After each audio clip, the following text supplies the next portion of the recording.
As soon as he finished speaking, he saw a giant sword pierce through the clouds and rapidly approach. Someone arrived. The Brian.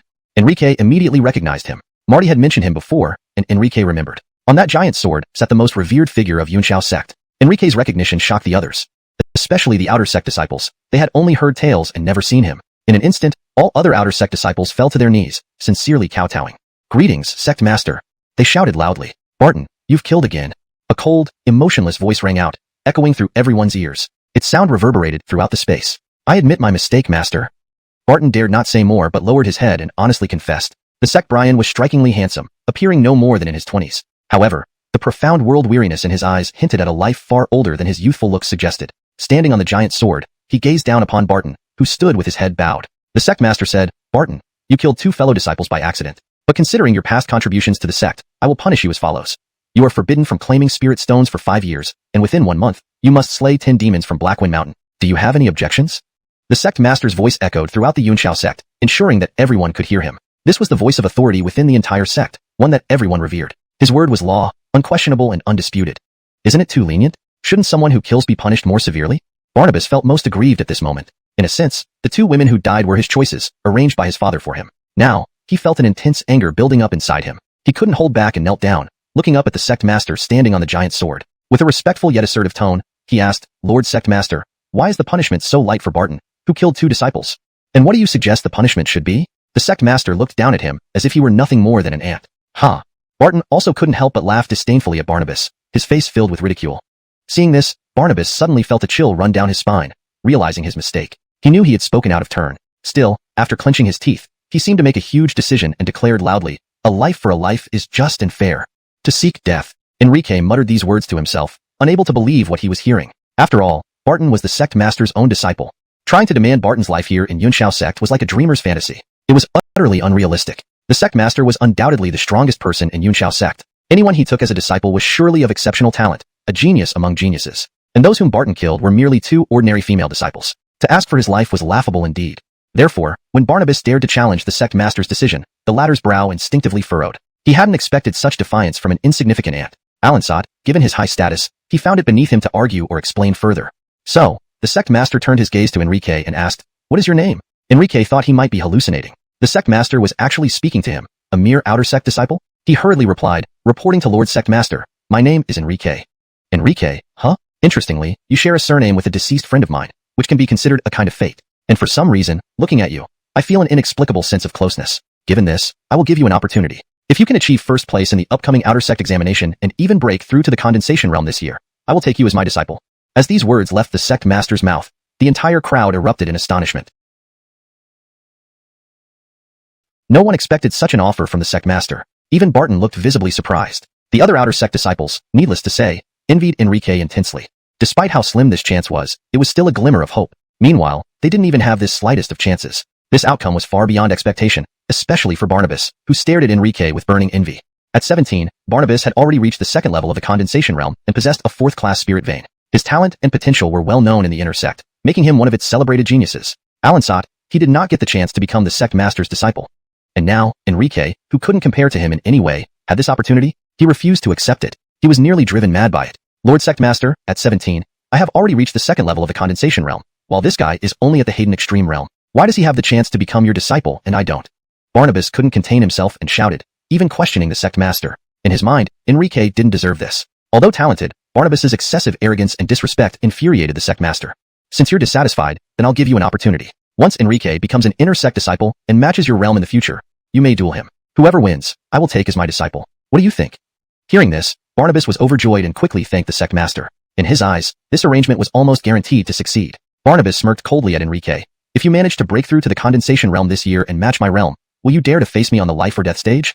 The voice of the sect master resonated throughout the entire Yunxiao sect, audible to all present. It carried the weight of authority and reverence, unquestioned and unchallenged. Among those who heard him, Barnabas felt the most uncomfortable. In a way, the 2 dead women had been chosen for him by his father. This left a bitter feeling in his chest, and if he did not speak up, it would eat away at him. Overcoming his hesitation, he knelt and raised his head towards the sect master standing on the giant sword. He asked respectfully but firmly, "Venerable sect master, why is the punishment so lenient for Barton after he killed 2 disciples? How should I punish him then?"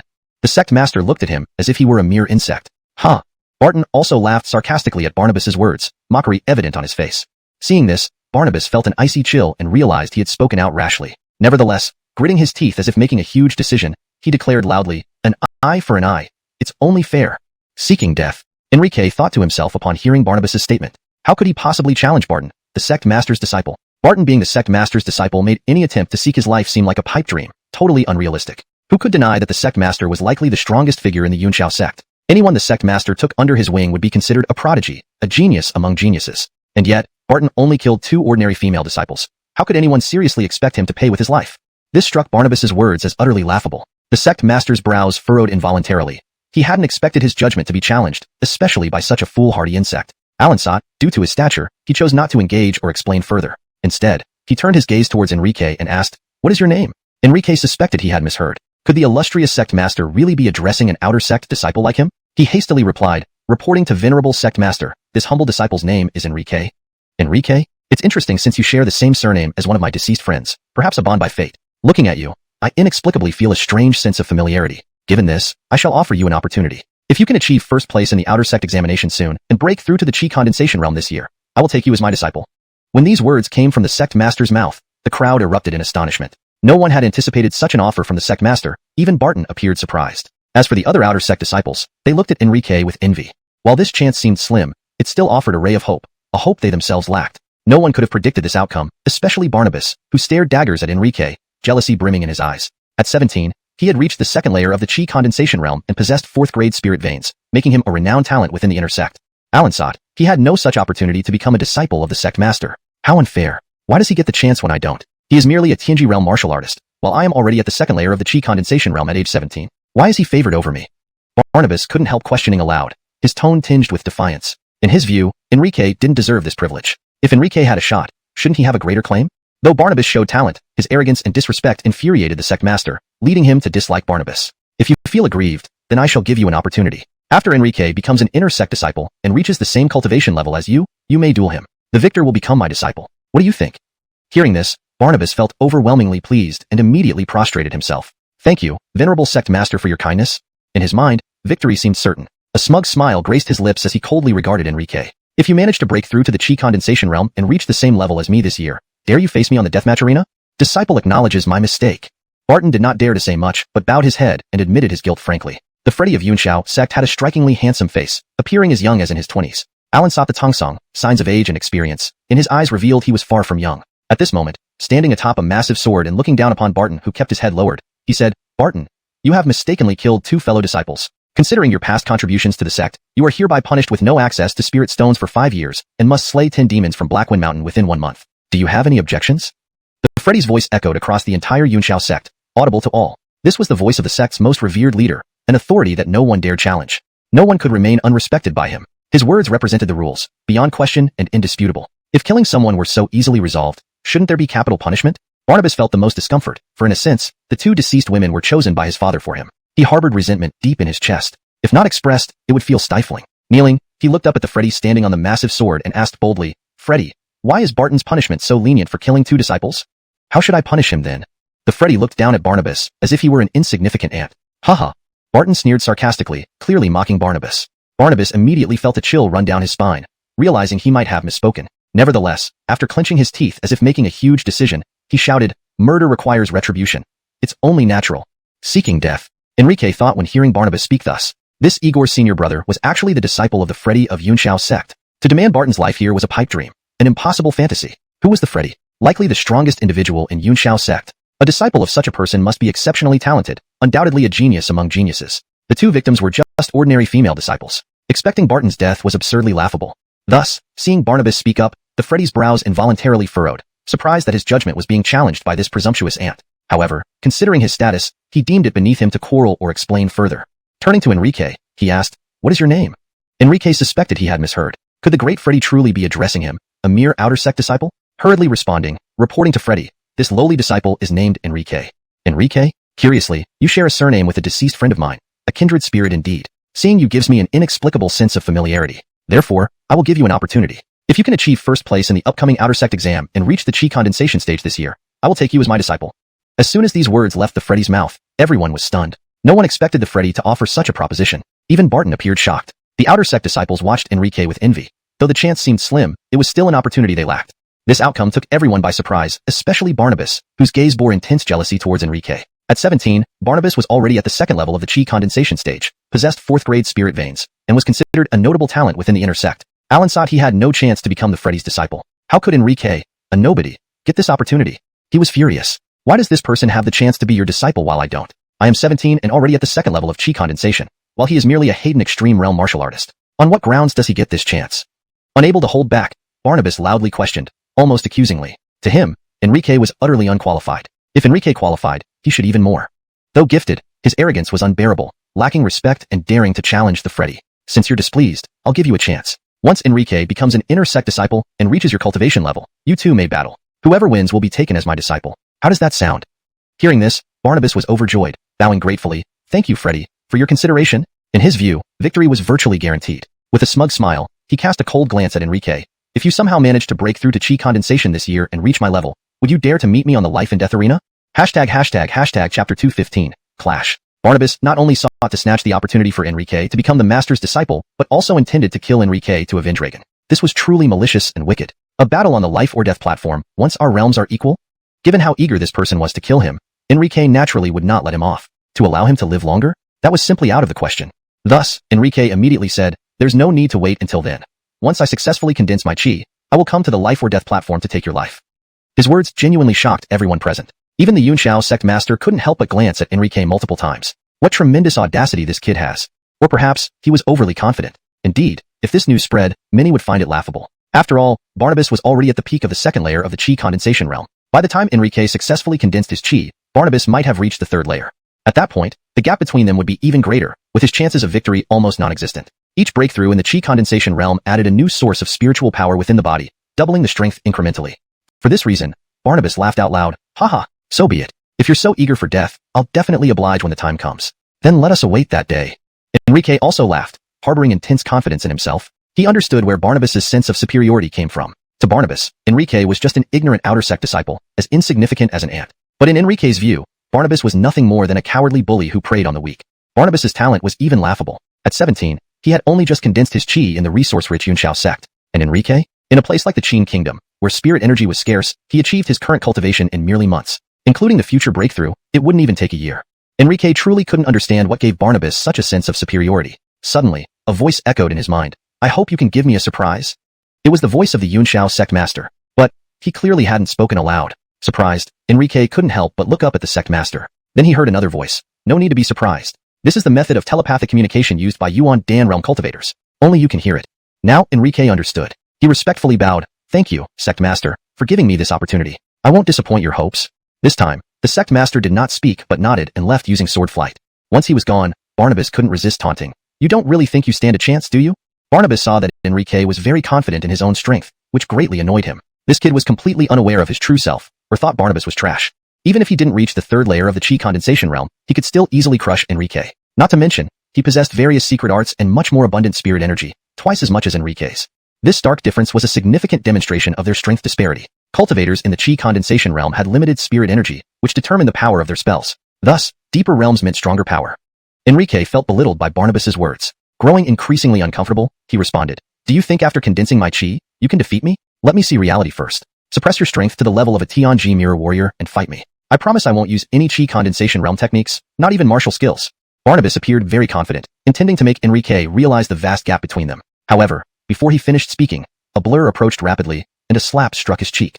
Slap. The sound was crisp and resonant. The room fell dead silent, eyes wide with shock. No one expected Enrique to suddenly strike Barnabas. Even Barnabas was stunned, rubbing his sore face in disbelief. Had he really been slapped? At this moment, Enrique looked at him as if he were a fool, saying, Since you started the fight, why can't I retaliate? Well said, indeed. Barton chuckled, turning to Barnabas. Don't forget what you said. You proposed a fair fight. If you break the rules and use chi condensation realm power, I will slay you myself. Barton's words ensured fairness. With this, Barnabas dared not cross the line. He believed Barton would keep his word if he violated the rules. You truly deserve to die. Barnabas, clutching his face, glared at Enrique with venomous eyes, shouting, You truly deserve to die. This slap would never be forgotten. It was incredibly humiliating. Never in his life had he endured such humiliation, especially from an outer sect disciple he despised. With fury fueling him, he unleashed a terrifying punch. Die! Barnabas's face twisted in rage, and his body shot forward like an arrow, unleashing a punch that exuded overpowering pressure, nearly suffocating everyone around. Barnabas's punch was overwhelmingly formidable, showing he intended to kill. Despite the suppression, he was still a Chi condensation realm warrior. Could an ordinary Tianji mirror warrior withstand such a blow? Without exaggeration, this punch could easily kill someone like Seymour. Moreover, this punch was enveloped in electric arcs, making it even more powerful due to Barnabas's special constitution, lightning essence body. This was a genuine innate power, requiring no external aid. Using Haydenly grade martial skills, or spells, needed no medium, just pure spirit energy from within.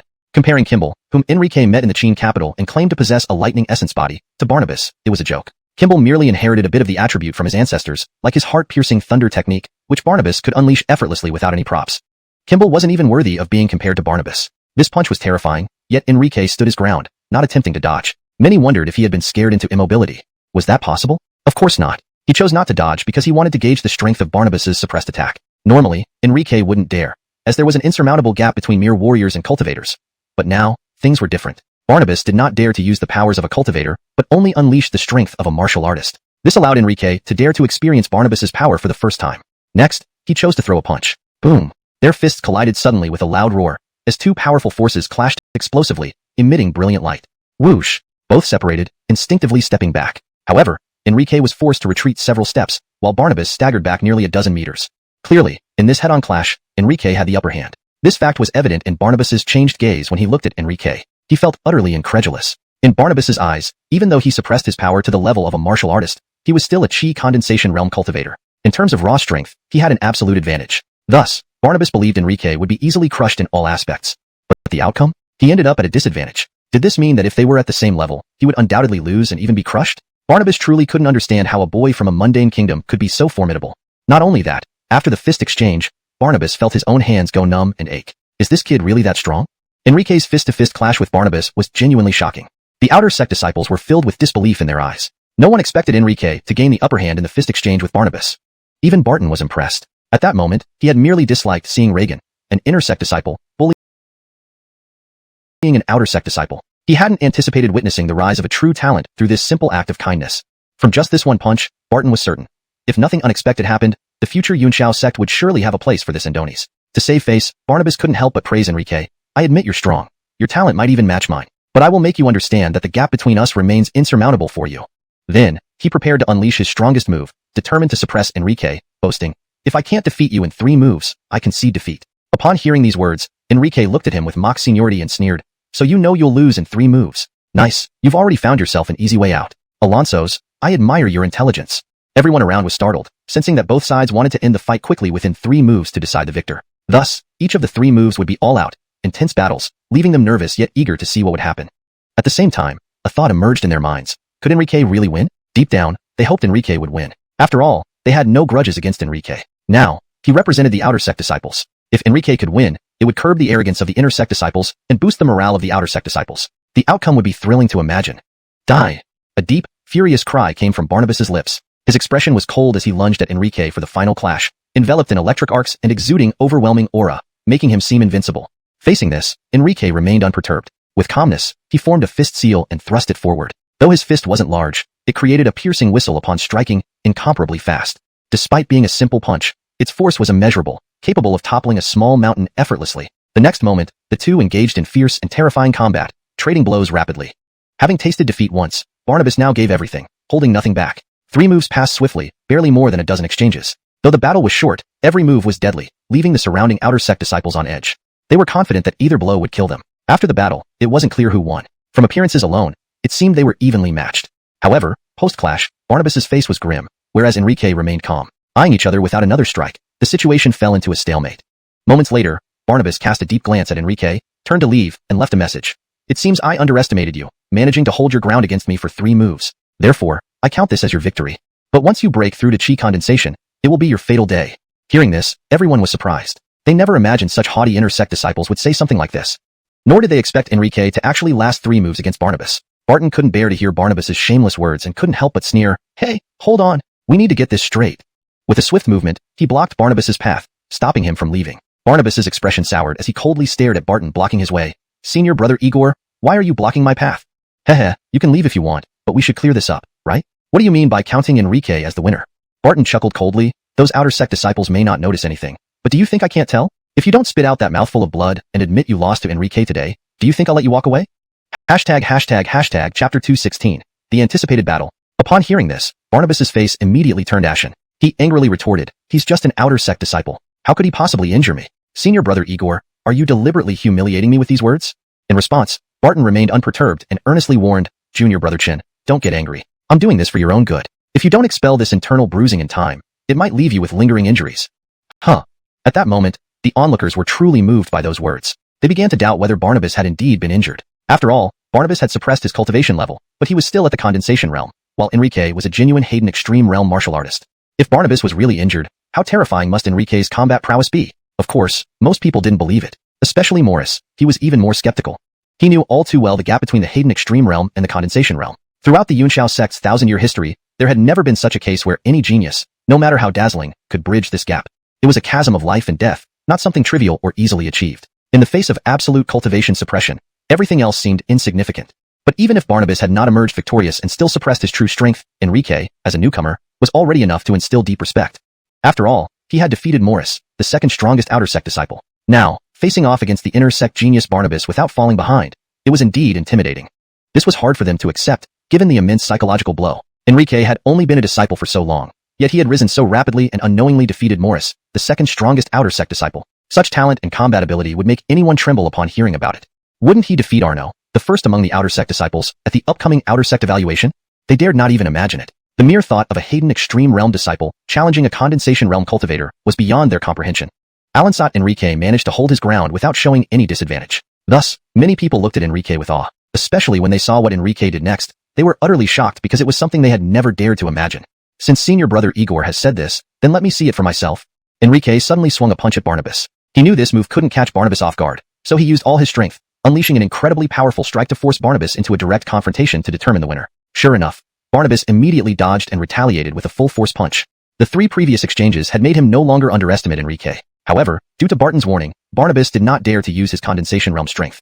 Instead, he kept his power suppressed at the Hayden extreme realm. Boom! 2 formidable and fierce forces clashed intensely, emitting a loud boom. The aftereffects reverberated through the area, sweeping away everything in its path. Several outer sect disciples who were standing 20 meters away and hadn't retreated in time were immediately sent flying, spitting blood and turning pale. Their hearts were filled with shock. Imagine, this was just the aftermath of the collision, yet it was terrifying. What would the actual clash be like? They dared not even think about it. None of them, regardless of who they were, would dare say they could withstand such power. Enrique's strength left them deeply impressed, especially Morris, who started questioning himself. This kid was still evenly matched with him earlier, so how did he become so powerful now? Could it be that he really is this strong? But at this thought, he shook his head. Absolutely impossible. He was definitely not this strong. Then, there could only be one explanation. This kid is a freakishly talented prodigy. Originally, he thought Enrique might not be a match for Arno, but now, he believed Enrique had a significant chance of defeating this outer sect legend. Cough. After a moment of mutual deadlock, Barnabas suddenly coughed, dark red blood seeping from the corner of his mouth. Seeing this, Barnabas flushed with anger and glared at Enrique, yelling, "You actually ambushed me?" Enrique, however, found it hilarious and burst out laughing. "Haha, senior brother Igor was right. There's indeed bruised blood in your mouth. Is this what an inner sect disciple looks like? Seems not much different after all." Everyone present was dumbfounded. Injured. Really injured. As an inner sect disciple, Barnabas had been injured by Enrique, an outer sect disciple. The news was too shocking. Seeing this scene, Barton smiled contentedly. He waved his hand dismissively, as if swatting a fly. "Since you insist on finding a way out for yourself, I have nothing more to say. You can leave anytime." Enrique followed with a laugh. "I was worried that after breaking through to the condensation realm, I might still not be your match. Looks like by then, I might crush you directly. Boy, don't get cocky. Once you break through to the condensation realm, it will be your end. At that time, I will show no mercy." Barnabas forcibly suppressed his inner fury, left a final word, and quickly departed without looking back. This battle left him feeling humiliated. Simultaneously, he was shocked. He hadn't expected Enrique to be so strong. This far exceeded his expectations. But it didn't matter. Once he broke through to the condensation realm, he would have Yunshao sect. He naturally wouldn't let this opportunity slip through his fingers. A few days later, Enrique received news. He was to prepare for the outer sect evaluation. The venue for the evaluation was called the Exotic Beast Hunting Ground. Participants were to assemble at a stone monument. A large number of people took part in the evaluation. Over 100 gathered in front of the stone monument at the Exotic Beast Hunting Ground. The stone monument was about 10 feet high, with the 4 characters Exotic Beast Hunting Ground inscribed on it, now somewhat faded from years of weathering. Enrique arrived and stood with the others, watching the evaluation elder from a distance, waiting for instructions. "Is everyone here? If anyone is absent, they are considered to have given up this outer sect evaluation. Please leave the mountain on your own within 3 days." Glancing at the sun as time approached, the evaluation elder scanned the crowd with a cold expression and stern voice. "Let me explain the rules for this round of evaluations. This year's outer sect evaluation differs from previous ones. In the past, we used a competition format, which sometimes damaged harmony among fellow disciples. Therefore, the sect leader has decided that from this year onward, the outer sect evaluation will be changed from martial contests to hunting exotic beasts. And, as many of you may have noticed, the minimum strength level among you is already at TNG 7th tier. Alonso's, this evaluation is only for outer sect disciples above TNG 7th tier. Furthermore, once the evaluation begins, please hunt all Tion level exotic beasts you encounter and retain marked parts of their bodies. Then, after 7 days, gather at Oxhorn Canyon. On the 7th day at noon, this elder will be there and determine who passes the evaluation based on the marks you retrieve from the exotic beasts. The top 5 will receive abundant rewards. The first place winner will receive a condensing chi pill. Considering the numerous dangers in the exotic beast hunting ground, from venomous insects to exotic beasts, all of which can pose a threat to your lives, you may choose to travel in pairs or groups. However, group sizes must not exceed 3. Violators will have their final evaluation results invalidated. Remember, the path of cultivation is always brutal and full of competition. Once inside the hunting ground, I will not protect your lives. Injuries or deaths are not the sect's responsibility. Of course, you can also choose to snatch the marks from others. These words were blunt and heartless. It was essentially suggesting that they could choose to kill each other and snatch the marks from each other. As expected, these words caused a stir among the participants, with several people immediately showing a change in expression. Some people laughed confidently, clearly very sure of their own abilities. Lastly, if you decide to participate in this outer sect evaluation, once you enter the exotic beast hunting ground, you cannot withdraw early. Early withdrawal will be considered an abandonment of this evaluation. The passing condition is the killing of 3 Tion level exotic beasts. Also, apart from potentially encountering the Blood Wolf gang in the hunting ground, 3 demon beasts that haven't formed demonic cores will be released after 3 days. Although they won't try to kill you outright, being caught means disqualification. Now, anyone wishing to give up the evaluation, please step forward 3 steps. Not only was it permissible to plunder others' spoils, but demon beasts were also being introduced into the mix. Consequently, when the elder finished speaking, 6 people stepped forward, thereby defaulting on the evaluation. Looking at these 6, a group of 4 men and 2 women, the evaluation elder showed contempt and rebuked them without any kindness. You 6 trash, since you've given up on the evaluation, why don't you scram? Thus, the 6 left the area dejectedly. Scanning the entire scene again, the evaluation elder asked loudly, "Anyone else want to give up?" There was dead silence, with no one responding. "Are you all deaf?" The elder raised his voice again. "Any more dropouts?" "No. No. No." Their voices echoed loudly, so much so that nearby birds flew away in fright. Only then did the elder nod in satisfaction. "Now, you may start choosing your teams. You can enter the exotic beast hunting ground anytime before nightfall, and please gather at Oxhorn Canyon after 7 days. I'll be waiting there." With that, the elder turned and left without another word. After the elder departed, quite a few people quickly gathered around Enrique. Among them, a youth with a hooked nose and a scar on his face stood out, surrounded like a star, with everyone looking up to him. This person was none other than Arno, the top outer sect disciple. "Enrique, your luck is astounding. Not only did you infuriate Barnabas, but you also managed to gain the favor of the sect leader. Otherwise, you would have had no chance of coming out alive from the exotic beast hunting ground during this evaluation." Arno sneered, "Treasure your remaining days. As for teaming up, forget about it. No one will partner with you, ha ha ha." Had Barnabas not found chance and told Arno not to harm Enrique's life to ensure he could become a disciple of the sect leader, Arno, given his nature, would never have let Enrique off the hook. Most importantly, their senior chance had said Enrique's death was fine. It didn't matter who killed him. Therefore, for short-term satisfaction, it wouldn't be worth upsetting Barnabas. Knowing Barnabas's elder brother Darren was third in the outer sect and close to chance, Arno chose to do something kind for them. Leaving Barnabas to kill Enrique later would ensure Barnabas remembered their favor when he became the sect leader's disciple. And considering Barnabas and Chance were good friends, Arno decided to be magnanimous. After finishing his statement, Arno was escorted away by his followers. As for the other outer sect disciples, they avoided Enrique like the plague, despite knowing he was strong. They simply had no intention of teaming up with him. Seeing how they isolated him, Enrique couldn't help but sneer, "A bunch of trash, you're not even worthy of teaming up with me." And with that, he entered the exotic beast hunting ground alone, starting his solitary evaluation trial. Chapter 218, Beast Hunting Ground. The beast hunting ground covers an extensive area, spanning over 10,000 square kilometers. Though it's called a hunting ground, it is truly a wilderness untouched by human hands. This place isn't artificially constructed but is instead a vast, ancient primeval forest. It contains mountains, lakes, and even deserts, forming a very complete ecosystem. Hundreds of different kinds of beasts inhabit this region. The deeper one ventures, the more powerful and dangerous these beasts become. Upon entering the beast hunting ground, Enrique had already slain several Hayden-grade beasts. Currently, with his peak 9th layer Hayden stage strength, combined with the Changhong sword, every beast he encountered met its end with a single sword stroke. Ah, save me. 2 days of relentless travel had tired Enrique. He was planning to rest on a tree when he heard a piercing cry in the distance. Enrique's eyes narrowed as he swiftly followed the sound. Many roars were audible, indicating this was indeed a Hayden-grade beast. Thus, it was prey for him. His goal this time was to be the top performer in the assessment, so encountering a Hayden-grade beast left no room for letting it escape. "Help! Anyone, please save me." Soon, Enrique saw a fleeing figure, pursued by a massive beast shadow. The cries were heart-wrenching, filled with despair. Initially, Enrique wanted to intervene instinctively, but ultimately decided against it. This person had mocked him earlier for venturing into the beast hunting ground alone, deeming it suicidal. Therefore, Enrique chose to witness his death. After the man was devoured by the Hayden-grade beast, Enrique appeared. It turned out to be a late-stage Hayden-grade thundercloud leopard, massive with lightning-patterned fur, exuding a terrifying aura. Its eyes resembled those of a demon, bloodthirsty and crimson. Without hesitation, Enrique struck it down with a single slash, collecting another imprint. This was now his 24th mark, signifying he had slain 24 Hayden-grade beasts within 3 days. Roar!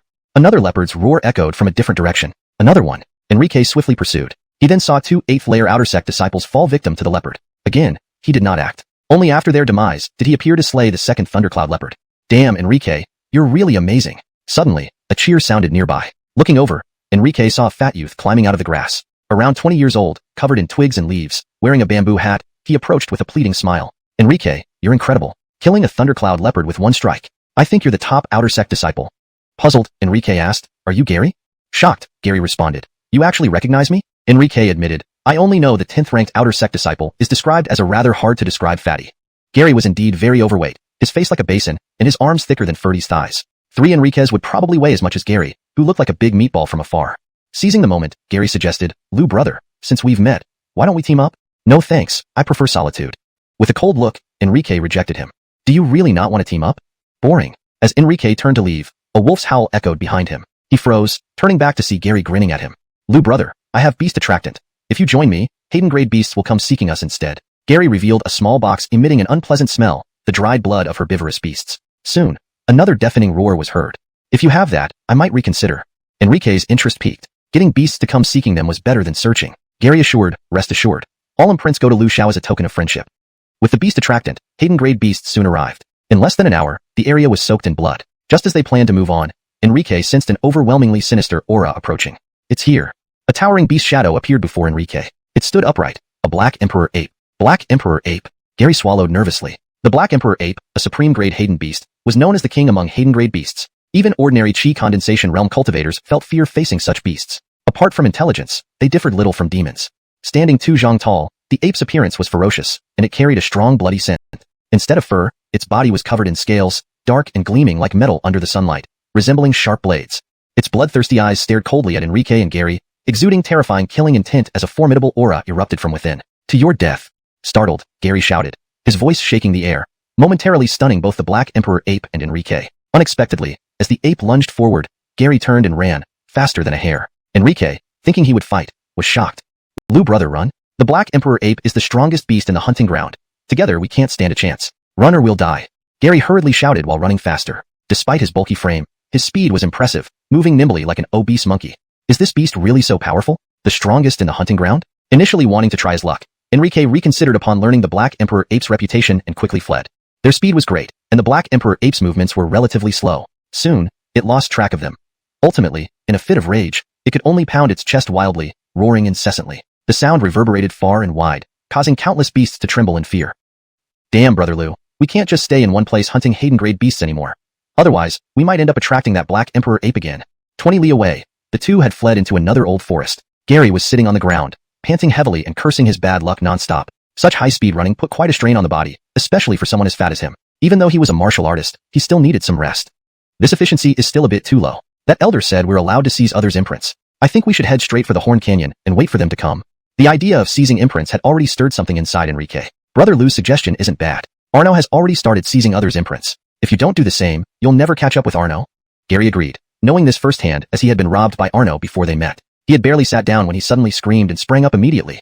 Damn, there are bugs here. Looking down, he found his palm swollen, apparently poisoned. Moreover, he felt a numbing pain. Idiot. Seeing this, Enrique instinctively cursed. You must understand, this area was very damp, undoubtedly heavy with cold air, a typical rainy and shady region. Such an environment was most likely to breed poisonous insects. He sat on this muddy ground and was only bitten on the hand, not the buttocks. He should consider himself lucky. Over the next 2 days, under Enrique's suggestion, they gradually made their way towards the Horn Canyon.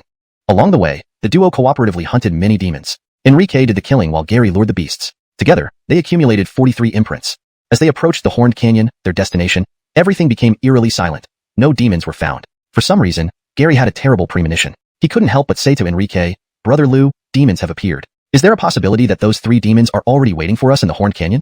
Gary had seen demons when he was young, leaving an indelible shadow in his heart. Who knows? Maybe they really are there. After all, their intelligence rivals ours. Having such minds is normal. Only then did Enrique remember that demons had been arranged to enter this time's outer sect evaluation. Since Enrique came from Chine, he had never seen a demon. Therefore, though he was wary of demons, he was also excited to see what they looked like. But we don't need to worry. At worst, we'll fail the evaluation. Those 3 demons have been tamed by the elders, so that's how Gary comforted himself. Swoosh. Suddenly, he sensed a gust of wind aimed at his throat. The cold light seemed to come from hell, moving incredibly fast. His words instantly stopped as he dodged. It was a 2-meter-long arrow made of black iron, astonishingly powerful. Despite reacting swiftly and being as fast as possible, Gary was too fat. The arrow grazed his neck, drawing blood and causing a sharp pain. Looking over, Gary's heart flared with endless anger. Enrique also turned to look. Though he wasn't overly familiar with this figure, he had some impression. It was a handsome Andonies with a slender build. Standing at a distance, he held a bow with a stern face, his eyes filled with undisguised killing intent as he looked at Gary. "You bastard, you actually dodged?" Upon realizing he was discovered, the man quickly drew back the bowstring, loaded another arrow, and aimed at Gary again. Buzz. The bowstring hummed, and the arrow pierced the air, flying towards Gary in an instant. Gary's face darkened. He didn't expect this person to attempt another shot after failing. Undoubtedly, he easily dodged the second arrow. "Charlton Zhang, are you truly courting death?" Gary raised a broad-bladed saber, dashing forward to rapidly close the distance. Seeing this, the man showed no intention of fighting back and turned to flee. Not this time. Gary, burning with anger, pursued rapidly, leaped suddenly, and kicked out. The fleeing Charlton Zhang spat blood as he was kicked in the back. With immense force, he fell flat. "Today, I will extinguish you." In the blink of an eye, Gary was right beside him, raising his saber to strike. "We are brothers, you can't kill me." Sensing the killing intent from Gary, Charlton Zhang scrambled to his feet, desperately pleading and crawling backward. His eyes filled with terror. He didn't want to die. But how could Gary, consumed by anger, soften his heart because of his pleas? This man dared to ambush him, trying to kill him. No matter who it was, even if they shared the same father but disliked each other, it was a mortal feud. So Gary ignored his pleas, brought down the saber, and severed his head from his body, blood splattering everywhere. Seeing this, Enrique couldn't help but ask, "What's your relationship with him?" Chapter 219, Blood Wolfgang. Gary explained, "This Charlton Zhang is my half-brother from the same father but different mothers. He is the legitimate son while I am the illegitimate one. Because of this, he has always ostracized me. Now, he even wants to kill me. I can only act to prevent any future trouble." "That makes sense." Enrique couldn't help but say, "You did well. If you hadn't killed him today, sooner or later, he would have killed you. He forced me into it." Gary was furious and incredibly upset. Although the man had been punished, every time he thought about it, he still felt a surge of anger. After all, they were blood-related. In the end, this guy actually wanted to kill him? Though he despised his brother, he had never intended to kill him. But in the end, he planned to assassinate him under false pretenses. He truly deserved what he got. I hope Brother Liu can keep this a secret for me. If this news leaked out, the consequences for him would be extremely severe. Don't worry. Consider that I didn't see anything. Enrique naturally wasn't a tattletale. Still, he added, "By the way, don't forget to take away the marks he owned."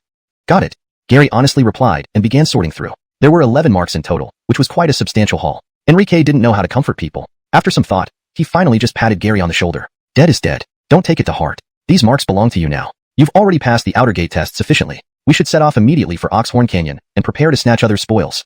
For Enrique, this was the most efficient method. Enrique suggested it, and Gary readily agreed. "All right, I'll follow Brother Liu's lead." Then, the two set off for Oxhorn Canyon.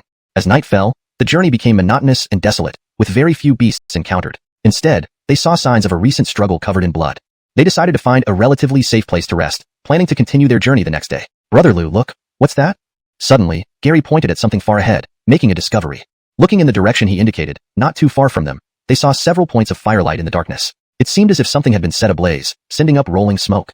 The two quickly headed toward the source. Approaching the scene, Enrique's brow furrowed as he caught the scent of intense blood. Finding no immediate danger, he hurried forward. Opening the tent, he saw a sight so gruesome that his eyes widened in rage. 5 bodies lay sprawled in pools of blood, decapitated and incomplete. Even the ones near the flames were charred black, emitting a noxious smell that made both of them instinctively wrinkle their noses and step back.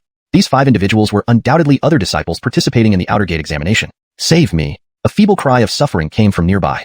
The voice carried tones of weakness and despair. They followed the sound to its source. Finally, they found Andonies pierced completely through by arrows, lying in a pool of blood. Enrique initially intended to rescue him, but gave up after a glance. The chest showed marks from an animal trampling, leaving a deep depression, his face pale and lifeless. Blood Wolfgang. This was the last thing they heard from the youth before he drew his final breath, his eyes remaining open, filled with hatred and resentment. "Blood wolves," Gary muttered, then realized, "I remember. The exam elder mentioned there are Blood Wolfgang members in the hunting grounds. It looks like these poor souls encountered those bandits." Ayuyuyuyu. At that moment, a wolf's howl echoed from afar. Following the sound, Enrique and Gary saw several pairs of eerily green, glowing eyes. Soon, several fast-moving figures appeared within view.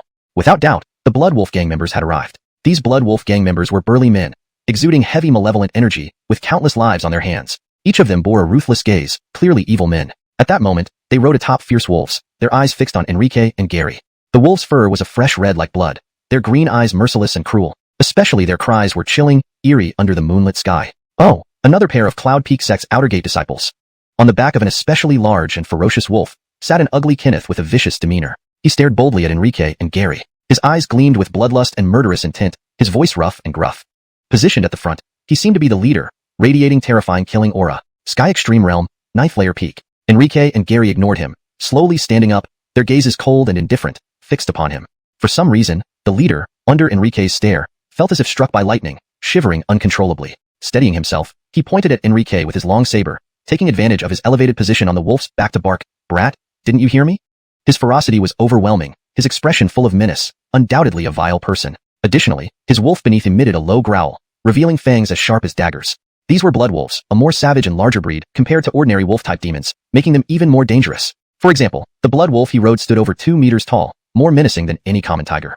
Moreover, their senses of smell were incredibly acute and sensitive, holding high status as the Blood Wolf Gang's emblem. However, Enrique remained unresponsive, merely looking at him coldly, showing no concern. Even, with a hint of mockery, behind the leader, a burly man glared at Enrique and shouted, "Brat, are you mute or scared, stupid? Did you not hear our leader ask you a question?" Looking for death. With that, Enrique smiled coldly and drew his sword. Sharp sword energy instantly sliced through the night, accompanied by the sounds of flesh splitting. The Blood Wolf Gang thugs, along with their mounts, were swiftly split in two by the blade. They died instantly without even a chance to scream. After doing this, Enrique turned to Gary and said, "Let's go. We need to find another place to rest and head for Oxhorn Canyon tomorrow morning." Chapter 220, Demons Revealed. On a patch of higher ground, nestled among the mountains, stood a simple encampment. A group of burly men, each with fierce and menacing features, had made this place their home for nearly a year. A campfire flickered as they feasted on wild game, clustering in groups around the fire. The scent of roasted meat wafted through the air, mouth-watering and inviting. They devoured large chunks of meat and drank copiously, laughing and chatting merrily. Nearby, a pack of tall, muscular blood wolves, each tethered to ancient trees, growled fiercely as they tore into raw flesh. "It's getting late. Why hasn't the third squad returned yet? Could something have gone wrong?" This was a towering man with a robust frame and an intense demeanor. His one eye glared ominously from beneath his brow. The beast hunting grounds were perilous for those who hadn't condensed chi. Encountering fearsome creatures often resulted in casualties. For instance, he'd lost his left eye to a black imperial ape. Andonis, barely in his 20s, looked respectfully at him and said, "Mason, should I send a few brothers out to search for them?" "There's no need. Many dangerous beasts roam at night. We are already short-handed. It's better to conserve our strength. It's late. Everyone should rest early. Tomorrow, we will continue hunting the newcomers for their trials." His vengefulness was evident, and his tone was cold and unthinking as he dismissed the idea. "But they are our brothers." The Andonis, visibly displeased, repeated the word brothers with emphasis. "I know they're your brothers, but I can't risk losing more lives because of this uncertainty." The Blood Wolf Gang captain's voice was stern, resonating clearly among all present. In the beast hunting grounds, they had survived by being ruthless. There was no room for sentimentality. Finally, he sighed. "Fine, if you insist on searching, go ahead, but don't stray too far. If you encounter a powerful beast, retreat immediately." Alonso's. The Andonis nodded eagerly, mounting a blood wolf and dashing off into the distance. Watching him depart, the Blood Wolf Gang captain retrieved a large bow. He fitted a 2-meter-long arrow, then drew back the bowstring sharply. Whoosh! The arrow flew with a whistle, piercing through the Andonis' heart in an instant, pinning him to an ancient tree. His eyes widened in disbelief, numbness overtaking him. There was no pain, just shock and disbelief. The captain showed no remorse, continuing to eat meat without a second thought. Everyone else treated this as routine. The boss's authority was absolute. Those who disobeyed met a swift end. Tisk, TSK, what domineering humans. Suddenly, a low, booming voice rumbled from the depths of the forest, accompanied by a wave of pungent, bloody stench. The Blood Wolf Gang captain leaped to his feet, seizing his long spear and staring into the darkness. Who dares to meddle here? From the shadows emerged a towering, slender figure. An enormous silver-white wolf standing on 2 legs. Standing over 5 meters tall, it sported a row of crystalline spines along its back, beginning to resemble scales. Seeing this creature, the gang captain paled, dropping his weapon as his legs gave way. You're the demon sent in to test those recruits." The silver wolf smirked, its human-like eyes filled with mockery. "Indeed, you're correct." Its fangs gleamed with fresh blood and fragments of meat, and its lips bore traces of undried blood, making it look even more terrifying. Speaking like a human, the beast could indeed do so. This confirmed the gang leader's suspicions. His heart pounded as he tried to sound threatening. "Remember your duty. You mustn't kill innocents recklessly." "No, I can't kill innocents," the wolf replied, its tone playful. "But the old ghost only said we couldn't harm the outer disciples undergoing trials. Nothing about killing you." It licked its lips, eyeing the gang captain hungrily. "How dare you ride my kind? Now that I've encountered you, your luck has run out. Time for me to savor human flesh once more." Wow! With a howl, the wolf lunged forward. What followed was a one-sided slaughter. There was no contest. The Blood Wolf gang was wiped out entirely. The captain suffered an especially gruesome fate, witnessing the deaths of his men before being decapitated by the wolf. After half an hour of feasting, the satiated wolf let out a satisfied belch, wiping the blood from its mouth. Leaning against a tree, it gazed at the carnage with a grim expression. Alas, I can only feast on these coarse humans, not the tender recruits. The thought infuriated it further. Although tempted, it dared not defy its orders, knowing the threat all too well. To survive, it had to hold back from harming other outer disciples. Not even daring to kill. What a pathetic existence. Suddenly, a mocking, sarcastic voice came from above. Who's there? Roaring with anger, the wolf looked up, ready to confront whoever dared mock it. Chapter 221. The Dewey. What had the wolf demon seen? It saw an outstandingly handsome man with a morbid beauty sitting on a tree. This man wore a black robe edged in red, with a deathly pale complexion. Under his robe were fingers tipped with black nails as sharp as blades. Though his physique seemed frail and weak, the wolf demon's expression was filled with shock when it looked at him. For from this man, the wolf demon felt an overwhelming surge of demonic energy. Despite the man suppressing it to near invisibility, being a demon, it could still clearly feel it. He must possess incredibly potent demonic power within him. Most importantly, he could transform into human form. What did that mean? He already had a demonic core. This was not something a lowly demon like itself could compare to. This was a true demon capable of wielding demonic power, completely different from itself in essence. Realizing its tone had been a bit too abrupt earlier, the wolf demon immediately knelt on the ground and bowed deeply. Junior Ares greets Senior. I have greatly offended you just now. Please forgive me.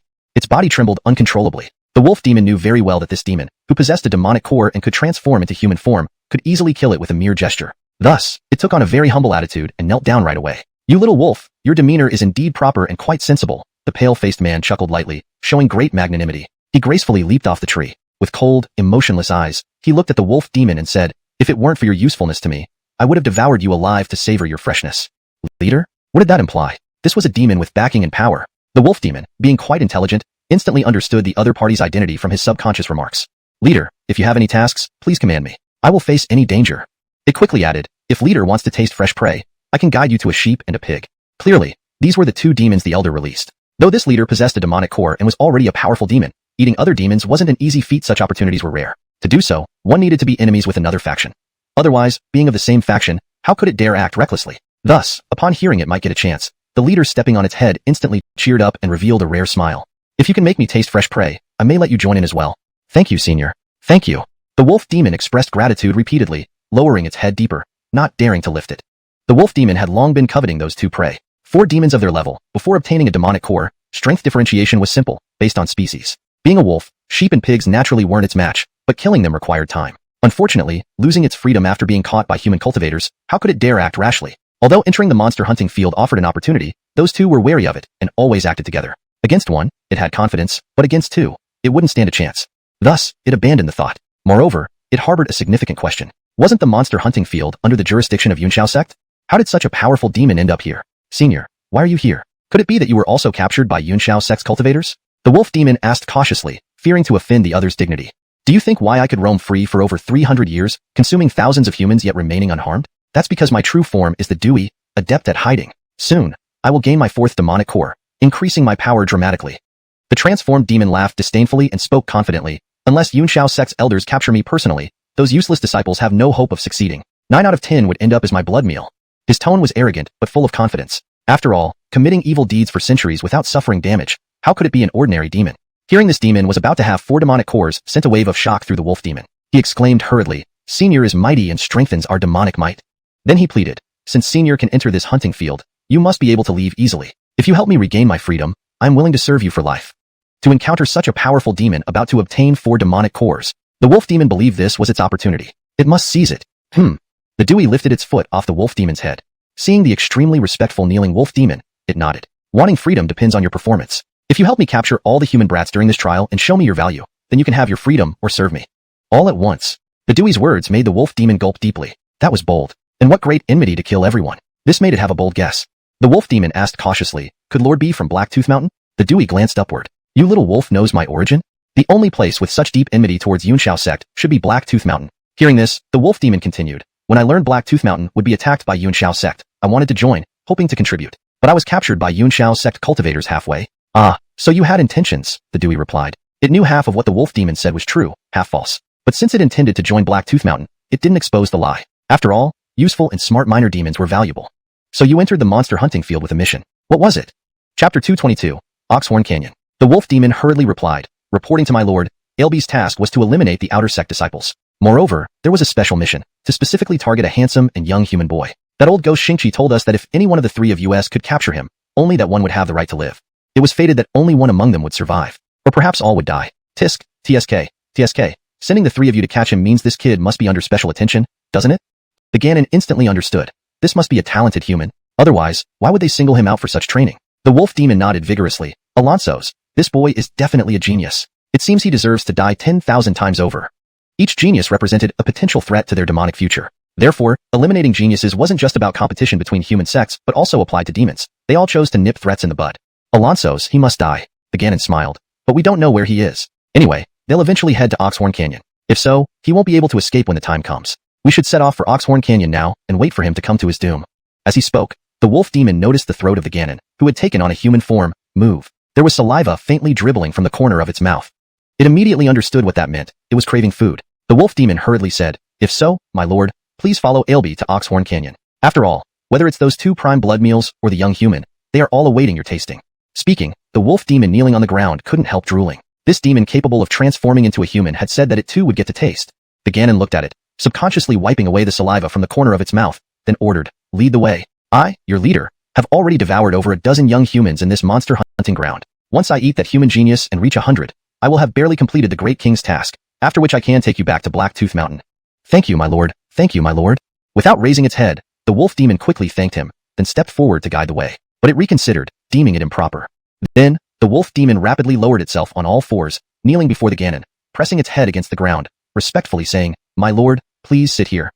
In the early morning, Enrique and Gary set off again. The journey to Oxhorn Canyon wasn't peaceful. They encountered several monsters along the way, but Enrique did not choose to engage.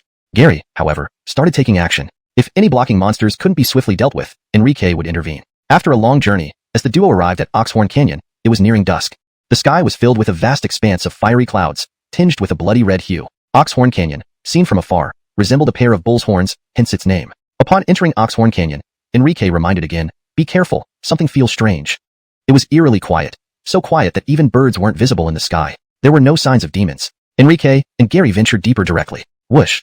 At this moment, a cold wind howled past, bone-chilling and carrying a faint stench of blood. Looking far ahead, thick fog loomed in the depths, accompanied by an indescribable odd smell that made Enrique feel nauseous. "What's that smell?"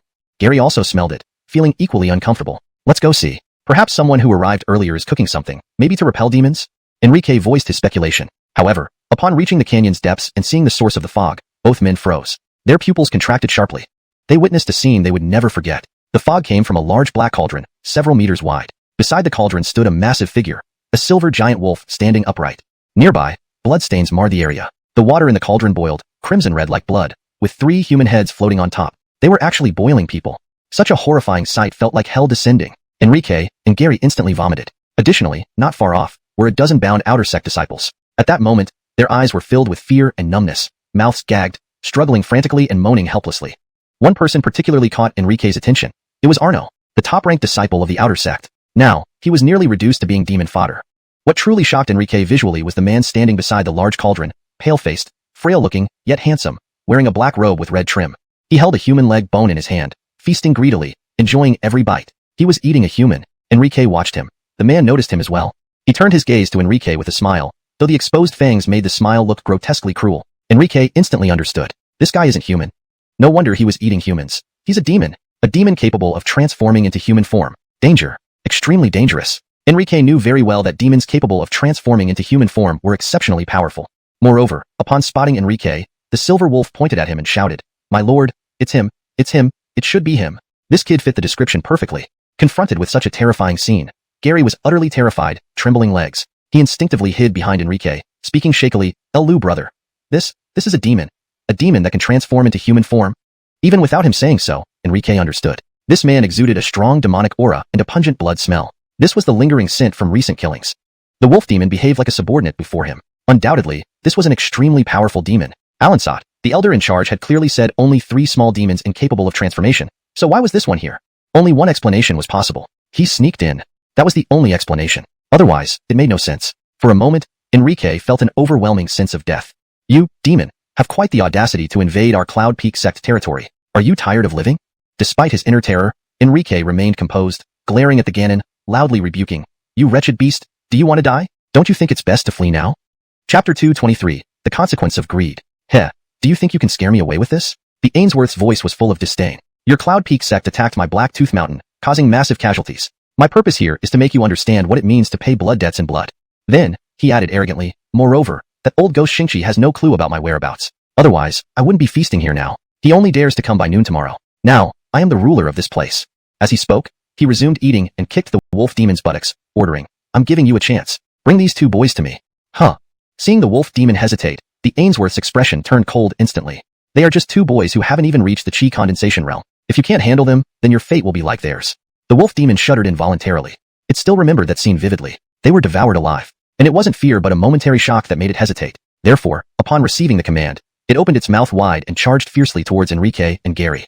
Seeing this, Gary immediately turned and ran, yelling wildly, Brother Lou, run fast. This is a demon. We have no chance against it. I won't run this time. Facing this wolf demon, Enrique felt an overwhelming desire to fight, his battle spirit blazing, because he knew he had a magical sword in his possession. Now, it was finally time to display its might. Swish. He drew his sword swiftly. Sharp sword energy erupted, carrying intense coldness that caused the surrounding temperature to plummet rapidly. Enrique prepared to face the wolf demon. Who said martial artists could never be a match for demons? Enrique would prove that with the right weapon, anything was possible. With one smooth stroke, the sword slashed out as Enrique lunged forward. The sword seemed capable of slicing through everything, unstoppable. In an instant, the wolf demon's life ended. At that moment, the wolf demon was stunned. A human martial artist actually killed it with one strike? Even till death, it couldn't comprehend why. After all, its physical form was nearly impenetrable. One strike. Gary turned around, completely shocked. Not only him, but the captured outer disciples were also dumbstruck. Especially Arno, who felt disbelief deep in his heart. He was caught by this very wolf demon back then. In front of this wolf demon, Arno felt like fish on a chopping board, utterly powerless. But now, this wolf demon was slain by Enrique in one strike. This left him profoundly shaken. Was this new disciple so terrifying? This magic sword, amazing?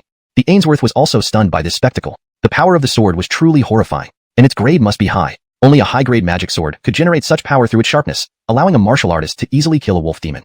Its eyes were now fixed on Long Hong's sword, filled with greed and desire. There was even a hint of caution. Boy, I'll give you a chance. Hand over the sword, and I'll let you go unharmed, leaving freely without obstruction. The Ainsworth stood at a distance, looking down on everyone like a god who could control everything. Do you want my sword that much? Enrique looked at it somewhat bewildered, feeling insulted. The Ainsworth did not deny it, nodding immediately. Give it to me, and I'll spare your lives, letting you leave. It had already planned to kill this human once the sword was in its hands. It felt this sword could pose a threat to it. This boy seemed skilled, and it didn't dare reveal its true strength or aura, planning to conquer without fighting.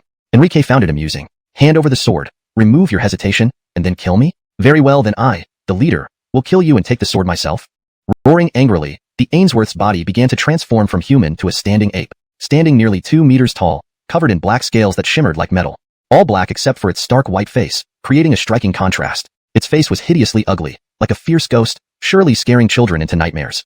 No wonder it was called Ainsworth. Its demonic aura now revealed without concealment. Upon transforming, its demonic aura exploded uncontrollably. An intense surge of demonic energy spread everywhere. The Ainsworth planned to seize the sword quickly and escape, because it knew revealing its aura would attract the attention of the huge white net descending swiftly, straight towards it. Chapter 224, The Demon Must Die. Break for me. The Ainsworth's demonic aura surged as it tried to use its formidable demonic power to shatter the massive net that restrained it. However, this net was extraordinary, emitting a glowing radiance that rendered the ape's struggles futile. In no time, it found itself completely enveloped by the net, instantly immobilized. Do I have to die here today? A wave of intense regret swept over it. It never imagined that because of its momentary carelessness and greed, it would be cornered like this. It refused to accept its fate, struggling desperately, trying every possible method to break free from the net's confinement and escape. However, the more it struggled, the tighter the net constricted. Nixon. Soon, the Ainsworth noticed an elderly man standing before it. The old man in question was indeed the Yonatan Nixon.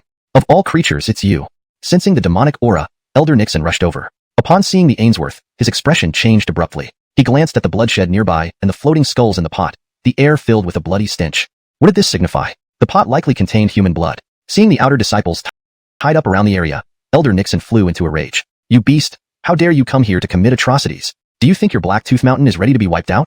Elder Nixon had witnessed the Ainsworth's strength before. This creature was a cultivator of the Essence Core realm, whose power matched even their king in battle. Such a formidable opponent far exceeded what the ape could challenge. But what difference did that make? It remained fearless. At this moment, the Ainsworth wore a proud and defiant look, retorting, Our leader is sworn brothers with Lord Julian. Your Cloud Peak sect attacking our Black Tooth Mountain has enraged Lord Julian. As my lord's trusted subordinate, if you kill me, our Lord will not let this pass without vengeance. In fact, had it not been for the relationship between the two demons, Cloud Peak sect would have obliterated Blacktooth Mountain back then. Their current approach, leaving it crippled but not destroyed, served as a warning to keep a low profile and not act too recklessly. Unforeseen, however, was that Blacktooth Mountain dared to send this Ainsworth to infiltrate and slaughter the outer disciples of Cloud Peak sect. While losing some outer disciples meant little to Cloud Peak sect, this action was tantamount to slapping them in the face, a humiliation they couldn't tolerate. Who would have thought I'd meet my end like this? But it wasn't bad. In these 300, Enrique and Gary also voiced their opinions. Gary, such great atrocity. It's not enough to slice this beast 1,000 times. Enrique, let's cripple it first, then let everyone decide its fate. This is a good suggestion, Elder Nixon agreed with Enrique. Howl. As piercing cries of agony echoed, Elder Nixon shattered the Ainsworth's demonic core. This act erased its lifetime of cultivation and left it severely wounded, barely clinging to life. It weakened visibly during the process, screaming and cursing madly. But soon, it couldn't even curse anymore, as its tongue was cut off. Its hands and legs were mutilated as well, rendering it utterly useless and paralyzed. Become this beast's jailers, Elder Nixon stepped aside, allowing the outer disciples to take over. You beast, I'll beat you to death today. What generations of ancestors you have. I'll castrate you for eating the woman I love. You never expected this day, did you? For this, I swear eternal enmity against all demons. Immediately, everyone surrounded the beast, unleashing their pent-up emotions, inflicting every conceivable torment upon its body, blinding, cutting ears, mutilating it in every possible way. The Ainsworth writhed in pain, unable to resist, quickly covered in wounds and blood. Despite being crippled, its will to survive remained strong. Even after immense suffering and exhausting those torturing it, it still didn't die. Elder Nixon observed and addressed them. Do you see? This is a demon. Once you're strong enough, when you encounter one, kill it immediately without hesitation. This experience would haunt everyone present forever. Survivors felt they had walked through the gates of hell, witnessing their companions devoured by the ape. This incident taught them an indelible lesson. Why the demon must die. Their hatred towards demons intensified, becoming deeply etched in their hearts. Note: translating character names as closely as possible to Pinyin where applicable. Ensured tone, style, coherence, and natural English flow.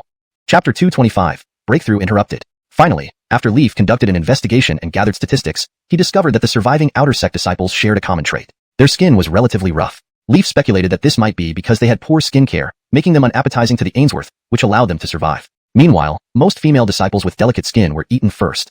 The next day, on the 7th day, other outer sect disciples who survived also arrived one after another. Additionally, from the survivors present, Leaf learned of a terrifying statistic. Astonishingly, 123 candidates had been killed by demons. This didn't even count those not witnessed. In the end, only 73 outer sect disciples remained alive. Leaf looked at the surviving outer sect disciples with a solemn expression and declared, "No disciple's death will go in vain. These demons must pay the appropriate price. Blood debts must be repaid in blood." With everyone gathered, Leaf publicly exterminated the Ainsworth, putting an end to its sinful life. Despite the tragedy during the trial, procedures still had to be followed. Enrique, for killing the wolf demon and previously obtaining numerous imprints, naturally earned the top spot in this year's outer sect assessment. Due to the accident, all others were considered to have passed as well. Although the Ainsworth was eliminated, the true culprit behind the massacre was a powerful demon from Blacktooth Mountain. Half a year ago, Yunshao sect heavily struck Blacktooth Mountain. Now, Blacktooth Mountain's Ainsworth came for vengeance, deepening the enmity between the two parties. From then on, Yunshao sect and Blacktooth Mountain became bitter enemies. News of what happened in the beast hunting ground spread rapidly across Yin territory. All major forces within the territory became aware that Blacktooth Mountain's demons infiltrated Yunshao sect's beast hunting ground, causing mass casualties. Such incidents were incredibly rare over the past few centuries, and this act gravely tarnished Yunshao sect's reputation. Families of the deceased students predictably sought justice at Yunshao sect. In response, the sect leader personally addressed the tragic event, promising retribution. Days later, news reverberated throughout Yin territory like a thunderclap. Blacktooth Mountain had been completely leveled. All demons perished except for Blacktooth King, who had been out attending a banquet on Heifeng Ridge and thus avoided the disaster. While there were no witnesses or direct evidence, everyone knew who was responsible, undoubtedly Yunshao sect. After passing the outer sect assessment, Enrique naturally received the condensing chi pill. However, he did not rush to use it, but instead planned to rely on his own strength. Originally unsure how to advance to the chi condensation stage, Iman enlightened him. Achieving the chi condensation stage required accumulating enough spirit energy in the dantian and condensing it into a divine mana source for successful breakthrough, transforming him from a martial artist to a cultivator. Recalling Elder Iman's instructions, Enrique began his intensive cultivation. After 10 days of focused training, he finally felt the peculiar sensation of the divine mana source beginning to form. A powerful, dense energy seemed to coalesce in his dantian, filling him with joy as he realized he could break through using his own abilities. Even without spirit stones, Enrique's myriad Dao absorption technique converted surrounding energies into usable power, accelerating his absorption speed tenfold. Boom! At several times the normal speed, the energies within a few hundred meters were sucked into Enrique's room as if devoured by a Taotai. The divine mana source slowly condensed into shape, giving him a spark of hope to complete the breakthrough directly to the chi condensation stage and transform from an outer sect disciple to an inner sect disciple. Enrique, are you here?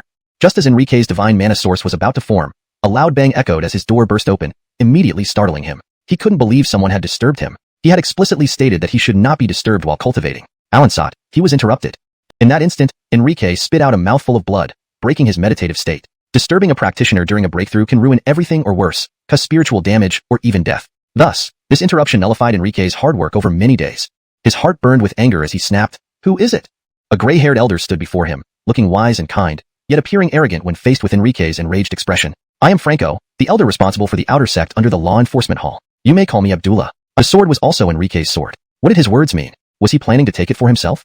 What does barely match you even mean? Who do you think you are? This man had not only barged in and interrupted Enrique's breakthrough but now wanted to take possession of his rainbow sword. It wasn't hard to imagine how furious Enrique was. But considering his own strength issues, he took a deep breath to calm down. "Did you misunderstand something?" Enrique thought it best to clarify things. Unable to hold back, he said coldly, "This sword belongs to me, Enrique. It's only temporarily in Abdullah's hands. How can Abdullah make it seem like my sword is supposed to become yours? Or what?" Franco immediately acted as if he were completely justified, asking in a questioning tone, "I have always lacked a good sword, and this sword happens to suit me perfectly. So, don't you plan on giving me this sword?" "It suits you?" The audacity of his words made Enrique involuntarily laugh. He couldn't help but retort, "So, according to Abdullah, anyone who has a connection with you must give their belongings to you?" Seeing Enrique being so obstinate, Franco's expression turned cold. "Handing over this sword to me will earn you protection from me in the outer sect. I hope you aren't foolish enough to refuse." This was an open threat. His intentions were clear. He wanted to seize Enrique's rainbow sword for himself. Is this the condensing chi pill? Rushing over, he opened it and found a pale red pill inside. Franco said again, "Since you don't wish to break through using the condensing chi pill, allow me to accept it on your behalf." After seizing Enrique's rainbow sword, Franco now aimed to take Enrique's condensing chi pill as well. To put it bluntly, Enrique had planned to break through to the condensing chi realm on his own merits, but because of Franco's interruption, his attempt failed. Without external assistance, Enrique might not be able to break through again. Alansat, knowing he had interrupted Enrique, Franco still wanted to take the condensing chi pill. This was a clear attempt to dash any hope Enrique had of becoming an inner sect disciple. Holding the medicine bottle, Franco remarked, "My unworthy grandson has been stuck at the Hayden extreme realm for a long time. With this condensing chi pill, he can become an inner sect disciple." At that moment, a voice from outside the room suddenly asked, "Junior Brother Lou, are you there?" The voice startled Franco, making him freeze momentarily. He instinctively looked over and saw Andoni's in a Taoist robe enter the room. Instantly, cold sweat appeared on his forehead, and he appeared very nervous. "I have business elsewhere, I should go." With that, Franco made a move to leave. The newcomer was none other than Iman. Seeing Franco preparing to leave, Iman blocked. Seeing Enrique take the pill, Iman looked coldly at Franco. "Does Abdullah have anything else to say?" "Slander, pure slander," Franco shouted. "As an outer sect elder, would I possibly steal from a disciple? Clearly, he gave it to me willingly." Turning his anger toward Enrique, he roared loudly, "Enrique, tell me, why do you threaten me?" Chapter 227, Condensation Success. To speak untruths with eyes wide open, Franco shamelessly accused Enrique of defaming him. However, what was the truth? Enrique had not defamed him at all. He was simply speaking the truth. Seeing his expression, Enrique couldn't help but laugh. "You say I slandered you?" Franco said righteously. "What else could it be?" He completely acted like a victim. Barton just sneered, and then, to Enrique's shock, he punched Franco directly in the face. "A senior elder of the outer sect bullying an outer sect disciple. Don't you have any shame? As an elder, you should know the consequences of interfering with an outer sect disciple's attempt to break through to the chi condensation realm, right? You're supposedly at the 6th layer of chi condensation strength. Surely you didn't miss that Enrique was attempting to break through his realm, yet you still barged in and interrupted him. You truly deserve death." Barton appeared very angry and began beating up Franco fiercely, kicking and thrashing him. This act greatly surprised Enrique. As a sect disciple, Barton was actually beating up an outer sect elder. Of course, Enrique was also grateful, knowing that this was done for him. It was already the second time Barton had helped him. Most surprisingly, Franco seemed to be very afraid of Barton. Despite being beaten, he did not dare curse back but kept begging for mercy, pleading not to be hit again. Franco is kin to Barnabas. Your impressive performance during the external evaluation must have frightened him, so Franco came forward to snatch your sword. Seemingly guessing Enrique's confusion, Barton explained, "Besides, he is merely an outer sect elder, where having chi condensation strength is enough. In Yunxiao sect, outer sect elders are the ones who were once considered failures among outer sect disciples, unable to break through or breaking through too slowly, ultimately becoming an elder as their only choice. As a disciple of the sect leader, I wouldn't give these outer sect elders a second glance. Not only can I beat him up without consequence, even if I kill him, it doesn't matter. At worst, I go out to kill a few demons." Barton said this casually, which utterly terrified Franco. He hurriedly begged for forgiveness. "I'm wrong. I really am wrong. Everything was because of Barnabas. Please don't kill me." In Yunxiao sect, there's a rule. If one kills a fellow sect member but does not wish to die themselves, they must go hunt demons. And Barton has a nickname in Yunxiao sect, Crazy Igor. This was because he killed many subpar disciples whom the sect looked down upon. Given his strong capabilities and status as a disciple of the sect leader, it was impossible for him to be punished. Thus, after killing, he chose to hunt demons. Therefore, many in Yunxiao sect avoided him like the plague. Barton didn't want to escalate things. Although Franco was an outer sect elder, He held nothing but disdain for him deep down, but as an elder of Yunxiao sect, Barton decided against killing him.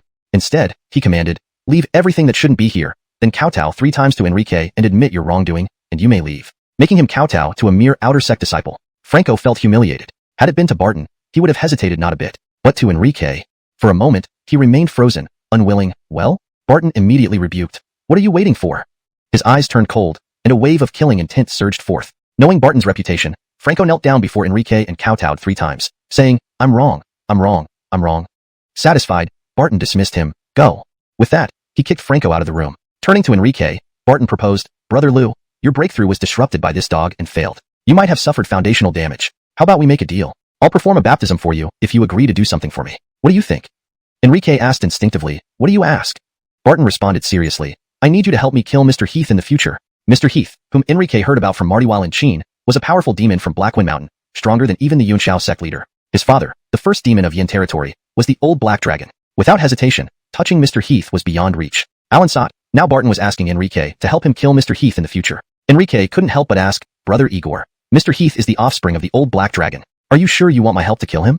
"Alonso's." Barton nodded, his eyes burning with hatred. Enrique saw the deep-seated grudge. Without asking more, he agreed, "Then I will agree." "Good, with Brother Lou's word, I am relieved." Barton smiled, saying, "Since so, I'll perform a spirit herb baptism for you, aiming to help you break through to the Qi condensation realm." "A spirit herb baptism, to lay the foundation for me?" "Brother Igor, are you certain about using spirit herbs for my foundation?" Enrique doubted his hearing. What are spirit herbs? They are exceedingly rare. Even a single plant can incite numerous cultivators to fight to the death. Spirit herbs possess extraordinary effects. Some can even rebuild one's bones and sinews. An ordinary person could become a genius. Performing a baptism with spirit herbs is an extremely luxurious practice, not something an ordinary person can experience. Moreover, the process is intensely painful, with cracking bones and tearing flesh quite normal. It's a major transformation. If one can't endure the pain, they risk failure and danger to their life. Of course, success means a tremendous leap forward. Barton affirmed, "In 3 days, I will perform the spirit herb baptism for Brother Lou." 3 days later, Barton arrived with a massive medicine cauldron, finding Enrique nearby. This cauldron stood over 1.5 meters tall, with ancient patterns etched into its surface. Steam rose from the cauldron, casting ripples of light and emitting an intoxicating aroma, refreshing the senses. "Brother Lou, the baptism is about to begin. Please come over," Barton reminded. "All right," Enrique complied and walked over, glancing inside the cauldron. Inside, various herbs and precious bloods melded into colorful liquid, rich with divine essence. "Brother Lou, let me warn you. The process will be excruciating. You must jump into this ancient cauldron to undergo the purification, which will certainly be painful. However, I promise you won't die." Frankly, Enrique was indeed intimidated. Inside the cauldron, boiling water bubbled and splashed, undoubtedly indicating an incredibly high temperature. The heat alone made his face feel scorching. Jumping in would probably burn his skin off without causing death. "Are you scared, Brother Lou? I hope you don't disappoint me. After all, I've gone to great lengths for this baptism. Nothing comes without cost." Enrique understood this well. Fear? Why should I fear when I can't die? After 3 days, Barton arrived with the large medicine cauldron. This towering cauldron, more than 1.5 meters tall, emitted an ancient aura with intricate patterns etched all around it. Steam billowed, releasing faint light and a pleasant fragrance into the air, refreshing anyone who breathed it in. Barton reminded Enrique, "The baptism is about to begin. Come over now." "All right," Enrique walked over, inspecting the cauldron carefully. Inside, various herbs and precious liquids had melded into a colorful slurry, teeming with divine essence. "Brother Lou, let me forewarn you. The process will be extremely painful. You will jump into this ancient cauldron and endure the purification. There will be immense suffering, but I assure you won't die." Indeed, Enrique felt somewhat hesitant. The bubbling water within the cauldron was clearly hot, sending out waves of heat. Without touching the water, Enrique's face already felt scorched. Entering it would likely cause severe burns if not worse. "Brother Lou, are you afraid? I hope you don't let me down. After all, preparing this baptism required significant effort. There must be sacrifices for every gain." Enrique knew this deeply. Why fear? What's there to fear when I won't die? Speaking, Enrique leaped into the medicine cauldron. Instantly, searing heat enveloped him, causing excruciating pain all over his body. His entire frame was encased in a colorful liquid that continuously surged and submerged him. Soon, his skin, under the effect of the intense heat, turned scarlet and scorching hot, as if ready to bleed or melt from the heat. It was sheer torment. The multicolored essence liquid seeped through Enrique's pores into his body, carrying out impurities with each pass, repeatedly purifying him. This was the most terrifying part of the baptism, a process of extreme physical suffering. The medicinal fluids entered through his pores, releasing their effects within him. In a sense, the primary cause of Enrique's pain wasn't just the heat but the spiritual herb baptism itself. If it had been anyone else, they would likely have screamed in agony. But Enrique was remarkably resilient. He didn't utter a single sound. Watching this scene, Barton couldn't help but be surprised. He hasn't made a sound? To him, Enrique should have been wailing and screaming in agony, but this outcome was entirely unexpected. After all, Barton himself had cried out in pain when he underwent the ritual years ago. During the baptism, Enrique's body glowed from within, radiating an iridescent light as the powerful medicine assaulted his organs, nearly rupturing them, only to heal and nourish them, giving them a glossy sheen. His bones and muscles gradually crumbled and regrew stronger, more robust and luminous. Throughout this process, Enrique remained silent. This only increased Barton's admiration for Enrique. However, upon closer inspection, Barton noticed something peculiar. No wonder this guy isn't making any noise. It turns out, he's passed out. Several hours later, the sky had darkened, dotted with twinkling stars. Under the influence of the spiritual herbs, Enrique's skin became luminous and glossy, his pores emitting rays of light. The pain had finally subsided enough for him to regain consciousness. Now, where his chest had once been flat, it bulged with firm muscles, noticeably more robust than before. As the ancient cauldron's medicinal fluid was gradually absorbed by Enrique, his aura began to intensify, signifying significant internal changes. Is this? Enrique felt an immense transformation, stunned momentarily at the unbelievable results. At this moment, every part of his body tingled with residual pain, leaving him slightly parched. His physique was now dazzling and lustrous, glowing like a newborn child, untouched by the world. A pale golden light emanated from his skin, a blend of gold and silver hues, adding an otherworldly charm. Though still strikingly handsome, Enrique now appeared even more ethereal, almost like a celestial being on earth. He exuded a sacred aura, commanding awe and respect, along with an indescribable allure. Unfortunately, despite this, Enrique hadn't yet broken through to the chi condensation realm. But Enrique felt that he was close. Barton also sensed that Enrique was just a step away from breakthrough and handed him a chi condensation pill. Swallow this, and you should succeed in breaking through. Sure. With the chi condensation pill, Enrique felt very confident. At this moment, his heart swelled with anticipation. He was about to achieve success in chi condensation, completing the transformation from martial artist to cultivator. And then, from outer sect disciple to inner sect disciple. The potency of this pill is amazing. Upon ingesting the chi condensation pill, Enrique felt an overwhelming surge of energy course through his limbs. The process left him feeling unbearably swollen, as if his body might burst. The energy was too intense, especially in his dantian, which swelled even more dramatically. Simultaneously, he felt his divine power source beginning to condense. Having experienced this before, Enrique knew it was a clear sign of impending breakthrough to the chi condensation realm. One go at it, become a true cultivator. Enrique encouraged himself. I did it. The next morning, after a night-long effort, Enrique finally completed his breakthrough. Phew. Exhaling a deep breath, Enrique opened his eyes, feeling invigorated, a rare smile of joy spreading across his face. At this moment, he clearly sensed the successful condensation of the divine power source in his dantian. Is this how a cultivator feels? He muttered to himself. Enrique had become a true cultivator. This meant he could now wield the full potential of magical artifacts and practice Tao techniques requiring spiritual power. He had undergone a fundamental transformation. Reaching this realm also marked the start of vying for cosmic fortune, absorbing heaven's chi and integrating it within his body to form the divine power source, preparing for the next stage, the spirit wheel realm. That involved condensing 9 major divine power sources into one, achieving the life source wheel. Of course, what truly delighted Enrique was seeing the second page of the Supreme Ruler of 10,000 Tao shimmering in his mind, confirming his successful breakthrough. Because only after a successful breakthrough would the corresponding inheritance unlock. Barton also felt that Enrique's aura had grown immensely stronger and knew the breakthrough was a success. Now that Junior Brother has successfully broken through, what are your plans? Barton asked. Facing Barton's inquiry, Enrique smiled calmly. Of course, I will immediately go kill Barnabas and officially become Senior Brother Igor's true Junior Brother. Chapter 228. Exclusive for discarded dogs. Listening to Enrique's words, Barton was taken aback. This kid just broke through, right? Is he so impatient already? Little Brother Lou, you've only just formed your magical power source. Do you plan to challenge Barnabas to a fight to death now? He couldn't help but remind him, Little Brother Lou, you must know that Barnabas has the peak strength of the second stage condensation realm. His spiritual energy is more than twice as much as yours, and he excels in various Tao techniques. You haven't practiced any Tao techniques yet. Are you sure you don't want to settle in first? Many thanks for reminding me, Senior Brother Igor. But if I have to hesitate even when facing someone like Barnabas, how can I qualify as a disciple of the Patriarch? Now that Enrique had broken through to the condensation realm, feeling the surging power within his body, he felt incredibly confident in his own abilities. To put it bluntly, he didn't consider Barnabas worth his notice anymore. Because, in Enrique's view, Barnabas no longer qualified to be considered an opponent. More importantly, one must keep their word. Enrique had said that once he successfully broke through, he would go and kill Barnabas. He had spoken, so it had to be done. This wasn't arrogance, but because Enrique's breakthrough had led him not only to form one magical power source but two. In other words, Enrique had advanced from the Hadenly Peak realm to the second stage condensation realm. If this news got out, no one would believe it. After all, who could directly break through to the second stage and form two magical power sources upon just advancing? Such a thing was unheard of. However, Enrique understood why he could consecutively form two magical power sources. Barton had first purified him with spirit medicines, followed by the strengthening effects of the condensation pill. Then, Barnabas sent Franco to harass him, interrupting his breakthrough and attempting to seize the rainbow sword and the condensation pill, intending to leave Enrique utterly helpless. This act aimed to destroy Enrique's future entirely. One could say Barnabas intended to force Enrique into eternal ruin. Given such deep-seated hatred, how could Enrique let Barnabas off? Besides, Barnabas also wanted to kill Enrique to become the Freddy's disciple. Logically, Enrique felt the same way. Thus, only one of them could survive. Let's meet at the life and death platform to determine who becomes the Freddy's disciple. Although he had broken through to the condensation realm and unlocked the second page of the Supreme Dao scripture, which meant he could now inherit the Supreme Dao lineage, Enrique wasn't in a hurry to do so. He recognized this inheritance was something immense, beyond everything else. Therefore, he planned to kill Barnabas, become the Freddy's disciple, and only then would he slowly digest everything. Barton also saw that Enrique was now resolute and brimming with confidence. With a gentle smile, he said, "Since it's like this, then let's go to his peak, shall we?" "All right," Enrique agreed. Barton led the way to find Barnabas. As inner sect disciples, they each owned a mountain peak, with all resources on it belonging to them. Enrique knew that inner sect disciples used winged horses as transportation, just like what he had seen in the Qin Kingdom's imperial palace. But Barton's means of transport was not a winged horse, it was a sword. Barton actually brought him along while flying with a sword. This made Enrique envious. Compared to riding a winged horse, there was no doubt that flying with a sword looked cooler. Unable to resist, Enrique asked, "Senior brother Igor, how did you manage to fly with a sword?" Enrique admitted he envied such a technique. Barton explained, "It's just basic sword flying skill, nothing major. If you wish to learn, after completing your trials, go to the Dao Techniques Pavilion."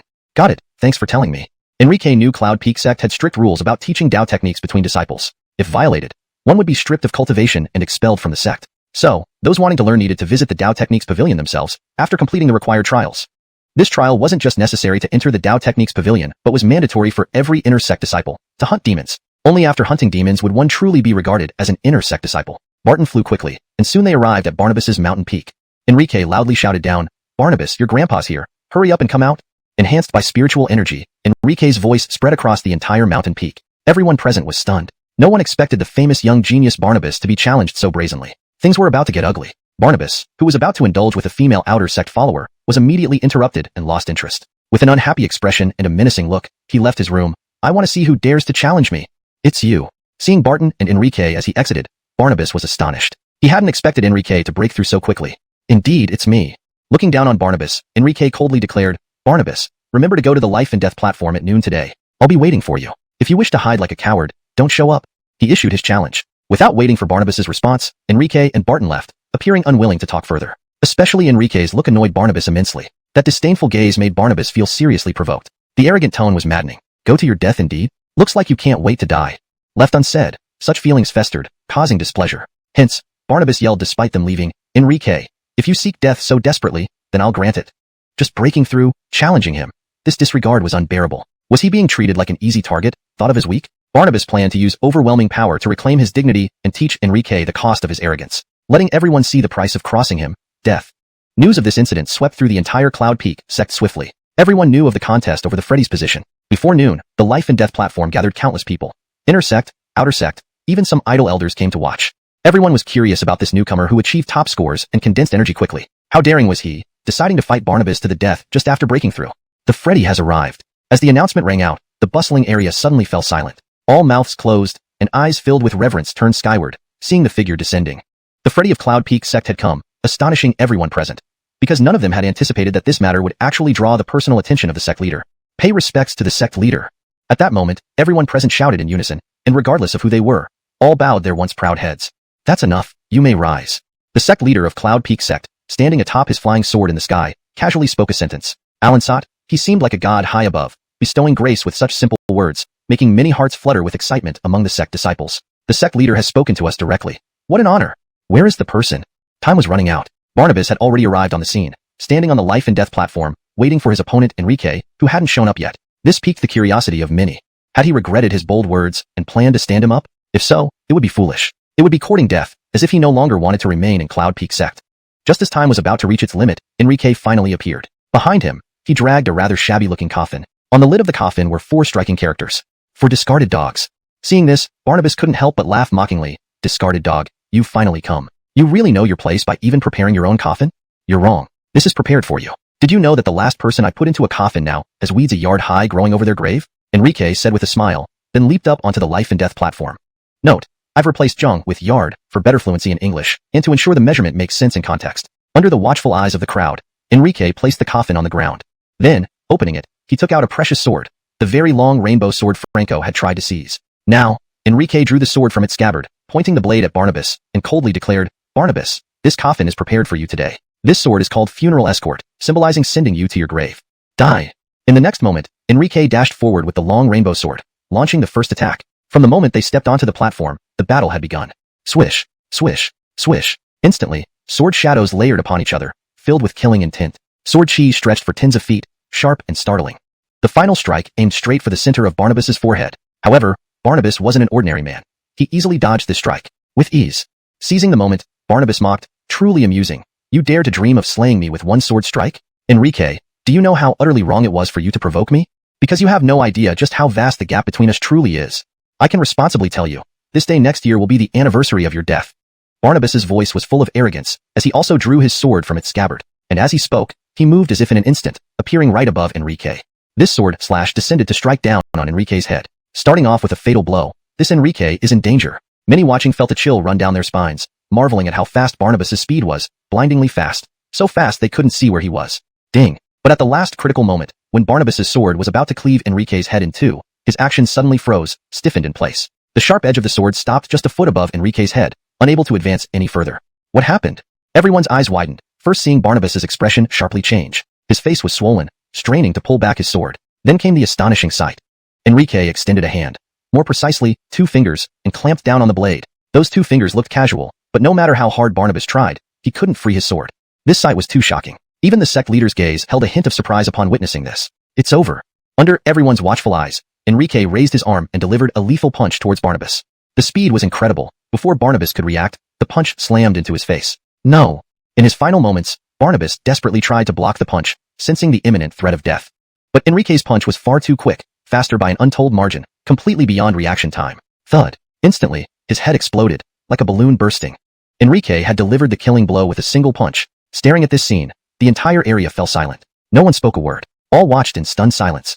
Initially, everyone expected a great battle since they had just begun exchanging blows. Alansat victory and defeat were decided within those few moments. The result was hard to accept. After all, Barnabas's death was too simple. What good was having cultivated Dao techniques if he never got the chance to use them? Enrique didn't intend to give him that chance. He simply punched Barnabas to death. Though this battle seemed absurd, everyone understood this moment. This young novice would rise meteorically. After all, the sect leader had clearly stated that whoever won this duel would become his disciple. Enrique understood this too.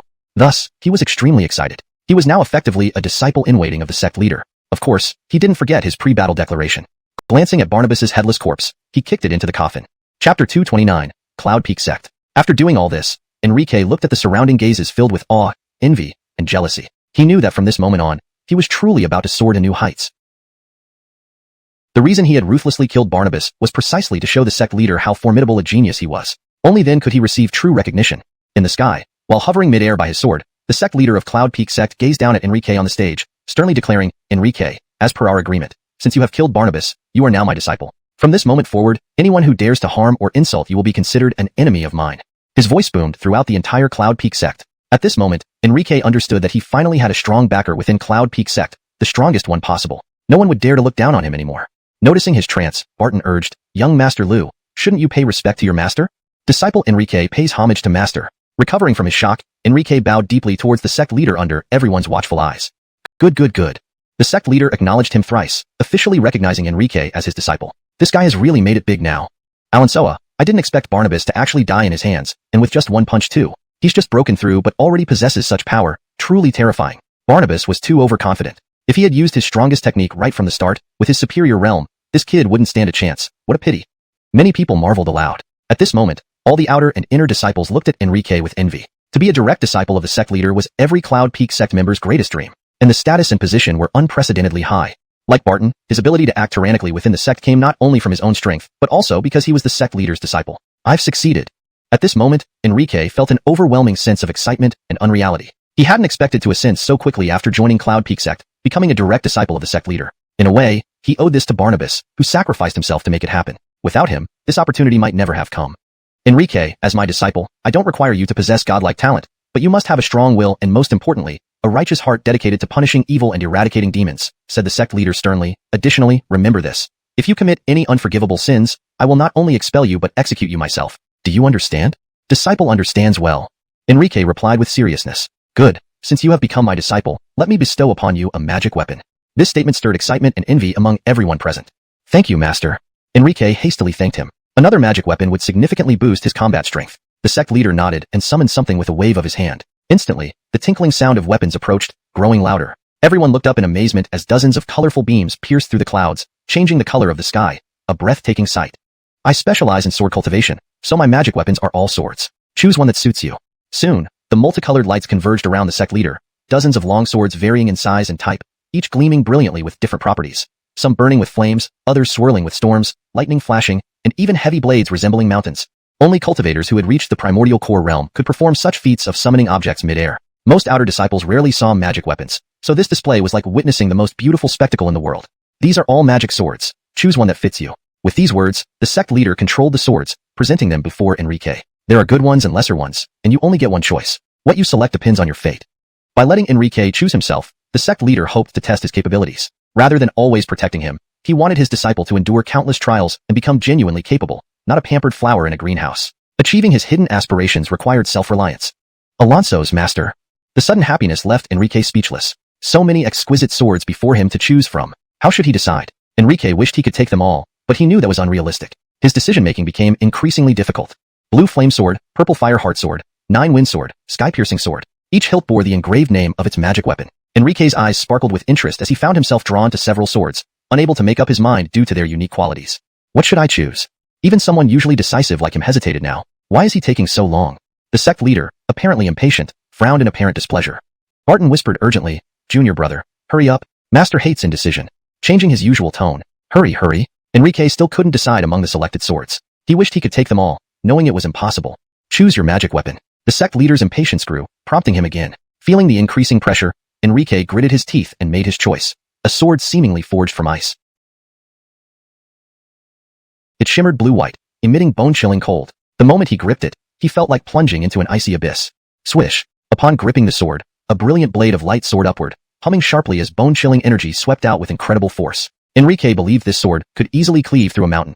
You picked well, boy. This sword is called Ice Crystal Spirit, and it's a middle-rank spirit-class magic weapon. Surprise flickered in the sect leader's eyes at Enrique's selection. But, choosing this sword is good as well. 1 month from now, you will wield this sword to let the other sects know what capabilities a new disciple of Yunxiao sect truly possesses. Of course, if you end up disgracing my name at that time, then don't blame me for taking back this sword. Disciple will not disappoint master's expectations. Enrique hurriedly replied, seemingly taking it seriously. Alan thought he had some questions and couldn't help but ask, "However, master, I don't quite understand your words." "Just go with it. I still have cultivation to do. I need to be going now," the Freddy of Yunxiao sect said before leaving via sword flight. Barton spoke to Enrique. "Since that's settled, elder brother will tell you about the new disciples gathering in 1 month. In our Yin region, there lies a hidden realm called Chaos Demon Abyss. Although it is fraught with danger, it also contains immense fortune and opportunity. Since ancient times, every powerhouse who left a formidable reputation in the Yin region was a top talent who walked out of the Chaos Demon Abyss alive. And entering the Chaos Demon Abyss has an intangible limit. Only disciples below the 5th layer of the condensing chi realm can enter it. If one surpasses this realm, they will be rejected. They won't even be able to get close." Enrique listened quietly but couldn't resist asking, "But what does this have to do with the new disciples gathering?" "Because only those who achieve a top 100 ranking in the new disciples gathering can enter it to gain fortune." Barton asked, "Do you know our senior brother, Horatio?" Of course. For someone who could rightly be called a legendary figure in Yunxiao sect, Enrique had naturally heard of him. Even though he was no longer in Yunxiao sect, his title as the inner sect's top disciple remained. That was like a huge mountain, an insurmountable peak, one that everyone could only look up to. 10 years ago, our senior brother Horatio gained fortune in the Chaos Demon Abyss and has now become an upper sect disciple. As he spoke, Barton whispered in Enrique's ear as if afraid others might overhear. "Moreover, our master was once a cast-out disciple of the higher sect. You should keep this information to yourself and absolutely not mention it in front of master." Ah! Enrique was completely stunned by these words. The revelation was too shocking. A respectable patriarch of a sect was actually a cast-out disciple? Gossip fire flared up brightly. After leaving the area with Barton, Enrique asked, "What's really going on? Our master was a cast-out disciple of a higher sect?" Barton replied, "Alonso's, didn't expect that, did you? Our master is not originally from Yin, but comes from the divine continent, specifically an outer disciple of a superpower called Yuntian sect. However, our master committed a mistake and was expelled, leading him to come to our Yin region. By chance, he became the Freddy of Yunxiao sect." Curious, Enrique continued questioning, "Brother, how do you know so much?" Barton chuckled, "Naturally, master told me after a few drinks, though he doesn't even remember saying it." No wonder he knew so much. Enrique pursued further, "Does brother know why master was expelled from Yuntian sect?" "Sure do." Barton wore an expression of pride. "Master beat up the illegitimate son of a big shot back then, so he was given a reason to be driven out of the sect." Speaking, Barton's eyes filled with admiration. "Little junior brother, you don't know. Master's original sect, Yuntian sect, is renowned throughout the divine continent, with a legacy spanning over 1,000,000 years. Otherwise, it wouldn't dare call itself a heavenly sect. It said the abundance of spirit energy there is 1,000, or even 10,000 times greater than here. Do you understand the implication? The difference is so great?" Enrique gaped. He knew the spirit energy in Yunxiao sect felt incredibly dense to him. Alan thought, Yuntian sect was 1,000-fold to 10,000-fold denser? Enrique yearned deeply, unable to suppress his sigh. "I hope one day I can visit Yuntian sect." This was his new goal. The world was vast, and for such a top-notch cultivation paradise, Enrique naturally yearned inwardly. That would be hard. Barton couldn't help but sigh. If you want to become an outer disciple of Yuan sect, you must achieve the spirit wheel realm before age 20. To become an inner disciple, you must break through to the primordial core realm by 30. That's the primordial core realm. Such an advanced cultivator at that age is unimaginable. Even our senior brother Horatio, as Yunxiao sect's historical first genius, only barely qualifies to be an outer disciple at Yuan sect. Entering a celestial sect was extremely stringent and high-demanding, nearly despair-inducing. Saying this, he fell into a bit of depression. As for me, I'm 25 and merely at the first layer of the spirit wheel realm. I'm far from qualifying as an outer disciple. Yuan sect was something Barton longed for. Unfortunately, fate seemed unkind. Barton's mood was quite downcast. Enrique wanted to offer comfort when suddenly Barton's eyes lit up. He earnestly told Enrique, "Junior brother Lou, coming from an ordinary place but achieving the condensing chi realm at 16 proves your talent. So, 1 month later, you must secure a top 100 ranking at the new disciples gathering. Only then will you have a chance to enter the Chaos Demon Abyss, where gaining fortune offers the possibility to reach Yuan sect." Chapter 230.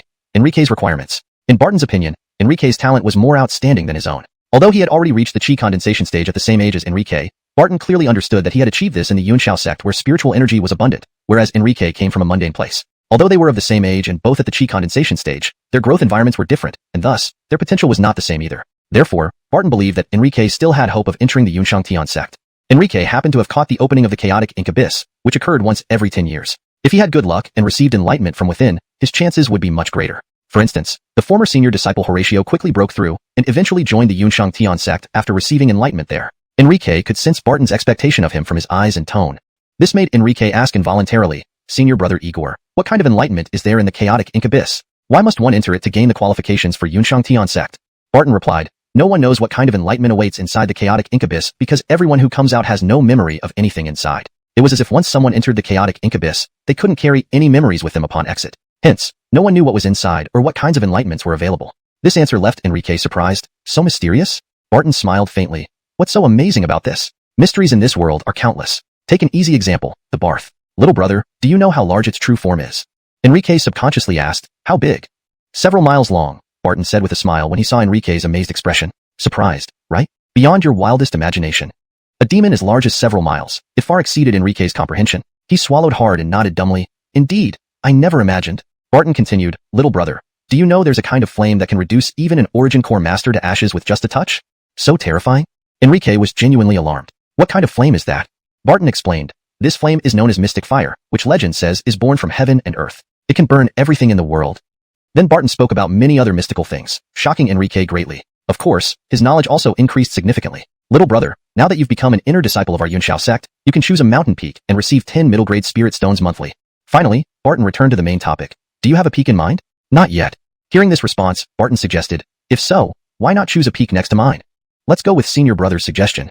Barton then led Enrique to the peak beside his own. To Enrique's surprise, it was the very peak where Barnabas used to reside. Noticing Enrique's puzzled look, Barton explained, "Barnabas is dead, so this peak is unclaimed. If you hadn't come here, someone else might take advantage."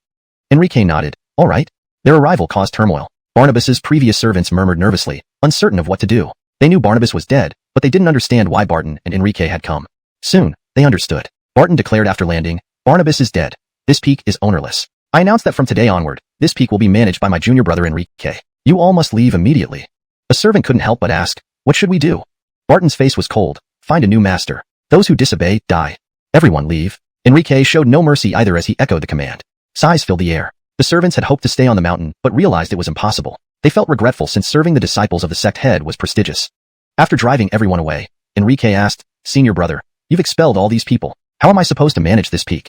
He had no interest in tending to the peak, but letting it fall into disuse was also not ideal.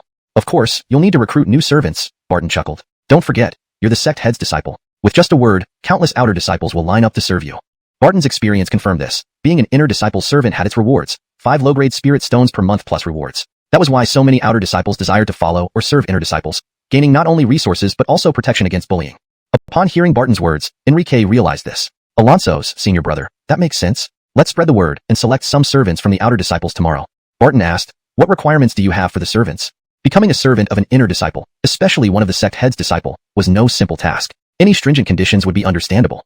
Enrique smiled sheepishly. "I have 3 requirements. First, they must be female. Second, they must have exceptional beauty. Third, they must be under 20 years old." Chapter 231. Seclusion. "Haha, looks like junior brother has quite the temperament." Barton immediately wore a knowing smile. "Don't worry, since this is your requirement, it's on me. Wait for the open selection tomorrow. The next day, noon. The open selection officially began. At the foot of the mountain where Enrique resided, quite a number of people had gathered. Many outer sect female disciples, upon learning of Enrique's requirements, had rushed over. Even though they could guess why Enrique would choose only female disciples, they still came. Because, for them, this was simply amazing. Especially some of the pretty-looking outer sect female disciples were filled with confidence, believing their chances were high. As for the male disciples, they displayed extreme indignation and also came to watch. Why just females? Isn't this discrimination against men? They also cursed Enrique secretly for being shameless. After all, as long as Enrique stated that he wanted only female servants, wasn't it obvious to everyone what his intention was? A lot of outer sect female disciples showed up today, and they looked very good. Some were fresh and beautiful while others were charming and gentle. There was a variety of types available. With each one selected by Enrique, these outer sect female disciples cheered with excitement and appeared extremely moved. And whenever a female disciple was chosen by Enrique, the surrounding male disciples clenched their teeth in frustration, pounding their chests in anguish, displaying heartache and resentment.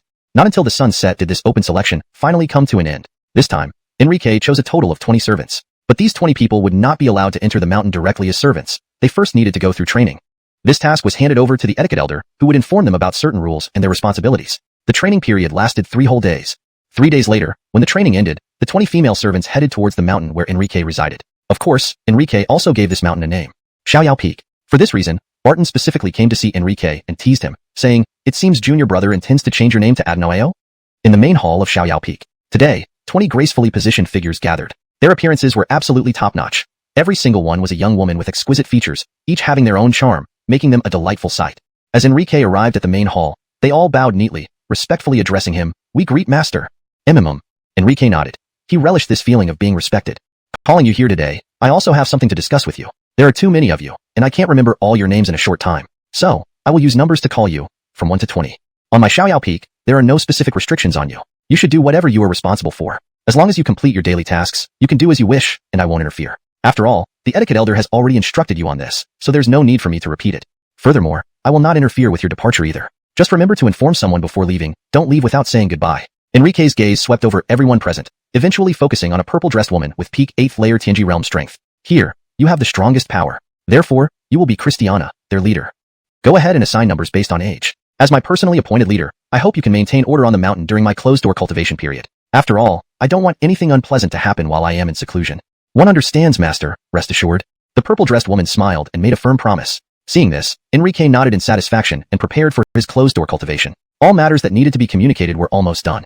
He was now going to focus on cultivating, experiencing the legacy left on the second page of the Supreme Venerable Technique of Myriad Tao. After Enrique left, among the crowd, a small-built girl looked at Christiana, appearing very delicate, timidly yet respectfully said, "Sister leader, my name is Charlton Xiao. Enrique mentioned that we..." Smack. Before she finished her sentence, the purple-dressed woman, known as Christiana, retracted her initial smile, revealing coldness. Hearing Charlton Xiao's words, she immediately stepped forward and slapped her across the face. What realm was she in? Peak 8th layer Tianji realm. And Charlton Xiao? She was merely at 4th layer Tianji realm. Although this slap didn't kill her, it knocked her to the ground, coughing blood. Charlton Xiao was thoroughly stunned by this slap. She hadn't expected such treatment despite being courteous. "What are you, daring to address master by his given name?" Looking down at Charlton Xiao, who lay sprawled out on the ground, too scared to retaliate, the purple-dressed woman spoke coldly. "I don't care about your past identity. Since you've decided to be master's servant, then you are a servant. If you don't like it, leave. This slap is to teach you a lesson and remind you. Remember, at Yunxiao sect, follow the rules. The etiquette elder has already told us that, as servants, master's name is forbidden. If you dare call him by his name again, it won't be as simple as this. If you think you can gain master's favor through your appearance, I suggest you give up that notion. Every one of us here has beauty that isn't inferior to yours." Having said that, the purple-dressed woman turned to everyone else. "Sisters, take note. Never call master by his name directly. Don't forget what the etiquette elder taught us. We used to be outer sect disciples, but now we are servants of Xiaoyao Peak. Since you've chosen to be a servant, act accordingly. Now, everyone please state your age. I will start assigning numbers for convenience in identifying and summoning you by master." Enrique naturally had no knowledge of what transpired here. After leaving the main hall, Enrique went into seclusion, planning to begin cultivating. He had half a month before he had to undertake the solo hunt mission for monsters. Hashtag Chapter 232, Chances Challenge. In the days that followed, Enrique chose to seclude himself not only to inherit the second page of the Myriad Tao Supreme Technique, but also to solidify his strength. He knew that as a disciple of the sect master, he couldn't handle this first mission casually. The first task had to be completed impeccably. There were likely many eyes watching him from the shadows during this first hunt for demons and fiends. If he chose a weak demon or fiend for training, it would lead people to underestimate him, labeling him merely as a lucky individual. Thus, Enrique planned to choose a challenging task to prove that he was not solely relying on luck to become a disciple of the sect master. Rather, he wanted to demonstrate genuine power and talent. He needed everyone to understand that he deserved his position as the sect master's disciple. Inside the cultivation chamber, Enrique had been seated cross-legged, meditating in deep trance for several days. Despite using up all his spirit stones, he hadn't yet advanced in strength. Thus, the primary purpose of this cultivation period was consolidation. Additionally, after completing his cultivation practice, Enrique eagerly opened the second page of the Myriad Tao Supreme technique in his mind, preparing to begin studying it. The second page, like the first, contained two cultivation techniques. Upon opening it, Enrique saw the two methods. 1. The first technique was named Myriad Tao Body Tempering Technique. This technique had a simple effect. It absorbed the qi of heaven and earth, which would then automatically nourish the body. If one achieved success in cultivating this technique, they would become invulnerable to all forms of attacks, with a body as indestructible and as strong as divine weapons. Moreover, it could transform one's physique into something akin to being reborn, achieving physical perfection. 2. The second technique was named Myriad Tao Essence Condensation Technique. This technique was extraordinary. After cultivation, it could increase the storage capacity of each essence spirit source in one's body by tenfold. In other words, after Enrique mastered this technique, his overall spiritual energy capacity would greatly expand. Even if he had just one essence spirit source, it would be equivalent to having 10. At the Qi condensation stage level 1, his power would rival that of someone at level 9. Having 10 essence spirit sources wasn't impossible, though very rare. While Qi condensation stage level 9 meant having 9 essence spirit sources, level 10 did exist, albeit incredibly rarely, 1 in trillions. Reaching level 10 indicated potential to eventually cultivate to the spirit transformation realm. Throughout history, all cultivators who reached such godlike realms had also cultivated to level 10. To put it bluntly, to reach the spirit transformation realm, one must condense the 10th essence spirit source. Furthermore, Qi condensation stage cultivators relied on their stored spiritual energy, which was limited. Once depleted, they needed to replenish it. The Myriad Tao Essence Condensation Technique expanded the storage capacity by tenfold, but also required 10 times the usual cultivation effort for each new source condensed. Though this would significantly slow down his cultivation speed, Enrique didn't hesitate. He still chose to practice it. After mastering this technique, his Qi condensation stage level 1 power would match a level 10 cultivator, surpassing ordinary level 9 cultivators, a terrifying advantage. Of course, Enrique intended to cultivate both the Myriad Tao Body Tempering Technique and the Essence Condensation Technique. The cultivation methods were straightforward, and soon he entered a state of deep practice.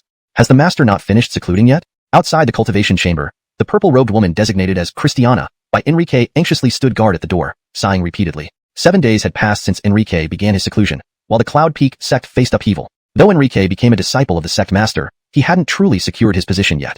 According to the rules of the sect, as a disciple of the sect master, he had to face a challenge to confirm his status. Anyone could issue a challenge, but there would only be one chance. Whether he won or lost, this challenge couldn't be changed later.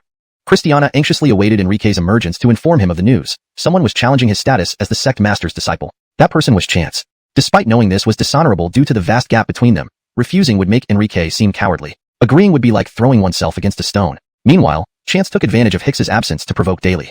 This Chance is really shameless, already at Qi condensation level 9, among the top 5 intersect disciples, and now challenging Enrique who just broke through to Qi condensation. TSK. I'm regretting not challenging Enrique myself. Who cares about honor if you become a sect master's disciple? Wake up. Enrique isn't a fool. Why would he accept such a challenge? Alonso's, exactly. With such a disparity in strength, even refusal wouldn't matter much. Many intersect disciples commented. Despite Chance trying to force his way into Enrique's room, Christiana fearlessly stopped him, saying, "My master is still secluded. Please do not disturb him." Chance replied, "Very well, I'll wait until he emerges." To Chance, it didn't matter whether Enrique accepted or not. Acceptance would mean better chances, while refusal would damage Enrique's reputation. Face meant nothing to Chance. Why hasn't Brother Igor returned? Chance is too arrogant. I hope Brother Igor can come back and settle things. Christiana thought bitterly. Just as she pondered when Enrique would emerge and why he took so long, she heard laughter from the cultivation room. Ha ha ha. She turned and saw the door open. A tall figure emerged, hands behind his back. Are you the master? Seeing the figure, Christiana widened her eyes in disbelief. The youth before her still had his breathtaking beauty but had grown nearly half a head taller, more muscular and exuding masculinity, causing her cheeks to flush. How did he grow so fast and become even more handsome? That's right, it's me, Enrique said calmly, his voice unchanged. His body, now in perfect condition post-cultivation, appeared more mature and robust. What happened? How did your appearance change? Christiana wondered, still in shock. The chapter continues seamlessly without any abrupt breaks. In just 7 short days, Enrique had undergone such a dramatic change. No one could have anticipated it. Transformation and rebirth. It couldn't describe him more aptly. Christiana marveled inwardly. Indeed, reality was almost exactly as she imagined. After cultivating the Myriad Tao Body Tempering Technique, Enrique had truly undergone a transformation. Under its influence, his entire body had been restructured, and naturally, his strength was worlds apart from before he entered seclusion. Although Enrique was still at the Qi condensation stage level 2, this was the level 2 strength achieved through cultivating the Myriad Tao Essence Condensation Technique. Soon, Christiana recovered her composure and hurriedly bowed respectfully to Enrique. Congratulations to Master on emerging from seclusion with a great increase in cultivation. Though she kept her head down, Enrique noticed the adoration in her eyes and her shy demeanor. Enrique felt quite satisfied with this reaction. Indeed, he had become even more handsome. It seemed that enduring the pain had not been in vain. Cultivating the myriad Tao body tempering technique relied entirely on willpower. The pain was 10 times worse than any baptism. Enrique asked, "You look anxious, waiting here. Did something happen?" Christiana quickly replied, "Master, while you were secluded, Chance shamelessly issued a challenge to your status as the sect master's disciple and has been coming over daily to taunt you. Based on what you say, he really doesn't know shame." Enrique smiled with disdain. "He wants to challenge my identity as the sect master's disciple? Have it announced then. I, Enrique, accept the challenge." Christiana's face filled with shock, disbelief coursing through her mind. "Master, are you really going to take on the challenge?" Enrique nodded calmly. "Of course." Christiana quickly objected. "Master, you mustn't. Chance is at the chi condensation stage level 9. Even with your exceptional talent reaching level 2, there is still a huge disparity in strength. You have no chance of winning." The difference in their spiritual power sources was too vast, and Chance, being one of the top 5 inner disciples, was certainly no ordinary cultivator. He was among the strongest at level 9. He had mastered countless techniques and possessed various powerful means. But what did Enrique have? At best, he was at chi condensation stage level 2, with no mastery of any Tao techniques. If he took on the challenge, how could he possibly win? In Christiana's view, Enrique shouldn't fight at all. If he did, it would mean handing over the sect master's position willingly. This seemed utterly unwise, or downright foolish to her. She could not help but sternly say, "Master, you must not accept this challenge. If you lose, you'll lose your current position." This battle could not be lost. The best solution was to refuse. Seeing her reaction, Enrique gave an amused look. "Do you not trust me? I do trust you, but..." Before Christiana could finish, Enrique interrupted. "Spread the news then. Since Chance covets my status as the sect master's disciple, I'll give him the opportunity in 3 days. I accept the challenge." As soon as he finished speaking, a commendatory voice came from afar. "Well done, junior brother. You have courage." Enrique turned to see Hicks arriving. He flew gracefully on his sword. "People change after 3 days apart. I'm truly amazed by your transformation, junior brother." Hicks almost didn't recognize him. Unable to contain his curiosity, Hicks asked, "What level are you at now?" Chi condensation stage level 2. A level 2 cultivator who had mastered the myriad Tao essence condensation technique. Level 2, huh? Hicks was surprised. If Enrique had said level 9, he wouldn't have been shocked. Because in just a few days, Enrique had transformed dramatically, not only in appearance but also in the aura around him. At this moment, Enrique's aura was as surging as an ocean, indicating an abundance of spiritual energy within him. This was incomparable to his state just 7 days ago. No wonder Master said that the amount of spiritual energy each cultivator's essence spirit source can store varies, thus determining the strength or weakness of their cultivation base. That's why cross-level battles among chi condensation cultivators occurred frequently. And now, even at level 2, Enrique's spiritual energy surged so powerfully, suggesting that his earlier kindness had indeed saved a prodigy for the sect. This made Hicks feel fortunate for his decision. He couldn't help but marvel. "Junior brother is only at level 2. Yet your spiritual energy is so abundant. Truly impressive. Chance might not be your match after all." "Then may good luck come as you say." Having cultivated the myriad Tao essence condensation technique, Enrique didn't take Chance seriously. To put it bluntly, at the chi condensation stage, he was invincible. "Rest assured, your status as a disciple of the sect master is beyond Chance's reach." Hicks spoke meaningfully before waving to Enrique. "Senior brother still has matters to attend to, so I must leave. Junior brother has just emerged from seclusion, and the beauties on the peak have been eagerly awaiting your return. I won't disturb you further." Chapter 233, Preparing for Battle. Enrique has accepted the challenge. This explosive news spread from the free and easy peak and instantly swept through the entire Cloud Summit sect, astonishing countless people. He actually agreed? It was truly unexpected. After all, in everyone's view, Enrique should never have agreed. But what was the result? Enrique did agree. And he did not delay. It was scheduled just 3 days later. Having only just broken through to the formation of Chi Realm, he was about to face Chance, an inner disciple who had long been renowned. Was he really going to hand over his position as a chief disciple? This is completely reckless. If I had known, I would have challenged him myself. Many people were so upset that they wished they could replace Chance and become chief disciples themselves. Enrique is such a fool. What kind of strength does he even have to dare challenge Chance? In many people's eyes, Enrique was nothing more than a joke. The outcome of this battle needed no guessing. It would undoubtedly be Chance's victory. The power gap was too wide. There was no room for doubt. In everyone's mind, Enrique had no chance at all. Therefore, after this news broke out, many inner disciples gathered at Chance's peak, making him the focus of attention. Because everyone knew Chance was about to become the chief disciple of Cloud Summit sect, Chance himself looked exceptionally elated. "The person I respect most is the master. I never thought I'd become the master's disciple." Chance felt he already had a sure win. Originally, he hadn't expected Enrique to agree. He had merely meant to provoke him. But who would have guessed Enrique would actually accept? To Chance, it was like winning the lottery. An incredible stroke of luck.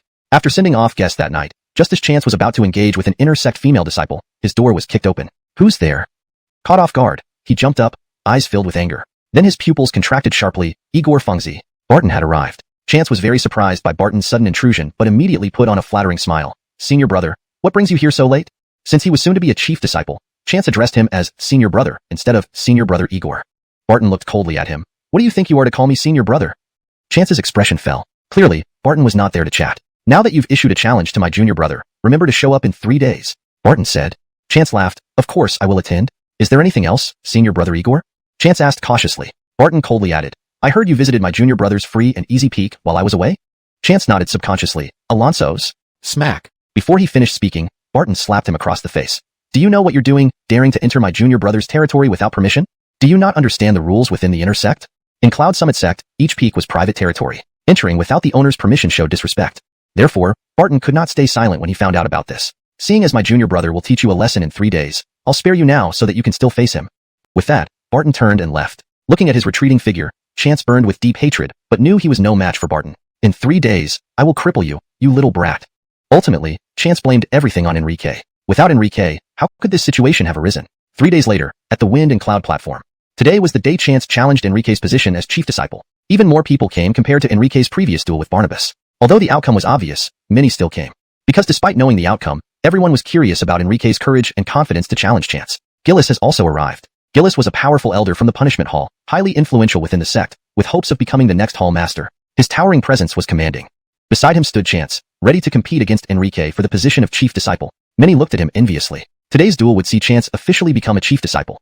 As time ticked by, Enrique finally arrived. That's Enrique? Seeing Enrique, many were visibly shocked. Although they recognized him, his transformation was significant. Some female disciples looked at Enrique with admiration, bordering on infatuation. Unhesitatingly, Enrique's current appearance made him one of the top beauties in Cloud Summit sect. Soon, Enrique walked onto the Wind and Cloud platform, followed quickly by Chance. Looking at the changed Enrique, Chance sneered, Boy, your courage is admirable, but do you really think you can be my opponent? He intended to mock Enrique's perceived foolishness. You've had it easy since entering the sect, using your talent and strength to become a chief disciple, making you arrogant. Alansat, you don't understand the vast gap between formation of chi realms. Though your energy is substantial, I, Chance, possess 9 spiritual cores. How can you compare? Why dare you accept the challenge? Enrique simply ignored him, saying indifferently, Have you finished barking yet? Don't say I'm bullying you, Chance scoffed, removing his long sword from his waist and placing it on the ground. You can use any magical artifact or means. I'll fight you barehanded. Showing superiority and strength, Chance intended to prove his dominance. Enrique shook his head, laughing. What nonsense. Not that I underestimate you, but what difference does it make if you use your weapon? Would that make you my equal? Even though Chance was at the 9th level of formation of chi with 9 spiritual cores, how could that measure up against Enrique, who had cultivated the Myriad Dao essence gathering technique to the 2nd level of formation of chi? In terms of inner spiritual energy, Chance was far behind Enrique. Chance felt humiliated and shouted, Arrogant! Let's see if you have the ability. The stage was set for a dramatic confrontation. Chance, overconfident in his superior position, prepared to defeat Enrique easily. However, unbeknownst to him, Enrique's true strength was far greater than anyone anticipated. His gaze was cold as iron, and he directly slashed toward Enrique with a palm that seemed like a blade through the air. In an instant, the saber energy condensed from his spiritual power burst forth with a sharp, menacing whistle, cutting straight toward Enrique. Chance had achieved notable success in saber techniques, fully qualifying him as a master swordsman. Therefore, even without using a saber, relying solely on his bare hands, his attack still carried the might of a saber strike. Thus, the saber energy formed from Chance's spiritual power conveyed a tyrannical saber intent as it approached Enrique. This single slash was terrifyingly powerful. Ordinary demons would likely be unable to withstand it and would be easily slain by it. Is this all you've got? In response, Enrique casually threw a punch, sending out a fist condensed from spiritual power. Although it was just a casual punch, Enrique's spiritual power reserves were immense. Consequently, this punch carried an overwhelming force, causing Chance's expression to change instantly. Clearly, he was shocked. Boom! The next moment, their moves collided, producing a tremendous sound. It was as if thunder had exploded, with enormous residual power rushing outward in all directions, making many inner disciples in the audience turn pale as they felt immense pressure. Those closer were even sent flying, spitting out blood. This is too powerful. Many people marveled, not expecting the aftermath of Enrique and Chance's battle to have such formidable force. Of course, what stunned everyone more was Enrique's strength. How could he be so strong? This kid is that good? Chance was also incredibly shocked at this moment. He had thought he could easily defeat Enrique, but the outcome far exceeded his expectations. What he didn't realize was that he and Enrique had already determined the winner in this exchange, because Enrique's attack was casual, while his own was a serious one. Even though it appeared evenly matched, who was stronger and who was weaker needed no further explanation. Today, as Enrique prepared to face Chance, Barton had also come to watch the match as agreed. He witnessed this clash firsthand and couldn't help but marvel inwardly. This junior brother truly excels beyond comprehension. I never expected someone at the 2nd layer of chi formation would possess such strength. He's even more extraordinary than Arn. No wonder he dared to challenge. He indeed has some skills. However, it will stop here because I won't hold back from now on, Chance said arrogantly. He would give his all from now on. However, Enrique looked at him with disdain and said, You talk too much. As he spoke, he impatiently waved his hand.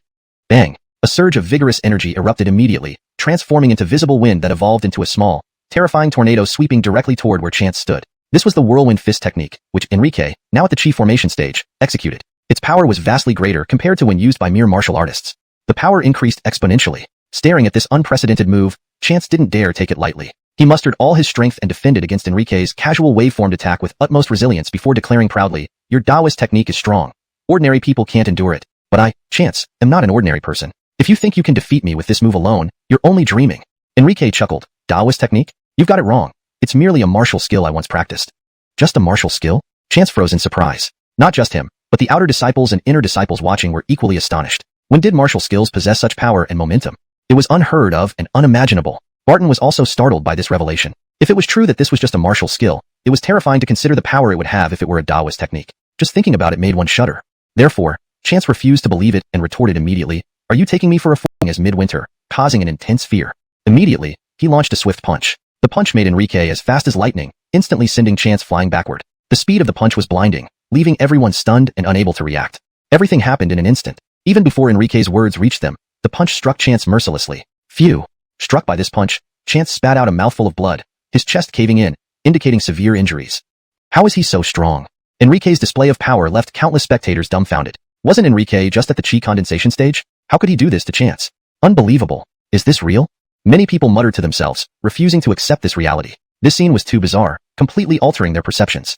Meanwhile, Chance had been knocked to the edge of the Fengyun platform, nearly falling off. He didn't die? However, Enrique sensed Chance's vital energy. Though it plummeted drastically, approaching death, it suddenly surged upwards rapidly. This surprised Enrique, and his eyes revealed a hint of seriousness. Did he break through before dying? Soon, Enrique's suspicion was confirmed. Boom! A powerful aura erupted from Chance, unlike anything he had shown before. The pressure was overwhelming, like a volcanic eruption. This aura even formed visible white waves, shaking the surroundings. Feeling this presence, everyone gasped in shock. Soul Wheel stage? Ha ha ha ha ha ha ha ha. At the same time, Chance slowly stood up at the edge of the Fengyun platform. He appeared slightly mad, laughing loudly. "Enrique, you truly surprised me. You've such power at only the second level of chi condensation. But though your talent surpasses mine, since you accepted my challenge, the position of patriarchal disciple must belong to me. Because I really need to thank you." Though Enrique beat Chance badly with that punch, Chance showed no sign of defeat or frustration. Instead, he looked elated. "If not for you, I might not have broken through to the Soul Wheel stage in a short time." He really broke through. While earlier it was just speculation, now that the person himself confirmed it, it was a certainty. Gillis, who had been worried about his grandson's safety, now felt very exhilarated upon seeing Chance break through. Good. Thus, the position of patriarchal disciple seemed within reach. Despite Enrique's shocking performance, he was bound to lose. After all, the chi condensation stage and the Soul Wheel stage were worlds apart. Fighting across stages? In the entire history of Yin territory, this had never happened. A cultivator at the Soul Wheel stage was incomparably stronger than one at the chi condensation stage. The spiritual energy in their bodies was over 10 times more potent. Moreover, compared to the chi condensation stage, the Soul Wheel stage saw a qualitative leap. Cultivators at the chi condensation stage could merely condense mana sources within their bodies, but their physical forms remained fragile, much like ordinary martial artists. However, at the Soul Wheel stage, one became as light as a swallow, walking without a sound, gaining night vision. They also began to compete with nature for evolution. Absorbing natural essence, they condensed the 9 mana sources into a life source wheel in their dantian, nurturing their entire body and invigorating it. As long as the life source wheel was nourished by spiritual energy, it would not wither, thereby warding off diseases common among mortals, making their bodies as hard as iron, impervious to regular weapons. Reaching the Soul Wheel stage meant eradicating all illnesses and delaying aging, preserving youthful vigor, and potentially living up to 300 years. But everything has pros and cons. The Soul Wheel stage also had a fatal flaw. If the life source wheel were destroyed by external force, one would be reduced to an ordinary mortal, unable to cultivate ever again. Not even on the martial path. Chance was basking in the ecstasy of his breakthrough. Looking at Enrique, his gaze filled with superiority. "Enrique, until you reach the Soul Wheel stage, you won't know its true strength. I admit you're strong. Your mana sources are astonishing even beyond mine at chi condensation. But, without being disrespectful, I'm now at the Soul Wheel stage. No matter how strong you are, you cannot possibly match me, because I only need one punch to kill you." Speaking, he gazed adoringly at his own hands. Chance felt incredibly powerful. He finally understood why facing Barton made him feel so powerless. Indeed, the gap between chi condensation and Soul Wheel was vast. Finished speaking, he looked arrogantly at Enrique, extending a single finger toward him. "I was wrong. You aren't even worthy of receiving my punch, because just one finger will suffice to suppress you." This was confidence born of strength. With a finger, he quickly created an imposing mountain-like force bearing down on Enrique, carrying a crushing aura. Do you know what always happens to those who flaunt their powers in front of others? Seeing this, Enrique showed no fear, only disdain. You think breaking through to the Soul Wheel stage gives you unlimited power? Today, I'll show you the consequences of being arrogant before me. Speaking, he pointed his finger. Whoosh! Instantly, a sharp sword beam shot skyward, piercing through Chance's finger-created mountain and dispersing its power into a rain of spirit energy. Not stopping there, under Enrique's precise control, the sword beam struck Chance's dantian. Crack. Everyone heard something shatter. Everyone froze, utterly bewildered. What was that sound? Hashtag chapter 235, Seeking Death himself. My life origin wheel shattered? At this moment, only Enrique and Chance knew exactly what had happened. Because of this, Chance did not display any arrogance at all. Instead, his expression turned deathly pale in an instant. He felt as if the sky had collapsed on him. He had just become a spirit wheel realm cultivator, yet he was already crippled? How is this possible? I broke through to the spirit wheel realm, while he is merely at the condensation chi realm. How could he possibly be my match? How could he cripple me with just one finger? Chance's eyes were filled with disbelief as he muttered to himself. The reality that unfolded before him was too difficult to accept. He had intended to crush Enrique effortlessly after his breakthrough, thus becoming the master's disciple without question. But what was the result? His breakthrough only served to highlight Enrique's strength. With just one finger, Enrique had crippled him. A second-layer condensation chi realm cultivator crippling a freshly ascended spirit wheel realm cultivator. Such news would be unbelievable if spread far and wide. Even a ninth-layer condensation chi realm cultivator would have difficulty defeating a spirit wheel realm opponent throughout the entire history of Yen territory. Alan saw today, that record was broken. Chance's mind was in a daze, and he no longer had any thought of continuing the fight. He couldn't understand it. He had clearly ascended to the spirit wheel realm and should have had absolute superiority over a condensation chi realm cultivator. Alan saw Enrique, a mere second-layer condensation chi realm practitioner, had crippled him with just one finger. It was like a dream, a completely absurd scenario. If I lacked confidence, do you think I would have accepted the challenge? Enrique stepped forward towards Chance, easily pressing him down underfoot. With a disdainful expression, he said, "Did you really think I accepted the challenge out of foolish concern for my reputation? I accepted the challenge because I saw you as a stepping stone to fame. Because I believe that after today, no one in Cloud Peak Sect will ever think of me as just a lucky break. Don't worry, I won't kill you, because you are still useful. After all, though you broke through to the spirit wheel realm, you've been crippled by me. From now on, whenever anyone sees you, they will remember that I crippled you." Ha ha ha. Enrique laughed without restraint, then slowly descended from the wind and cloud platform. Meanwhile, Chance remained motionless on the platform, staring blankly at the blue sky, oblivious to everything around him. How can he be so powerful? Only these 9 words reverberated incessantly in his mind. Chance actually lost. From the moment Enrique's foot pressed against Chance's face, everyone understood that the battle was over. Enrique had emerged victorious. Every person present was filled with shock. Even though Chance had broken through to the spirit wheel realm, he had still been defeated. Enrique's strength was terrifying indeed, evoking reverence in everyone. Before, some people believed Enrique was just lucky, but now, seeing him defeat Chance, a spirit wheel realm cultivator with his condensation chi realm strength, everyone realized that Enrique was nothing short of a prodigy. Jer actually lost? Gillis, who had been watching the fight with a smile, now had a stiffened expression. He looked utterly bewildered, unable to believe what had happened. This shocking outcome was hard to accept but undeniable. My junior brother is truly astonishing. I bet he's as strong as any inner sect disciple of Sky Sect. Barton was utterly astonished. In his view, only the disciples of Sky Sect could possess such remarkable strength to defeat a spirit wheel realm cultivator at the condensation chi stage. Zia and Nikki, who had once attempted to recruit Enrique as their followers, also watched the scene. Their beautiful eyes were filled with astonishment. After all, this was Chance. When they first met him, he was merely a Hayden extreme realm martial artist. Now, just how much time had passed before this boy managed to defeat Chance? This boy is too strong. Even Arjun, ranked 5th but effectively 4th among the inner sect disciples, was shocked by the scene unfolding before him. He hadn't expected an outer sect disciple whom he used to look down upon to become so powerful. This boy is only 16 years old and has already defeated Chance, a spirit wheel realm cultivator? At that time, my attitude towards him was too harsh. Nikki and Zia felt mixed emotions, tinged with regret over their past actions. As for the miscellaneous service personnel of Tranquil Freedom Peak, led by number 1, they were incredibly excited. They had never imagined that Enrique could be this strong. Admiration, reverence, and adoration shone openly in their eyes. Indeed, not only they but many inner sect female disciples and even outer sect female disciples viewed Enrique with fiery admiration. Who wouldn't love a young genius? As for the male disciples, they looked at Enrique with awe.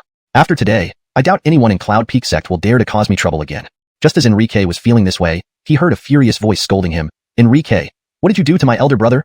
Turning his gaze, Enrique recognized the familiar voice. It was none other than the green-haired youth, Jared, who had bullied Enrique when he first entered the sect, attempting to seize his spirit stones and change his room into a restroom.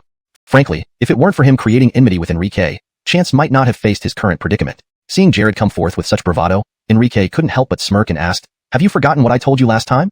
"What did you say?" Jared hesitated, then recalled, "Remember, next time I see you, I will kill you." Suddenly, cold sweat broke out all over his body. But remembering his grandfather was nearby, Jared straightened up, forcing himself to stay calm and defiantly said, "So what if you know? Do you dare kill me in front of everyone?" Enrique had intended to humiliate him, but Jared dared to provoke him. If he didn't kill him, wouldn't that make him seem weak, lacking the courage? Thus Enrique laughed, "Let's see if I dare." In an instant, Jared felt an overwhelmingly dangerous aura lock onto him. Enrique's gaze was chillingly cold. Jared's heart sank like lead as he quickly ran towards Gillis, shouting, "Grandfather, save me! I didn't want to kill you. Since you seek death, no one can save you." At the same moment, Enrique pointed at him from a distance, unleashing a surge of intense light energy that shot out rapidly. Jared's body trembled violently as he instinctively glanced down at his chest. Then darkness engulfed his vision, and he collapsed lifelessly to the ground.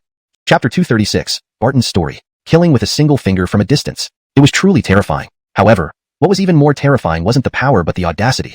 Not only did Enrique kill someone right before everyone's eyes without restraint, but he also killed Gillis's grandson right in front of him. This was what truly shocked everyone present. Because no one had expected that Enrique would dare to kill anyone, especially not in front of Gillis. Thus, for a moment, Gillis was completely stunned. He really hadn't thought that Enrique would be so bold as to kill his grandson right in front of him. When he finally came to his senses, he immediately shouted angrily, "How dare you!" Seeing his grandson fall right before his eyes, this feeling of powerlessness was unimaginable. How could Gillis not be enraged? Moreover, his most outstanding grandson was now lying on the Feng Yun platform, teetering between life and death. He desperately wished he could slaughter Enrique at once. But remembering his identity and the strength he had shown, Gillis knew very well that he couldn't touch this person.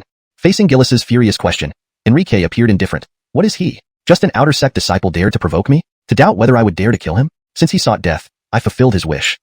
Frankly speaking, this was the path Jared chose for his own demise. Relying on his background and status, he had always been arrogant, completely forgetting his place.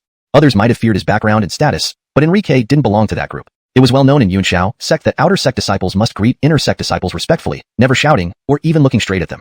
And what about Jared? Being just an outer sect disciple, he dared to provoke the inner sect disciple Enrique and dared to say that Enrique wouldn't dare to kill him, essentially courting death.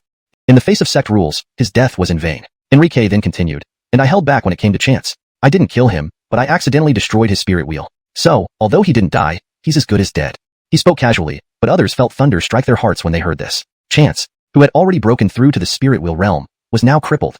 Enrique, merely at the condensation chi second level, had crippled Chance, who had just advanced to the spirit wheel realm. The news was shocking. Unbelievable. Was this the disciple of the sect leader? Too powerful. Upon hearing this sentence, Gillis's expression changed drastically. He quickly went up to the Feng Yun platform and rushed to Chance's side. Then he sent out his spiritual energy to sense. Boom. His heart skipped a beat. He discovered that Chance's life source wheel in his dantian was indeed shattered. There were no signs of any spiritual energy fluctuation left in Chance's body. This meant that Chance was truly crippled. In a fit of rage, Gillis glared at Enrique, with endless fury in his eyes, and roared, "How dare you cripple him?" This was their family's hope for the future, and a crucial support for him becoming the hall master of the law enforcement hall. Now, this chance was ruined. Gillis's gaze toward Enrique was like that of a wild beast ready to devour its prey. Seeing Gillis's angry demeanor, Enrique couldn't help but find it amusing and retorted, "Gillis, what do you mean? Didn't Chance originally intend to kill me and take my place as master's disciple? I showed mercy by not killing him, merely crippling him. Isn't that being merciful enough? Unicizing him, isn't that the same as killing him?" Gillis scolded, "You might as well have killed him directly. For someone as proud and arrogant as Chance, being crippled was worse than death." Hearing Gillis's words, Enrique nodded, "All right, as you wish." Saying this, he pointed a finger to kill Chance. Gillis quickly blocked the attack. Shocked, he rebuked again. "What are you doing?" Enrique shrugged, feigning helplessness. "Didn't you tell me to kill him?" To which Gillis responded with just one word, "Go." "All right," Enrique agreed, knowing when to stop. He then walked away step by step under the gazes of everyone present. Seeing this scene, Barton quickly followed. Following Enrique, Barton couldn't help but say, "You've been hiding your depth. Even senior brother like me may not be a match for you, right?" Initially, Barton only felt that Enrique had some potential to enter Yunshanxian sect, but after witnessing Enrique cripple Chance today, he firmly believed Enrique was qualified to enter. At the condensation chi second level, he could cripple a spirit wheel realm cultivator. Such terrifying strength. If he didn't qualify for Yunshanxian sect, it would be incomprehensible. Enrique humbly replied, "Senior brother is flattering me. It's just that Chance had just broken through, and his strength was not yet stable." Barton sighed again. "Looks like my senior brother, and I won't get the chance to kill that black mud eel together." Enrique immediately recalled what Barton had said before the baptism. With a serious expression, he said, "Senior brother, rest assured. I, Enrique, will keep my promise. If I can't help you kill that black mud eel, then there's no point in entering Yunshanxian sect." "You don't have to," Barton hurriedly interjected. "At the time, I didn't know you had such talent. If I had known, I wouldn't have mentioned it. Let's drop this matter. I can't ruin your future because of my personal desires." Even relying on his own abilities, Barton deeply believed that he would eventually be able to kill that black mud eel one day. Today, his strength was different from the past. Finally, he asked the question that had puzzled him. Why is senior brother so fixated on killing that black mud eel? Considering the black mud eel's powerful background, despite being obnoxious, he hadn't been killed, because everyone feared and hesitated to act against him.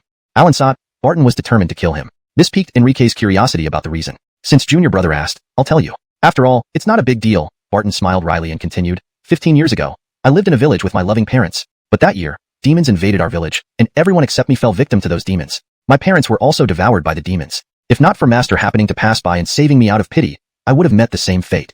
Listening here, Enrique subconsciously asked, "Was that demon Heath Gongzi?" Barton's breathing paused slightly, as if regulating his emotions. Finally, he slowly nodded and whispered, Alonso's. Chapter 237. Orange Blossom Town. No wonder Barton hated demons so much and was determined to kill the most unkillable demon in Yin territory, the gentleman named Heath. This was the reason. With this understanding, Enrique could now empathize with Barton's feelings and thoughts. His parents, as well as the entire village, were devoured by demons. The sorrow and anger he must have felt were unimaginable. If it had happened to Enrique, he too would have sought vengeance without hesitation. Although Barton appeared calm and indifferent on the surface, Enrique understood that deep inside, he harbored boundless rage. After all, this was blood-deep enmity. How could it go unavenged? Enrique took a deep breath and reaffirmed his commitment. Senior brother, rest assured. If that's the case, then this beast will be slaughtered by us together. He hated demons just as much. The day at Horn Valley, witnessing the brutal scene of demons eating people left an indelible mark on him. Seeing Enrique's determination, a fire ignited in Barton's eyes. Alonso's, let's kill this beast together. Excuse me, wait a moment. Suddenly, a timid voice called out from behind. They turned around to see two exceptionally beautiful women approaching them slowly. Barton cast a playful glance at Enrique. Are they here for you? Enrique paused. Perhaps. The two women were none other than Nikki and Teresa, who had once approached Enrique when he was an outer disciple, wanting to recruit him as their follower. Were they not rivals? Why were they coming together? Their arrival left Enrique puzzled. What could they want from him? With Barton standing right there, Enrique asked straightforwardly, May I know why you are looking for me? Nikki spoke first. Junior brother Lou, we indeed wish to speak with you. Teresa, a proud woman, nodded slightly. Me too.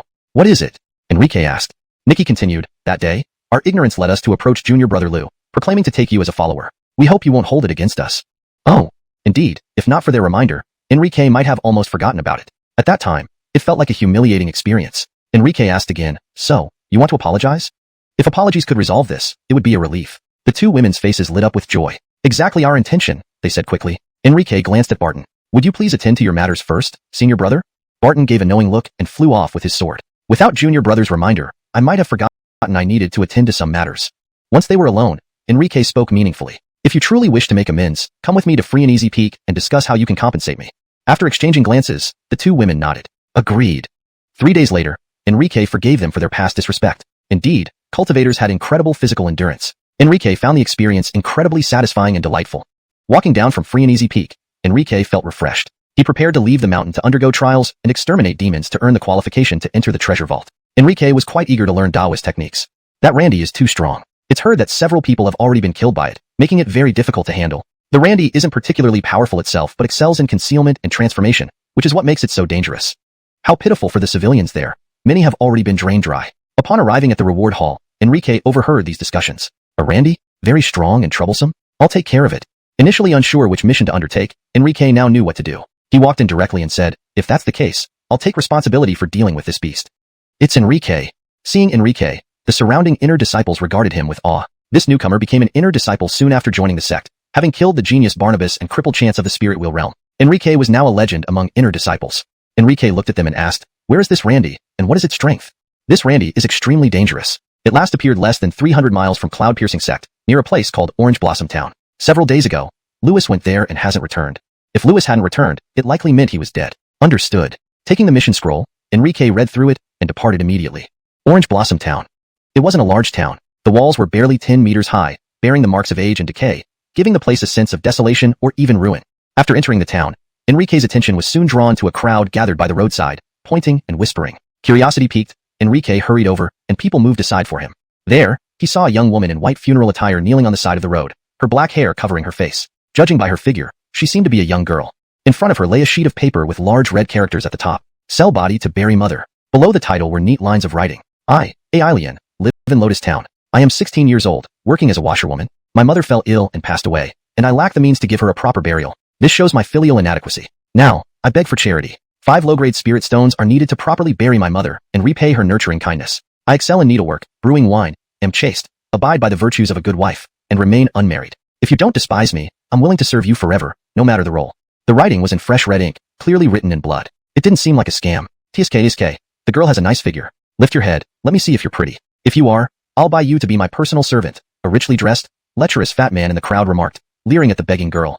Alonso's, she doesn't even lift her head, who would dare buy her? People around encouraged him, unwilling to spend money unnecessarily since it was a significant amount, and no one wanted to take risks. Only if someone noble helps me bury my mother will I raise my head. The girl spoke without lifting her head. Her voice was melodious and soft, full of defiance. Chapter 238, Immortal Sir. The voice is quite pleasant, but if you refuse to look up, you must have an ugly face. How can we possibly let you go? The previously mentioned fat man with vulgar looks and luxurious clothing spoke again. Alonso's, yes.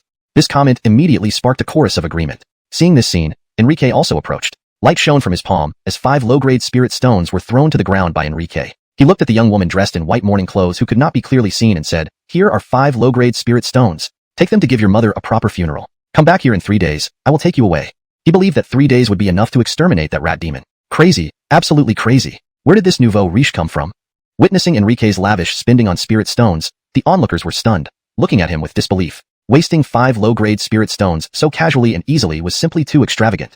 However, their attitudes changed instantly in the next moment, because the young woman raised her head and looked at Enrique, revealing her true appearance. Good heavens, how can there be such a beautiful woman in this world? Looking at her, someone exclaimed, voicing everyone's thoughts. At this moment, everyone could clearly see her delicate and beautiful face. Enrique was also slightly surprised. This woman's beauty was no less than Nikki's. It was a pleasant surprise. For a moment, the surrounding men swallowed hard, eyes filled with greed and possessiveness. I get it. She must be the top beauty of Lotus Town destroyed by demons recently. This boy only offered 5 low-grade spirit stones. He's too stingy. I'll offer 7. Little beauty, follow me well. I'll ensure you a life of luxury and wealth.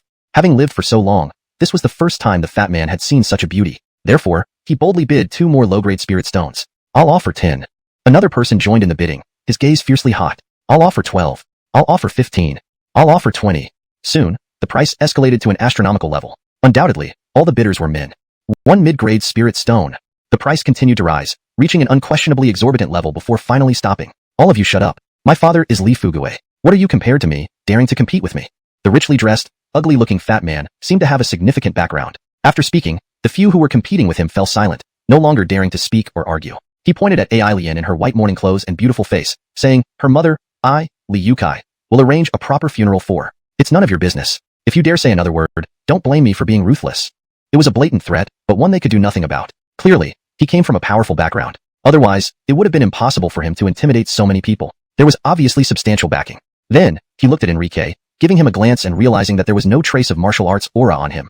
Are you from outside? Get lost while I'm still not angry. This girl belongs to this master now. If you don't scram, Waldo will chop you up and feed you to the dogs. Coincidentally, just then, a light and arrogant voice echoed from afar.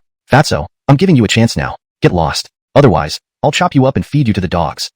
As the voice sounded, the crowded road in the distance cleared up, with not a single person around. Walking toward them was a youth, about 25 or 6 years old, who looked fairly handsome. However, there was a bit of gloom between his brows and dark circles under his eyes. His steps were light and airy. Behind him followed 4 big men, each appearing quite fierce, robust, and truly tiger-backed and bare-waisted. His demeanor screamed of a typical second-generation rich brat. After arriving, his gaze swept over the scene, full of disdain, not even sparing anyone a glance. He looked wildly arrogant and domineering. When his gaze landed on Ai Lian, he couldn't move his eyes away, full of possessive desire, leering at her appraisingly. Such a look was extremely repulsive, making one feel extremely uncomfortable. Irvin? This fat man recognized the youth immediately, his eyes revealing fear. Because this youth came from a powerful background, he was the direct grandson of the mayor of Orange Flower Town. Due to this identity, he always acted without any scruples in town, putting no one else in his eyes, often bullying and oppressing others, especially women. In Orange Flower Town, he was undoubtedly the worst bully, notorious for his misdeeds. Therefore, the formerly arrogant fat man became submissive and timid in front of Irvin. Liu Kai knew he couldn't provoke this youth. So, he hurriedly smiled apologetically, quickly retreating and keeping his posture very low, saying, young Master Wei, please enjoy yourself. I'm leaving right now. Then, in everyone's view, they saw Liu Kai actually rolling away to leave. However, Irvin didn't seem to want to let the fat man off the hook. With a sudden wave of his arm, he commanded his 4 henchmen in a commanding tone. What are you useless things standing around for? Go beat this fat man to death. Teach him the consequences of disobedience. For not rolling away immediately and speaking out of turn, he was going to be beaten, dominant, tyrannical, and completely self-centered. This was Enrique's first impression of Irvin. His expression became playful, a very familiar scene. Liu Kai had already submitted and admitted defeat. Yet Irvin wouldn't let up, still intent on beating him, especially with that final statement, which was vicious. Disable him. The beauty I fancy isn't for others to covet. Hearing this, the rolling Liu Kai quickly got up and ran, but unfortunately, he was too fat to run properly. Every step left him breathless, and he slipped, losing his balance. Finally, he fell to the ground. In the blink of an eye, the 4 big men were upon him, striking relentlessly, pounding him into cries of agony, rolling on the ground, and pleading for mercy. The crowd watched this scene with growing fear and dread towards Irvin, becoming even more terrified. Simultaneously, the few who had competed for the prize earlier quietly left, fearing Irvin and worrying about getting involved. I'm sorry, stop, please stop hitting me. Li Yotsai's cries for mercy were loud and anguished, but Irvin acted as if he hadn't heard anything, looking down on him with contempt, a cruel smile on his lips. Though they knew Irvin bullied and oppressed others endlessly, they hadn't expected that even after such humiliation and admitting defeat, Liu Kai still wouldn't be spared. He was to be beaten severely and castrated. It was utterly merciless. Aya! Another incredibly anguished cry resounded as Li Youcai's most precious asset was attacked. One of the big men kicked him directly, crippling him. Li Youcai lay on the ground, writhing in unimaginable pain, as one of the henchman's kicks ended his future lineage. After seeing Li Youcai being crippled, Irvin's gaze swept past Enrique and fell directly on Ai Lien, the most beautiful woman he had ever seen in his life. He said, "Little beauty, follow this young master from now on. Rest assured, I will ensure your mother is buried with all due respect and establish a tomb for her. In the future, you just need to follow me, and every day, I will pamper you, making your life even more delightful." As he finished speaking, his eyes were already filled with lascivious intent. At the same time, he appeared extremely eager, taking steps forward as if to reach out with his dirty old man hand to grab her. Seeing this, Ai Lien quickly hid behind Enrique, then timidly looked at Irvin and said, "Young master, I have already been bought by this young swordsman. Therefore, for my entire life, I belong to him." Speaking, she couldn't help but steal a glance at his handsome face that made her blush and heart race. Hearing this, Irvin laughed loudly and couldn't resist shouting, "You four come over here and take a look. This boy actually wants to compete with this young master for a woman." Looking at the four burly men who followed him, Irvin felt incredibly confident, appearing arrogant and unruly, disregarding all norms. After he spoke, those four big, sturdy men also approached. Each one radiated powerful energy. Their massive bodies caused the ground to tremble slightly with each step. Each of them was clearly at the Earth realm level. Who is so daring to try and snatch a beauty from our young master? He must be tired of living. Why waste words? Just cripple him. That's right, cripple him. Make him kneel before young Master Wei and beg for forgiveness. These four subordinates of Irvin bantered back and forth like chatterboxes, treating Enrique as helpless prey on a chopping board, completely at their mercy. Saying this, one of the burly men stepped towards Enrique, revealing sharp teeth as he coldly smiled. "Boy, rest assured, the pain will only last an instant." In response, Enrique uttered only one word, "Scram." The single word unleashed a fierce wind, instantly knocking all of them to the ground. This scene startled everyone present. Irvin also tried to maintain composure while sneering at Enrique. "Do you know who I am?" He understood that this Andonies in front of him definitely didn't recognize him. If he knew Irvin's identity, how dare he act so? "I don't care what kind of cat or dog you are. What does that have to do with me?" Enrique's gaze was as calm as water, showing no concern. "Braggart." Upon hearing this, Irvin's face darkened instantly. Pointing at Enrique, he roared, "Attack! Beat him to death! Let this outsider know who rules Orange Flower Town." Originally, he wanted to handle things himself, but with one word, Enrique had sent his four bodyguards flying. Irvin knew he was no match and thus ordered his four underlings to take action. In his view, this was a one-sided battle with no doubt about the outcome. And indeed, the result was as he expected, except it happened in an entirely unexpected way. Upon receiving the order, the four men responded, "Alonso's, young master." Immediately, they moved together, charging towards Enrique with fierce momentum, aiming to overpower him instantly. Scram! With a flick of his sleeve, Enrique sent them flying dozens of meters away, their fates unknown. So strong? The crowd was utterly dumbfounded. With such ease, for Earthrealm martial artists were thrown aside. Such power must be extraordinary. Seeing his strongest support dealt with so easily, Irvin's expression changed dramatically. He stood there stunned, unsure of what to do, having never encountered such a situation. Of course, he knew one thing for certain. Today, he had truly met his match. Though he was the direct grandson of Orange Flower Town's governor, enjoying an extremely high status where almost no one dared provoke him in town, Irvin's combatability was very low due to his long-term indulgence in alcohol and debauchery. His arrogance came purely from these large bodyguards and his own status. "Now, it's your turn." Enrique looked at him, expressionless, advancing step by step, clearly preparing to attack. Hearing this, Irvin's legs trembled in fear. His four bodyguards were powerless against this Andonies. If he himself faced him, wouldn't he surely be killed? As Enrique continued to advance, Irvin instinctively retreated, trying to sound tough despite his fear. "Boy, I know you're strong, but remember, this is Orange Flower Town. My grandfather is the town's governor. Don't push too far." "You push too far?" Enrique found it amusing. "Weren't your lackeys trying to beat me to death? Now you're complaining I pushed too far."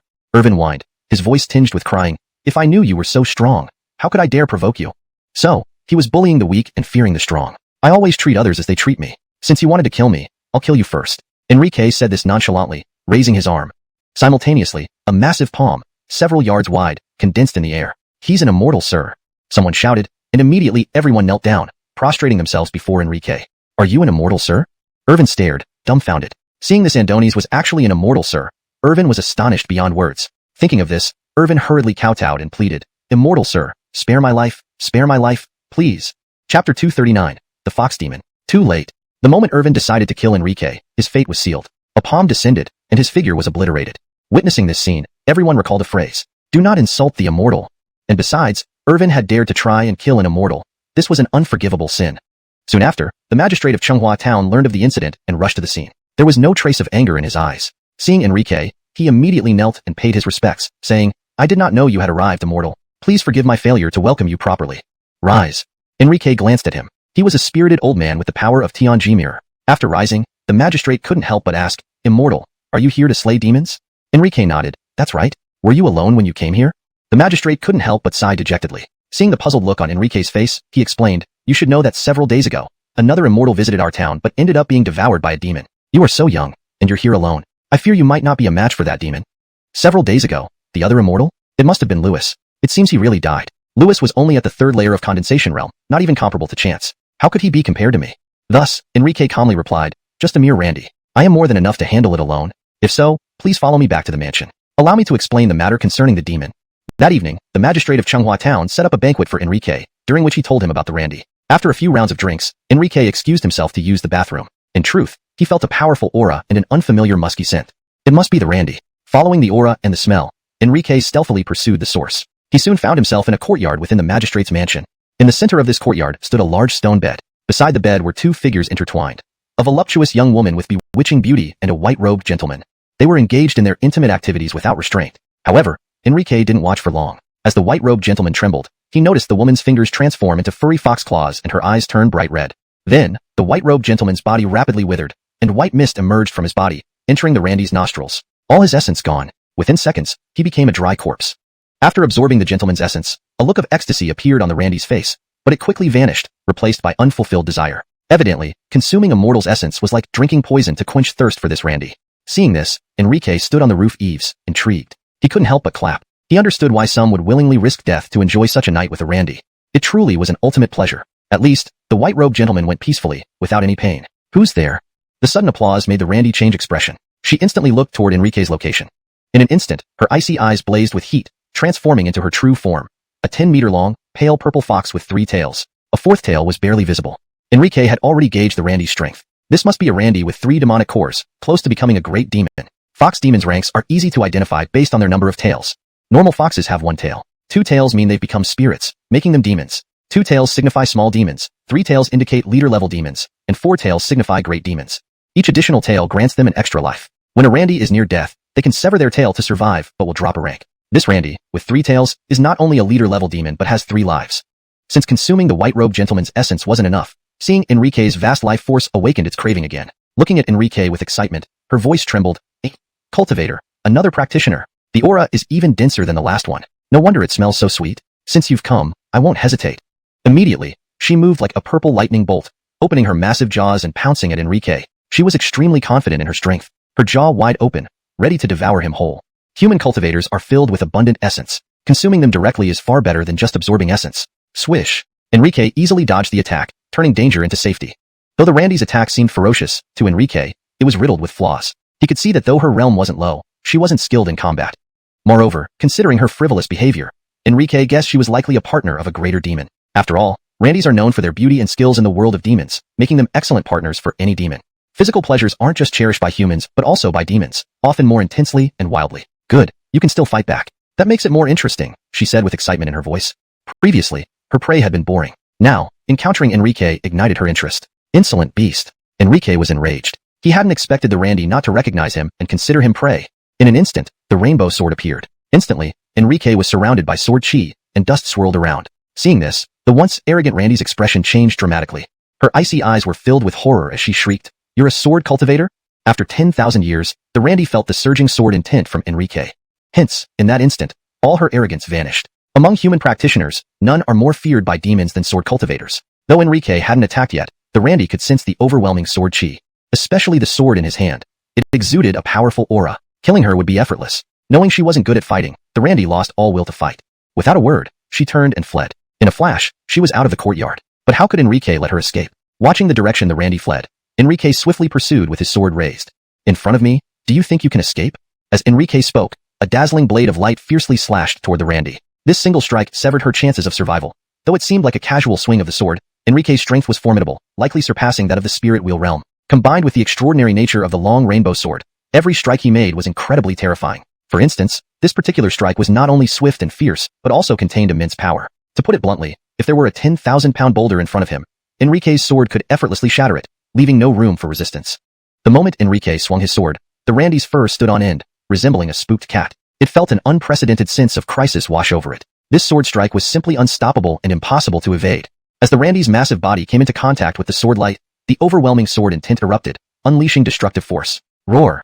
Instantly, the Randy emitted a heart-wrenching, blood-curdling cry that pierced the night sky, alarming everyone in the magistrate's mansion. Simultaneously, its entire body began to glow. The Randy, originally boasting 3 tails, now had 1 less. This meant it had lost one of its lives. Enrique's single, casual strike had cost it 1 life. Such a terrifying scene left the Randy utterly petrified. It had heard rumors about the incredible strength of sword cultivators, but it never imagined they could be this powerful. After all, it possessed 3 demonic cores. Alan saw it was killed with just 1 strike. I must escape. If I can get out of the city, I still have a chance to live. The Randy dared not dwell on these thoughts. Its mind was consumed by the strong will to survive. Even after losing one of its lives, it didn't feel sorrow but continued fleeing for its life. Desperately fleeing, at any cost, even burning its essence blood and using secret techniques. Haydenly Fox Blood Escape Technique. This was a unique escape skill of the Fox clan. Using this technique not only required burning essence blood but also placed severe strain on the body, leading to a critical period of weakness afterward. The consequences were dire. Hence, the Fox clan would only use this skill during life and death situations. Although it still had 2 more lives, the Randy knew very well that even 10 lives wouldn't be enough against the sword cultivator pursuing it. Especially now, with its strength reduced to that of a minor demon, it was even more vulnerable. Now you choose to use your secret technique? Isn't it too late? Since you wish to leave the city so much, let me give you an opportunity. Enrique, who had been pursuing the Randy, noticed the changes occurring within it. In the darkness of night, Enrique's spiritual energy surged like a tsunami, radiating golden light around his body as if engulfed in righteous flames. This righteous aura was what evil demons feared most, a natural counter to their kind. Seeing Enrique in such a state, any demon or monster would undoubtedly tremble in fear. Take the Randy for instance, which screamed wildly, fleeing in disarray. Its massive body, unable to control the overflowing power, caused significant damage to the surroundings, leaving a trail of destruction. The commotion was too loud, drawing out the people from the magistrate's mansion. Seeing the Randy in the dark, they were terrified beyond belief. Hayden's, look at the size of that fox. It could probably swallow me whole in 1 bite. Alonso's, how horrifying. Why is it here at our magistrate's mansion? A demon. That's the demon causing chaos in our town. It stinks. I think I'm going to faint from the smell.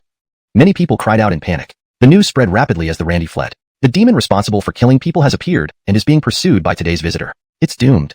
Several townspeople saw the fleeing Randy and Enrique hot on its heels. This immortal is so impressive, chasing down a demon. He's far better than that beast that harmed innocent women days ago. Many sincerely felt grateful towards Enrique. Don't push me too far. Realizing it was about to be caught, the Randy stopped abruptly and transformed into human form. Despite her attractive features and graceful figure, she now looked vicious and extremely menacing, exuding demonic energy. Her crimson eyes burned with anger. Oh, you think I've gone too far? Enrique looked at her mockingly, asking, you filthy beast, having killed so many people, do you think you don't deserve to die? The Randy, in human form, retorted, I only killed lecherous men. In human terms, I was ridding society of harm. This beast dares to argue with me? According to its logic, invading the city and harming people wasn't wrong? Thus, Enrique dismissed further conversation. Swish. Without hesitation, Enrique raised his sword and lunged at her. Boom. A single strike unleashed boundless sword chi, terrifying and relentless. Panic-stricken, the Randy used a legendary evasion technique, fleeing for dear life. Humph. Enrique coldly snorted, leaping up with surging spiritual energy, radiating a golden, holy glow. With exquisite footwork, he swiftly positioned himself above the Randy. Then, he stomped down. Crack. A sharp sound echoed as the Randy's neck bones cracked under the pressure. Chapter 240, Half-Beast. Aerg. A spine-chilling, mournful cry echoed through the night sky, startling countless people. With one kick, Enrique had severely wounded the Randy, leaving it incapacitated on the spot. The Randy's neck bone was broken. Its head hung limp on the ground, unable to lift. Unable to maintain its human form due to the damage, it reverted to its original shape. Fox demon, actually a Randy. What a huge one. Many civilians rushed over at the commotion and saw the vague, massive figure in the darkness, struck by fear. They noticed Enrique standing atop the head of an enormous purple fox with 2 tails. Die! Enrique's kick stirred the beast's innate ferocity. Though its head could not rise, rage surged within it. It swung its 2 massive tails wildly, aiming to kill the onlookers around it as it struggled to die honorably. In an instant, screams filled the air. Those watching from afar were terrified, their faces drained of color, feeling death's breath close by. However, would Enrique allow it to cause more harm before him? Roar! A flash of sword light severed one of the fox's tails, emitting a foul odor as it detached from the body. A more piercing scream followed. Enrique sliced off the fox's tail with his sword. This kind of forced severance didn't cost the Randy a life, nor did it lose its rank. Thus, although gravely injured, the Randy could regrow its tail given time and opportunity. You cannot kill me. Sensing Enrique's murderous intent, the Randy pleaded, eyes filled with terror. Enrique sneered, give me a reason why I shouldn't. I come from Blackwind Mountain. Seeing Enrique raise his sword, the Randy screamed, my husband is Lord Heath of Blackwind Mountain. If you kill me, he will seek revenge for sure. Lord Heath was notorious for settling old scores. Thus, most cultivators would think twice before harming any demons from Blackwind Mountain. Blackwind Mountain? Lord Heath? Upon hearing this, Enrique's eyes lit up. His killing intent eased. What a surprise. Humans knew little about the location of Blackwind Mountain. This Randy coming from there saved him much trouble. Releasing it and following discreetly, it would simplify matters when avenging his master later. Moreover, Enrique believed what the Randy said. Fox demons held immense allure for demons, offering both pleasure and dual cultivation methods. Plus, knowing the nature of demons, Enrique doubted Lord Heath could resist a charming Randy. The chaos among demons surprised him. This Randy was supposed to be Lord Heath's partner, but still lured humans. TSK. Enrique, uninterested in gossip, simply asked, "Prove your identity." Hearing this, the Randy felt relieved. Did this sword cultivator hesitate? She only mentioned her background in desperation, hoping it might work. Surprisingly, it did. It seems this sword cultivator isn't as reckless as rumored. He understands consequences. Feeling fortunate for her status, she quickly presented a black snakeskin, palm-sized yet heavy with demonic aura. It belonged to Lord Heath, gifted to leaders on Blackwind Mountain as proof of allegiance. Enrique withdrew his foot and smiled. "You may leave." Humph. The Randy regained some pride but remained immobilized and grievously injured, barely hanging on. Onlookers couldn't help but question, "Exalted Immortal, this Randy harmed so many in our city. How can we let it go?" "Indeed, Exalted Immortal, we cannot let it go." Relatives of victims also arrived, wishing to slay the demon immediately. Alansat none dared approach, fearing retaliation. "Trust me, citizens. Letting this Randy go is necessary. I'll give everyone a satisfactory explanation later." Enrique explained using spirit energy to write a message visible only to those in the crowd's blind spot. "Her time has not yet come. I promise a proper resolution." Understanding Enrique's plan, the crowd refrained from questioning further. Enrique retrieved a thick rope, dragging the Randy's massive body out of the city. At the gate, a soldier, noticing the half-dead Randy, asked, "Exalted Immortal, what do you intend?" Knowing his concern, Enrique calmly commanded, "Open the gates. I know what I'm doing." Unable to press further, the soldier opened the gate and watched Enrique drag the Randy away. 15 minutes later, Enrique stopped at an open field. Untying the rope, he kicked the Randy. "Stop pretending. Rise now, or I'll finish you with my sword." Startled, the Randy trembled. It hadn't expected Enrique to see through its secret of recovery. Transforming into a beautiful woman with pale skin and frail demeanor, the Randy bowed respectfully. "Thank you, Immortal Swordmaster, for sparing my life." Enrique couldn't help but smile. This Randy was skilled at flattery, knowing precisely what to say. Immortal Swordmaster was the highest praise for a sword cultivator, each swordsman's lifelong pursuit. Throughout human history, few reached this realm. As for sword saints, they achieved heart-sword unity, a state where their consciousness melded with their birth sword, bestowing endless power and control over natural forces. Sword saints, though rare, were revered across the land, capable of executing unseen strikes via their boundless flying swords, an ability that left enemies trembling. This is why every sword saint instilled dread in demons.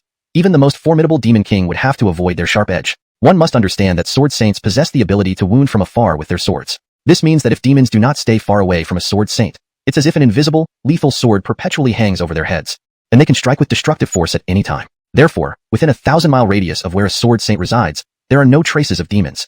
I didn't think beasts like you would know how to flatter us humans. So, upon hearing the Randy's flattering words, Enrique merely sneered. "I don't deserve the title of Immortal Swordsman, so don't try to flatter me. Now, if you don't want to die, you can go." "Are you really going to let me go?" The Randy thought it was hallucinating. It had assumed Enrique intended to take it out of the city, only to kill it later. Now, hearing Enrique speak like this, the Randy felt relieved, as if it had survived a great calamity. It was grateful for being from Blackwind Mountain, and for its status and position. Otherwise, this sword cultivator might have killed it for sure. "Next time, I won't show mercy." Looking at the Randy, Enrique clenched his teeth, his expression full of restraint. He played the part of someone reluctant and fearful perfectly. Reluctant because he couldn't kill the Randy and afraid of Lord Heath's retribution. Thus, seeing Enrique's expression, the Randy felt even more surprised and believed him entirely. It understood that Lord Heath was known for protecting his own, and this sword cultivator feared retaliation, which is why he was forced to release it. Seeing the Randy standing still, Enrique spoke coldly. "I'll give you 10 seconds to run for your life, beast. If you don't get out of my sight, don't blame me for my sword's mercilessness." Alonso's, just this attitude. Very unwilling to see it. "I guessed right. I will never come back." The Randy trembled, fearing that Enrique might lose control and kill it. Therefore, it fled rapidly without hesitation. Watching the direction in which the Randy fled, Enrique's lips curved into a smile. "Run. Run as fast as you can. Let's see where you can run to." Enrique didn't rush to chase after it immediately, worrying the Randy might be on guard. Because he had already quietly left a mark on it. As long as it didn't leave his range of perception, Enrique could always track its location. Only after a quarter of an hour did Enrique set off in pursuit, following the direction the Randy had gone. This Randy was cunning, running in the wrong direction intentionally, fearing Enrique was playing some sort of game. Not until it was out of Enrique's sight did it flee in the correct direction. Had it not been for the demon-slaying sword's tracking mechanism, Enrique might have truly lost its trail. The primordial mountain range here had numerous mountains, densely covered by towering ancient trees that seemed to block out the sky, intertwined with century-old vines. The forest floor was damp and dark, littered with decaying leaves that nourished the earth, creating a nurturing environment for many demonic entities. Because such an environment was inhospitable to humans, Enrique maintained a certain distance from the Randy, continuously tracking it. The Randy was quite capable, running for hundreds of kilometers straight before finding a place to rest. "This damn guy. I truly hope young Master Heath avenges me by shredding him into pieces." Underneath an ancient tree in the darkness of night, the human-shaped Randy glared with blood-red eyes filled with hatred. The Randy knew its life essence had suffered severe damage. Becoming a great demon was now beyond reach. How could it not hate Enrique deeply? But it didn't have much hope either. After all, it didn't know who that guy was, or even which human power he belonged to. Upon returning to the cave, the Randy knew what awaited. It wouldn't be long before it fell out of favor. After all, it had now degraded to a minor demon. Among Lord Heath's beautiful female demons, it wasn't the only one who could transform into human form. There were 3 others ranked higher than it. Once, she was the strongest, hence the most favored. Now, it was lucky she wasn't being ostracized yet. Little beauty, what are you doing out here alone in such cold weather? Suddenly, a deep voice rang out. This unexpected voice startled the Randy, instantly making it alert and stare toward the direction of the voice. From the nearby short grass came a quivering shadow. Then, a large, chubby figure emerged. A giant red-skinned toad, covered in warts, standing upright, reaching 2 meters in height. The Randy looked at it, eyes instantly filled with disgust. The red-skinned toad was hideous to look at, and its gaze on her was lecherous, causing her great repulsion. Simultaneously, it exuded 2 different auras, a human aura and a demonic aura. Coupled with its humanoid features, the Randy immediately realized this was the offspring of a toad and a human. A half-beast. Throughout history, humans and demons were sworn enemies. The offspring of humans and demons faced an awkward situation. Being neither fully human nor fully demon, their appearance was naturally bizarre. Hence, in the eyes of both races, they were abominations, a disgrace, unworthy of existence, and shunned by both sides. Alonsoars of oppression bred unimaginable resentment among these half-beasts. Thus, when their demonic bloodline awakened, driven by instinctual beastly urges, they instantly became brutal and bloodthirsty. Revenge against those who oppressed, ridiculed, and scorned them, both humans and demons, was natural. Countless cases of cannibalism of humans and demons exist. However, very few half-beasts ever grow to adulthood, because the chances of a half-beast birth are low, and whether demons or humans, if encountered, they would eliminate it quickly. Almost all threats are stifled in infancy. Many humans or demons may never encounter one in their lifetime. For instance, the Randy, having lived over 400 years, met a half-beast for the first time. Just its aura was somewhat weak, matching a minor demon. This gave her some relief. Chapter 241. Redirecting Misfortune. They say even a famished camel outweighs a horse, and though the Randy was now only a minor demon, she still did not take this half-beast seriously. Thus, she commanded coldly, "You disgusting thing, if you don't want to die, stay away from me." Had any other minor demon dared provoke her, according to her usual temperament, she would have devoured it alive. Alas, the half-beast's appearance repulsed her so much that she couldn't bring herself to do so. The Akil came closer, brimming with confidence. "Who has made the fair lady upset? Tell me, and I'll seek revenge for you." The Randy sneered, "A sword cultivator almost killed me just now. Go kill him for me." "An exorcist?" The Akil shuddered instantly, fear flashing in his eyes. "If you can't, then scram." The Randy's expression remained harsh. The Akil tried to remain composed and boasted arrogantly, "This is no big deal. If the fair lady shows me affection, I will destroy him for you." "Ha ha ha, like you?" The Randy laughed at his exaggeration. Her words were filled with disdain and mockery. "Even when I had 3 tails, he wasn't someone I could face with a single sword stroke. Do you really think you're qualified to brag here?" As she spoke, the Randy transformed into her original form. Her overwhelming demonic aura caused the Achilles' face to change dramatically. Before it could react, the Randy's enormous paw, following her words, swung towards the Akil, aiming to crush its head. This attack was lethal. It intended to smash the half-beast's skull. Although the Randy's strength had diminished, her physical power was still formidable. Her sharp claws were far more deadly than ordinary weapons. For the Akil, this strike meant certain death. "Ribbit!" The Akil shrieked in terror, realizing the gravity of the situation. Swish! Fortunately, it reacted quickly and narrowly escaped. It was utterly shocked. It had assumed this woman was human, but she was actually a terrifying great demon. To be able to transform into a human meant this demon belonged to a leadership level, far beyond its capabilities. Realizing it had taunted such an existence, the Akil felt incredibly foolish. While begging for mercy, it tried to evade the Randy's attacks. "Spare my life, please." However, the Randy ignored its pleas. She had given it chances, which it had squandered. What truly incited her murderous intent was the half-beast's audacity. The Randy felt insulted. How dare this trash even imagine touching her? Despite its pitiful cries, the Randy felt only disgust and killing intent. She wanted to obliterate this abhorrent creature. Recognizing the futility of its pleading, the Akil attempted a counterattack while looking for an escape route. But there was no chance of escape. The Randy had no intention of letting it live, intent on delivering a fatal blow. Just as Enrique would not spare a Randy, regardless of its evasion attempts, death was inevitable. Puff. Fleeing for a mile, the Akil met its end under the Randy's lethal claw strike. Its body split in 2, blood staining the Randy's sharp claws. How disgusting! Repulsed by her bloody claws, she hurriedly sought water to clean herself. Along the way, she encountered several unlucky beasts drinking water, devouring them without hesitation. Compared to human flesh, they still fall short. Recalling the taste of human flesh, the Randy sighed nostalgically. Humans were the most superior beings, favored by the heavens. Their essence offered immense nourishment to demons. Facing such temptation and a shortcut to power, how could demons resist? This was why demons risked entering cities despite the potential danger. Suddenly, applause echoed. The Randy's expression changed immediately. Seeing Enrique approaching, her fur bristled in fright. "It's you." The Randy was startled. Her legs turned weak, and a strong sense of impending doom overwhelmed her. Why are you here? Unsure how this sword cultivator found her, she had intentionally misled anyone tracking her. How had she been discovered? I thought about you and came to see you. Enrique smiled warmly. Tell me, how does human flesh taste? He had heard. Fear gripped the Randy as she hastily defended. I was just talking. I've never eaten humans, just heard from others. Is that so? Enrique nodded, seemingly believing her. Then, he delivered a chilling statement. Elders say fox pelts are excellent for warmth. I've been frail since childhood, unable to venture outside in winter. Fortunately, I've met you.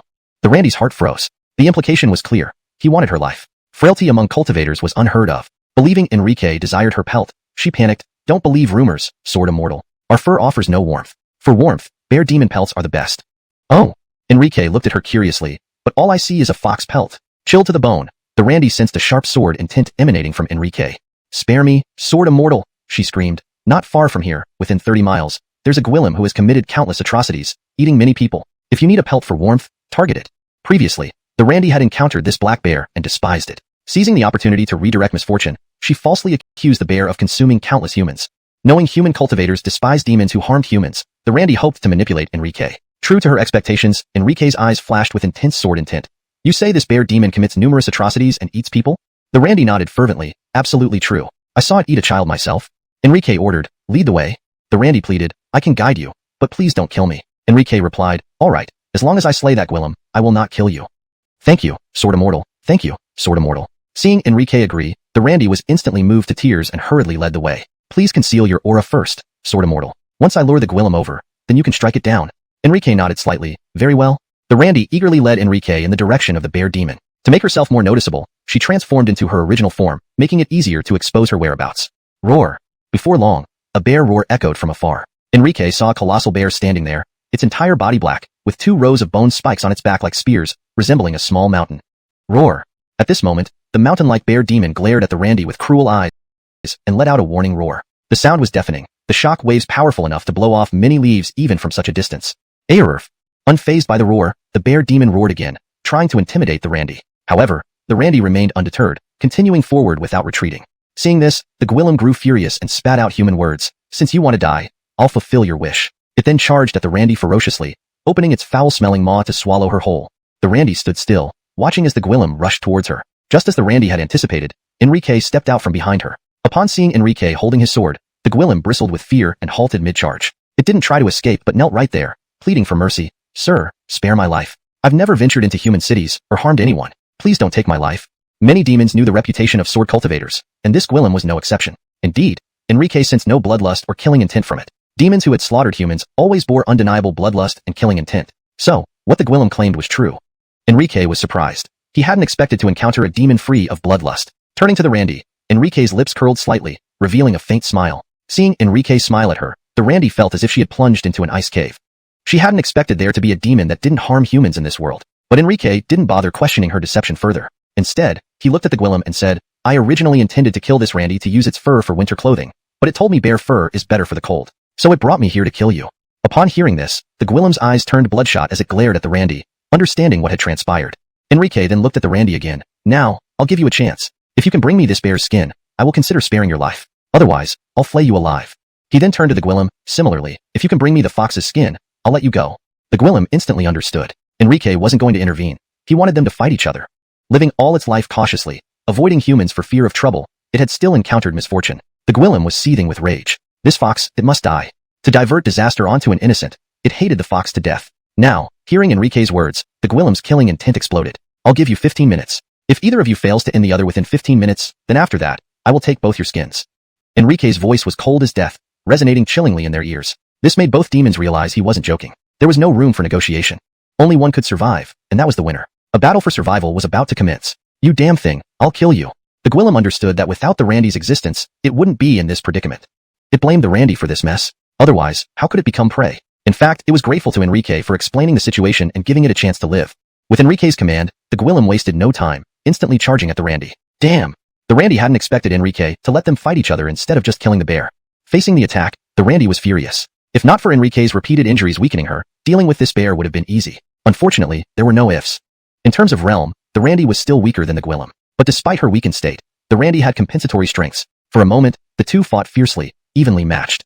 Chapter 242, Demon Stronghold. In the midst of fierce battle, the Randy suddenly pulled out the black snake scales of young Master Antony. Upon seeing this, the Gwillem felt the energy fluctuating from the scales, and its pupils constricted abruptly. Are these young Master Antony's treasured scales? Taking advantage of the Gwillem's distraction, the Randy seized the opportunity to launch a deadly attack with all its might. Its sharp claws swiftly pierced into the heart of the Gwillem. Then it yanked them out violently, leaving a trail of blood. Roar! A heart-wrenching cry echoed as the Gwillem collapsed to the ground, its face etched with regret. In its dying moments, its eyes glared hatefully at the Randy, filled with resentment. After slaying the Gwillem, the Randy quickly skinned the bear, then approached Howl, covered in blood, eagerly boasting, "Sword immortal, little demon has not let you down. I have finally brought you the bear skin." Howl had previously said that whoever killed the other would be the one to live. Now, having killed the Gwillem, the Randy felt reborn. Seeing Howl silent and expressionless, the Randy thought he was dissatisfied with its words. Therefore, it hastily added, "Please rest assured, Sword immortal, I will never step into human cities again, nor harm any humans." Howl only smiled faintly. "Do you think you can see tomorrow's sun?" "What do you mean?" The Randy's joy turned to alarm as it questioned, "How could you go back on your word? You just said if I brought you the bear skin, you wouldn't harm me." Its voice cracked with desperation by the end. It realized it had been tricked. It dawned on the Randy that the sword cultivator never intended to let it live. "Do I need to keep my word with an animal like you? It's ridiculous. I let you live simply to facilitate my future plans to flatten Blackwind Mountain." Watching the furious Randy, Howl remained calm. "But don't worry, I promised the townspeople of Orange Flower Town that I would give them satisfaction. After I kill you, I will hang your skin on the town walls." Not only did he plan to kill it, but he also intended to display its skin on the walls. Hearing this, the Randy was utterly terrified. It shrieked in fear, "My husband is young Master Antony. How dare you kill me?" "Because I plan to kill him too. Why not start with you?" Howl chuckled before delivering a punch that sent the Randy crashing to the ground.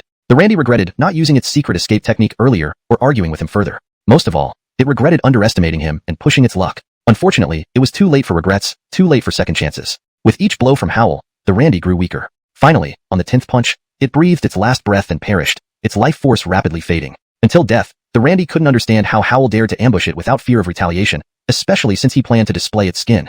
Howl soon skinned the Randy and returned to Orange Flower Town. True to his word, he hung the Randy's skin on the town walls. Evil demons vanquished. Long live the immortal. The townspeople cheered. Many had died because of the Randy's attacks, so its demise was greatly satisfying. Howl relished in the adulation. He asked, "Are there any other demons troubling you nearby? If so, I'll take care of them as well." One villager promptly replied, "Your Excellency, lately there has been a rat infestation outside the city at night. We suspect it's caused by rat demons." Another agreed, "That's right. The rats are enormous, numbering in the thousands. They're terrifying, and recently several people have been killed by rats." "Very well, I'll exterminate these vermin for you." Without hesitation, Howl agreed. This pleased the villagers immensely, feeding his vanity. Lost in the adoration, Howl soon received news that the rats had indeed reappeared that night. Without a second thought, he took his sword and ventured out to investigate. Outside the city, he heard an eerie rustling sound surrounding him. The darkness seemed alive with movement, like a black flood encircling him, filled with screeches and squeals. Howl's eyes widened. Thousands of rats had surrounded him, a pack of suicidal vermin. These rats were huge, even the smallest ones being as large as an adult cat. They were pitch black with razor-sharp teeth, exuding a foul stench and red, bloodshot eyes. As more rats swarmed in, their numbers grew, preparing for a coordinated attack. How revolting! Disgusted, Howl slashed with his sword, releasing a wave of sword chi that slaughtered countless rats instantly. The remaining rats scattered.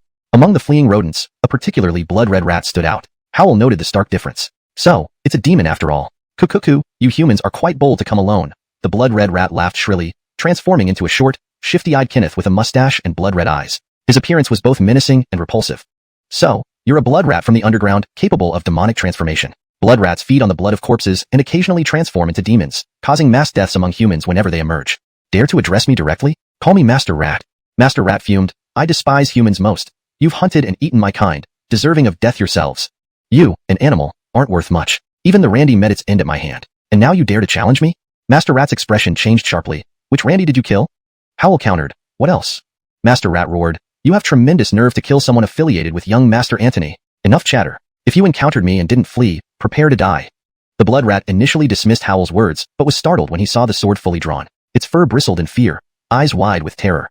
Please, spare me, Sword Immortal. I'm one of my master, Eldon's favorite pets. Don't kill me. He's a ghost cultivator?" Howl's expression changed. "So you have others?" "Alonso's, exactly." The rat demon quickly answered, "My master is about to break through to the spirit wheel realm. Please spare my life, or he will surely seek revenge." Howl pondered, "Fine, I won't kill you, but I need to eliminate some demons to satisfy the townspeople." The rat demon's expression instantly brightened upon hearing this. "If the Sword Immortal agrees, I can lead you to kill my master's other pet demons." Seeing an opportunity to eliminate an entire den of demons in one swoop, Enrique was elated and said, "Then lead the way." The rat demon quickly replied, "This little demon is willing to lead the way, but I ask that the sword immortal spare my life. Enough chatter. Lead the way now, or I'll kill you right here. Enrique coldly said. The rat demon gritted its teeth. I'll die either way. If you don't give me a chance to live, I might as well die now. It was taking a gamble. Seeing Enrique silent, only coldly watching it, the rat demon closed its eyes, preparing for death. But in the end, Enrique sighed and said, lead the way, and I will give you a chance to live. Now, he was more determined to root out the entire nest of demons than to simply kill this single rat demon. The more demons he could destroy, the better it would be for his reputation when he returned to his sect. Of course, the real target Enrique wanted to slay was the so-called Elden. After all, ghost cultivators were deserving of death for their countless sins, and killing him would truly be doing good for humanity. Fine, I'll lead the sword cultivator. The rat demon exclaimed, hastening to speak. In its mind, human cultivators were always proud of their strength and valued promises highly. With hope for survival, it did not dare delay, leading the way diligently. Enrique closely followed behind. Soon, the rat demon brought Enrique to a cave 100 miles away.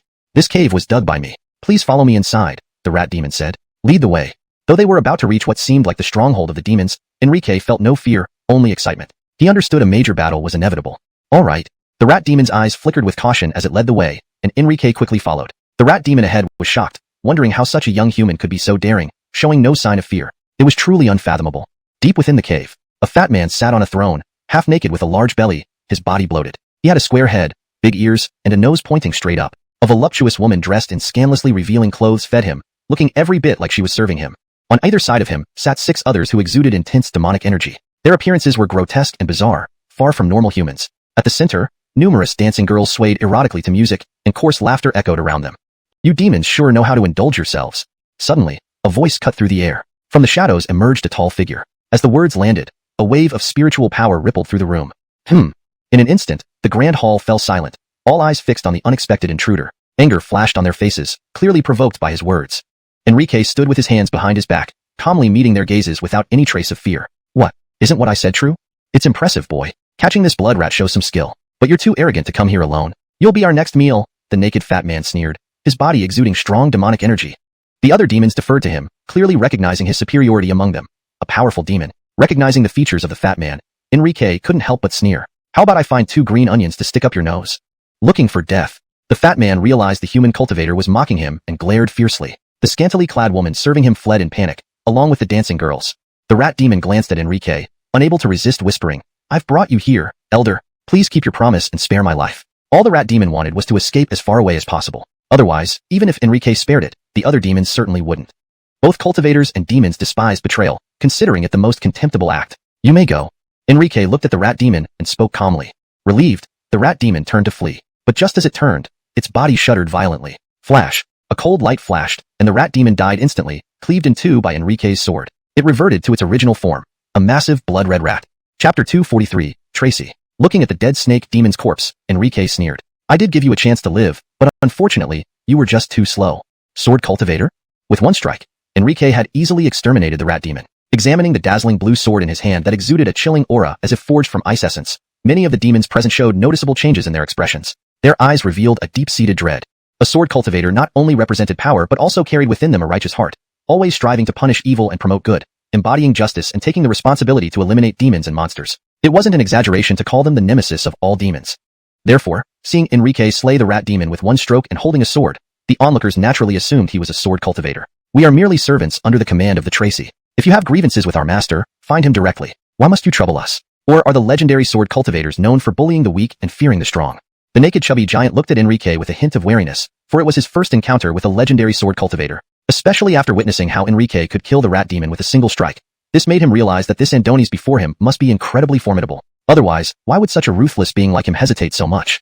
In response, Enrique calmly stated, I will deal with him myself, but your lives are mine as well. As demons, you have harmed countless people, and it is right that you be punished. Moreover, we cultivators have always taken it upon ourselves to rid the world of evil. Is there anything wrong with that? Besides, how can you talk about bullying the weak when you've caused so much harm? Isn't that ironic?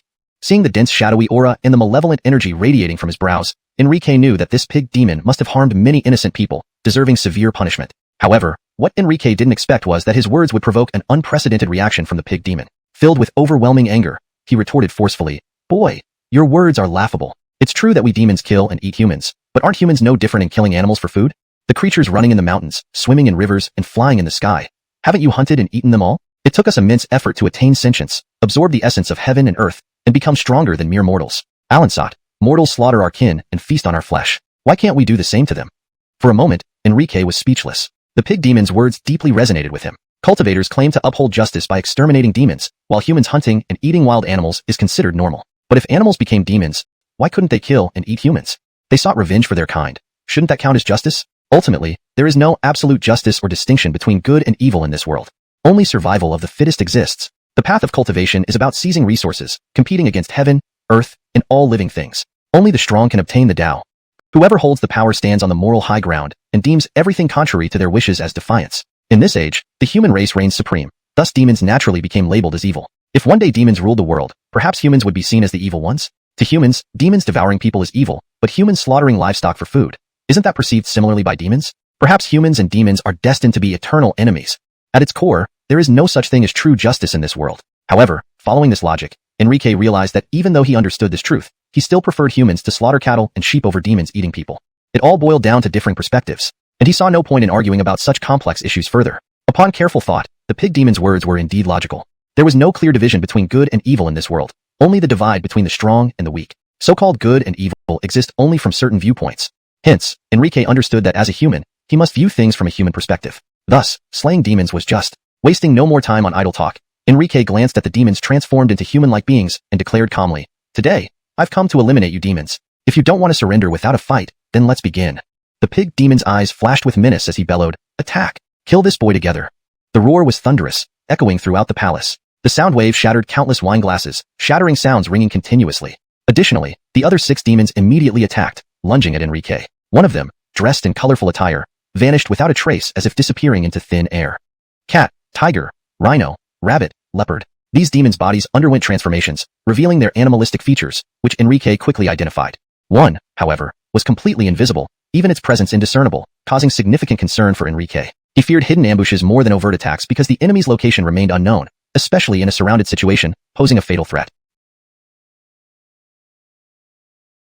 A moment's lapse could cost him his life. Thus, Enrique heightened his alertness. While fighting 5 demons, he stayed on guard, preventing him from focusing entirely, leading to a quick disadvantage. He was forced backward by relentless attacks. The pig demon couldn't help but mock him. "Hmph, I thought you, the sword cultivator, were more powerful than this." Standing motionless, the pig demon looked at Enrique with disdain. He had clearly overestimated this human youth. But the next moment, the pig demon's expression changed dramatically as he exclaimed in shock, "How is this possible?" He witnessed a sharp sword light flash past, and several comrades who were overpowering Enrique suddenly split into 2 pieces. They were instantly slain. Just one stroke, and they were all eliminated. Their bodies reverted to their original forms, landing heavily on the ground with a thud. Although sliced open, no blood flowed out. On closer inspection, the wounds were covered in ice, explaining the lack of blood. Die! Suddenly, a gust of wind approached. Turning his head, Enrique saw a slender flesh-colored soft sword approaching, accompanied by a grotesque mouth filled with fangs, aiming to bite his head off in a lethal attack. Tracing the origin of the flesh-colored soft sword, Enrique realized it wasn't a sword at all but a tongue. This tongue belonged to a chameleon as large as an elephant, covered in colorful patterns. "If you seek death, I'll grant it to you." Enrique stood unmoved, and in an instant, he swung his arm, unleashing a dazzling sword light that descended from above. I couldn't even see his sword clearly. The pig demon felt waves of shock surge within him. Witnessing the scene and the death of another comrade, everything seemed surreal. Consequently, the pig demon now viewed Enrique with fear, his voice deep and low. "Leave some leeway. Must you truly annihilate all of us? You have only 2 choices." Enrique looked at it and said coolly, "First, be killed by me. Second, commit suicide. Give your answer. Since it's like this, let's go down together." The pig demon realized there was no way out or room for negotiation. He grabbed a thick iron rod with his hand and swung it powerfully, creating a roaring wind that was terrifying to behold as he shouted, "Boy, prepare to die." At the same time, the pig demon's body rapidly grew tall, reaching nearly 10 feet in height, with a large, bloated, and swollen torso, on top of which rested an ugly, fanged pig head with square features and big ears. No sooner had the words left his mouth when its massive body lunged forward. The iron rod in its hand swept horizontally with overwhelming force towards Enrique. Facing such a leap, the pig demon sneered. Feeling its consciousness weakening and life force rapidly draining, it looked at Enrique with venomous hatred. "Human boy, I curse you not to have a good death. You've killed us. The Tracy will surely not let you off. Soon, she will kill you and avenge us. If she dares to show up, I'll deal with her." With one swift sword stroke, Enrique ended the pig demon's life, decapitating its ugly head. Immediately, the pig demon reverted to its true form, becoming a mountain-sized black wild boar without a head. Soon, the dancers and serving women, who had been hiding, came out. Despite their pale, terrified faces, they knelt before Enrique, tears streaming down their faces, and repeatedly bowed their heads in gratitude. "Thank you, immortal, for saving us. The demons are all dead. You are free now. You can leave along this route." Enrique glanced at them casually and quickly stored the spoils into his storage ring. Inner sect disciples received storage rings upon joining. He collected these items because he understood that demon corpses were highly valuable. Returning to the sect, they would certainly exchange for considerable merit points. Quickly, Enrique left, returning to Orange Flower Town. The news spread quickly the next morning through the mouths of the dancers, sweeping across several neighboring towns. By noon, a citizen found Enrique. It was an old woman. Seeing Enrique, she prostrated herself and cried piteously, "Immortal, please bring justice for this old woman. Our Mulberry Flower Town was attacked by a ghost cultivator last night. Everyone in town died except me. That ghost cultivator was truly ruthless. Please, Immortal, avenge us. It must be the work of the Tracy." Enrique already knew the culprit. Before dying, the pig demon had told Enrique that the Tracy was about to break through and needed a town's worth of blood sacrifices. Just in time, a town was massacred. Coincidence? Not likely. Take me there. Wasting no time, they set off immediately to subdue the ghost cultivator. The old woman was overjoyed and quickly agreed, leading the way. They arrived at Mulberry Flower Town soon after, moving swiftly. "You truly deserve to die countless times."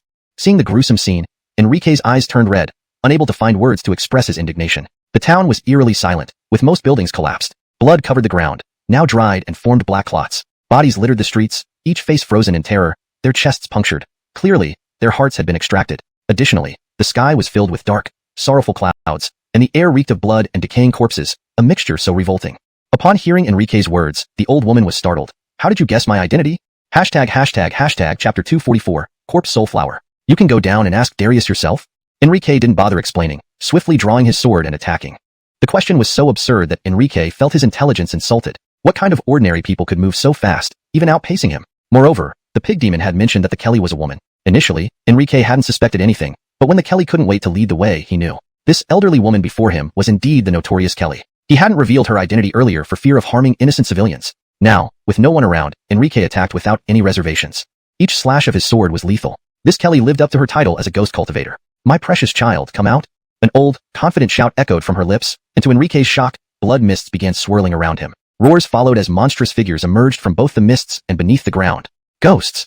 Enrique exclaimed in horror. These ghosts were larger than the ones he'd encountered in the Qin Palace. Each stood over 3 zhang tall, with sharp claws and teeth, looking terrifying. They screamed and roared as they emerged from underground, their eyes filled with endless bloodlust as they stared at Enrique. Roar! In an instant, these monsters let out ear-piercing shrieks and rushed at Enrique fiercely. "Die!" Cold and resolute, Enrique unleashed a torrent of sword chi, tearing the ghosts to shreds within moments. With fierce eyes, he glared at the mocking Kelly and coldly asked, "After harming so many people, don't you feel guilty?" Hearing this, the Kelly froze, then burst into sinister laughter. "Guilt? Why should I feel guilty? I've killed countless people over 50 years. It's become routine. Besides, using so many worthless and lowly lives to nurture my corpse soul flower is a gift to these insignificant mortals." Her voice was grating, her expression terrifying, her face looking like that of a fiend wearing human skin. Meanwhile, more blood mists appeared around Enrique, accompanied by a nauseating stench. Roars followed as more large figures emerged from the mists and below. "Ghosts!" Enrique exclaimed again. These ghosts were even bigger than the ones summoned in the Qin Palace, exuding a stronger aura. 3 zhang tall, each had sharp fangs and claws, appearing fearsome. They screamed and roared before emerging fully, staring at Enrique with bloodthirsty eyes. Roar! Again, the ghosts let out piercing shrieks, rushing towards Enrique ferociously. Swiftly drawing his sword, Enrique unleashed icy sword chi, instantly dismembering the ghosts. His gaze sharp, he demanded, "After killing so many lives, don't you have any remorse?" The Kelly paused, then laughed maniacally. "Remorse? Why would I feel remorse? I've slaughtered countless people across the land, long accustomed to it. Using these lowly lives to nourish my corpse soul flower is a boon for them." Her voice was chilling, deranged, horrifying, completely devoid of humanity. Slaughtering countless people just to nurture a wicked flower. Seeing the coldness and determination in Enrique's eyes, she smiled indifferently. "They aren't your family. Why are you so enraged? You cultivators are all hypocrites." Before she finished, a massive silver sword flew from afar, slamming into her and turning her body into bloody pulp, killing her instantly. "Whoa!" Enrique stared dumbfounded, amazed that the battle ended before it began. Following the trajectory of the sword, he saw a woman in a flowing snow-white dress watching him from a distance. Her beauty was stunning, her eyes like water, icy and detached, her nose straight and lips delicate, as if carved by divine hands. She was flawless, a peerless beauty radiating a faint white glow. Her snow-white hair fluttered in the wind, making her appear otherworldly and pure, like a celestial maiden descending from the heavens. Who is she? Enrique wondered, marveling at her youth and formidable strength. The woman calmly looked at Enrique. "What are you standing there for? Hurry over and help me." Okay." Nodding, Enrique quickly approached. He saw a terrifying scene in the town center, blood filling the air, the ground churning like an ocean, and eerie screams echoing. "What is this?" Enrique asked, bewildered. Suddenly, the soft earth exploded outward, and a shadowy figure sprouted on the surface. A colossal black and red flower shot up. Its petals were pitch black, its stamen a vivid blood red, almost as if nurtured by fresh blood. The petals opened and closed like mouths, sucking in the air, while the stamen bore sharp teeth and saliva. The screams likely originated from here. This flower, both beautiful and sinister, reeked of death and decay, as if cultivated from countless corpses and blood, emanating an evil aura. Indeed, it was cultivated from countless corpses, piled high beneath the flower, which rooted through them like a growth from the dead. Seeing the countless corpses, the woman's eyes reddened with rage. That ghost cultivator murdered so many innocents just to grow this evil flower. What flower is this? Enrique asked subconsciously. This is the corpse soul flower, nurtured from the essence of corpses. It's harmful to cultivators, but highly beneficial to ghost cultivators. When it matures and is absorbed, it can drastically enhance their strength, the woman explained. Enrique understood now. That's why the Kelly hadn't yet broken through to the spirit wheel realm. The flower wasn't ready yet. Then he asked, why did you call me here? Can I borrow your sword? Puzzled, Enrique wondered why she needed his sword when she had her own. But he nodded without questioning, handing her the cold ice soul sword. Translation ends. This maintains the structure, tone, and style of the original text while ensuring a natural and fluent English rendition. After receiving the sword, the woman spoke again. If you don't want to die, stay far away from it and leave quickly. Before her words even finished, Enrique was already at a considerable distance. She's quite afraid of death, the woman murmured. Then in a swift motion, the cold ice soul sword flew out of its scabbard, darting straight toward the root of the corpse soul flower with incredible speed. However, as the cold ice soul soared near the corpse soul flower, the flower emitted piercing screams that almost tore through the eardrums. Its stems suddenly sprouted numerous vines as thick as arms, attempting to entangle the oncoming sword in self-defense. Unfortunately for the flower, the cold ice soul sword was forged from the essence of a 1,000-year-old mystic ice and classified as an intermediate-grade spiritual weapon. These vines stood no chance and were instantly severed. Swoosh, swoosh, swoosh. In mere seconds, the root of the corpse soul flower was chopped into countless pieces. Without its roots, the flower collapsed to the ground. After being cut down by the woman's sword, it seemed to lose all strength and ceased struggling, appearing lifeless. Is it over? Enrique returned, retrieving his sword. He couldn't help but ask, Amelie, didn't you have your own sword? Why did you need mine? He really didn't understand. This behavior seemed entirely unnecessary. This thing is too filthy. I wouldn't want my treasured sword to be tainted, the woman said with disgust. She then took out her storage bag and cautiously approached the corpse soul flower. She moved so carefully because the corpse soul flower's toxicity was extremely potent and lethal to ordinary people. Even she dared not be contaminated easily. Although our sect doesn't need this corpse soul flower, destroying such an evil plant is seen as an achievement. It prevents it from falling into the hands of ghost cultivators. So, I don't need to worry too much about keeping it intact. I just need to take it back. The woman muttered to herself before activating her storage bag. Soon, the storage bag swelled to the size of 2 rooms, barely enough to squeeze in the corpse soul flower. Despite the danger, she meticulously controlled the angle, preparing to store the flower inside. This corpse soul flower is nearly mature and so large. It should be worth at least 1,000 merit points, the woman murmured, looking quite pleased. Most importantly, these merit points were unexpected windfall. Seeing her joy, Enrique felt puzzled. Was this woman also a ghost cultivator? But she didn't seem like one at all. He didn't dare ask, fearing he might disturb her or cause an accident. Forget it, it's none of my business anyway. Just as he was about to sit down and wait, something unexpected happened. Plants generally lack consciousness and cannot move. However, the corpse soul flower was an anomaly, possibly due to absorbing corpses and the surrounding death chi and resentment. The flower began to move like a living creature. Its consciousness was chaotic, akin to that of a malevolent spirit, possessing basic survival instincts. As the corpse soul flower was about to be stored, it suddenly sprayed a foul, black mist. The suddenness of the attack left both of them unprepared, though they instinctively dodged. During this process, the woman hastened her movements, swiftly stuffing the flower into the storage bag. Enrique reacted incredibly fast and avoided being hit. However, the woman, still in the euphoria of her unexpected gain, although dodging at the first moment, had black toxic liquid seep into her forehead and limbs as witnessed by Enrique. Dizzy, her face turned ghastly pale, and her eyes dulled. Seeing this, Enrique immediately understood. She must have been poisoned. Detoxifying pill.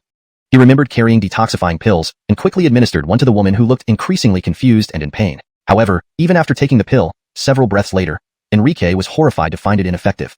The corpse soul flower's poison was no ordinary toxin. I feel so tired. The woman appeared to be losing strength, collapsing into Enrique's arms, her face deathly white, eyes barely open, looking like she would soon fall unconscious. She urgently told Enrique, this toxin seems to be corroding my flesh, starting from my internal organs. It's terrifying. The situation was far worse than Enrique had imagined.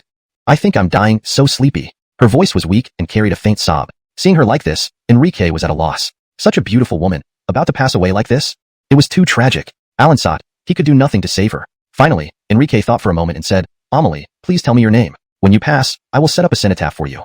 Translation maintains the structure, tone, and style of the original text while ensuring a natural and fluent English rendition. Chapter 245, Disciple of the Haydenley Sect. However, in response to Enrique's questioning voice, the woman frowned and did not answer. Instead, she let out an involuntary exclamation. Ah, I'm dead. Immediately after, she slumped into Enrique's arms, her long, slender legs stiffening as he saw her close her eyes, her head tilting to expose her snow-white, swan-like neck. Her body lay motionless, as if truly lifeless. Witnessing this scene, Enrique looked horrified, preparing to check her breathing. But the moment he touched her, he was surprised to find no breath at all. He took a deep breath and muttered to himself, "She just died. Her body is still warm. Such a beautiful person. If buried like this, it would be such a waste." As he spoke, Enrique made a move to loosen the woman's clothes. Suddenly, the woman sat up abruptly from his embrace. "Ah!" Accompanied by a scream, Enrique was thrown flying away. The woman's face was now full of indignation. Her cheeks flushed red, she gritted her teeth, and her crystal-clear eyes glared fiercely at DeAndre, her lips trembling with unspoken words. Finally, she managed to utter 3 words, "Lecherous rascal." Enrique did not appreciate that comment. Feeling quite wronged, he retorted, "How am I a lecherous rascal? You were already dead. I was trying to revive you. Otherwise, how could you be standing here talking?" "Shameless," she replied tersely. Seeing her angry expression, Enrique couldn't help but laugh. "So what, weren't you poisoned? Could it be that you were just pretending just to lie in my arms and take advantage of me? You lecherous rascal, don't spout nonsense. If you dare say another word, I won't spare you." Her ears turned red as she quickly changed the subject, maintaining a dignified tone. "Tell me, do you know where Yunxiao sect is?"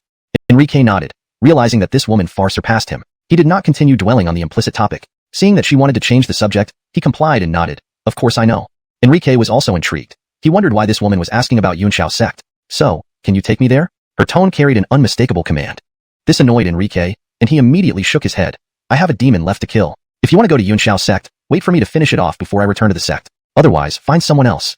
With the ghostly cultivator Ghost Nightmare now dead, and learning from the pig demon about the existence of a jewel on Sleeping Bat Mountain, Enrique naturally planned to eliminate this menace closer to his home mountain. Killing more demons at Yunxiao sect brought respect and admiration. Now, he had an opportunity to earn renown, so he wouldn't let it pass. Hearing Enrique's words, the woman looked genuinely surprised. "You are a disciple of Yunxiao sect?" "Indeed, a disciple of Yunxiao sect." Enrique proudly confirmed, showing his inner disciple token to prove his identity. After a quick glance, she seemed satisfied. Then, she revealed her own identity token. Though both tokens bore the character Yun, Enrique noticed hers was much more exquisite and superior, especially the Yun which appeared grand and powerful. A bold thought crossed Enrique's mind, and he asked nervously, "Are you, from Cloudtop Heavenly Sect?" Seeing Enrique's cautious demeanor, the woman's pride swelled, and she nodded approvingly. "Correct, you've some knowledge indeed." She was truly from the Heavenly Sect. A tidal wave of shock surged through Enrique. He was very curious why a Heavenly Sect disciple would come to the Yin region and choose to visit Yunxiao sect. But he didn't press further, instead suggesting, "Since you're from the Heavenly Sect, your strength must be considerable. Why don't you accompany me to slay demons, and then return to the sect?" As a disciple of the Cloudtop Heavenly Sect, she understood that the subordinate Yunxiao sect had monthly demon-slaying tasks. Thus, she nodded. "All right." Enrique probed again. "May I ask your name?" "Madeline." Enrique nodded. "In that case, Amelie Shun, please follow me to slay demons." Initially, Enrique had some apprehension about confronting the jewel on Sleeping Bat Mountain, given it was a formidable demon with 3, possibly 4, demonic cores. Now, with Madeline, a senior disciple from the Cloudtop Heavenly Sect, he felt completely fearless. Having such a formidable ally bolstered his confidence greatly. It didn't take long to reach Sleeping Bat Mountain, only about 300 miles away. Madeline's sword flight speed was incredible, and following Enrique's directions, they arrived swiftly. From afar, the mountain resembled a bat's head, hence its name. To avoid alerting the jewel and giving it a chance to escape, they chose to walk as they neared the mountain. Not far into the mountain, Enrique spotted numerous bones, human and animal, long decayed. The atmosphere grew oppressive and eerie. The trees surrounding the area created ghostly faces, contributing to a profoundly sinister vibe. Alansat, Enrique remained undaunted. Soon, he discovered a fresh corpse, bloodstains indicating it had died recently. On approaching, they found it was a Kenneth with a beard and a large saber on his back. Suddenly, Enrique noticed a fine spray of blood followed by white liquid erupting from the man's forehead. A burst of brain matter. Then, a small black-scaled creature emerged from a nail-sized hole in the man's skull, snarling eerily. "What's this?" DeAndre stepped back cautiously, eyeing the creature with suspicion. It resembled an insect, no larger than a thumb, covered in hard, metallic-looking black scales. Its underside bristled with 2 rows of dense, claw-like structures. "This is a heart-devouring parasite," Madeline said gravely, "a creature bred by ghostly cultivators." Having studied the records of all things, she recognized the creature instantly, noting the claw-like structures were actually sharp fangs. Swiftly, the parasite lunged at her heart, but Madeline reacted faster, enveloping herself in a glow of spiritual energy, flinging the parasite to the ground where it exploded, spewing foul black blood. "I never expected such a powerful ghostly cultivator in this remote part of Yin." Chapter 245, Disciple of the Heavenly Sect. However, in response to Enrique's inquiry, the woman frowned and did not answer. Instead, she let out a startled cry on her own. "Ah, I'm dead." With that, she collapsed into Enrique's arms, her long legs stiffening as Enrique saw that the woman had closed her eyes, her head tilted, revealing her graceful, swan-like white neck. She didn't move an inch, as if truly dead. Seeing this, Enrique looked alarmed and prepared to check her breathing, but upon touching her, he was astonished to find there was none. He took a deep breath and murmured to himself, "She just died. Her body is still warm. Such a beautiful lady. It would be such a waste to bury her like this." As he spoke, Enrique made a show of unbuttoning her clothes. Suddenly, the woman sat up sharply. Ah! Accompanied by a scream, Enrique was instantly thrown back. The woman's face now wore an expression of intense indignation. Her cheeks flushed, teeth grinding audibly, her crystal-clear eyes glaring at DeAndre. Note: this name seems incorrect based on context, unable to find words. After a moment, seeing Enrique's smug and arrogant look, she finally spat out 3 words: lewd man. Enrique felt affronted and retorted. How am I being lewd? You were dead. I was trying to save you. Otherwise, how could you be standing here speaking? Shameless. In response, the woman had only 2 words. Looking at her embarrassed and angry face, Enrique couldn't help but laugh. What? Did you pretend to be poisoned just to lie in my arms and take advantage of me? Stop your nonsense, you lewd man. If you speak one more word, I won't be gentle with you. Her ears turned red, and then she quickly changed the subject, saying formally, I want to ask you, do you know where the Yunqiao sect is? Enrique nodded, understanding that the woman before him was clearly far superior to him. So, he didn't dwell on the topic and complied with her change of subject. Of course I know. Enrique was also curious about why this woman was inquiring about the location of the Yunqiao sect. Then take me there. Her tone was commanding, leaving no room for refusal. This annoyed Enrique, who immediately shook his head. I have a demon to slay first. If you want to go to the Yunqiao sect, wait until I've dealt with it, then we can return together. Otherwise, find someone else. With the ghost cultivator Gu Yin Tianshi already dead and learning from the pig demon about the bloodbat leader on Wufu Mountain, and given that it wasn't too far from his destination, Enrique naturally planned to eliminate the menace. In the Yunqiao sect, the more demons one killed, the more respect and admiration one earned. Now, having a chance to boost his reputation, Enrique wouldn't let it pass. Hearing Enrique's words, the woman was surprised. You're a disciple of the Yunqiao sect? Alonso's, a disciple of the Yunqiao sect. Enrique proudly confirmed, showing his inner sect token as proof. After confirming, she showed her own token. Although both tokens bore the character Yun, Enrique noticed hers was much more exquisite and looked higher quality, especially the character Yun, which appeared grand and majestic. A bold thought crossed Enrique's mind, and he hesitantly asked, Are you from the Celestial sect? Seeing Enrique's cautious manner, the woman's pride was visibly boosted, and she nodded. Alonso's, you seem well informed. She was indeed from the Celestial sect. At this moment, Enrique's heart raced. Curiosity piqued. He wondered why a Celestial sect disciple would be in Yindi, and why she wanted to go to the Yunqiao sect. But he didn't press further, instead suggesting, Since you are from the Celestial sect, surely your strength is formidable. How about accompanying me to slay some demons before returning to the sect? As a disciple of the Celestial sect, she understood that the Yunqiao sect, a subordinate branch, had monthly demon-slaying missions. Therefore, she nodded. All right. Enrique tentatively asked, May I know your name? Madeline. Enrique nodded. Very well, Amelie Shun. Please follow me to slay the demons. Initially, Enrique was wary of the bloodbat leader on Wufu Mountain, a powerful demon with 3 or even 4 demonic cores. Now, with Madeline, a senior disciple from the Celestial sect, he had no fear. Having the backing of a high-ranking disciple from the Celestial sect meant immense strength. Killing the bloodbat leader should be effortless for her, especially since she had easily dispatched Gu Yin Tianshi. Wufu Mountain was only 300 miles away. Madeline's sword-flying speed was extremely fast, and following her lead, they arrived at Wufu Mountain in no time. From afar, the mountain resembled a bat's head, fitting its name. To avoid alerting the bloodbat leader and giving it a chance to escape, they chose to walk after approaching the mountain. Soon inside, Enrique noticed numerous bones scattered along the path, human and animal, corroded beyond recognition. The atmosphere on Wufu Mountain was eerily silent, not even birds flew over. The trees formed what looked like ghostly faces from a distance, creating a sinister and oppressive ambience. But Enrique felt no fear. Shortly, he discovered a fresh corpse nearby. Approaching cautiously, they saw a Kenneth with a beard and a large saber on his back. Suddenly, a fine spray of blood and white fluid erupted from the man's forehead. It was brain matter. Next, a black-scaled head emerged from the small bloody hole in his skull, looking hideous and emitting an ear-piercing screech. What is this thing? Startled, DeAndre again. This seems out of context. Instinctively stepped back, eyes filled with shock. Before Enrique was a worm-like creature, no bigger than a thumb, covered in hard black scales with a metallic sheen. It had 2 rows of leg-like appendages below its body. This is a heart-devouring worm, Madeline said solemnly. It's a creature raised by ghost cultivators. Having read about it in the Register of All Things, she immediately recognized the creature and knew that its leg-like appendages were actually sharp fangs. In an instant, the worm lunged at her heart, but Madeline reacted swiftly, enveloped in glowing spiritual ripples, and disdainfully smashed it to the ground, exploding it into foul-smelling black blood. I never expected such a powerful ghost cultivator in this remote place. Listening to her muttering, Enrique could sense the genuine disdain in her tone, but he understood. After all, she came from a larger and more prestigious place. Coming to such a remote location, feeling disdain was quite normal. Unable to hold back, Enrique asked, Is this ghost cultivator very powerful? That's not the case, Madeline explained. He is merely at the spiritual wheel realm level. I'm surprised because finding a ghost cultivator of this caliber in Yin is quite unexpected. Don't stay more than 10 steps away from me. This way, if any emergencies occur, I can protect you, she added. Hearing this reminder, Enrique quickly moved closer. Rest assured, I won't be a burden to Amelie Shun. Ghost cultivators are extremely devious. If you don't want to die, be cautious, Madeline said as she walked ahead into the mountain. Enrique hurriedly followed. Enrique had already witnessed the cunning nature of ghost cultivators. After learning that there might be a ghost cultivator at the spiritual wheel realm nearby, he was even more on guard. As they ventured deeper, The two of them noticed that the stench of blood became increasingly intense. Madeline's expression grew grim, and her pace quickened. Enrique stayed close behind. Soon, they encountered a terrifying scene. About a kilometer ahead, a massive pit appeared. Inside it were countless corpses of various shapes, crammed together. Enrique did a rough count and estimated there must be over 1,000 bodies. Human corpses, without a doubt. Next to the pit stood two figures.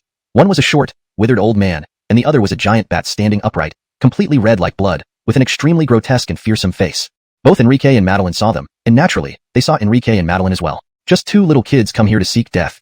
The old man glared at them with sinister eyes. His voice was raspy and exceptionally piercing, causing goosebumps to rise as if a vengeful spirit was shrieking. Indeed, he said after inspecting Enrique, his gaze turning fiery, as if evaluating a priceless treasure. Though small in stature, he was emaciated to the point of being almost skeletal, with no visible flesh on his face or hands. He seemed to stand about 1.5 meters tall, with sparse, brittle hair. Overall, he looked like a specter radiating an ominous aura. Feeling his intense stare, Enrique was inwardly furious but managed to suppress his anger. Instead, he cautiously watched the old man, ever alert. The old man's aura, though filled with lifelessness, was incredibly formidable, making him seem unfathomable. He was far more powerful than Ghost Nightmare. It seems I underestimated him. He's a 9th level spiritual wheel realm ghost cultivator, probably just a step away from the essence core realm, Madeline murmured, clearly taken aback. Alan saw it, there was no hint of fear in her eyes. She appeared composed, as if accustomed to such scenes. So strong? Enrique was instantly shocked. Shouldn't we run? He wondered why Madeline remained so calm and confident. Even if he breaks through to the essence core realm, what would I have to fear? She replied. Hearing this, Enrique's face changed dramatically. Her words implied she was already at the essence core realm. Despite her youthful appearance, she was a cultivator of that level. Enrique was genuinely astonished. Meanwhile, the old man glanced at the jewel beside him and ordered, "Little bat, go capture these two kids for me." "Alonso's, master," the jewel obediently replied. It lunged toward Enrique and Madeline. The old man sensed no danger from either of them, so he felt there was no need for him to act. The blood bat was enough. "Amelie Shun, for fairness, the ghost cultivator is yours, and this demon beast is mine." Seeing only the jewel charge, Enrique stepped forward to meet it.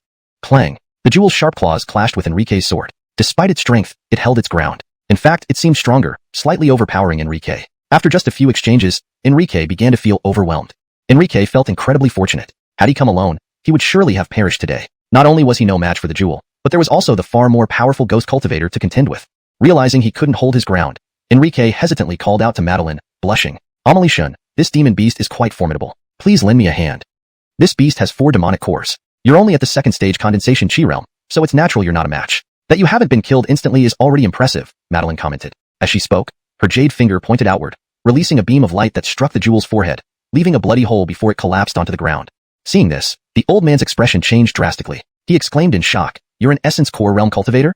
Chapter 246, Mountain Demon. At this moment, the old man was simply stunned. He had never imagined that such a young woman could be a Dao cultivator at the core chi realm. Moreover, an existence that could be said to stand at the pinnacle of Yin territory had actually encountered him like this. Precisely because of this, he who had originally been looking smug and certain of victory could no longer keep up his act. Even his body was uncontrollably trembling. "Die." Madeline did not answer the question about her strength, but coldly spat out 2 words. Then she transformed into a streak of light, flying through the air, drawing her sword to kill. Seeing this, the old man did not dare hesitate and turned to run. "I hope these venomous insects can delay her for a bit." Of course, in the process of fleeing, he waved his sleeve, and a dense black smoke quickly surged out.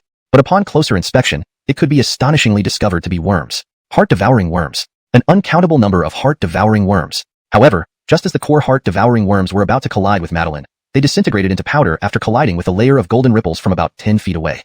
Seeing this scene, Enrique's gaze became resolute. She is indeed a core chi realm cultivator. DeAndre knew this to be the protective spiritual aura of a core chi realm cultivator. After a moment, a mournful scream echoed from a distance before Madeline returned. Enrique understood that the ghost cultivator would have nowhere to bury his remains now. He hurried forward respectfully and said, "Senior's strength is formidable. I admire you immensely." "Senior?" Madeline furrowed her brows. "This girl is only 18 years old. You actually call me senior?"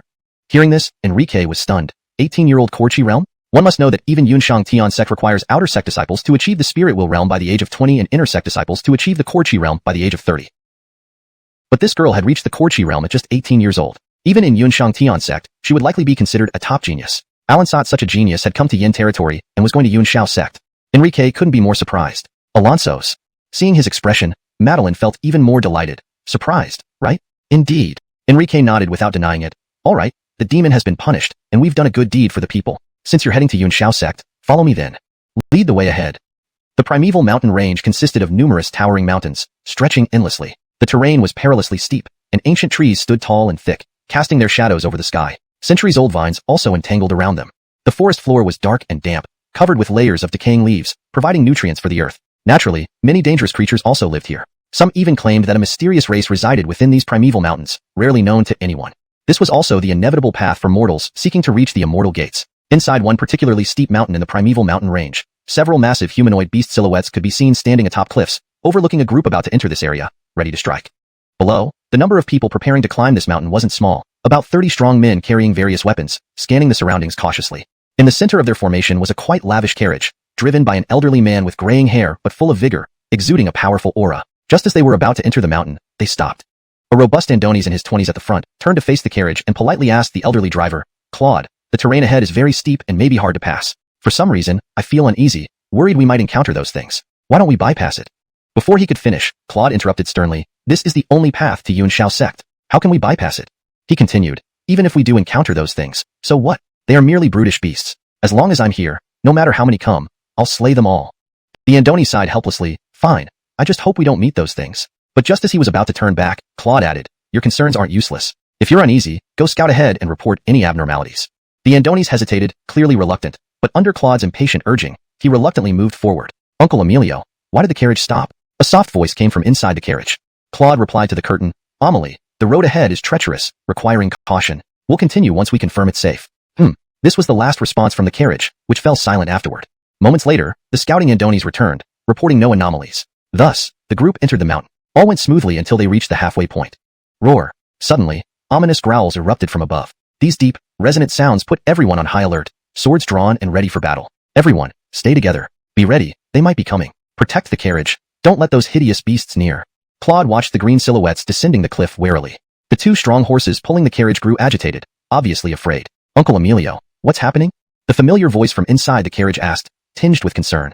"Just a minor issue. Stay inside. Leave everything to us. No need to dirty your eyes with these beasts," Claude assured confidently. Roar! An imposing roar came from above. Lifting their heads, they saw over a dozen green silhouettes moving swiftly down the stone wall as if walking on flat ground. They were indeed hideous, precisely what were known as mountain demons. Their appearance was extremely bizarre, with rough, ink-green skin that exhibited features from various creatures. Their bodies resembled apes, but they had dog-like heads. Small ears were perched atop their heads, and inside their mouths were sharp triangular fangs, with 4 prominent canines, especially the 2 on the lower jaw that protruded visibly. Their forelimbs were thick and long, ending in 4 sharp claws, while their hind limbs were short and weak, clearly unsuited for walking. As a result, they moved by leaping, capable of covering great distances with each bound. Though these mountain demons appeared clumsy and even comical at times, one must not underestimate them. Despite their ugly and menacing looks, they were incredibly agile, possessed immense strength, and their rough skin offered astonishing defense. Moreover, they preferred to live in groups, so if one mountain demon was seen, many others were likely nearby. Additionally, they possessed intelligence comparable to humans. However, what made them truly terrifying was their cruel nature. Not only did they have strong hostility towards humans, but they also relished in eating them. Ea! A series of bone-chilling roars echoed from above. On both sides of the mountain, 7 hideous mountain demons, each over 10 feet tall, appeared. They gazed down upon the panicked crowd below, drooling from the corners of their mouths. Their mouths were filled with jagged fangs that gleamed coldly, and their eyes betrayed a greedy hunger. Whoosh! One particularly large mountain demon lunged forward with astonishing agility, transforming into a bolt of green lightning as it descended like a landslide toward the frantic crowd. Ah! An ear-piercing scream followed. The mountain demon's speed was too fast to evade. Its massive hand, resembling a fan, sent a man wielding a saber flying through the air. PFFF. Another attack came swiftly. It targeted the man it had just flung, biting off his head with its gaping maw, killing him instantly. Then, with flexible forelimbs, it tore apart the headless body and began devouring it, creating an intensely gruesome scene. It consumed the victim in 3 bites, leaving no bones behind. Ea! Wiping the blood from its mouth, the mountain demon turned its grotesque head sharply, its eyes red with murderous intent. It let out a chilling roar that shook everyone to the core. The sound was deafening, like thunder crashing, shaking the ground and sending shockwaves. This roar was also a sound-based attack, rendering several young men dazed with fear. This mountain demon was terrifying. It had killed one of their strongest members with ease, paralyzing them with terror. Moreover, its back was adorned with 3 rows of dagger-like spines, making it appear even more ferocious and fearsome. Kill! The mountain demon opened its bloody maw, revealing fangs stained with blood, and stared coldly at the trembling crowd. Its voice was deep and powerful, rasping as it commanded another kill. With this order, it swung its paw and smacked another person dead. Following its command, more cries echoed from all directions, and several other mountain demons landed among them, their eyes equally red and hungry, sizing up their prey. Haydens, it can speak human language. One youth screamed in terror, dropping his weapon and turning to flee, nearly wetting his pants. But as he turned, a mountain demon blocked his path. A shrill scream rang out as he was devoured in mere moments. It actually has condensation chi realm strength, Staring at the mountain demon with spines on its back, Claude felt his hair stand on end, taken aback by its power. Regaining his composure, he instructed someone within the carriage before rushing forward to engage it in battle. Meanwhile, the mountain demon with spines lunged at him, issuing commands to annihilate everyone present. Though Claude's aura was fierce, he suffered injuries in the first exchange and fell into a disadvantage. He had foolishly attempted to confront the mountain demon physically, which proved ineffective. Knocked flying, he spat blood and turned pale. This mountain demon was a rare breed, stronger and more vicious than ordinary ones. Swift and ruthless, it easily overpowered Claude, who had already lost after just one round. It seems I underestimated you. Upon standing, Claude wiped the blood from his lips, growling as he pounced again, determined to fight. Humph! The mountain demon remained unmoved, sneering disdainfully. As Claude approached, it swung its clawed hand with a powerful wind, aiming directly for his head, a lethal strike. However, Claude, with soul core realm cultivation, reacted swiftly, dodging the blow. Roar! Alansat, this was futile. The mountain demon let out a long, piercing roar, sending shockwaves that disturbed local wildlife. It then launched a brutal charge, colliding forcefully with Claude and sending him flying once more. Human flesh was indeed fragile, especially given Claude's age. The impact left him feeling excruciating pain, as if his bones were about to shatter under the assault. Chapter 247. Hero Saves Beauty. Die! With a roar of rage, he immediately stood up. Light flickered in his hand as he brandished a magical artifact that emitted blazing flames which surged toward the opposing mountain demon. But alas, despite its bulky appearance, the mountain demon was remarkably agile. In one leap, it soared 20 meters into the air, using nearby stone walls as springboards to pounce down with crushing force at the utterly terrified steward Emilio. Bang! Dirt and stones shattered as dust flew. After the tremendous sound, under the mountain demon, lay a pool of blood, marking the end of steward Emilio. Even though Emilio had achieved chi condensation level, the mountain demon only had a beast core but possessed thick skin and swift movements. Thus, facing Emilio, who had been cowardly from the start, it had the upper hand. Aouuu. Simultaneously, the shrill roars echoed like thunder. This troop of travelers had been completely wiped out, not one alive, all swallowed by the mountain demon's belly. Blood pooled around here, glaring under sunlight. Although everyone had perished, devoured by these demons, they did not leave yet. Their eyes were uniformly fixed on an unusual horse-drawn carriage. Some mountain demons stared hungrily at the fallen horse, others looked warily through the curtain of the carriage. Uncle Emilio. At this moment, the curtain opened, revealing a figure. It was a very beautiful lady in a white gown. She had porcelain-like skin, long lashes and sparkling eyes, her elegant beauty unmatched, but now, her face turned pale with extreme fright. When she appeared, the surrounding mountain demons swiftly closed in, their fierce rip. It reached out to grab the white-dressed woman, tearing her clothes, about to pounce upon her viciously. Ah! At this moment, a flash of cold light shot from afar. With a howl of pain, the mountain demon was flung back and nailed against the rock wall. Its right wrist bore a bleeding hole, green blood gushing out, stinking. What? Staring at its injured wrist, disbelief filled its eyes. A simple wooden stick had impaled it. Aware of its incredible defense against normal blades, it realized how formidable this attack must be. Seeing a distant figure rapidly approach, its eyes showed rare fear. Aouuu. Immediately, it let out a desperate call for help. As it expected, answers came from every direction in rapid succession. Just a few moments later, nearly 24 towering green shadows arrived, all menacing looking. Upon seeing the spike-nailed mountain demon, shock filled their eyes. What brutal beasts! From afar, a speck of light quickly approached, atop which a tall figure clad in black swiftly dismounted. He advanced towards the group of fierce-faced mountain demons, stepping heavily. Seeing the bloodstains on the ground, feeling the strong stench, Enrique's mood darkened, his eyes colder, voice sharper, and killing intent rising. During his advance, he shed his shirt, tossing it towards the carriage, glancing once before refocusing on the demons. The white-robed woman glanced at him too, her eyes slightly red with tears, gratitude evident. She put on the shirt without delay. Attack! The mountain demon freed itself from the wall, enraged at Enrique, ordering an attack with a hoarse voice. Swish! It leaped into the air, opening its maw wide, targeting the carriage mere 10 meters away. Beast, still want to misbehave before me? Enraged, Enrique rushed to the carriage's side, delivering a powerful punch at the stunned mountain demon. Aouuu. Terrified, the beast jumped high onto the stone wall, attempting to escape. Truly scared, realizing it was no match for Enrique and would surely die if it stayed. Trying to run? Enrique's gaze was icy, voice cold. He blocked its path. Not afraid of you, boy, die.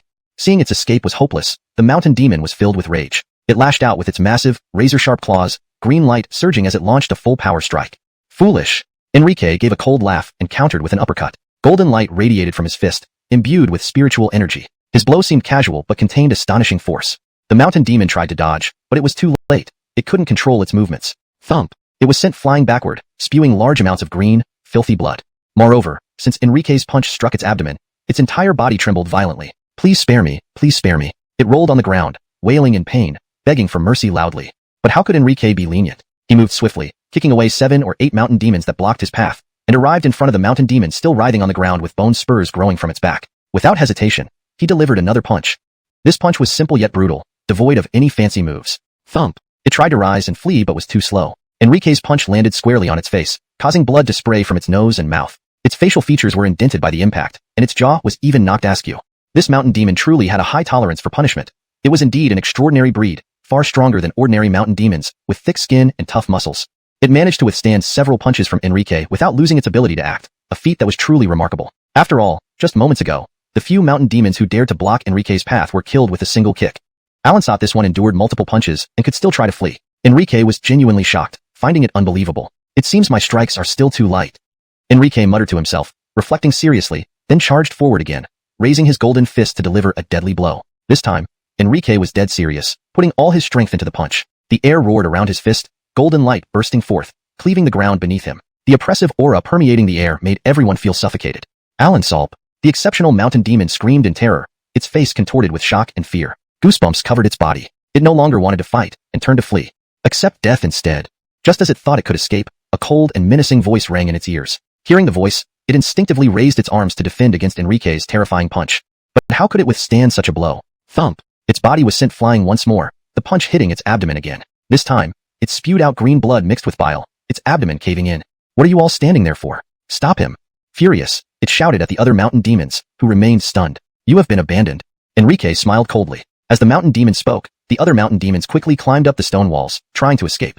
But how could Enrique let them go? A chilling wave erupted, and the Frost Ice Soul sword flashed out, carrying a terrifying sword intent as it shot skyward.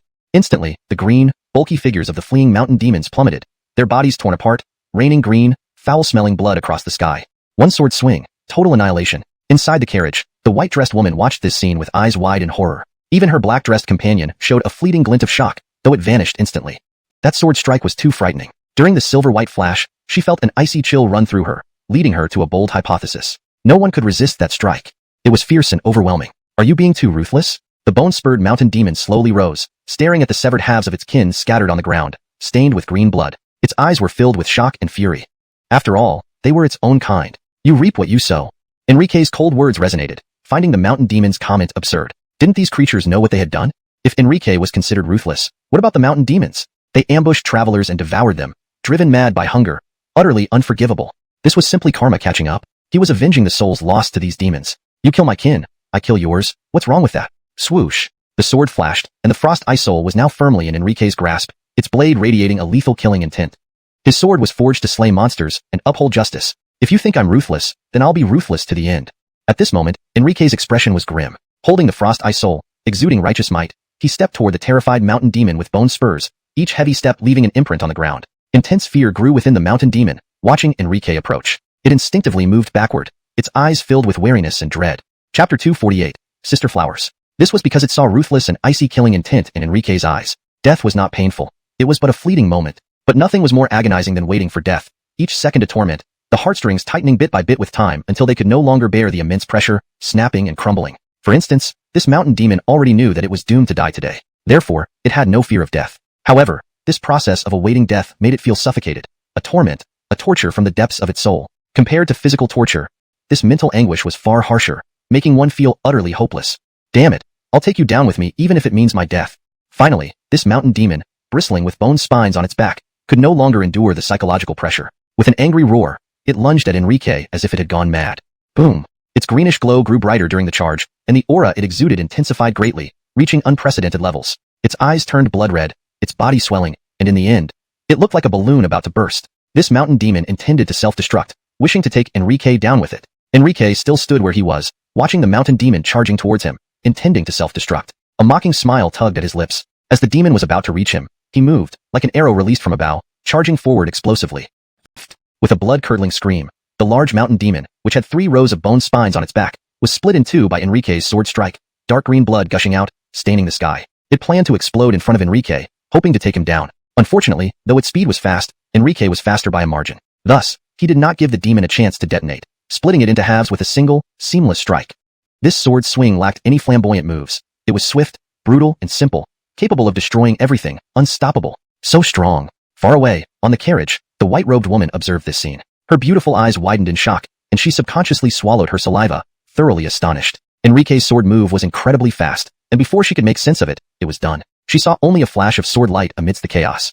Not only her, but Madeline, who was watching from afar, was also staring at Enrique. Her eyes were filled with astonishment. She felt that she had underestimated this Andoni's, whose appearance she found quite satisfactory.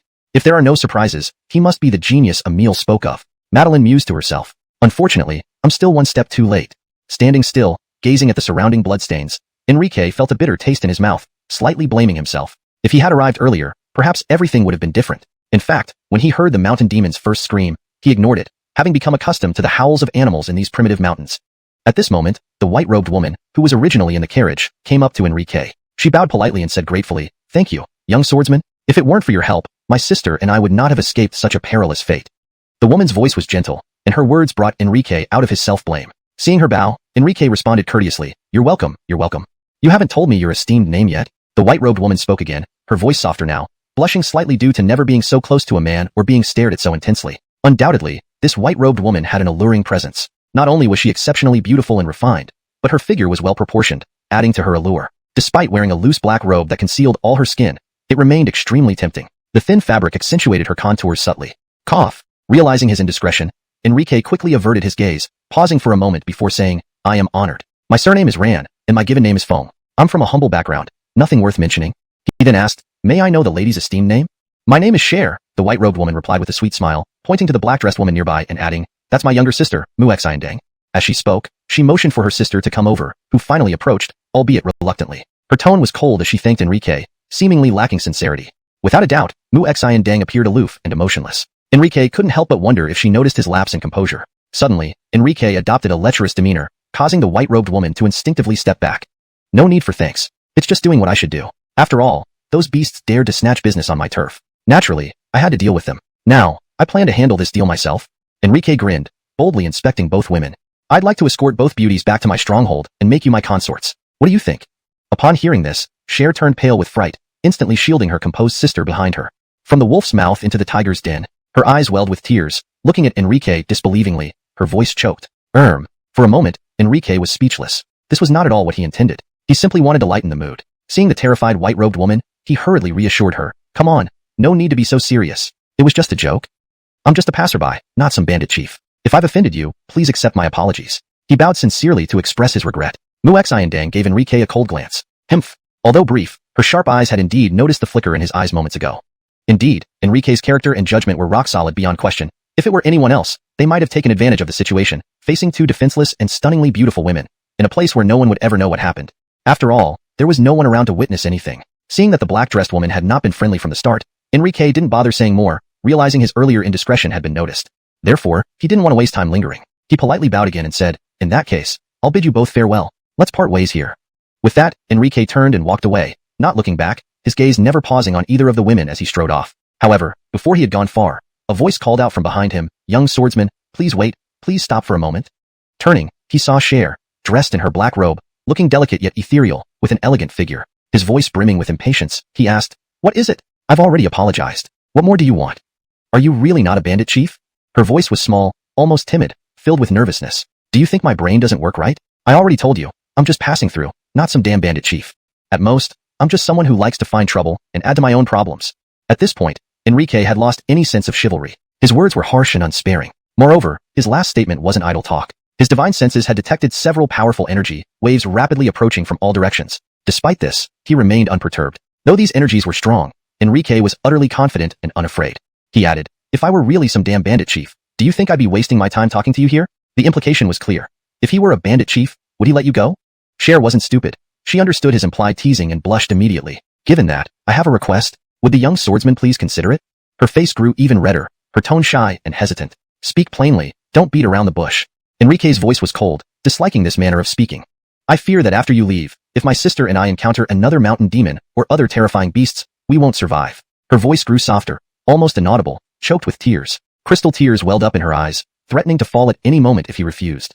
Simply put, she wanted Enrique's protection. His previous display of astonishing strength had left her deeply impressed. To safely cross the perilous primeval mountains and reach Yunxiao sect, she knew it was best to travel with him. Otherwise, with their limited cultivation, they wouldn't stand a chance against even a single carnivorous beast. Put simply, you want me to escort you both safely through these primeval mountains? Enrique stated calmly. Though she hadn't said it outright, he wasn't dumb. He understood her intentions. "Please, young swordsman, will you agree?" Cher bowed again, her eyes full of hope. "I'm sorry, but I can't comply." Enrique sighed, appearing heartless. Hearing this, the pitiful Cher quickly asked, her tear-filled eyes fixed on Enrique, why? First, by helping you, I've already drawn attention to myself. Second, I need to return to my sect, which is not on your way. Cher was confused, not understanding at all. But unwilling to give up, she ventured one last question. Are you a disciple of Yunxiao sect? Alonso's. Enrique nodded without denying. Upon hearing this, Cher's face lit up with joy. She looked at Enrique warmly and smiled. If so, then we're going the same way. My sister and I are headed to Yunxiao sect too. At this point, Enrique could hardly refuse. Moreover, he couldn't bear the thought of seeing these sisters become beast food. So, he sighed and nodded, very well. I'll be your protector this once.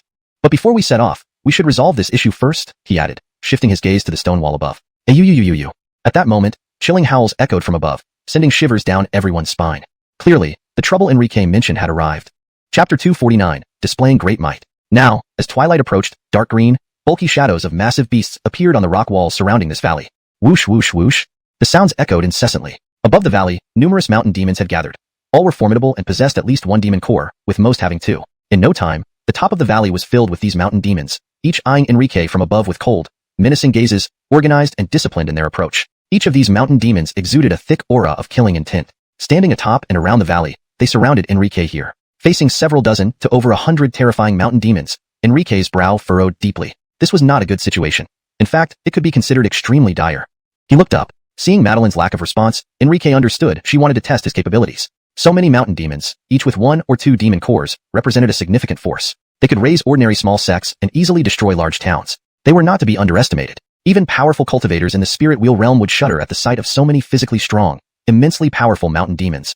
If they attacked one by one, he could handle them and even break through. But if they swarmed him all at once, there would be no hope of survival. Seeing Tilly, her delicate face pale and trembling in fear, Enrique immediately reassured her, "Don't be afraid. Everything will be fine with me here. Even without me, I have others to protect us. These creatures are nothing much."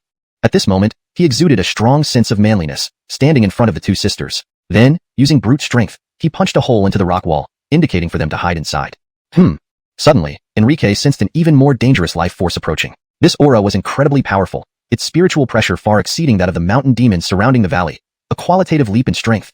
In just a few breaths, Ferdy's gaze focused on the peak of the valley, and a particularly massive beast shadow also appeared. This was another type of mountain demon with 4 rows of bone spikes on its back, sharp like swords, radiating a chilling edge. Its appearance was exceptionally ferocious, with tusks jutting out from its lower jaw, reminiscent of a hippopotamus, capable of biting through anything. In that instant, a much more formidable and terrifying aura erupted from its bloated body, sweeping across the entire valley, making everyone tremble. Inside the cave, the Moose sisters shivered involuntarily, their bodies shaking.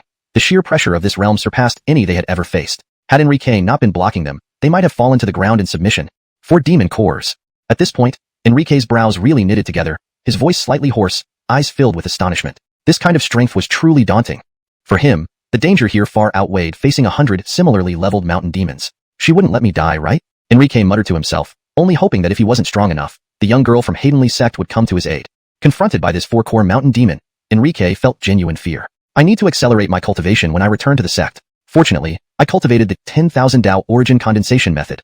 Otherwise, I'd already be dead. Enrique sighed inwardly. Meanwhile, his eyes remained fixed on the 4-core mountain demon, staying vigilant at all times. It was hard for his heart to stay calm facing such a creature. Capture him. I want to eat him alive. The peculiar mountain demon spoke little, but its hoarse roar carried intense killing intent, its bloodshot eyes gleaming cruelly. Its commands reverberated through the valley, ordering the other powerful mountain demons to kill Enrique. This peculiar mountain demon held significant status, being the son of the king, while the one Enrique killed earlier was its full brother. Clearly, Enrique's killing of the mountain demon king's son had been discovered, and it was here for revenge. The peculiar mountain demon did not personally attack because of its high status. In this place, attacking lesser beings below its realm was beneath it. Following its order, a towering 2-Zhang-high mountain demon roared deeply before leaping down with a thunderous crash. A massive crack appeared under its feet, spreading rapidly until it extended for dozens of meters before stopping. Moreover, these cracks were very deep, about 2 feet deep. The ground was now cracked and ruined. Even beneath Enrique's feet, cracks appeared, highlighting the immense force of its impact. This mountain demon was extraordinary despite its ugly appearance. It resembled a seasoned warrior, radiating an intensely murderous aura. Even its skin flickered with bloodlight. From afar, Enrique could feel its heavy malevolent aura, especially its bloodthirsty gaze. Undoubtedly, it had participated in countless killings. Otherwise, this terrifying presence could not exist. Simply looking at it, feeling the overwhelming bloodlust and intimidating aura, one couldn't help but feel a profound sense of defeat. Though it only had 3 demon cores, Enrique believed this mountain demon was nearly ready to attain a 4th. Because in its Danteon area, Enrique vaguely saw a flickering light, and its aura was rising rapidly, suffocating all those around. Undoubtedly, this mountain demon was channeling demonic power within its body. Blood aura churned and boiled inside it, rumbling loudly. Behind it, Enrique vaguely perceived something ominous. Ayo wow. The mountain demon seemed to have killed countless lives. With that chilling roar, a wave of blood-soaked air surged toward Enrique. Images of gruesome slaughter scenes flashed through Enrique's mind. It was so vivid that Enrique felt as though he was amidst the scene, witnessing this mountain demon butcher countless innocent lives. The earth turned crimson with blood, filled with deathly silence. Enrique endured this mental shock. Even behind him, the Moose sisters felt their bodies weaken at the terrifying vision, like something from the underworld. Mariah maintained her composure, showing minimal emotional fluctuations despite her trembling body. Her icy-cold demeanor never wavered. One might doubt if she had a soul at all. As the older sister, Tilly buried her head in her younger sister's chest, sobbing quietly, unable to bear looking outside, completely overwhelmed by fear. And yet, regarding her older sister, Mariah showed a softer side, almost questioning whether she was the older one, because at this moment, she was comforting the woman who looked exactly like her but had a gentle personality, as if she were looking after her own younger sister. Truly deserving of death. Enrique's voice carried anger. He could already feel the intense bloodlust emanating from this mountain demon, and he held no sympathy for such malevolent beings. Even Madeline frowned deeply. If this boy cannot handle it, then I will step in. She harbored deep hatred towards races that dared to eat humans, barely able to suppress the agitation within her heart. For instance, she had multiple times been unable to resist the urge to charge forward and kill this mountain demon before her. But now, she felt that Enrique was the person she was looking for, so she decided to observe him further. If he truly was the one, then killing two birds with one stone would be possible. On the ground, Enrique didn't dare to rashly take the initiative, because he was worried that if he took the first move, the twin sisters behind him might fall into danger. Since he did not plan to leave them to die, he needed to protect them. It was easy to imagine that if Enrique left this place and stopped protecting them, these mountain demons in the valley might launch a surprise attack. And the twin sisters he was protecting would surely suffer. These mountain demons were too powerful. One claw from them would likely be enough to kill both girls at once. Ayo! A roar erupted, and the mountain demon moved with a thunderous crash, rushing toward Enrique. In its hand, it held a wide and sharp cleaver, swinging it with flashes of cold blade light, which appeared especially terrifying in the dark night. It was clearly a magical artifact. It must have killed a human cultivator to steal this from them. Humph! Enrique sneered disdainfully, finding it quite amusing. He stood still, his whole body glowing, calmly waiting for the cleaver to strike him, without any hint of panic in his eyes, only calmness and composure. Clang! As Enrique expected, when the cleaver struck his body, it first produced a metallic clashing sound, then the blade showed a notch. It had become a broken knife, no longer sharp. Because the cleaver's blade was severely damaged. Keep coming. Enrique watched the mountain demon's ugly face filled with shock and urged it to continue striking. Not only this demon but all the mountain demons present saw this scene, and they were all astonished. Even the 4-core variant mountain demon opened its eyes wide in surprise. Ayo! The mountain demon was thoroughly enraged, its voice sharp as it stared at the human who dared challenge it. The already damaged cleaver kept swinging, striking various parts of Enrique's body. At one point, it aimed at his head, trying to split him in half, completely driven by shame and fury, forgetting the commands of the 4-core variant mountain demon. But unfortunately for it, Enrique wore protective armor given by Barton, making him astonishingly well defended. No matter how fiercely the mountain demon attacked, it couldn't harm him at all. Each time the cleaver hit him, it was like striking another, even harder weapon, growing increasingly blunt until it was finally damaged beyond recognition, no longer resembling a cleaver.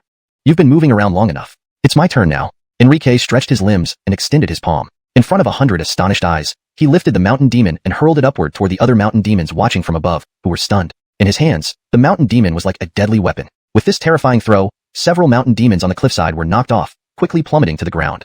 Boom! These mountain demons' bodies were heavy. When they fell, the ground cracked and left various shaped holes where their bodies sank in. Ayo!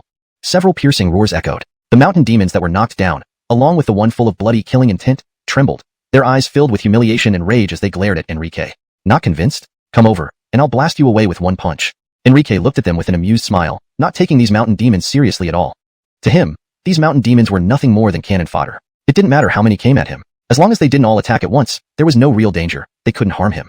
The only one who could catch his attention was the 4-core variant mountain demon, whose icy gaze remained fixed on him. Because apart from it, the attacks of these mountain demons were harmless and couldn't injure him at all. Admittedly, these mountain demons were really foolish. Driven by shame and rage, they roared and charged directly at Enrique, mouths agape, hoping to devour him alive. Chapter 250, Wits Kill.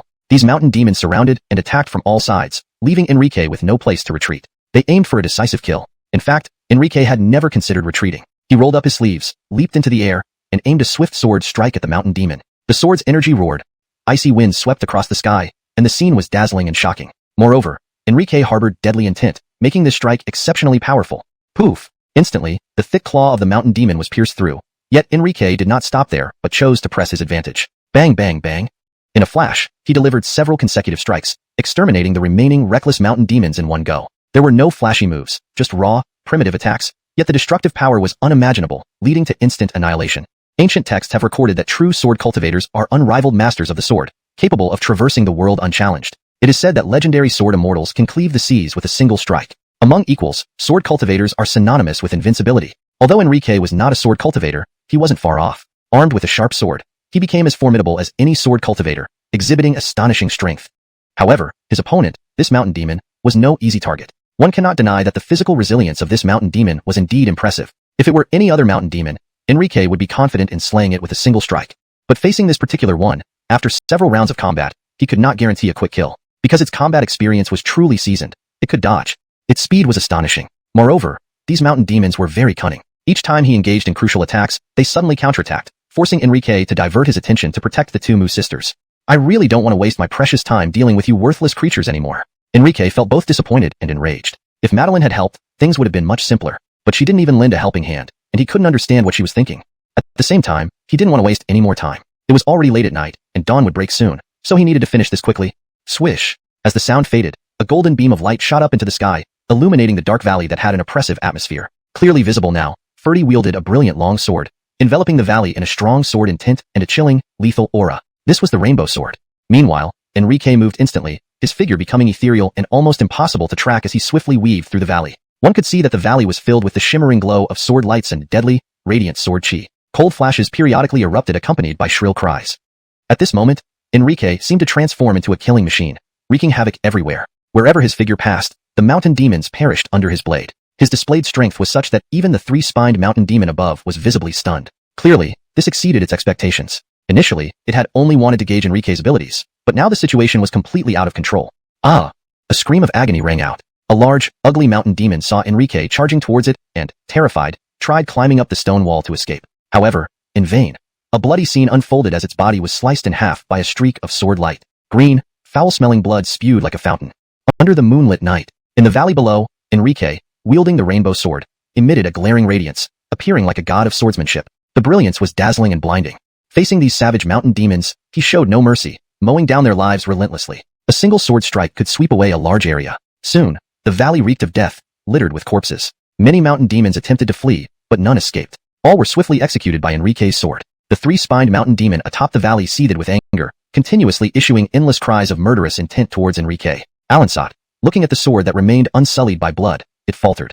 This was because it witnessed the entire process. The sword was terrifyingly potent, able to decapitate anything with a single strike. Its eyes fixated greedily on the sword, filled with desire and covetousness, hoping against hope. Human youth, I give you a chance. Hand over this sword, and I will spare your life, letting you leave unobstructed. It stood tall at the top of the valley, resembling a godlike being overseeing the world, seemingly omnipotent. In truth, the mountain demon feared only the sword in Enrique's hands. Enrique's formidable strength came entirely from this sword. Additionally, in its perception, a mere human chi condensation realm cultivator, no matter how powerful or remarkable, was still insignificant and easily killed. Do you want this sword that much? Enrique looked at it somewhat bewildered, finding the situation absurdly amusing. The arrogant yet ignorant mountain demon did not deny it, nodding immediately and telling Enrique, hand it over, and I will spare you. The familiar words reminded DeAndre of the hideous ghost ape. Since you want it so badly, come and take it yourself. Enrique smiled, questioning the intelligence of this mountain demon, finding its words laughable and naive. Bring it up here. The mountain demon, standing atop the valley, ordered Enrique while preparing for a fatal strike. You come down and take it. I won't go up. Enrique's gaze was clear and calm, inwardly sneering. He never thought it would dare covet his rainbow sword. Note that the rainbow sword had already recognized him as its master. It was not something anyone could touch lightly. Attempting to do so without permission would lead to dire consequences. Enrique planned to use this opportunity to devise a clever way to kill the mountain demon. Given the vast disparity in strength, he needed to outsmart it. Once this greedy mountain demon dared to touch the rainbow sword, it would all be over. To increase the chances of trapping it, Enrique threw the rainbow sword, lodging it into the ground. He then rapidly retreated, watching the grotesque and avaricious mountain demon atop the valley, smiling warmly and pointing to the rainbow sword embedded in the ground. If you have the courage, come down and take it. The sword is right there. Before his words fully subsided, a figure swooped down from the valley. The mountain demon, still cautious, delivered a punch towards Enrique after landing. Seeing this, Enrique cooperated fully, flying backward, lying motionless on the ground, and holding his breath. Clearly, he was One must know, these creatures are infamous for their tenacious life force. Even though its throat was cut open and blood gushed out wildly, it did not die immediately or lose all vital signs. Moreover, its will to survive burned intensely. Thus, it desperately tried to hold onto its nearly severed head, attempting to reconnect it. A greedy creature is doomed to die. Some things are beyond your reach. Remember for your next life. Once a magical artifact recognizes its master, no one else can touch it without the master's death. Enrique watched coldly, making no move to stop it. He knew everything was already fated. He intended to watch this variant mountain demon meet its end. At the same time, his heart shuddered, surprised that the sword light had sliced through the demon's throat yet failed to kill it instantly. This terrifying resilience made him break out in a cold sweat, feeling extremely fortunate about his choice. If not for the long rainbow sword, he might have lost his life here. Even with its throat sliced open, the demon still hadn't died, truly defying his expectations. The life force was too strong. So, that's how it is. Observing this stubbornly surviving mountain demon for a moment, Enrique finally noticed something unusual, very shocking, because the key lay in the demon's dantian. Enrique saw glowing light emanating from the dantian of the mountain demon, exuding a dense aura of life energy. Powerful waves rippled outward, nourishing its entire body. Upon closer inspection, there were subtle repairs happening at its cut throat. Although very slow and barely noticeable, they somewhat stemmed the loss of life essence. The reason it didn't die boiled down to the luminous dantian within. Since you're not dying, let me give you a little push. Enrique looked at the mountain demon lying in the blood, its eyes full of resentment, and delivered a sharp kick. Pooh! It was kicked flying, and simultaneously, a cracking sound came from its dantian. Boom! Ultimately, its bloated body collided with the stone wall of the valley and slid downwards, leaving a trail of green blood. Still not dead? Enrique was stunned, wondering if he had misjudged the situation. Hadn't he shattered the demon's core with that one kick, effectively breaking its cultivation base? Alan thought he had not been wrong. This was indeed the correct choice. The demon's refusal to die was purely due to its instinctive survival desire. Knowing it was dying but unwilling to accept it, it desperately tried to reattach its head to avoid death. After all, with its level of cultivation, losing its head would be a definitive end. Enrique glared at the mouth of the twitching demon. Stop moving your mouth. I can't hear a word. Whatever you want. The chaos ended, leaving every invading mountain spirit dead in the valley, their bodies cut in half by Enrique's sword. None remained unharmed. After slightly calming down, Enrique sat on a clean stone untouched by pollution, only to find his opponent had not yet shown any intention of stopping. This made Enrique realize Cord's concern. We need to leave quickly. Otherwise, when bigger ones arrive, I might really be in danger. After a moment's reflection, Enrique concluded this was a potential endless loop, unless all mountain spirits were killed, or he left the primeval mountains, which would certainly bring more trouble. Shortly after resting, Enrique walked towards the hole he had punched earlier. With a wave of his hand, a golden light flashed and peaceful spiritual energy swiftly surrounded the unconscious Moo sisters. Moments later, the two women opened their eyes. Tilly, the elder sister, looked at Enrique with bright eyes filled with guilt. Her first words were startling. Brave sir, are you also dead like us because of the mountain spirits? Enrique was stunned for a moment before saying helplessly, relax, we're alive and well. Really not dead? Tilly looked at Enrique dubiously, her eyes skeptical. In your memory, the entire valley was surrounded by fierce and ugly mountain spirits, making it impossible to escape. Why don't you pinch yourself? Enrique gave her a classic suggestion. Simultaneously, he started to suspect this girl might have some mental issues if she could utter such nonsense. She did as suggested and pinched herself quite hard, causing her to scream in surprise. Even being dead can hurt this way, she muttered softly to herself. Maybe you should explain. Enrique had given up on explaining and turned to Mariah, who had the same features as Tilly but wore a cold expression. We must leave these primeval mountains soon. Otherwise, our lives might really be in danger. With that, Enrique turned and walked out of the deep hole. For some reason, he felt an ominous premonition, with his right eyelid twitching violently. So, he wanted to leave as soon as possible, fearing unforeseen events. Before long, the two Moo sisters emerged from the hole, looking around with astonished expressions, feeling disbelief. They saw incomplete corpses of mountain spirits scattered everywhere, lifeless, thoroughly dead. Even the usually expressionless Mariah showed shock in her eyes. Whoever this many mountain spirits belonged to, it would be hard to stay calm seeing them all dead. What are you standing around for? Flee now, or it will be too late. Enrique didn't want to waste time explaining, and urgently urged the two girls. Avram. As he spoke, a terrifying roar echoed from afar, causing the valley to shake and walls to crack and spread. A single sound wave had this much power. Undoubtedly, the entity producing this wave was terrifying, far beyond Enrique's current capabilities. In that moment, fear flickered in Enrique's eyes, his body trembling slightly as he sensed the approaching terrible aura. Well, killing small ones indeed attracted a larger one. Reflecting on the encounters, Enrique couldn't help but curse angrily, feeling incredibly frustrated about the unfairness. Ladies, no time for formalities, let's go. Enrique said this, then with a swift motion, lifted both girls under their waists, causing them to cry out in surprise as he sped away, leaving the valley eerily silent. Moments later, an enormous beast shadow appeared over the valley, a mountain spirit with 6 rows of bone spikes on its back. Each spike resembled a standing spear, appearing even more horrifying than regular mountain spirits. On its forehead was a towering conical horn, looking incredibly sharp and capable of piercing anything. Its massive body towered 10 meters high, resembling a small hill. Surveying the gruesome scene below, it roared furiously, shaking the mountains and frightening all beasts. Crack! The sonic boom shattered already cracked rock walls, causing huge boulders to crash down, crushing mountain spirit corpses into a bloody pulp. Roar! From its mouth came a furious roar. The eyes of this king of mountain spirits were icy cold, filled with boundless malice. It was enraged, shaking the skies and mountains with powerful force. Having lost 2 offspring, It raged out of the valley following the trail in the air, leaping hundreds of meters each time, chasing rapidly. Undoubtedly, as it departed, the stone ground beneath couldn't withstand the force, leading to the valley collapsing into ruins within moments. Along its path, it crushed anything in its way, beasts and birds, if they dared block its path. Roar. This king of mountain spirits was terrifying, its roar scattering clouds and causing mountains to tremble. It possessed 5 spirit cores. The primeval mountains were vast and easily disoriented due to the towering trees obscuring the sky. Everything inside looked similar, making navigation difficult. Swoosh. Suddenly, Enrique noticed a black figure jump from an ancient tree, a monkey covered in black scales. It pounced fiercely at Enrique, teeth bared, eyes glinting cruelly. Its claws, large and sharp, resembled bird talons, appearing razor-sharp. Seeking death. Unafraid, Enrique jumped up, delivering a golden punch directly at it. Boom. The impact produced a loud sound. Golden and black lights erupted from their collision, creating a stifling spiritual storm. After a brief standoff, golden light surged up, overwhelmingly suppressing the dark light. The demonic ape let out a mournful howl as if enduring immense pain. As the howling sound echoed, its body was quickly sent flying backward. Finally, with a thunderous crash, its entire body sank deeply into the stone, leaving an imprint as large as itself. Roar.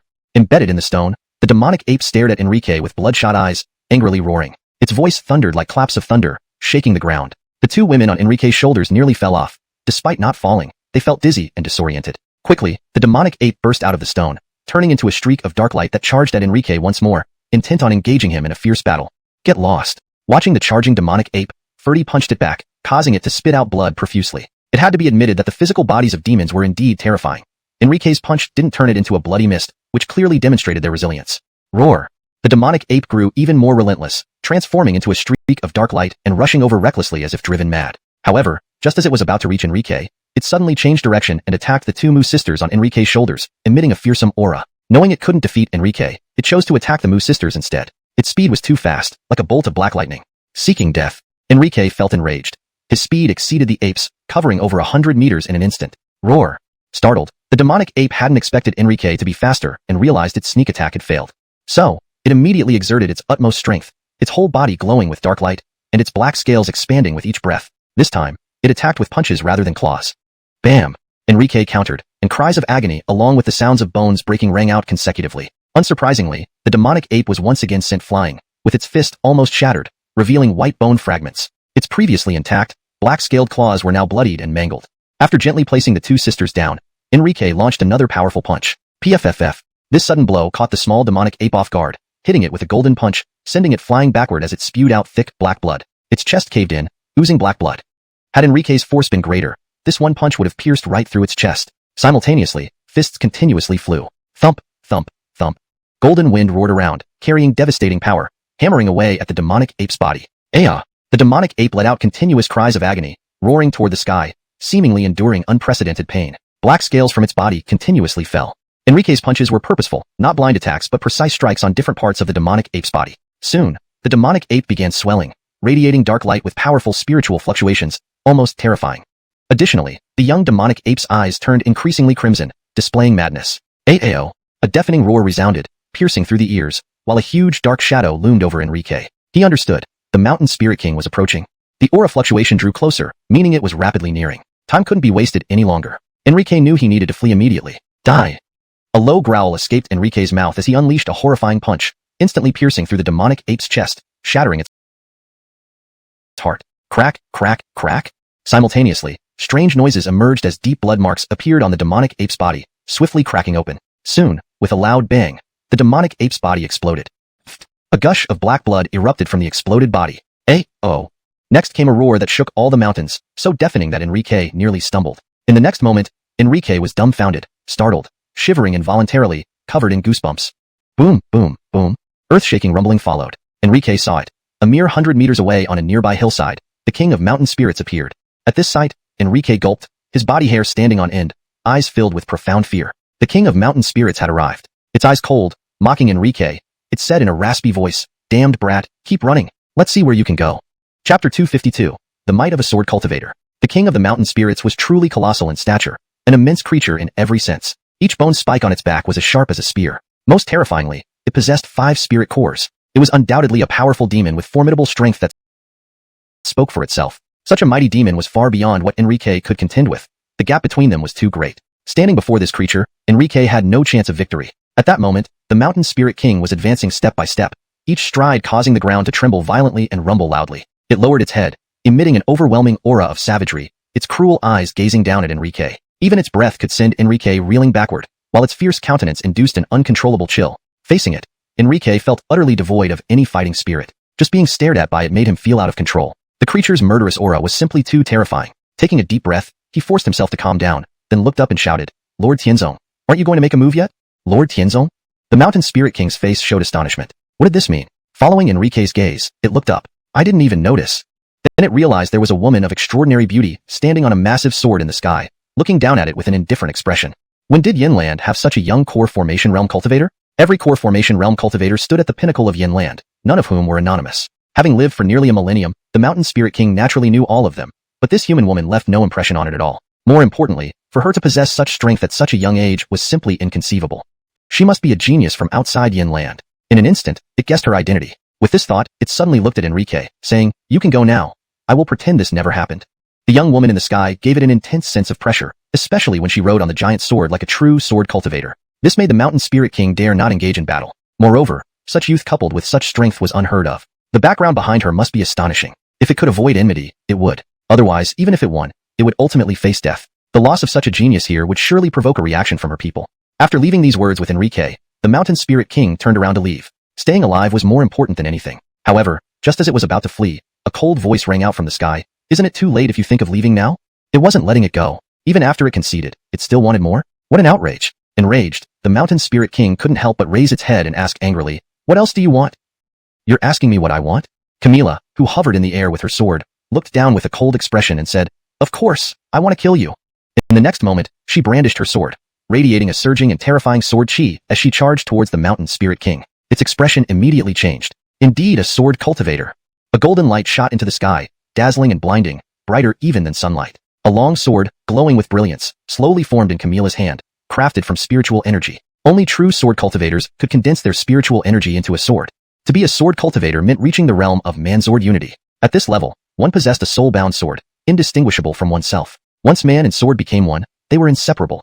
Each thrived together or perished together. The sword was the person, and the person was the sword. A shattered sword meant death, and death meant a shattered sword. Reaching this state allowed seamless control over one's attacks, as the sword was now an extension of the body.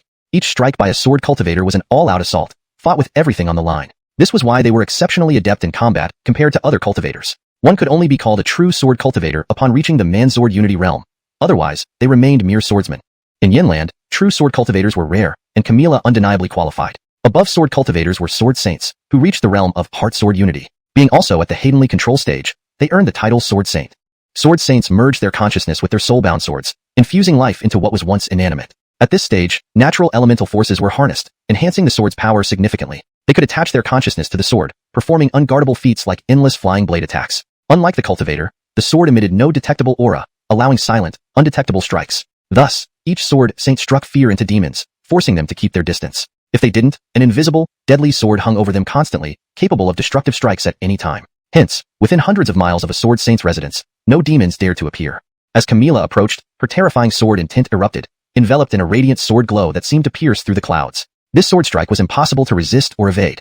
Not good. The Mountain Spirit King's expression instantly changed. Terrified, its eyes widened as it saw the golden sword light, feeling an impending threat to its life. Instinctively, it pushed its agility to the limit, trying to dodge the devastating strike. Inside, it was horrified by how formidable this woman was. Why was her sword light so terrifying? Because it was incredibly dense, solid like a physical object, shining brilliantly with a terrifying surge of spiritual energy. Aya! The Mountain Spirit King let out a mournful cry. The strike caught it, and in an instant, its body was consumed by the fearsome sword light, turning to dust. Despite its 5 spirit cores, it was obliterated in a single stroke. Translation notes. Names like Enrique are romanized directly, following the rules for Pinyin. Ensured the narrative tone and style are maintained. Preserved paragraph structure and logical flow from previous content. Translated idiomatic expressions and jargon related to cultivation practices accurately. Kept the story coherent and grammatically sound in English. This scene instantly left Enrique in shock, his entire body trembling. A powerful demon. This was a powerful demon, yet it had been killed with just one sword strike. It was too strong. Enrique couldn't help but sigh. So this is what a true sword cultivator looks like. This strike was undoubtedly the strongest he had ever witnessed. Soon, Camila walked over to him. She approached Enrique and asked, "If I'm not mistaken, you must be Enrique, right?" He had never revealed his name. How did she know? Enrique couldn't resist asking, "Young Amelie Shun, how do you know my name?" After witnessing her true strength, Enrique no longer felt as relaxed as before and appeared somewhat nervous.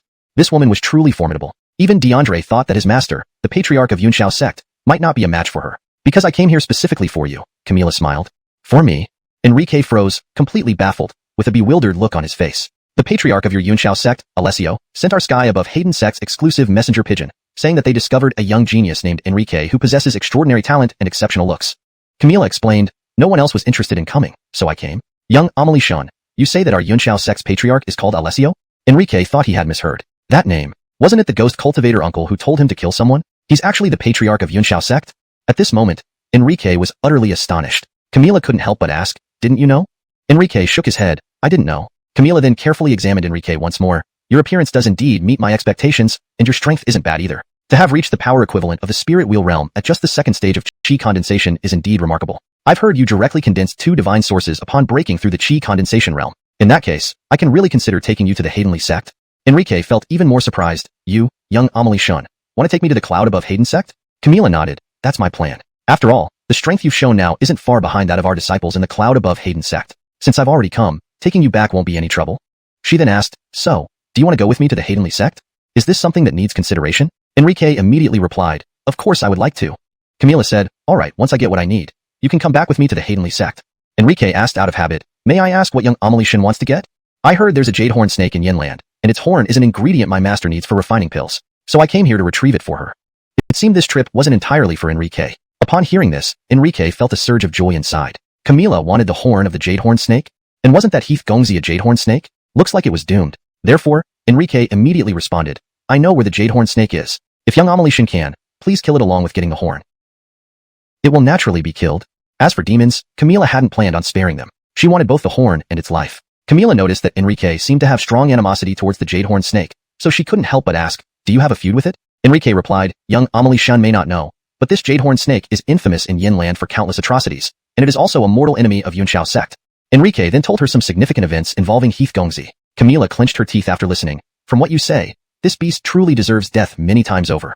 It's settled. It's definitely dead. Enrique could tell she had already harbored killing intent. Enrique continued, I know young Amelie Shin must wonder how such a powerful demon can behave so tyrannically. This is because its father is a 2,000-year-old old demon. It's the #1 demon in Yinland. Because of this, it can act so tyrannically and commit countless evils. Your Yinland has a 1,000-year-old old dragon still alive? Camila's eyes lit up. Looks like this trip will bring unexpected rewards. It wasn't in vain after all. Holy crap. This statement left Enrique stunned. Her words were too presumptuous. Remember, Heath Gongzi's father, the 3-headed black dragon, as a 1,000-year-old demon, was comparable to a purple mansion realm demon. How could she be planning to take it on? Enrique couldn't help but remind her, young Amelie Shin, this old demon has lived for 2,000 years and has the strength comparable to the purple mansion realm. There are countless demons under its command.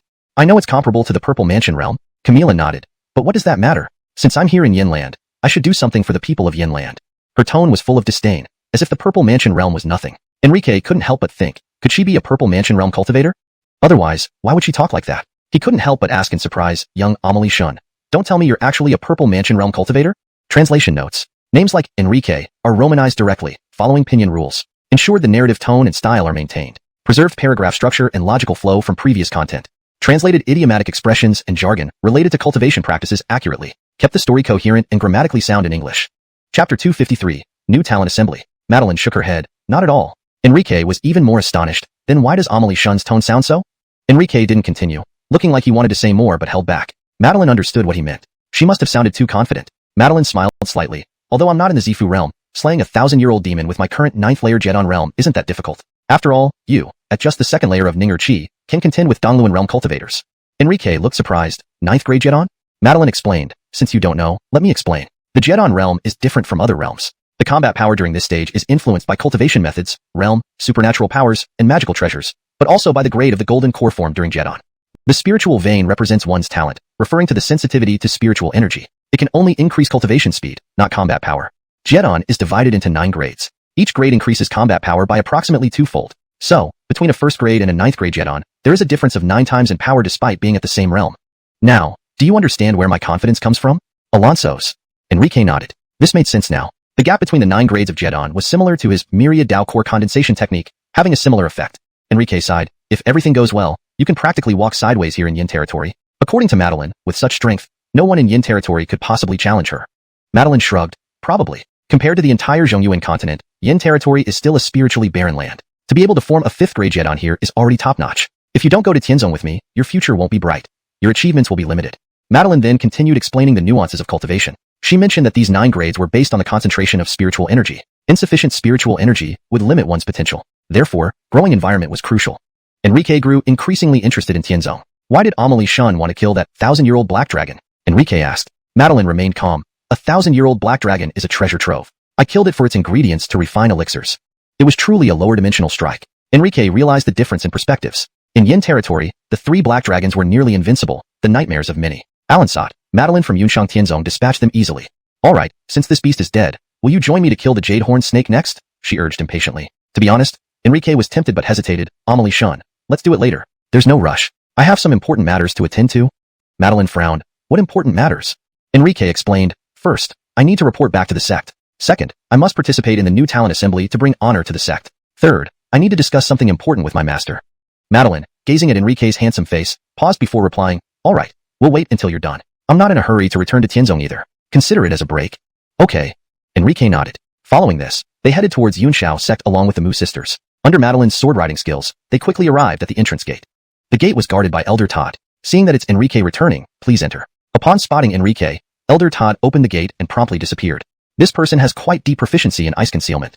Madeline commented, unfortunately, though he is at the 5th layer Jedon realm, he's only 3rd grade. He has no hope of reaching the Zifu realm. Unable to resist, Enrique asked, why do you say that, Amelie Shun? Madeline replied, those below 5th grade Jedon have no hope of reaching the Zifu realm. To achieve the Zifu realm, one had to form a Jedon of 5th grade or higher. Enrique finally understood why there were so few Zifu realm cultivators in Yin territory. You, who are you?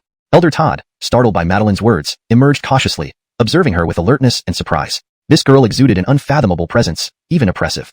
Enrique hurriedly explained, reporting to Elder, this is an inner disciple from Tianzong, sent by Master.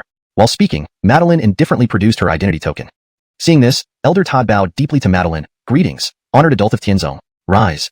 Madeline glanced at him, waving her hand casually, appearing rather indifferent.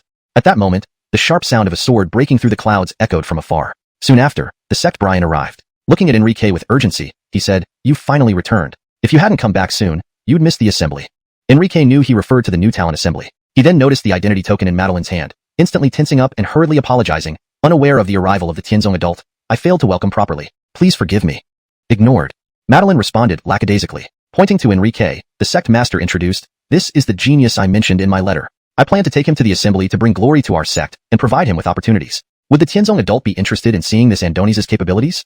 Madeline replied, I've seen his abilities. He can join me at Tianzong. Since you've invited me, let's go and see how the geniuses of Yin territory fare.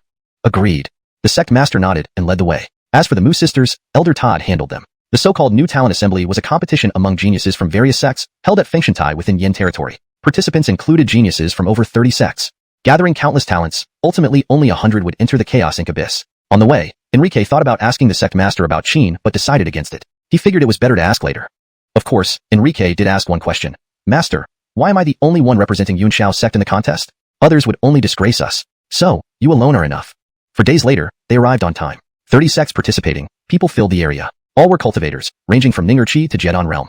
After inspecting the crowd, Madeline couldn't help but shake her head. Your Yin territory is indeed desolate. With so many people, not a single 4th grade Jedon exists here. Her eyes revealed disdain. The sect master laughed bitterly upon hearing this, indeed, showing inadequacies. Even he was only 3rd grade Jedon. As more people gathered, discussions arose. Many boasted about their sect's geniuses, comparing each other.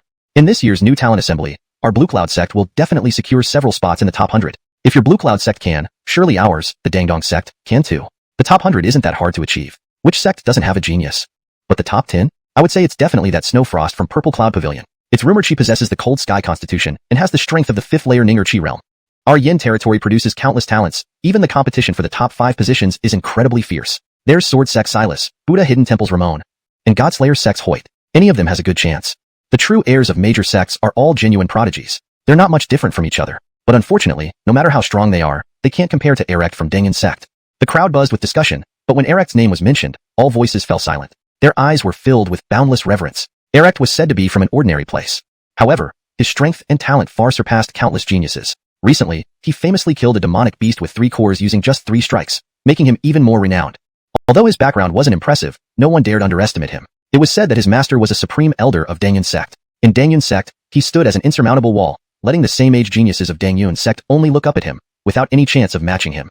Meanwhile, Enrique and the others also arrived. Hearing the discussions, Madeline couldn't help but say to Enrique, "If you can't easily defeat these narrow-minded people, then there's no need for you to go with me to Tianzong. Don't worry, Amelie Sean. With these people, I can suppress them with just a wave of my hand." Enrique said confidently. He could suppress cultivators even in the Dongluan realm. Why would he fear these people?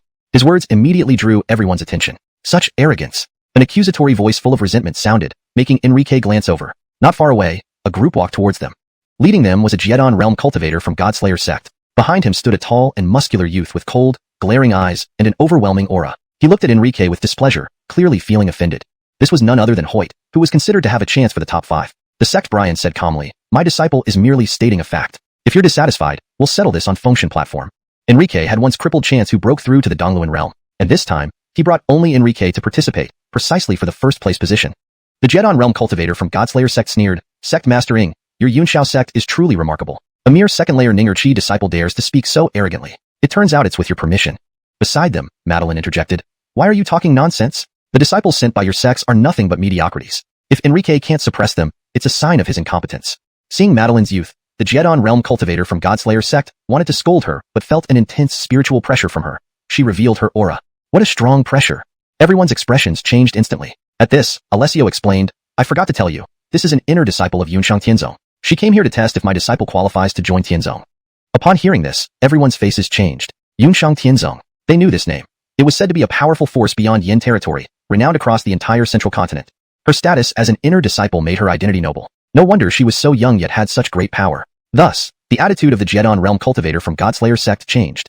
He said to Alessio, "Sect Master Ing, it seems your Yunxiao sect has produced another outstanding genius. Hope your disciple doesn't disappoint Tianzong's highness during the competition." His tone still carried a hint of mockery. Enrique replied, "Rest assured, sir. If I meet your people, I'll let them see my strength." Hoyt couldn't hold back and shouted, "Boy, you're only at the second layer of Ninger Chi. What are you pretending? Once on the function platform, don't chicken out. I'll challenge you first." "Fine, I know." Enrique glanced coldly at him. Since this guy wouldn't listen, he'd make him submit later. Seeing the situation escalate, others stepped in to mediate. "Enough. Words mean nothing. Let's see who wins in action." Even though the incident passed, many already knew about it. They thought Enrique was too arrogant. Just a second-layer Ninger Chi cultivator. What arrogance. Many looked at Enrique with malicious joy or pity, believing he was doomed. After all, Hoyt from Godslayer sect was famous, possessing a thunder constitution, which made him extremely powerful. Alan thought, they might never know that even if Hoyt were at the 9th layer of Ninger Chi, he wouldn't be Enrique's match. Because, despite being only at the second layer of Ninger Chi after practicing the Myriad Dao core condensation technique, Enrique's actual strength was equivalent to the 20th layer of Ninger Chi. The gap between them was truly vast. Chapter 254, A Single Sword to Extinguish the Primordial Pill. As noon approached, the new recruits conference. Enrique looked over to see Andoni's in purple robes approaching with hands behind his back. His long hair flowed, his expression stern and dignified, exuding natural authority like an emperor descending. This was the former crown prince of the Qin kingdom. Soon, Dirk ascended the god's platform first. Following him, his majestic voice resonated across the field. "I, Dirk, claim the top spot in this year's conference." How handsome. Upon hearing this, many women swooned, hearts filled with adoration. Seeing this, Enrique remarked, "Looks like I have a chance to reunite their father and son." Madeline raised an eyebrow and asked, "Did you kill this person's father?" Enrique nodded coldly, "That's right." Hearing this, Alessio's heart churned with shock and immediately asked, "Are you from the Qin kingdom?" Enrique nodded without further explanation and followed onto the god's platform. Seeing this, Hoyt's eyes glinted with murderous intent. "If you seek death, I'll oblige you." He quickly joined them on the platform. In what seemed like the blink of an eye, hundreds had stepped up onto the god's platform. The contest was fought using the gong warfare method, lasting a day and night. In the end, only 100 would remain standing on the platform, eligible to enter the chaotic ink abyss. Additionally, there was an unwritten rule. Once someone steps up, they should be prepared to face challenges and cannot leave voluntarily. Hoyt, aiming for Enrique, halted a few meters away and said coolly, "Boy, you truly dared to step up here." Enrique glanced at him but didn't pay much heed. Instead, he surveyed the crowd, concluding inwardly, "Honestly, everyone present is trash." At this moment, Dirk stood arrogantly and announced, "The conference officially begins. Anyone wish to challenge me? If not, I will simply watch from the side." "Brother Qin, you jest. Who doesn't know your name? No one dares contest against you in this conference. We wouldn't dare challenge you." Someone laughed bitterly. Though a genius himself, he spoke humbly. This sentiment echoed among many. With Dirk's proclamation, battles commenced. Many engaged in intense duels, while Dirk never intervened. Hoyt, aware of his limitations, did not challenge Dirk either, focusing solely on Enrique. Seeing Enrique watching with disdain, Hoyt sneered, "Brat from Dangan's sect, do you dare face me?" Recognizing Enrique, others lit up. "Isn't this the brash boy from before? What arrogance. Now, Hoyt will teach him a lesson. He's doomed," murmured spectators. But Enrique ignored him entirely. "How about you're scared? If you're afraid, roll off and stop making a fool of yourself," Hoyt taunted. Many eyes focused on Enrique. Pity mixed with schadenfreude filled the air. This guy, what's wrong with him? Madeline wondered, thinking anyone challenging Enrique wouldn't last a single move. Suddenly, Silas from the sword pavilion emerged with a large sword on his back, bellowing at Enrique, "Are you deaf? If you can't fight, get off, considerate of your age, we won't hold it against you." Sweeping a cold gaze at Silas, Enrique finally responded, "You're all too insignificant to even earn the right to fight me. If you wish to face me, come together. Let's save some time." His words sent ripples of shock through the crowd. Such audacity, daring everyone to gang up on him and declaring them trash. Even Dirk wouldn't say such things. Audacious. Big mouth. Who do you think you are to speak thus? You're asking for death, voices rang out, enraged by Enrique's statement. Dirk frowned. Enrique's words implied he too was trash. "I see you want to die," Hoyt snarled, raising his palm. Lightning surged around him as he charged towards Enrique with killing intent. As his hand lifted, wild lightning condensed instantly. However, Enrique was faster. "I see you're the one courting death." Enrique's icy eyes caught him, grabbing him by the throat. GGDGH. Hoyt's face flushed red, struggling fiercely yet unable to move, feeling increasing pain and suffocation. Meanwhile, electric surges pulsed around Hoyt's body, but Enrique remained perfectly still. It couldn't even scratch him. The power of lightning Hoyt wielded was utterly ineffective against Enrique. What's going on? Everyone gaped in astonishment. Even the many Essence Pill Realm experts present had their pupils constrict, all believing they must be seeing things. What they witnessed seemed utterly inconceivable. Hoyt from the Godslayer sect had been suppressed like this? Or rather, his life now rested in another's hands? Especially the Essence Pill Realm expert from the Godslayer sect, who looked at Alessio with surprise and said, "Headmaster Ing, in sparring contests, it should stop when the point is made. Quickly tell that boy to let go." Alessio didn't respond, but Madeline spoke coldly. "Wasn't this Hoyt very arrogant? Why are you pleading for him? If he can't measure up to others yet still provokes them, then dying would be fitting." In the end, this Essence Pill Realm expert from the Godslayer sect could only sigh and dare not say more. Instead, he addressed Enrique, who had already stunned everyone on the God's platform. "Young friend, we all recognize your prowess. Let go of him now." He had good reason to set aside his pride and plead. This Hoyt had a considerable background as the direct grandson of one of the sect's supreme elders. If Hoyt were to die here, he would have a hard time explaining it. Enrique glanced at him and then looked at Hoyt, mocking, "That's impressive. Your elders fear for your life so much they're pleading for you." At this moment, Hoyt felt immense shame, regretting his carelessness. He glared at Enrique, eyes full of venomous hatred. "You? Let me go. If you don't let me go, I will kill you." Hearing this, Enrique's eyebrows immediately furrowed. Not begging for mercy and still threatening me? His gaze turned cold, and with sudden force, there came a crack as Enrique twisted off Hoyt's head. Then, like discarding garbage, he released the body. He spat and muttered with disdain, "Pfft, trying to provoke me without any real skills." Everyone watched this scene and instinctively swallowed hard. Hoyt had died just like that, without any resistance, strangled to death directly. All eyes widened in disbelief. How is this possible? Earlier, Enrique was seen by many as just a brash mouth with no substance, but now, such a domineering display undeniably slapped their previous judgment right in the face. This person truly had the qualifications to be self-important and arrogant. He was indeed formidable. He actually dared to kill Hoyt? The Essence Pill Realm expert from the Godslayer sect stood frozen in shock. He never expected that despite personally pleading, Enrique would still use such ruthless force. Bold. With that, he rose abruptly and shouted at Enrique, unable to hold back his anger. After all, the dead was Hoyt. Behind him stood one of their sect's supreme elders, and the only direct grandson at that. Now, he was dead. His expression darkened visibly. Seeking death. A roar echoed, and this Essence Pill Realm expert from the Godslayer sect swiftly charged up the God's platform. Fact was, each major sect dispatched Essence Pill Realm experts to accompany their outstanding disciples to this new recruits conference precisely to prevent the untimely loss of talent. Moreover, there was a mutual understanding among the sects that it was sufficient to decide a winner without causing death. But someone had just broken this unspoken rule. "You actually dared to kill our sect's Hoyt?" Upon reaching the platform, he roared at Enrique. His voice boomed like thunder, its massive wave crashing down like a mountain pressing over the God's platform. Almost instantly, all the prodigy's faces paled visibly, clearly affected. Those of lower cultivation were even forced backward. This was the might of the Essence Pill Realm. His powerful aura struck awe into everyone's hearts, including Dirk. Only Enrique stood motionless, defying this terrifying might. "I intended to spare his life, but he tried to kill me out of sheer luck. So naturally, I had to kill him. I advise you to behave yourself. Otherwise, you might be the next to die." Enrique spoke coldly and earnestly. At the same time, Madeline also rebuked from below. "Your disciple couldn't match up yet provoked recklessly. Dying is what he deserved. As an elder, isn't it excessive of you to interfere on his behalf? I give you a chance, roll off within 3 breaths, and I won't pursue it further." Hearing this, he whirled around angrily. "Who do you think you are to lecture me here?" Just as he finished speaking, Madeline frowned. Instantly, a beam of sword light shot from her waist, enveloping this Essence Pill Realm expert from the Godslayer sect in a flash, turning him into a mist of blood. SSSSH. The entire audience was shocked. Everyone stared agape. A single sword beam killed an Essence Pill Realm expert from the Godslayer sect. This was absolute superiority in strength. So, this was the genius from the Cloud Peak Haydenley sect, displaying such formidable power at such a young age. Too fearsome, wasn't it? Madeline's voice rang out again. "If this boy doesn't measure up and dies, I won't save him or seek revenge for him. I hope everyone else will also follow the rules and not meddle in matters on the battle platform. Chapter 255, Invincible Might. After speaking, Madeline's gaze swept across the area. An aura of power from the peak 9th level Yuan Dan realm instantly enveloped the entire place. This was a display of strength and also a warning. So strong. At this moment, everyone felt an overwhelming awe. They finally understood what it meant to be a disciple of the Heavenly Sect. At such a young age, she had already stood at the pinnacle of power in Yin territory. The disparity was just too vast. Even Alessio drew a sharp breath. While others might not know the requirements for inner disciples of Cloud Hayden Sect, he, as a former outer disciple of Cloud Hayden Sect, knew very well. And this young girl possessed peak 9th level Yuan Dan realm strength at her age. Such talent would place her among the top geniuses even within Cloud Hayden Sect. He couldn't quite comprehend why such a talented genius would personally come to Yin territory. He remained baffled. On the Divine Seal platform, Enrique also stood with his hands behind his back, looking down on the crowd disdainfully, and said, "Trash. Anyone else want to challenge me?" To Enrique, dealing with anyone was as easy as squashing ants. But he didn't make the first move. If they chose not to attack him, then neither would he. Because, in his view, initiating an attack meant he'd be the one at fault, seen as bullying the weak. As the saying goes, if someone doesn't offend me, I won't offend them. If they do offend me, I will retaliate. That's what it means. Arrogant boy, you think using physical sword arts can make you invincible and do as you please? Silas, holding a large sword, could not contain his anger when seeing Enrique's arrogance. Since you wield a sword, will you dare to battle me in a sword duel?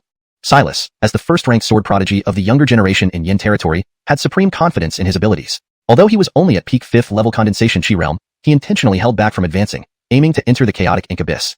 Hearing this challenge, Enrique couldn't help but laugh. You want a sword duel with me? Silas felt more enraged and sternly demanded, Alonso's, exactly. Then go ahead. As soon as the words left his mouth, Silas roared angrily, die. In that instant, he represented justice, ready to deliver judgment upon Enrique. He unsheathed his sword, slicing through the air with fierce beams of light, delivering a lethal strike. This was his greatest pride and advantage over his peers, swordsmanship. The fight is over. Seeing Silas's devastating slashes, Stefan calmly spoke. He looked at Enrique as if viewing a dead man, believing there was no way Enrique could survive.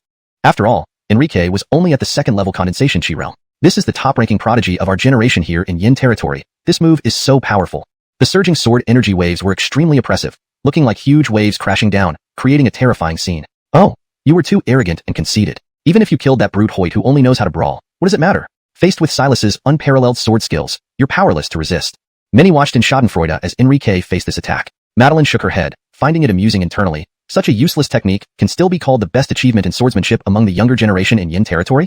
Disperse. On the Divine Seal platform, as the waves of sword energy approached, Enrique simply waved his arm, and those formidable sword energies instantly dissipated into nothingness. This bizarre scene left everyone stunned. The crowd fell silent, completely bewildered by the unexpected outcome. Everyone thought Enrique was about to die under that blow. They stared at the scene with shock in their eyes. All eyes on the Divine Seal platform widened, feeling as if they were hallucinating. Facing Enrique, out of fear, Silas instinctively took a few steps back before daring to shout angrily, "What dark arts did you use?" "Just that you're too weak." Enrique looked at him calmly, without emotion, and said, "All right, I'll give you a chance. Stand still, raise your sword, and attack me with all your strength." Saying this, Enrique arrogantly flicked his clothes and closed his eyes, signaling he wouldn't dodge and inviting Silas to attack. Silas believed Enrique's words, and quickly rushed forward with his sword.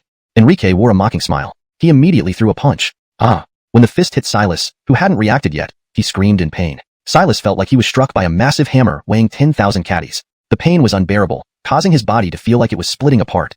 With a crack, his ribs collapsed inward, and his body was uncontrollably hurled backward. Although it was a simple, effortless punch, it possessed a graceful elegance, making Enrique's strike appear remarkably beautiful. But the result was overwhelmingly violent and destructive, shattering everything in its path. One punch sent Silas flying 100 meters away, finally slamming him off the Divine Seal platform. Pooh! Blood spewed from his mouth, forming a red arc in the sky. Boom! He landed on the ground, lifeless. Too weak, too weak. Why don't you all come together? Enrique sighed in exasperation. Too arrogant. Truly too arrogant. Do you really think you can do whatever you want because you think you're powerful? Someone rallied the crowd. Let's all attack him. There are so many of us, we can't lose. Okay, let's all attack. Soon, a dozen people rushed at Enrique simultaneously. Pooh, hua, Enrique continuously attacked. With each kick or punch, someone would be thrown back, spitting blood, and fainting on the spot. Within a few breaths, the battlefield fell silent again, with no one daring to make another move. Total dominance. Is this the power of the 2nd level condensation chi realm? That Freddy of Cloud Sky sect must be serious. This kid looks so young. How can he be this powerful? Even Stefan isn't this strong, right? Watching this, the peak 9th level Yuan Dan realm experts from various sects exchanged looks, sighing in unison. It truly was a case of the latter waves pushing the former ones onto the beach. No wonder the person from Cloud Hayden sect decided to take him to the Haydenly sect. Indeed, his talent defied logic. Although these various sect prodigies weren't top tier, they were still powerful, most at least 3rd level condensation chi realm and above. Alansat, Enrique handled every single one of them effortlessly, instilling fear in everyone. This is a formidable enemy. Stefan braced himself internally, but instead of showing concern, he continued scanning the crowd indifferently. The brother from Cloud Sky Sect is unstoppable. Is there anyone else willing to challenge him? If not, then I shall vie for the championship. Buddhist Hidden Temple. The golden monk accepts the challenge. Suddenly, Andoni's wearing a pale golden robe, bald head shining like a mirror, slightly fat and tall stature, clutching a string of prayer beads walked out solemnly. His golden robe gleamed under the sunlight, making him appear dignified and majestic. It's actually him. Legend has it that the Ferris is a personal disciple of the abbot of the Buddhist Hidden Temple. Although he has never participated in any battles, his reputation is incredibly great, and his strength must be extremely formidable. This battle we must win. Many were surprised by the Ferris's appearance, but also understood implicitly that the usually reclusive and low-key Buddhist Hidden Temple was now revealing its power. Otherwise, why would they suddenly participate in the newcomer assembly after skipping the last few? They must also be aiming for the chaotic ink abyss. Amitba. The Ferris clasped his hands together, reciting a Buddha chant, his expression serious as he looked at Enrique and asked, "Sir, do you dare to challenge this humble monk? And us too." At the same time, several top-notch talents from other major sects, like the Pear Blossom sect and the Return Origin sect, also stepped forward, ready to challenge Enrique. Clearly, they intended to use Enrique as a stepping stone to boost their own reputations with well-calculated plans. At this moment, all the geniuses from other sects who had already given up on competing turned their undivided attention to Enrique, wanting to see whom he would choose to face. This choice was crucial because whoever Enrique chose to fight would be seen as the weakest. After all, people naturally pick on the softest targets. They understood that although Enrique was strong, he would still face tough battles against these extraordinary celestial prides. With the abilities of the Ferris and others, they might force Enrique to reveal his true strength. Then, everyone could understand just how powerful this rising star really was. Just as everyone thought Enrique was choosing whom to face, he made a statement that left them in disbelief. One by one, "If you want to challenge me, then come together." Enrique's eyes were filled with indifference. He stood with his hands behind his back, not even glancing at them directly. Arrogant. His words immediately drew a chorus of rebukes from the elite challengers, who were clearly angered by Enrique's audacious words. Even Stefan was taken aback. Because such words, even he dared not say. If it were ordinary people, it wouldn't matter. But these were all top-tier geniuses being so disregarded. Their tempers flared. To become the top geniuses of their respective sects, heralded as hope, they were naturally no ordinary beings, each possessing incomparable talent and hidden cards that made them exceedingly powerful. Boom. Charlton Junshan, a direct descendant of the mountain-shaking sect, taller and more robust than even Hoyt, with heavy body hair resembling a giant, had an explosive temper. He launched a formidable punch that came rushing towards Enrique, filled with overwhelming pressure, as if intending to kill instantly. Slap. Enrique casually slapped the incoming fist, sending Charlton Junshan flying away like a broken kite. Humph. Big and stupid ape, truly dim-witted. Lewis, a direct descendant of the Divine Fire sect, sneered at Charlton Junshan, whom Enrique had slapped away. He then hurled several paper talismans at Enrique. Whoosh. Suddenly, flames roared, enveloping Enrique completely. "There are no survivors under my blazing flame talisman." He was confident and exuberant. This talisman was something condensation chi realm cultivators couldn't withstand. Only spirit wheel realm cultivators could survive it. In Lewis's mind, once the blazing flame talisman was unleashed, nothing remained but ashes. However, the next moment, Lewis's expression changed drastically, turning pale with fright. He saw the person who should have turned to ashes emerge and scathed. "Sorry, your talisman seems useless against me." For Enrique, the power of the blazing flame talisman was negligible, incapable of harming him. The flames engulfed him briefly but were quickly absorbed, strengthening him instead of hurting him. Lewis's proud reliance was utterly ineffective against Enrique, merely adding to the ridicule. This can't be. Refusing to believe it, Lewis shook his head repeatedly, unwilling to accept the reality. He hurled several more blazing flame talismans at Enrique. Boom. Flames roared even more fiercely than before. But the result was obvious. "Since you want to kill me, I'll send you on your way." Enrique didn't waste time, rushing to Lewis and delivering a punch with blinding light. In an instant, Lewis exploded into a bloody mist, dying on the spot without a trace. The remaining proud geniuses from various sects exchanged glances, coming to a consensus, and attacked Enrique en masse. But unfortunately, they were like moths drawn to a flame, utterly helpless. With a wave of his sleeve, Enrique swept them away, leaving the scene deathly silent. All gazes froze, staring dumbfounded at him. What is strength? This is strength. What is invincibility? This is invincibility. No matter who you are or how renowned a genius you may be, before me, you are treated equally and dispatched in one move. Chapter 256, You're Raphael, I killed. As they watched, Enrique's imposing figure loomed larger in their minds. He was like an unscalable mountain, a blazing sun that overshadowed all other lights. Even Eric might not be as formidable as he was. The core formation realm experts from various sects were stunned too. They never imagined that Enrique could be so powerful. As for Eric, his brows furrowed even tighter. The situation was far more challenging than he had anticipated. It greatly surprised him. Bold thoughts raced through his mind. Is it possible he's even stronger than me? At the same moment, atop the Pantheon platform, Enrique looked down upon everyone and said coldly, "Does anyone still want to fight me? I can take your first strike." "So be it. Then let this humble monk experience your prowess." The golden-robed monk laughed loudly and stepped forward, ready to attack. His Kasaya robe shimmered with a faint golden glow, seemingly offering divine protection against all evils. With a roar, he threw a punch that produced a sonic boom, terrifying in its power. This punch exuded supreme confidence. Even Eric would not dare to block it head-on. True to his word, Enrique did not evade or resist, allowing the punch to hit his chest without moving an inch. How is this possible? Upon seeing Enrique remain unscathed, Eric's eyes widened in shock. Not even he would dare face such a blow. After landing the punch, the monk lifted his head and smiled at Enrique. Now that you've had your turn, it's mine. Under the horrified gazes of everyone, Enrique extended his right hand. He clenched his fingers into a fist and slowly thrust it forward. While Enrique's invulnerability to the monk's punch shocked Eric, this next move left him utterly stunned. Boom. A simple yet ordinary-looking punch carried an unstoppable force. Instinctively, the monk tried to defend, hands held protectively before him. A faint golden shadow appeared behind him but was instantly obliterated by Enrique's strike.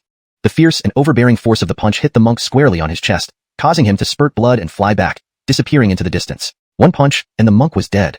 Here stood someone who had the best defense, yet fell to one punch. Sigh. Everyone present gasped as they watched. Their expressions changed completely. Looking at Enrique, his breakthrough revealed he couldn't suppress his strength. Everyone felt regret. I admit you're incredibly strong, surpassing me in both talent and power, but this ends now. To thank you for my rebirth, I offer you a choice of how to die. The monk gritted his teeth. Realizing this meant he couldn't enter the chaotic ink abyss, his usual demeanor vanished. Looking at Enrique, he wanted to devour him whole. More importantly, he had broken through 2 realms. Now, he possessed the strength of Chi condensation level 7. 7 Dharma power sources within. His attitude changed drastically, filled with arrogance. He believed Enrique's earlier dominance stemmed from his inferior strength. Now, having broken through, that wouldn't happen again. Knowing this would be his last battle, because rules limited participants to Chi condensation level 5, and he had advanced to level 7 post-match. He only got one fight. Many people were excited by the monk's breakthrough. After enduring Enrique's taunts, they hoped he would defeat Enrique decisively. Baldy move. I'll show you that even breaking through, you're still an ant to be squashed. Seeing the monk's overconfidence, Enrique spoke calmly, not rushing to attack, but giving him a chance. To death. Annoyed by his recent failure, the monk unleashed a mighty roar, punching with multiple shadows. His entire form grew taller, muscles bulging, skin turning pale gold, eyes glowing fiercely. This is Phantom Fist. Those familiar with it shouted in awe. Phantom Fist was one of Buddha Hidden Temple's ultimate techniques, representing high status. It was rumored to be undefendable, rare to master. Facing this formidable punch, Enrique showed disdain. Suddenly, he moved like a shadow, undetected. Rift Fist. His punch created a storm on the platform, forcing everyone back in terror. Compared to Rift Fist, Phantom Fist was negligible, disintegrating instantly. The Ferris's eyes were filled with even more terror as, in the blink of an eye, his figure was completely engulfed. His voice abruptly cut off. SSS, SSS, SSS. The sharp gusts of air sliced through like blades, making the Ferris's body fragile as thin paper. In a mere instant, his body exploded, being torn into countless fragments by the gale, without a single drop of blood landing. At this moment, with the 100-meter-long wind vortex raging behind him, Enrique stood arrogantly on the Pantheon platform, hands clasped behind his back. He scanned the prodigies from various sects who watched him with endless fear and reverence, his eyes full of disdain. Is there anyone else who wants to challenge me? From beginning to end, Enrique had always resolved battles with a single move. He displayed invincibility, always overwhelming his opponents. Even when the Ferris broke through to the Chi condensation level 7, it was still useless. Just as Enrique had said earlier, everyone present was nothing but trash. Now, the Ferris was crushed like trash, leaving not a trace. Precisely because of this, hearing Enrique's words, the entire scene was deathly silent.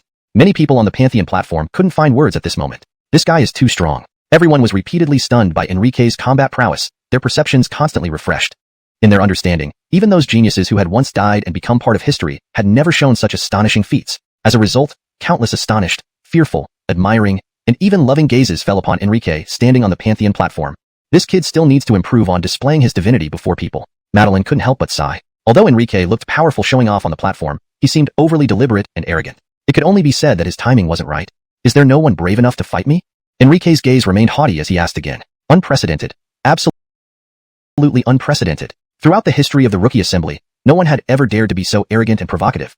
Swish. At this moment, countless eyes involuntarily focused on Eric, the one with legendary achievements. All those who broke through to Chi condensation level 7 were thoroughly humiliated by Enrique. Others were even less likely to stand a chance. Perhaps the only one who could truly fight Enrique was Eric from Danyan's sect. Being watched by so many people, Eric knew he had no choice but to step forward. Thus, without hesitation, Eric stepped up. Despite some apprehension, his aura did not waver as he declared, "You are not my match." His eyes glinted with disdain. Although he was wary of Enrique, years of brilliant victories gave him absolute confidence. Most importantly, he could not admit defeat.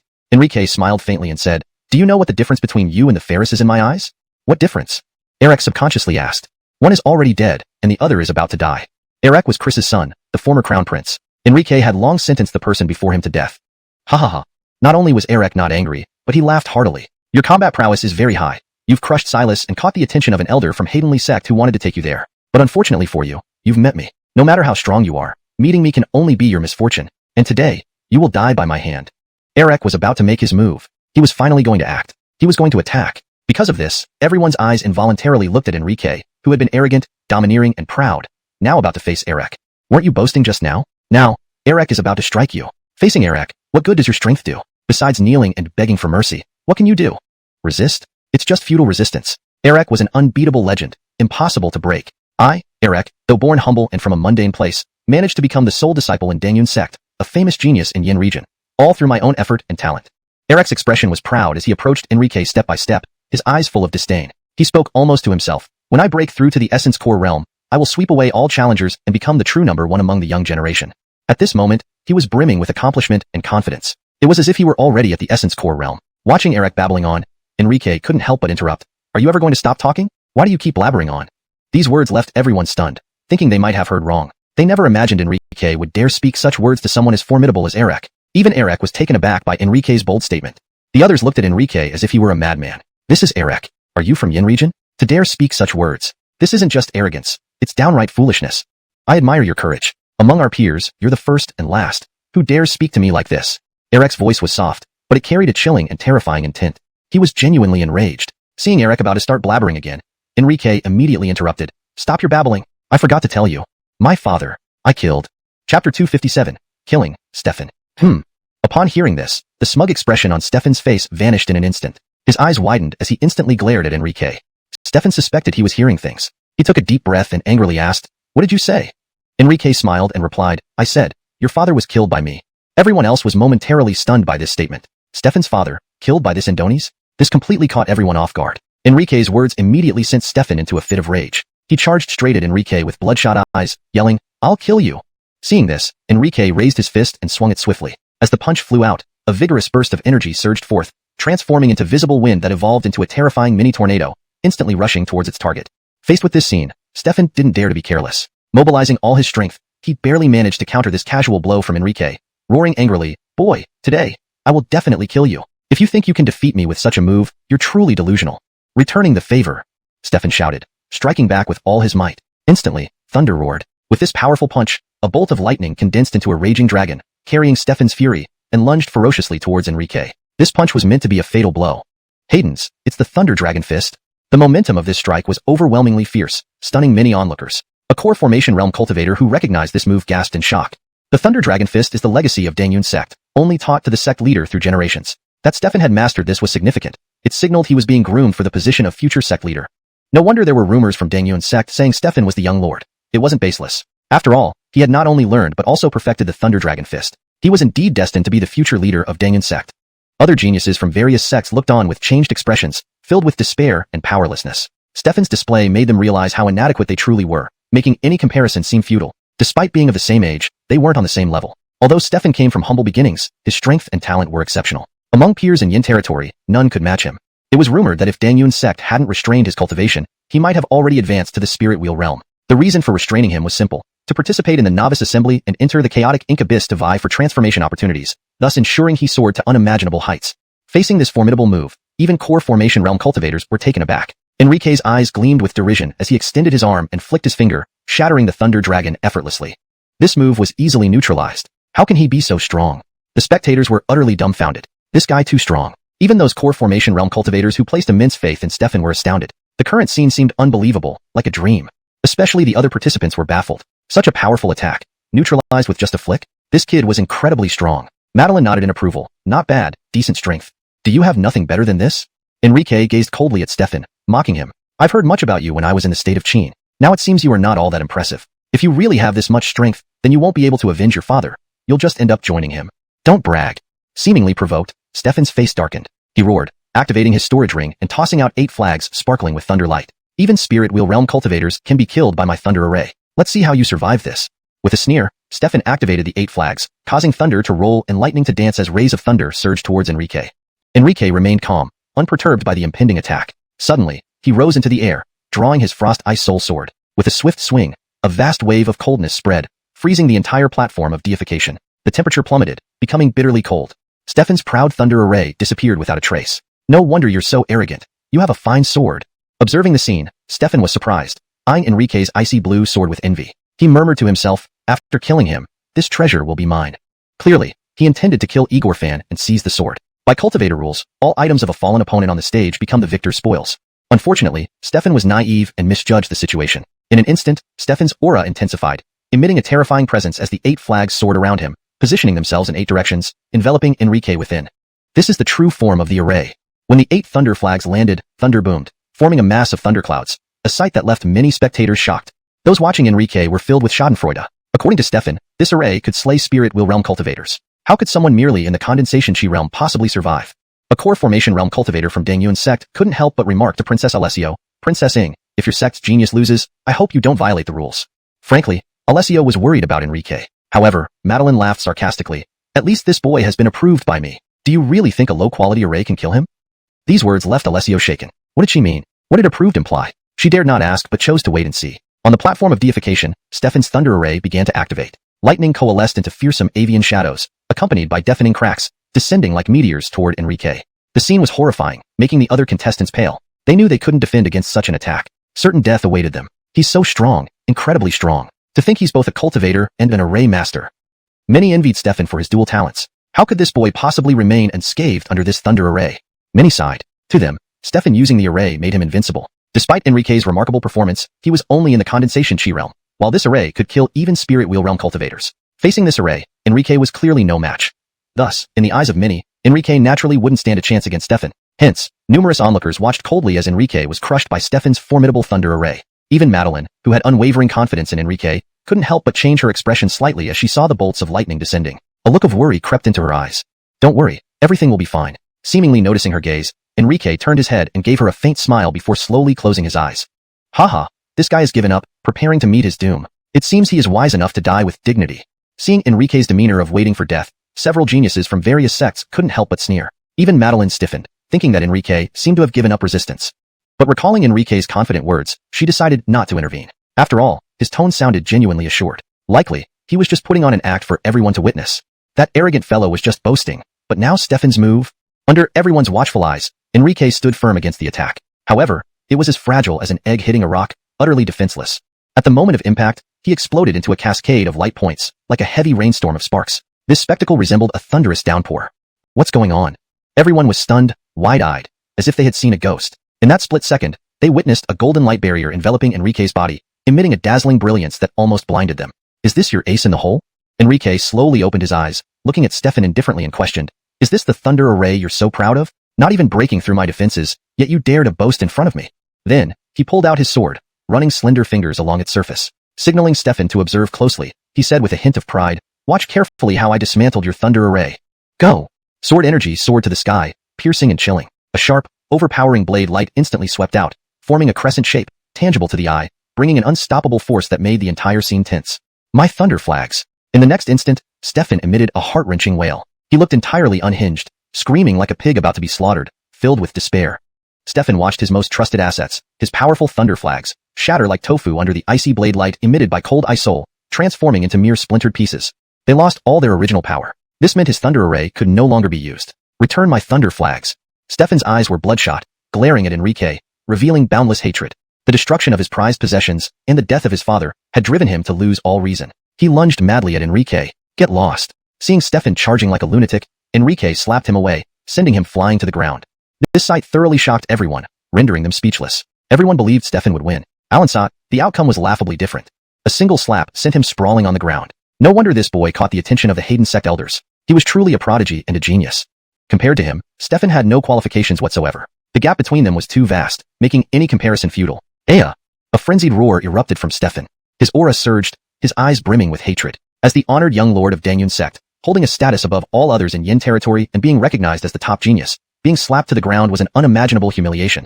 Gritting his teeth, Stefan vowed, boy, I admit you have some brute strength, but today, you will surely die here. You will understand how terrifying I can be when angered.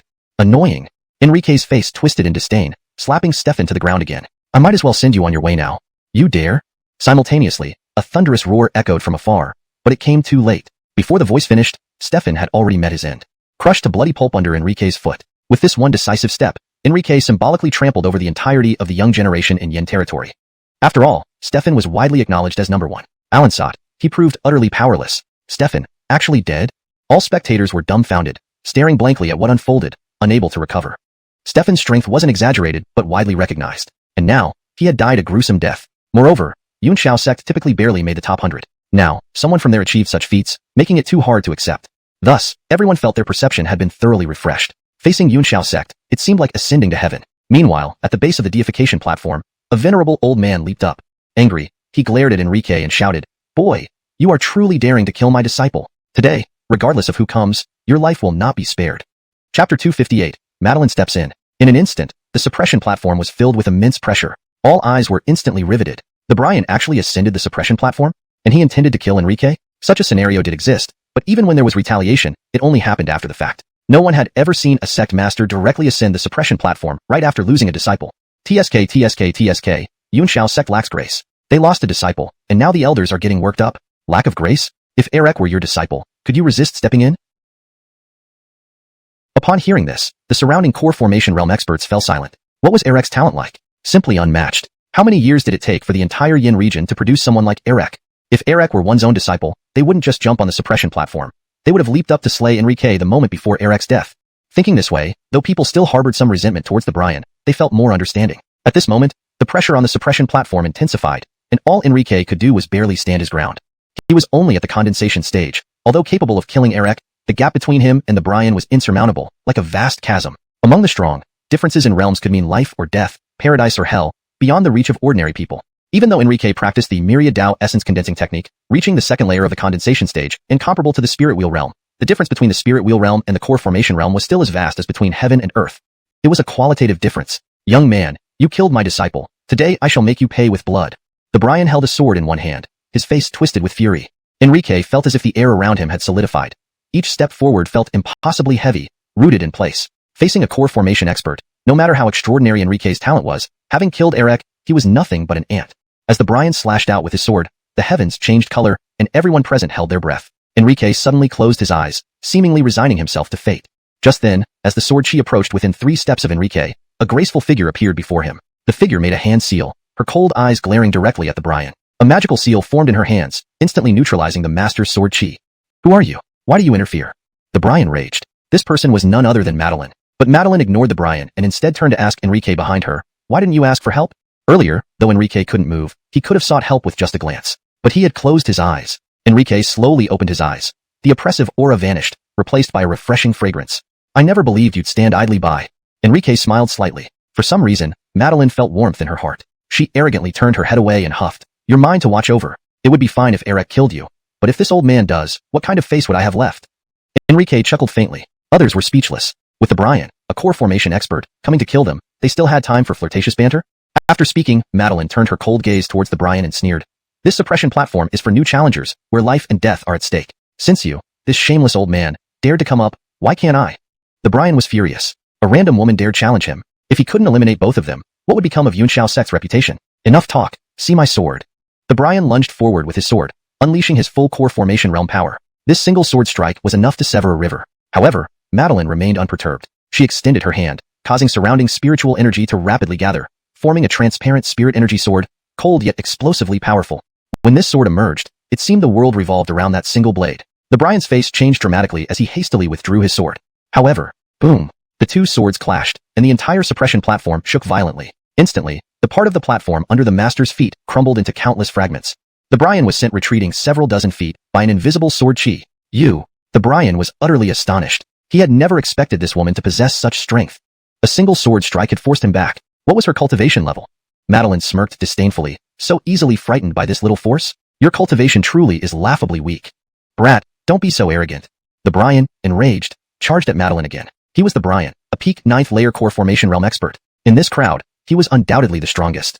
Alansat, this young woman dared defy him. He would not tolerate it. Suddenly, Madeline's immaculate fingers twitched. In the next moment, the spirit energy sword circled once in the air, and then rushed towards the Brian again. The Brian hurriedly mobilized his spiritual energy to resist, flipping his sword towards Madeline.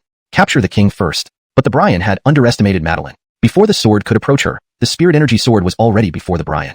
Caught off guard, the Brian desperately unleashed the Thunder Dragon Fist. Thunder roared across the sky, and a blue Thunder Dragon materialized, rushing toward Madeline with the Master's fist.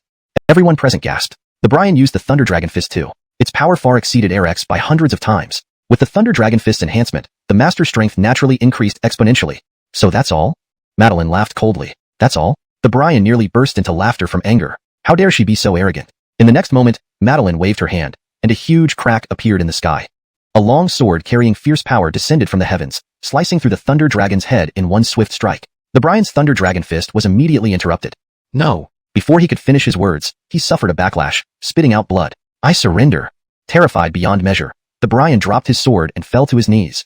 Madeline scanned him coldly, a mocking smile playing on her lips. Not worth a hit. It's useless asking me. Ask him if he forgives you. Madeline pointed at Enrique behind her. Enrique was stunned, but in the next moment, the Brian knelt before him. Please forgive me, young Master Lu. He was genuinely terrified. Everyone in attendance sucked in a breath. The esteemed Brian actually kneeling to Andoni's. Even more unbelievable was the incredible strength of the young Madeline. Remember, this Brian ranked among the top 5 in the entire Yin region. Now, this mighty figure's life was in Enrique's hands. Enrique shook his head slightly. Enough, spare you for now. To let go when one could was wise. Killing him would invite endless enmity. His departure wouldn't change much, but what about Yunxiao sect? Thank you for your mercy, young master. The Brian thanked him hurriedly, only wishing to leave this chaotic place as soon as possible. As for his disciple Eric's death, wasn't his own life more important? Chapter 259. Entering the chaotic ink abyss. Silence enveloped the entire venue. The head of Yunling sect, a revered cultivator at the peak of the 9th level Yuan Dan realm, a top-tier powerhouse who could darken the skies of Yin Yun with a single stamp, was now kneeling before Andoni's. And what's more, this Andoni's had just killed his disciple. What was supposed to be a newcomer conference ended in an instant, and there was only one victor. Enrique. After today, this name was destined to resonate across all of Yin territory. Madeline smiled slightly at the corner of her mouth. The person she chose was indeed correct. But then, a much more important issue surfaced. A total of 100 people were set to enter the chaotic ink abyss. Now, almost all the prodigies from major sects had been slain by Enrique alone. The God's Ascension platform was nearly empty, leaving only Enrique and Madeline's elegant silhouette. The disciples of various sects below were eyeing the platform greedily. They all wanted to ascend the God's Ascension platform. 100 people would enter the chaotic ink abyss. They knew they couldn't fight Enrique, but they could still vie for the remaining 99 spots. Fight for life or death. Seize the blessings of heaven and earth. The rest is up to you. Madeline chuckled lightly, and her figure flickered back to the audience seats. Gaylord, standing beside her, no longer dared to belittle Madeline in the slightest, respectfully sitting to one side. Enrique nodded slightly and looked at the multitude of disciples from various sects gathered below the platform, saying indifferently, "Who among you wants to come up? I will accept all challenges." Boom. With these words, the whole venue was stirred. But no one thought Enrique was arrogant anymore, because he had earned the right to be so. Even Dirk, a formidable figure that other prodigies could only look up to, was now crushed by Enrique effortlessly.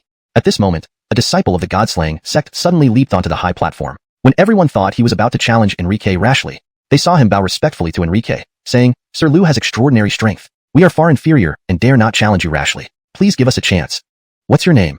Enrique asked with a smile. After all, this was the first person brave enough to step up and ask him directly. The disciple hurriedly replied, "I am Fedor." The chaotic ink abyss would remain open. At this moment, dozens of streams of light converged together. An overwhelming pressure descended, making it difficult to breathe. All the disciples felt as if they were being locked down, struggling even to breathe. At this moment, a huge sword appeared in the sky above the God's Ascension platform. A dazzling light radiated, enveloping the entire God's Ascension platform, preventing those below from seeing what happened on top. "Open it!" An aged voice thundered in the sky, and a golden beam of light shot down directly illuminating the giant sword. Snap! The giant sword trembled violently, then split in two. Where the sword split, a dark purple mystical gateway was torn open, exciting expressions lighting up everyone's faces. "It's open! It's open! Ha ha ha! Finally open!" Cheers erupted in the crowd, faces flushed with excitement. The gate to the chaotic ink abyss opened. The disciples were overjoyed, wishing they could rush in immediately. "Hold on." Suddenly, a cold voice sounded, instantly capturing the attention of all 100 people. This voice belonged to none other than Gaylord. He looked seriously at the 100 people and said, "This place is the chaotic ink abyss, extremely dangerous. Once inside, you're responsible for your own lives and will have no memory after coming out."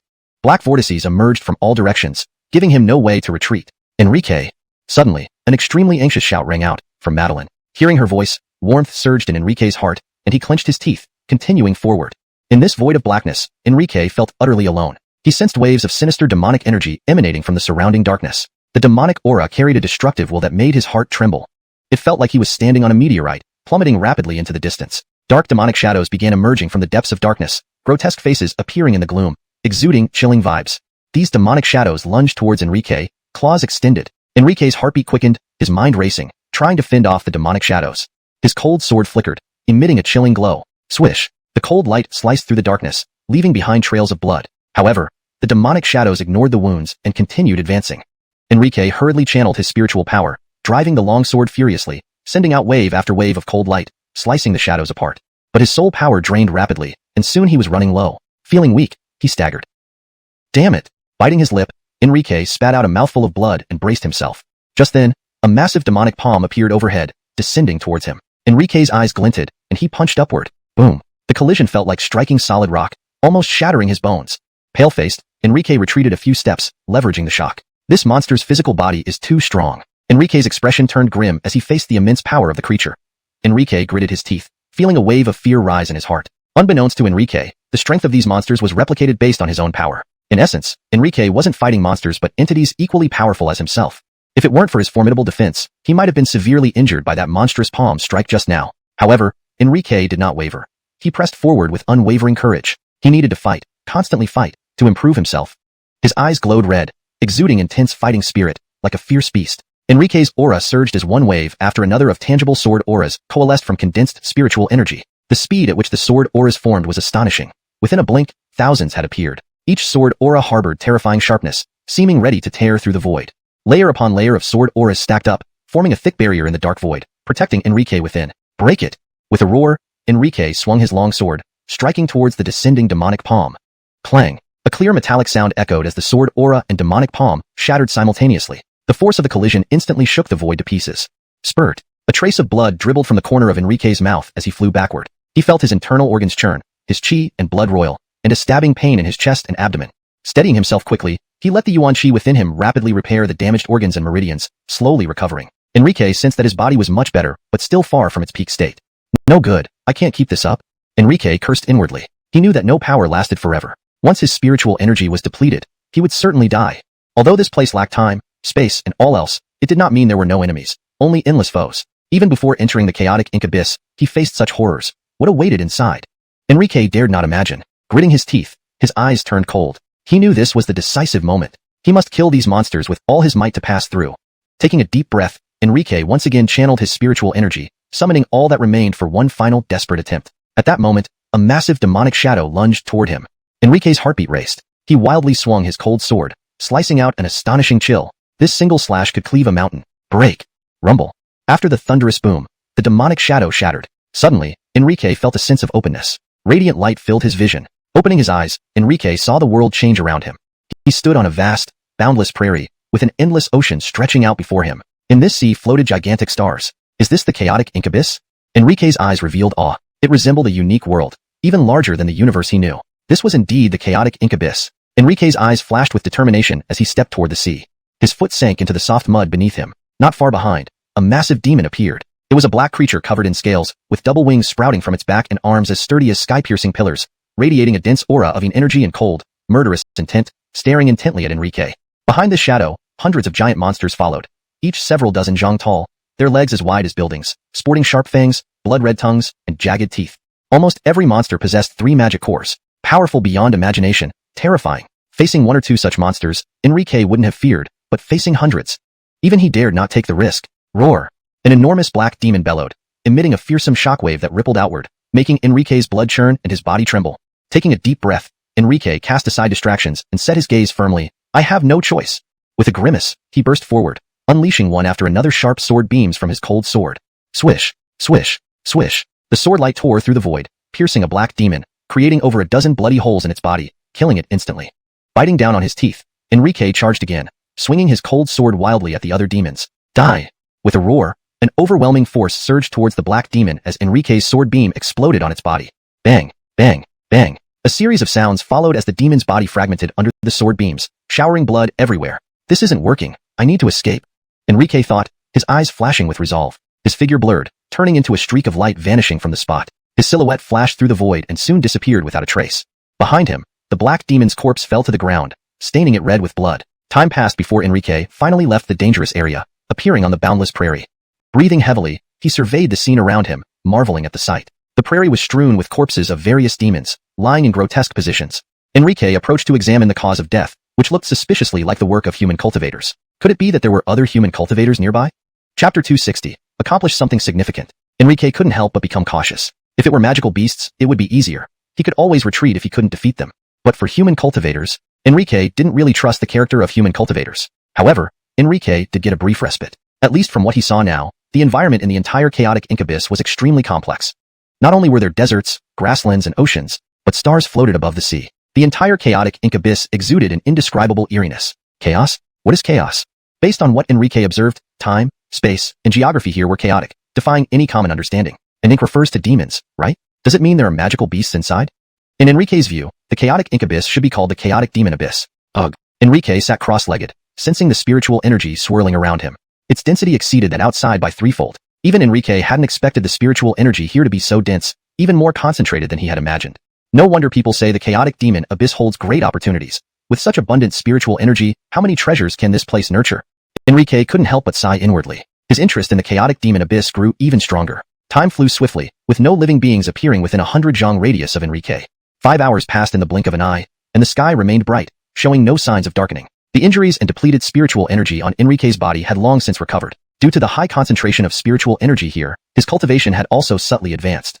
Enrique slowly opened his eyes and noticed that nothing around him had changed. It seems the time here is indeed chaotic. Enrique stood up and looked around. All around him lay vast, boundless grasslands. Retracing his steps would lead back to the beach and ocean he just entered from. Moving forward meant venturing into unknown territory. Enrique urgently needed to make a critical decision. Backward or forward? That was the question. Moving backward meant facing hundreds of magical beasts and uncertain dangers. Going forward meant everything was unknown. He might miss out on opportunities and come all this way for nothing. One thought led to hell, and another didn't quite lead to heaven either. Forward. Enrique clenched his teeth firmly. Retreating almost certainly meant death, while moving forward offered a glimmer of hope. After making the decision, Enrique had not a moment's hesitation. He harnessed all his spiritual energy and sped forward. The grassland seemed endless, occasionally seeing some low-level bovine magical beasts grazing. He also spotted humanoid magical beasts herding cattle. When Enrique appeared, these humanoid magical beasts bowed as if they'd encountered something terrifying. Enrique's spiritual senses quickly scanned the area, detecting no unusual spiritual energy fluctuations, so he didn't interfere with these tribes. Without stopping, Enrique kept moving forward. After 12 hours, a towering city appeared before him. At the city gate, thousands of humanoid magical beasts lined up to enter. These humanoid magical beasts had prominent features that clearly distinguished them from humans. If I enter the city in human form, it might cause unnecessary trouble. Enrique hid in a relatively secluded spot, his eyes fixed on the city gate. The strength of the magical beasts here was generally mediocre, with only one or two reaching the second layer of condensing chi realm. Those at the second layer held a high status among the magical beasts. Ordinary magical beasts could only pay the entry fee under the pressure of the second layer power. In comparison, the second layer magical beasts didn't seem so formidable, because they essentially served as gatekeepers. Inside the city gate? That was where Enrique was curious. Initially, he thought the magical beasts were just a disorganized mob, but unexpectedly, they possessed a considerable civilization in the chaotic demon abyss. They had cities, their own language, and although it seemed primitive, it couldn't be denied that they were rapidly advancing. Suddenly, Enrique suddenly turned to look behind him, his spiritual sense shaking. His figure vanished swiftly, hiding himself. Right after Enrique hid, 5 powerful humanoid spiritual wheel realm magical beasts suddenly arrived at the spot where Enrique had been. How did the aura of the human race suddenly disappear? Asked the leading magical beast in a hoarse voice. 2 dog-like magical beasts wriggled their noses, sniffing around but finally lowered their heads dejectedly. Mason, those humans must have hidden. You know, they have many means and magical treasures to hide, whined the dog-like magical beast. Magical treasures? Upon hearing this, the other magical beast's eyes lit up. Magical treasures. While humans may not be strong, their ability to create magical treasures is something our demon race can't learn. The captain sighed, revealing a yearning for human magical treasures. Haha, this time another 100 humans came in. I wonder how many we can eat. Hearing this, Enrique hiding in secret felt horrified. No wonder it was rumored earlier that not everyone who entered the chaotic demon abyss could leave. It wasn't just that some died in internal conflicts, but others were eaten by these demonic races. Enrique's heart shook intensely, yet his face remained calm. Mason, with the thick demonic aura here, once a human appears, it will definitely attract attention, suggested the dog-like magical beast. The captain pondered for a moment, then said, all right, let's head back to the city first. Alonso's. Mason's wisdom. The 5 magical beasts chimed in sycophantically. A smirk crept across the captain's lips. Just then, Enrique suddenly struck, his cold sword piercing through the first dog-like magical beast. The dog-like beast, taken by surprise, was impaled instantly, screaming in agony. Damn humans, are you courting death? Mason, he? Shut up, you fool.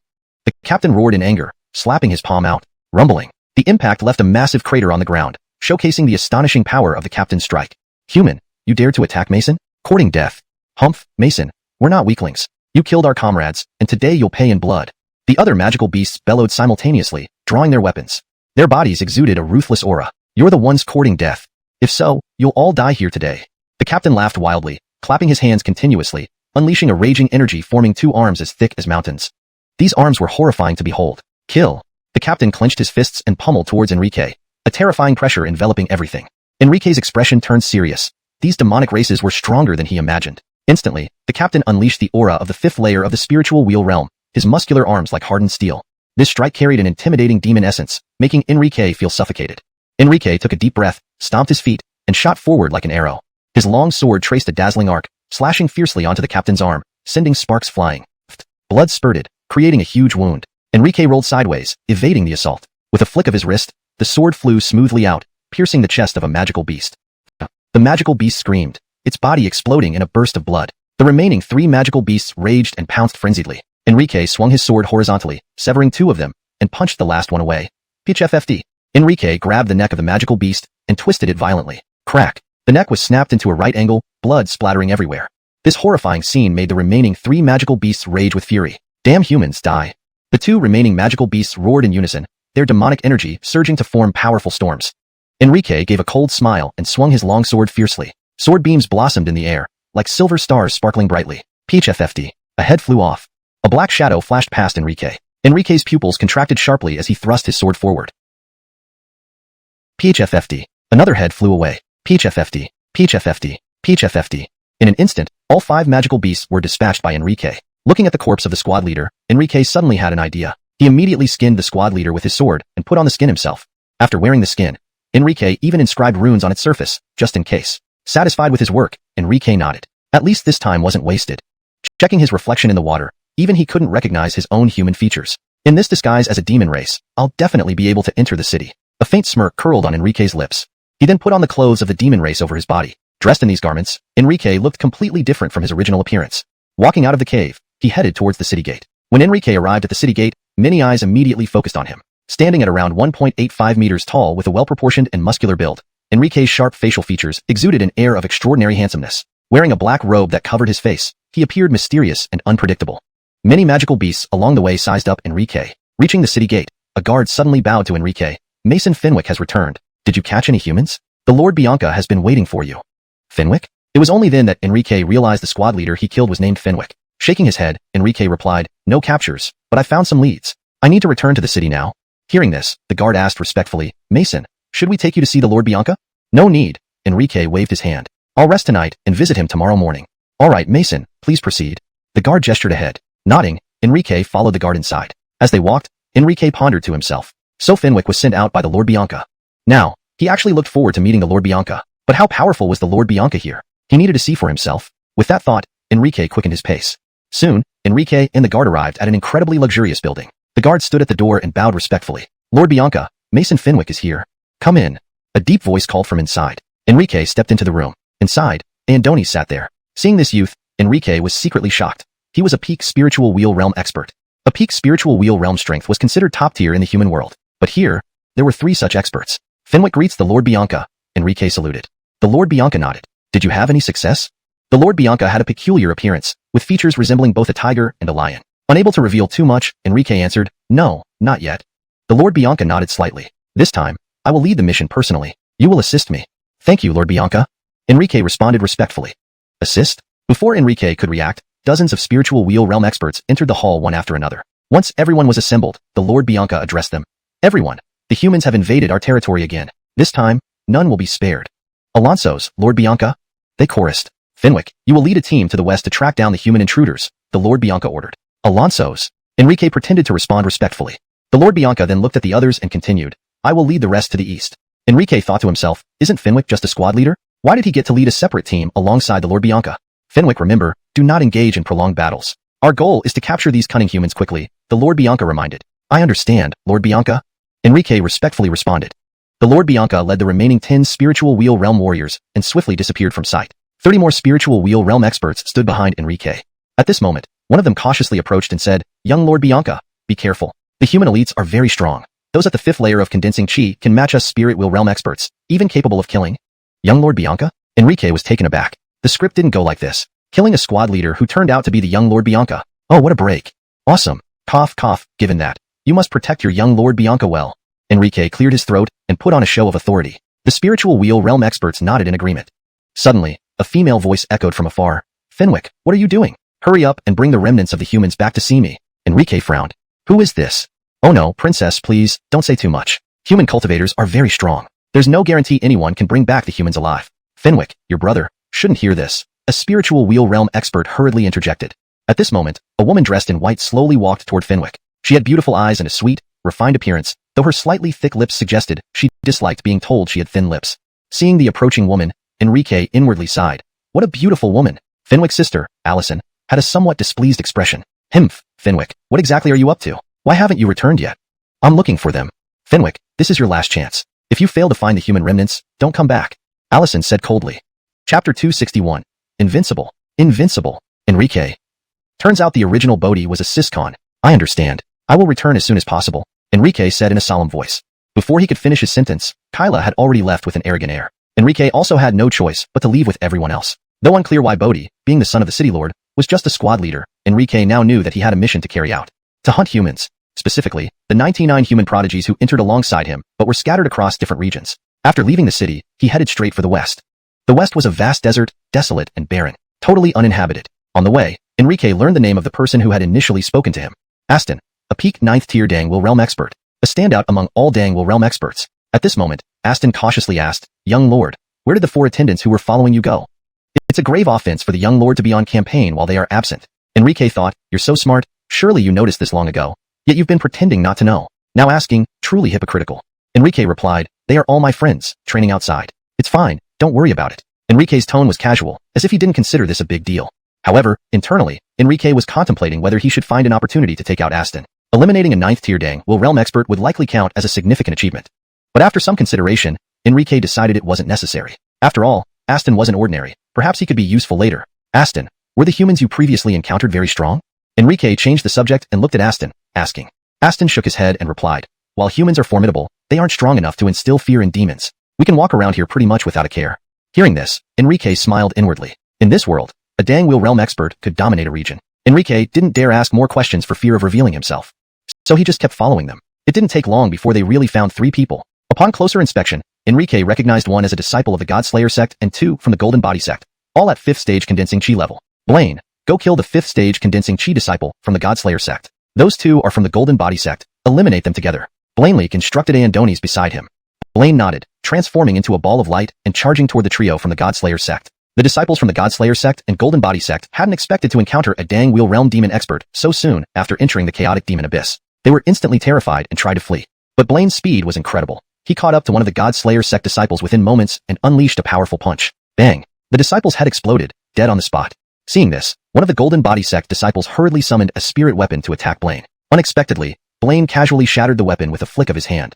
Pathetic! Blaine scoffed. With those words, dark red flames erupted from Blaine's body and quickly engulfed the 2 disciples of the Golden Body sect. Enrique watched in shock. This guy is insane. The disciples from the Godslayer sect weren't weak. Though not as monstrous as Erek, they could contend with Dang Will Realm experts. 3 5th stage condensing chi human prodigies defeating a 6th tier Dang Will Realm expert wasn't too difficult. Alansat, Blaine single-handedly killed all 3 of them effortlessly. Devastating. Subsequently, Blaine pulled out a gourd from his waist and sucked something akin to their souls from the corpses into it. Enrique felt curious but didn't inquire. He instinctively felt he couldn't let demons continue collecting human souls. Aston, let's keep heading west, Enrique said indifferently, having no interest in watching 3 corpses being turned into puppets by demons. Alonso's, Blaine respectfully responded. Then, the group moved further west. Not long after, Enrique's expression suddenly changed. Aston, there are people ahead. Very strong and in large numbers. Aston immediately stopped, his face turning serious. What do we do? Enrique paused for a moment, then said, I'll scout ahead. With that, Enrique moved forward. Seeing this, Blainleek hurriedly warned, Young Lord, don't take unnecessary risks. Enrique halted, turned back, and calmly said, Don't worry, I'm just checking. With that, Enrique disappeared from Aston's sight. Watching Enrique disappear, Blainleek sighed. Hope nothing happens to the young lord. Enrique arrived ahead to find a small mountain range with numerous demons attacking 8 human disciples. Why are there so many demons here? Enrique growled. Below, several demons of varying strengths surrounded the human disciples. Enrique couldn't stand by. These demons were too oppressive. Stripping off Bodhi's disguise, Enrique swiftly descended into the fray. Humans, you dare to come and seek death, truly courting death. A black-skinned man with sharp teeth sneered.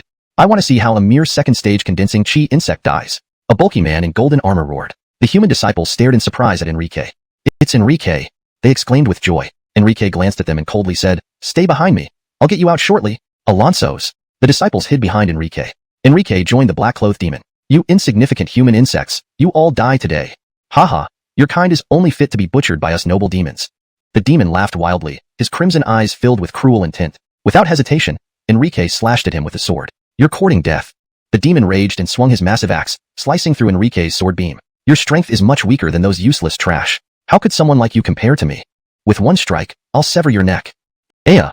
The next moment, the demon clutched his neck in agony, blood gushing out. His body seemed sliced by an incredibly sharp blade. Blood stained his chest, shocking to behold. All due to Enrique's sword strike. The demon was at most a second-tier Dangwoo realm expert, not even peak. No. Fear filled the demon's face. He spat out blood uncontrollably, but Enrique ignored him, shaking his palm to release a surge of spiritual energy. In the next moment, the demon's head flew off, rolling onto the ground. Blood splattered everywhere as the corpse fell limp. The remaining demons watched in dread.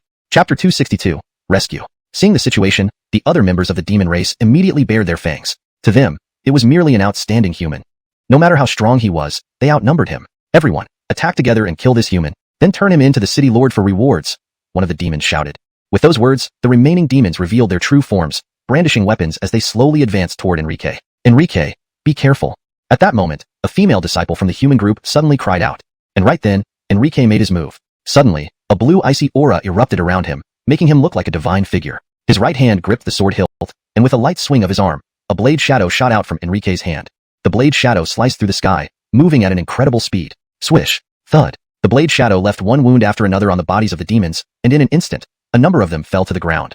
In the blink of an eye, the demon formation was thrown into chaos, with a few slower reacting demons being instantly killed. The remaining demons looked at Enrique with awe and fear. Just one move had killed over 10 demons. This strength was terrifying. Enrique held his sword lightly, scanning the demons with a faint gaze. Now, it's our turn to retaliate. As he spoke, his sword trembled, sending out waves of blue icy energy. Wherever the ice passed, the demons turned to ashes, unable to put up any resistance. In a flash, hundreds of demons were dead, not a single one left alive. The scene left the human disciples stunned, their hearts pounding. One move, and an entire pack of spirit wheel realm demons were exterminated. What kind of power was this? At this moment, they deeply understood just how formidable Enrique's strength truly was. Meanwhile, the previously arrogant demon leader was now pale-faced, drenched in cold sweat, and trembling with fear. Sir, please spare me. Please spare me. He knelt hurriedly, pleading for mercy, his face filled with panic. Spare you? Enrique sneered. Do you think I can solve the problem by killing you? Hearing this, the demon leader paused. Enrique snorted and lightly waved his arm, causing countless ice spears to shoot down from the sky. Swoosh, swoosh, swoosh. An uncountable number of ice spears instantly pierced through the demon leader's body, piercing straight through his dantian. The demon leader died instantly. Enrique turned, his gaze sweeping over the remaining demons. You still want to run? Run? How dare we, sir? Please spare us. The demons all begged desperately. Right now, Enrique didn't intend to kill them. There was much he couldn't obtain from Mamluk, fearing it would alert others. But from these demons, he could extract some information. I will ask you some questions, and you must answer truthfully. If you lie even once, I will kill you. Upon hearing this, the demons felt relieved. They bowed repeatedly. Sir, ask anything, and we will tell all. Enrique nodded in satisfaction. At this point, the 8 human disciples cautiously emerged from their hiding. They were still in shock from witnessing Enrique single-handedly slaughtering so many powerful demons. A plain-looking but composed Andonis stepped forward, composing himself before hastily thanking Enrique. Thank you, Sir Liu, for saving us. Enrique waved a hand, asking calmly, which sect are you from? I belong to the Purple Cloud sect, the disciple answered. Upon hearing Purple Cloud sect, Enrique felt a slight stir. He knew that Purple Cloud sect was an ancient sect with thousands of years of history and deep roots, making it one of the prominent forces within Yin Yun. Since you're from the Purple Cloud sect, stay close to me. Enrique instructed, and led the Purple Cloud sect disciples away. Hearing Enrique's words, the Purple Cloud sect disciples were all excited, their faces flushed red. This encounter with Enrique was indeed fortunate. Their journey had been fraught with difficulties, avoiding the demons' massacres and conflicts with rival humans. However, Enrique began to ponder why Purple Cloud sect managed 6 of the 100 spots available. Such prowess wasn't common for ordinary sects. Although the true top experts fell to him, it wasn't the time to dwell on such matters. Enrique turned to interrogate the remaining demons coldly. Demons, why have you been relentlessly pursuing the humans? An hour later, Enrique and the 8 Purple Cloud sect disciples finally realized why the demons pursued humans. First, let's talk about the entire Chaotic Demon Abyss situation. Chaotic Demon Abyss has 10 cities, each governed by a peak core formation realm demon chief. These cities were mostly hostile towards each other. For instance, this group of demons wasn't from Mamluk City. However, every so often, these demons engaged in a synchronized activity. Hunting humans. The purpose of hunting humans was to uncover the secrets hidden among the stars above the Central Sea. Each star contained countless opportunities. To enter these stars, the demons needed the souls of 100 humans as a pass. Humans only needed 3 heads of Connor-level demonic beasts to enter. Enrique mused, realizing that what he encountered initially was indeed the biggest secret of Chaotic Demon Abyss. So, if we kill 3 Connors, we can enter the stars? Enrique asked. Alonso's, yes, the demon hurriedly confirmed. Immediately, A flash of cold light swept across, and the rest of the demons were killed. Joking, would Enrique leave witnesses? Sir Lou, each Connor is essentially a peak core formation realm expert. Our strength? Sylvester, the leader of the Purple Cloud sect disciples, remained silent. Though they were all exceptional individuals, taking on a peak core formation realm expert was another story. Recalling the newcomer Congress, the student from Haydenley sect was a peak core formation realm expert who nearly crushed all sect leaders. Clearly, they were formidable. At this moment, Enrique felt a bit troubled. His realm was second stage condensing chi, but his strength was at the spirit wheel realm. Facing a peak core formation realm opponent. Honestly, whether he could fight or even escape was uncertain. I have a plan. Are you willing to try it? Enrique suddenly asked. Sylvester felt a sudden ray of hope. Sir Lou, please speak. Enrique smiled. It's simple. You follow behind me and stay close. I promise no demon will harm you. What do you think? This? Sylvester hesitated. Enrique glanced around, then said, you follow me, and no matter what happens, don't intervene, understand? Upon hearing this, everyone nodded. Understood. Enrique's lips curled into a smile. Very well. Actually, it should have been Chaotic Demon Abyss all along, but a typing error occurred earlier. Correcting it now, it's indeed Chaotic Demon Abyss, since Ink Abyss sounds off. Chapter 263, Battle of the Connors. Enrique's gaze swept across the surroundings. Soon after, his appearance began to slowly change. He finally transformed into the appearance of Bodhi from before. The disciples of Ziyun's sect nearby were taken aback. Master Lu, you are? Sylvester's eyes widened in great shock. From now on, call me young Connor Bodhi. Enrique merely smiled faintly in response. Ascari waited for a long time at the spot, but did not see the young city lord he had been thinking of return, which made him somewhat anxious. Just as he was about to go search for the young city lord, he saw Bodhi returning with 8 extremely dejected human prisoners. Seeing so many humans, Ascari was astonished and hurried forward to greet Enrique, saying with some excitement, young Connor, were you capturing humans just now? Enrique smiled proudly and arrogantly pointed at the 8 people behind him. These are the humans I captured. Don't kill them yet. This young city lord has uses for them. Hearing this, Ascari readily agreed. 8 humans were nothing. When would they die if not now? Falling into their hands, it was certain death anyway. As they were talking, a large wave of demonic aura approached them from afar. In the demonic aura, a pair of blood-red pupils flashed coldly, staring intently at Enrique. In this wave of demons, a man dressed in black robes appeared before Enrique and his companions, his hands behind his back, exuding a sinister and terrifying aura. Bodhi, you took 8 humans from our demonic suppression city. Do you take us for granted? The man in black robes said coldly. Enrique was taken aback. He hadn't expected that robbing demonic suppression city would cause such a big problem. This demon wasn't weak. Having reached the core formation realm, Enrique's expression stiffened, but he didn't want to back down. Maintaining a calm demeanor, he replied, so what if I did? You. The man in black instantly flew into a rage, roaring loudly, kill them for me. Immediately, dozens of demons behind him rushed towards Enrique at incredible speed. Himph, mere spirit will realm, dare to act so recklessly in front of me? Enrique's figure flickered as he threw a punch, releasing a burst of wild spiritual energy directly at the man in black robes. He held nothing back with this punch. A thunderous boom rang out as the man in black robes was sent flying, spewing blood. The dozens of demons behind him were also thrown backward. Only then did Enrique retract his fist with satisfaction. One move, and the enemy was defeated. Powerful strength. It shook everyone present. Witnessing this scene, Ascari and others were stunned. Why young Connor? Ascari called out in disbelief. Looking at Enrique, Ascari's eyes were complicated. After taking a deep breath, he sighed, you are truly powerful. Enrique laughed and said, funny, I think so too. He then turned to the remaining demons, who were turning pale, and said coldly, what are you all standing there for? Alonso's. Everyone snapped out of their stupor and immediately charged forward. After a bloody battle, these demons were eventually wiped out entirely. None survived. They were all dead. Where do we go next, young Connor? Ascari couldn't help but ask. Enrique said, of course, to find that old thing. The old thing? Ascari frowned slightly, guessing cautiously. Do you mean the old city lord of demonic suppression city? If I remember correctly, he is at the peak of core formation realm? Enrique gave him a mysterious smile. You wouldn't understand. With those words, Enrique's figure blurred, quickly vanishing from sight. At demonic suppression city. Inside the Connor's residence at this moment, a figure in black robes sat in a chair. Before him, 2 demons knelt. Sweat poured from the foreheads of these 2 demons. They were the vice city lord and commander of demonic suppression city, quite powerful within the demon race. However, they were kneeling on the ground, trembling. The figure in black robes remained composed. Tell me, what happened exactly? The vice city lord stammered, Connor, I sent out a group of demons to capture 8 humans, but they were ambushed and killed by Bodhi of demons suppressing city. Note, Daran is removed as it's redundant in English and already implied by the context and respect shown. The figure in black robe's eyes narrowed sharply. So it's that rascal Bodhi again. How dare he make a move against our demonic suppression city? Humph, good. Very good. The figure in black robes suddenly raged. Then he looked at the vice city lord and the commander before him. You too, gather everyone in demonic suppression city immediately and come with me to demon suppressing city. I want to see if that Bodhi really has the guts. Alonso's, my lord. The 2 rose hurriedly. Outside demon suppressing city, Enrique stood on a hilltop, looking into the distance where the demonic aura grew denser. The demonic aura of the demons became more intense. A sense of crisis welled up in Enrique's heart. He felt as though a powerful presence was hidden among the demons. A bitter smile appeared on Enrique's face. It seemed he indeed had a fierce battle ahead. Taking a deep breath, he looked far into the distance. The demons were almost reaching the city walls of Demon Suppressing City, less than a kilometer away. They sure came early. Enrique's lips curled into an amused smile. In that case, let's see who's faster. As he spoke, Enrique's figure vanished abruptly, reappearing instantly beneath the city wall. At the same time, a thick demonic aura billowed within Demon Suppressing City. Roar! A roar echoed through the sky. Above Demon Suppressing City, a towering, pitch-black beast with 6 wings appeared out of nowhere, approximately 100 zhang tall. This massive black beast, clad in dark scales, crowned with 3 horns, covered in black and red patterns, looked ferocious and menacing. Its strength was clearly at the core formation realm.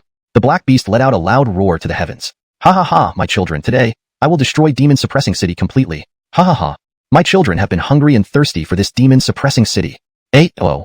The black beast's voice was deafening. It lunged at Demon Suppressing City with its fangs bared and claws extended. At this moment, a huge virtual shadow of a magic beast appeared in Demon Suppressing City, colliding with the black beast. Bang bang bang. Demonic aura splashed everywhere. Roar. Roar. The attacks of the 2 magic beasts collided, instantly causing a tremendous energy storm. Around the 2 magic beasts, demons were hurled away, falling off cliffs and shattering. The demons inside Demon Suppressing City watched the 2 terrifying magic beasts in the sky with shock. These 2 magic beasts were actually so formidable? And they were peak core formation realm powerhouses? These were the strongest ebents in the demon race. Tidal waves of shock surged through the minds of these demons. The illusion of Demon Suppressing City's Connor clashed with the true body of Demonic Suppression City's Connor. This was unprecedented. At this very instant, almost all demons in the entire demon world heard this scene and were left speechless. At this moment, all demons' gazes shifted to above Demon Suppressing City. Above Demon Suppressing City, a black shadow suddenly flashed. Immediately, a surging pressure enveloped everything. Boom! A thunderous explosion resonated across the entire sky. 2 forces met, causing tumultuous waves. 2 enormous energy vortexes spread outward centered on the 2 figures, buildings around collapsing, and debris flying. Whoa! All the surrounding demons drew in sharp breaths. The power of this blow was too overwhelming. They couldn't withstand it at all. This was the power of a peak core formation realm powerhouse. They watched the battle above, their gazes burning with fervor. My God, this battle will surely become the most brilliant moment in our demon race's history. Right, this is a sign of our demon race's rise. I wonder who will win? The Connor of Suppressing Demon City demanded from the Connor of Demonic Suppression City. Why attack my Suppressing Demon City? The Connor of Demonic Suppression City sneered. You dog of Fulong City, you still have the nerve to ask? You sent demons to snatch humans we had captured. How could we let you get away with it? You, how dare you call me a dog? Looking for death. The Connor of Demonic Suppression City flew into a rage and unleashed a palm strike. Whoosh! A meteor streaked through the void, hurtling towards the Connor of Demonic Suppression City. What? His face changed drastically as he hurriedly raised his sleeve to block. Boom! A terrifying explosion erupted, a wave of energy rippling out across the entire demon realm. Surrounding trees were obliterated. Pooh! The Connor of Demonic Suppression City was blasted back several dozen steps, spitting out a mouthful of blood. Ha ha ha!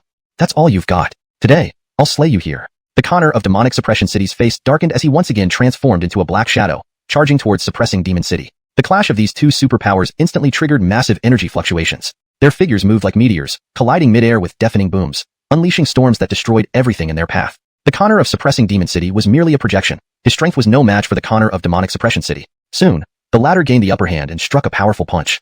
You think not? The Connor of Demonic Suppression City coldly replied and punched back. Bang! A resounding boom as the Connor of Suppressing Demon City was hurled backward, but his figure only blurred and reformed. How is this possible? You're just a remnant soul, yet you possess such power. The Connor of Demonic Suppression City looked at the Connor of Suppressing Demon City with disbelief. This is just the beginning. Prepare to die. With a roar, the Connor of Suppressing Demon City launched another punch towards the Connor of Demonic Suppression City. Roar! His roar echoed as his figure blurred once more. In the next moment, the 2 massive figures collided again. Explosions echoed as their figures continuously clashed, generating bursts of terrifying energy waves. Enrique closely observed the peak core formation realm battle. This fight was truly incredible. Each move held infinite intricacies. His eyes almost couldn't keep up. These 2, who was stronger? Enrique wondered. Suddenly, he noticed the Connor of Suppressing Demon City's attacks becoming more intense, while the Connor of Demonic Suppression City was retreating step by step. No, it dawned on him. The Connor of Demonic Suppression City was building up power. Sure enough, in the next second, the Connor of Demonic Suppression City ceased his attack, his figure blurring once more. A formidable aura emanated from him as he transformed into a giant rock-like form. The rock crashed down, carrying boundless pressure. This attack contained his full strength. The Connor of Demonic Suppression City slammed onto the ground, sending soil flying everywhere, smoke filling the sky. Gradually, the dust settled, revealing a towering figure standing proudly. Enrique shivered in fear. It was none other than the Connor of Demonic Suppression City. His silhouette solidified, eyes flashing coldly as they fixed on Enrique. You must die. Enrique trembled. This feeling was too horrifying, like an ancient ferocious deity had descended. Run, quickly run. Enrique's figure flickered, turning into a streak of light darting away. Trying to escape? Too late. The Connor of Demonic Suppression City roared, extending an arm. Boom. A black flame shot out, hurtling towards Enrique. Ascari didn't flee, instead standing firm behind Enrique, declaring resolutely, "Young Connor, I will buy you time." "All right." Enrique nodded, unwilling to leave Ascari behind. Boom. A ball of black fire sped towards them. Ascari thrust his legs, transforming into a streak of light, and spat out a burst of black flames. The flames rapidly expanded, forming a sea of blackness, confronting the approaching fireball. Boom. The black flames clashed, two enormous fireballs intertwining, burning fiercely. Hiya! Smoke curled from Ascari's body. Clearly, he was struggling. "Young Connor, run fast," he yelled urgently while battling the Connor of Demonic Suppression City. Enrique agreed without hesitation, stepping on a sword beam, vanishing instantly.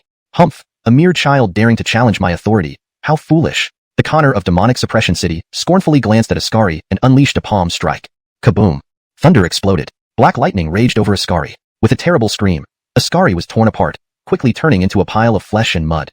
Chapter 264, Demon Beast. Hiss. Enrique, while fleeing for his life, was still able to clearly understand what was happening behind him. Witnessing the cruel death of Gavin, he couldn't help but draw a sharp breath. Although he hadn't spent much time with Gavin, Enrique had a rough idea of his strength. Even in a fight with Enrique, Gavin might not be assured victory. And yet, against the Connor of Devil Subduing City, Gavin didn't even last 3 moves. One-hit kill. Sheer power dominance. If Gavin can't withstand one move from him, what about me? Enrique asked himself, and the answer chilled his spine and caused beads of sweat to form on his forehead. It wasn't that he lacked confidence in himself, but he knew all too well that even if he used all his survival skills, he wouldn't last a single move against the Connor.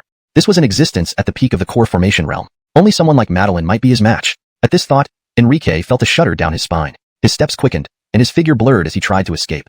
"I gave you a chance earlier. Now you think about running? Isn't it too late?" Just when Enrique managed to flee 1,000 paces away and was about to discard Bodhi's beast skin to temporarily escape the control area of the 2 demon cities, a voice suddenly rang out, seemingly right next to his ear. Enrique froze, his face turning pale. He turned stiffly as if a puppet, finding the Connor of Devil Subduing City standing right behind him, holding a demonic weapon filled with dark energy, sneering at him with terrifying murderous intent in his eyes. Damn! Enrique's expression turned grim. He activated Cold Ice Snow Soul, sending out a streak of sword light. His feet shifted lightly as he leaned backward, instantly putting 100-meter distance between them. But Enrique's complexion grew even more pale. Core formation realm, inch shortening, even his counterattack was weaker than a newborn kitten's scratch. Indeed, facing Enrique's attack, the Connor didn't even bother to look up, casually waving his hand and easily defusing it. That attack, while not at full power, used 80% of Enrique's strength, enough to slay a Soul Wheel Realm cultivator. Core formation realm. Indeed, it was the core formation realm. No wonder he couldn't injure him. "I'm still too weak." Enrique felt a rare sense of helplessness, silently cursing his own lack of effort. If the cultivators from Yin territory learned of his thoughts, they would probably spit blood. Defeating a Soul Wheel Realm cultivator at the 9th level of Condensation Realm was an unprecedented feat in Yin territory's history, and here he was effortlessly achieving it. Moreover, with the 10,000 Dao Divine Origin technique, Enrique's combat power increased tenfold during condensation. Could he really be considered weak? The Connor's immense strength stemmed from living for centuries, leveraging age and the sinister cultivation methods of the demon realm. But Enrique refused to justify his weakness with facts. In his mind, it was due to his lack of effort. Regardless, Enrique decided to abandon his initial plan of fleeing and instead focus on intense cultivation to enhance his strength. As for whether the demon suppression city would be destroyed or not, it no longer mattered to him. Why give up so easily? Then I won't hold back. Seeing Bodhi, standing motionless like an ancient tree, the Connor's eyes gleamed with a bloody thirst for killing. For years, he had longed to kill Bodhi countless times. In an instant, the Connor exuded thick, demonic aura, enveloping himself in a fog-like mist. Before Enrique could react, the Connor appeared before him, pressing the blade of his demonic weapon against his neck. The sharp edge instantly cut through his fair skin, drawing bright red blood like winter plum blossoms in snow. Death loomed just a blink away. Enrique tensed, instinctively dodging the blade and using Cold Ice Snow Soul to deflect the weapon before flipping away. Landing in an open space, he looked at the Connor with serious eyes. He knew the previous attack didn't contain any demonic energy, just pure physical force. Normally, a 3rd-level core formation realm body would exert 400 mountain forces, giving Enrique some confidence. But the Connor demonstrated that there were always stronger beings out there. Enrique's full-strength strike felt like hacking at black iron, leaving the Connor's blade unmoved, while his arm throbbed painfully. There's no way to win. I can only run. Though running may lead to death, not running means certain death. With that in mind, Enrique poured all his effort into fleeing, while the Connor watched like a cat playing with a mouse. Noticing Enrique heading toward the dark, eerie primeval forest, the Connor chuckled. Has he truly given up? To dare enter the demon slaughter ridge? Seems like he'll be killed without my intervention. To the Connor, Enrique had talent but limited strength. The demons within the demon slaughter ridge were mostly at the Soul Wheel realm or higher, making it certain death for Enrique. However, to ensure the outcome, he observed Enrique entering the ridge before turning back. Now I don't have to kill him. Instead, I'll return quickly to exterminate the remaining spirit of that demon-suppressing scoundrel and take over my branch city. Leaving, the Connor focused on the bigger task at hand, Killing a young genius wasn't as important as taking control. As Enrique entered the demon slaughter ridge, he discovered how powerful the beasts were here. Each had at least 3 demonic cores, and although he encountered many, he didn't provoke them. If caught, he wouldn't hesitate to eliminate them. Facing blocking beasts, Enrique dealt with each with a single punch, reducing them to blood mists. Other sect disciples? Sold out. Else, how could he die alongside them? On the way, Enrique killed countless demons, eventually attracting a massive black-feathered demonic bird. Huro. Perched on an ancient tree, the bird spread its wings, causing a fierce wind as it dove towards Enrique. Its wingspan stretched 20 meters, and every flap brought intense demonic energy. Its feathers shimmered with a cold metal luster, and its claws were razor-sharp. Too swift, the bird arrived in the blink of an eye. Had Enrique not dodged, it would have crushed him like an eagle catching a mouse. Crack! Despite evading and retaliating with boulders, the bird's claws shattered them effortlessly. The stones were like tofu before it. Its crimson eyes were those of a great predator. Huro! Amidst howling winds, the bird attacked again, bringing a violent storm as it lunged at Enrique. Its huge claws glistened with lethal chill, inspiring fear. An ordinary person would be terrified and helpless, but not Enrique. Because though strong, the bird only had 4 demonic cores, making it within Enrique's killing range. Ultimately, after a bout of effort, Enrique successfully subdued the demonic bird. His final strike was rather merciful. Just as the bird's talons were about to crush his head, he thrust out a powerful punch at the last moment. This punch, fierce and overbearing, struck squarely on its chest, accompanied by boundless force. Screech! Despite emitting an ear-splitting, mournful cry, it could not alter its fate of having its chest blasted apart. Enrique had not held back, but had unleashed his full strength. Its chest caved in rapidly, then exploded instantly, blood spurting out like a fountain. Boom! The massive corpse plummeted down, causing the ground to shake violently and leaving a huge crater. After slaying it, Enrique realized he had unknowingly entered a dense forest. Alansat, he dared not retreat, fearing being caught. The deeper he ventured, the more potent the miasma became. The ground was covered with decaying leaves, several feet thick, many of which had rotted into fertile soil. The miasma was incredibly thick, mixed with malevolent energy and other elements that only Enrique could withstand due to the 10,000 Dao Divine Origin technique. It enhanced his strength, while others, even Soul Wheel Realm cultivators, would suffer or perish here.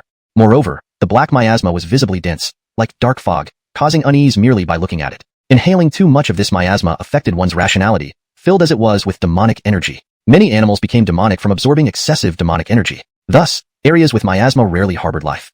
Luckily, it was just a forest. Beyond it, there was none. But soon after exiting, Enrique encountered another beast waiting in ambush. As he stepped into the region, the cold eyes of a seated giant beast opened, revealing a fearsome intent. This creature was unlike anything Enrique had ever seen. It had a unique form, completely black and shiny, resembling a mix of lion, tiger, and bird features. Its fangs were terrifying, and it bore a towering black horn. This is quite a mishmash, Enrique remarked. The beast roared immediately afterward, shaking the mountains and rustling the leaves as it lunged toward him in a blur of darkness. With its wings flapping, it stirred up a terrifying wind, lifting sand and dust. Enrique roared back, unafraid, charging forward to engage it. The creature was immense, like a small hill, with claws almost as big as Enrique himself. A single slash threatened to kill instantly. Enrique rationally sidestepped, avoiding direct confrontation. Bang! Enrique dodged, and the creature's claw slammed into the ground, creating a huge indentation. A roar followed, and a whip-like tail lashed towards Enrique with formidable power. Quick-witted, he grabbed the tail and swung it, slamming the creature into the ground, creating another deep pit. The roar reverberated, sending shockwaves through the forest, causing leaves to fall. The sound was piercing, affecting both body and mind. Enrique, being close, felt a mental and physical tremor, even feeling dizzy. The roar transformed into tangible waves, sweeping outward like sea waves, cracking nearby rocks. Taking advantage of Enrique's dizziness, the creature quickly turned and pounced, mouth wide open. Enrique swiftly reacted, unleashing Cold Ice Snow Soul and Long Rainbow Sword, forming 2 dazzling sword beams. Ayuyuyu. It was a tragic cry. Struck by the beams, the creature was bisected, its blood splattering the forest. Unconsciously, Enrique marveled at how strong he had become. Without lingering, he continued advancing. In the following time, he encountered numerous beasts, all slain with ease, leaving trails of blood mist. Even a red-feathered bird capable of spitting fire fell after just 2 strikes. Further inside, the challenges grew, but manageable. Finally, he reached a solitary mountain shrouded in demonic energy. Having slain so many demons, I've advanced to the 3rd level of Condensation Realm. Not bad, Enrique thought. He absorbed the demonic energy released by the beasts, boosting his strength significantly. He hesitated to climb, sensing intense malevolence from the peak. Despite its power exceeding the previous creature, it wasn't as oppressive as an Essence Core realm. Thus, Enrique climbed. The mountain's surface was pitch black, exuding ominous pressure, worsening as he ascended. By nightfall, under a bright moon, he finally reached the summit at the same time. As he reached the peak, Enrique felt a chill surge toward his heart, causing him to shiver involuntarily. Not far from him was a vast, pitch-black icy pond, emitting an ominous cold mist that was bone-chillingly frigid. Moreover, Enrique detected a peculiar odor in the air, one that made his heart race and his body tremble uncontrollably. Goosebumps quickly covered his skin, and his body shook with an overwhelming sense of pressure.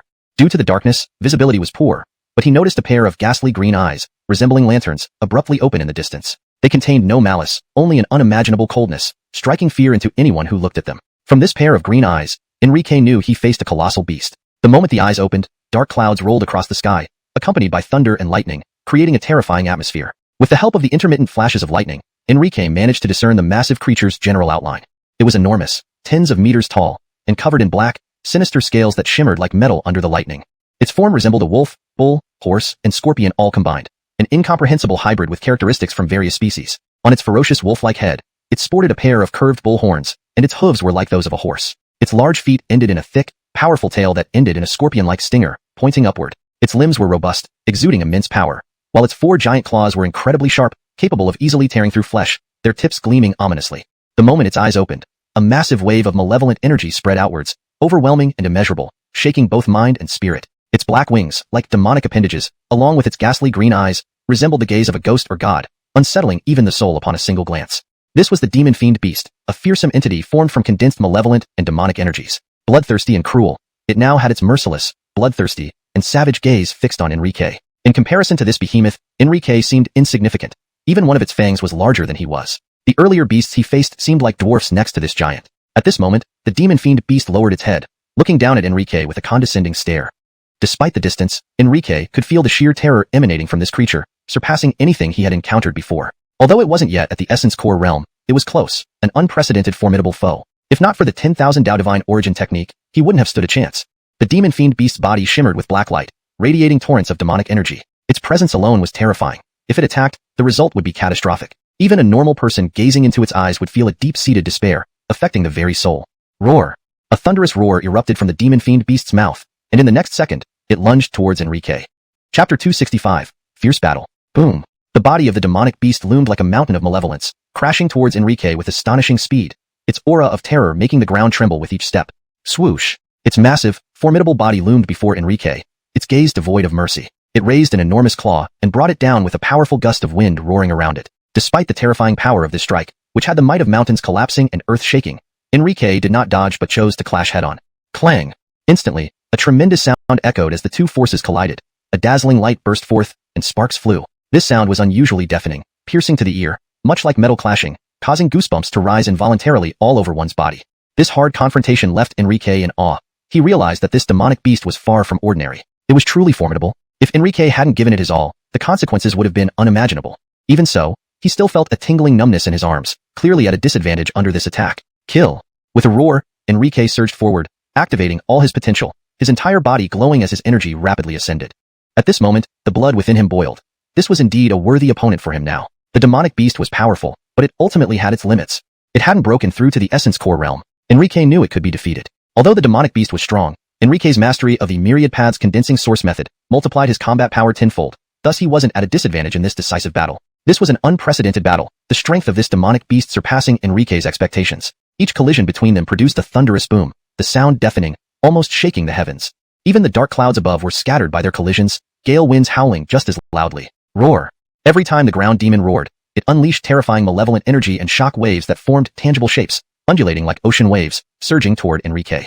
Boom! Suddenly, a dreadful black lightning bolt streaked down from the sky, accompanied by a thunderous boom, aiming straight for Enrique. This was the innate divine power of the demonic beast, immensely terrifying. One must understand that cultivators, defying nature, always shudder at the prospect of lightning, a single misstep leading to total destruction. But Enrique remained completely unaffected. When the black lightning struck him, golden ripples rippled outwards, neutralizing it without causing any harm. Additionally, the sound of the black lightning striking Enrique was akin to hammering on iron, utterly unable to shake him. Roar! The demonic beast roared furiously, its wings flapping as it suddenly soared into the air, surrounded by an overwhelming aura of viciousness. Its hooves and claws descended in a killing stance toward Enrique. Kill! Enrique also roared, summoning two treasured swords with a thought, twin beams of swordlight shooting out, emitting blinding sword rays that slashed toward the beast. With both swords working together, the power increased dramatically. This strike far surpassed his previous attacks. As the swordlight split the air, the demonic beast sensed an unprecedented chill, immediately dodging at its fastest speed. Swoosh! It moved at near instantaneous speed, yet it was slightly too slow, still getting grazed by the swordlight. The power of the twin swordlights was overwhelmingly destructive, sending chills through the creature's soul, its might immeasurable. Oh you! A spine-chilling howl of pain erupted from the ground demon. One of its wings was severed, black blood spurting out. With one wing damaged, the once mighty beast became incredibly disheveled. Cracks appeared on its horn, blood trickling down its face. Roar! Its furious roar shook the heavens. The demonic beast was genuinely enraged. Despite its fear, it charged at Enrique again. In the next instant, they clashed once more, golden and black light intertwining, symbolizing their brutal struggle. Kill! After more than 100 rounds of fierce combat, they separated briefly, with Enrique charging back with his sword. Bang! He clenched a fist seal, delivering a full-powered blow with a golden fist. This was another horrifying bout. Although Ferdy's chest nearly tore open, fortunately, no internal organs were harmed. It was only a superficial injury. Now, Enrique was covered in blood, both his own and the ground demon's black blood. Boom! At this moment, the two were engaged in a fierce battle, the demonic beast occasionally letting out a heaven-shaking roar, shaking the entire region. It glared at Enrique with ghastly green eyes filled with overwhelming malice. Then, it began to draw in the malevolent energy from the surrounding air at visible speed, its body gradually expanding, becoming increasingly terrifying, radiating a bone-chilling aura. Hiss! Suddenly, it attacked, opening its bloody mouth to spew out a large cloud of black mist, turning the area pitch black, obscuring everything, dark and oppressive. Simultaneously, its figure disappeared, hidden from view. At the same time, Enrique felt a surge of fierce, bloody aura approaching, making him instantly vigilant, frowning in concentration. He then channeled his spiritual energy into his eyes, illuminating the surroundings like two divine lamps. Under the dark night sky, black clouds swirled, eerie black mists enveloping the area, chillingly horrific. The demonic beast had completely vanished, even its slightest life force was undetectable by Ferdy. Enrique's expression grew exceedingly grave. He remained alert, ready at all times, both treasured swords drawn in his hands. Swoosh! A bone-chilling gust came from behind him, indicating a huge object approaching at an unimaginable speed, ghostly and hair-raising. But Enrique had been prepared for a long time, showing no change in expression, as if expecting this outcome. He sidestepped, spinning his body, his legs moving like lightning, sweeping outward with the sound of wind and thunder roaring past. A huge brownish-green rock, weighing thousands of pounds, was pushed with incomparable force, creating an unimaginable impact.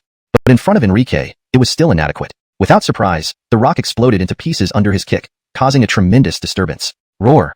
The screech was ear-splitting, resembling cries from the depths of hell, cold and bone-chilling, filled with murderous intent, making one's soul shudder.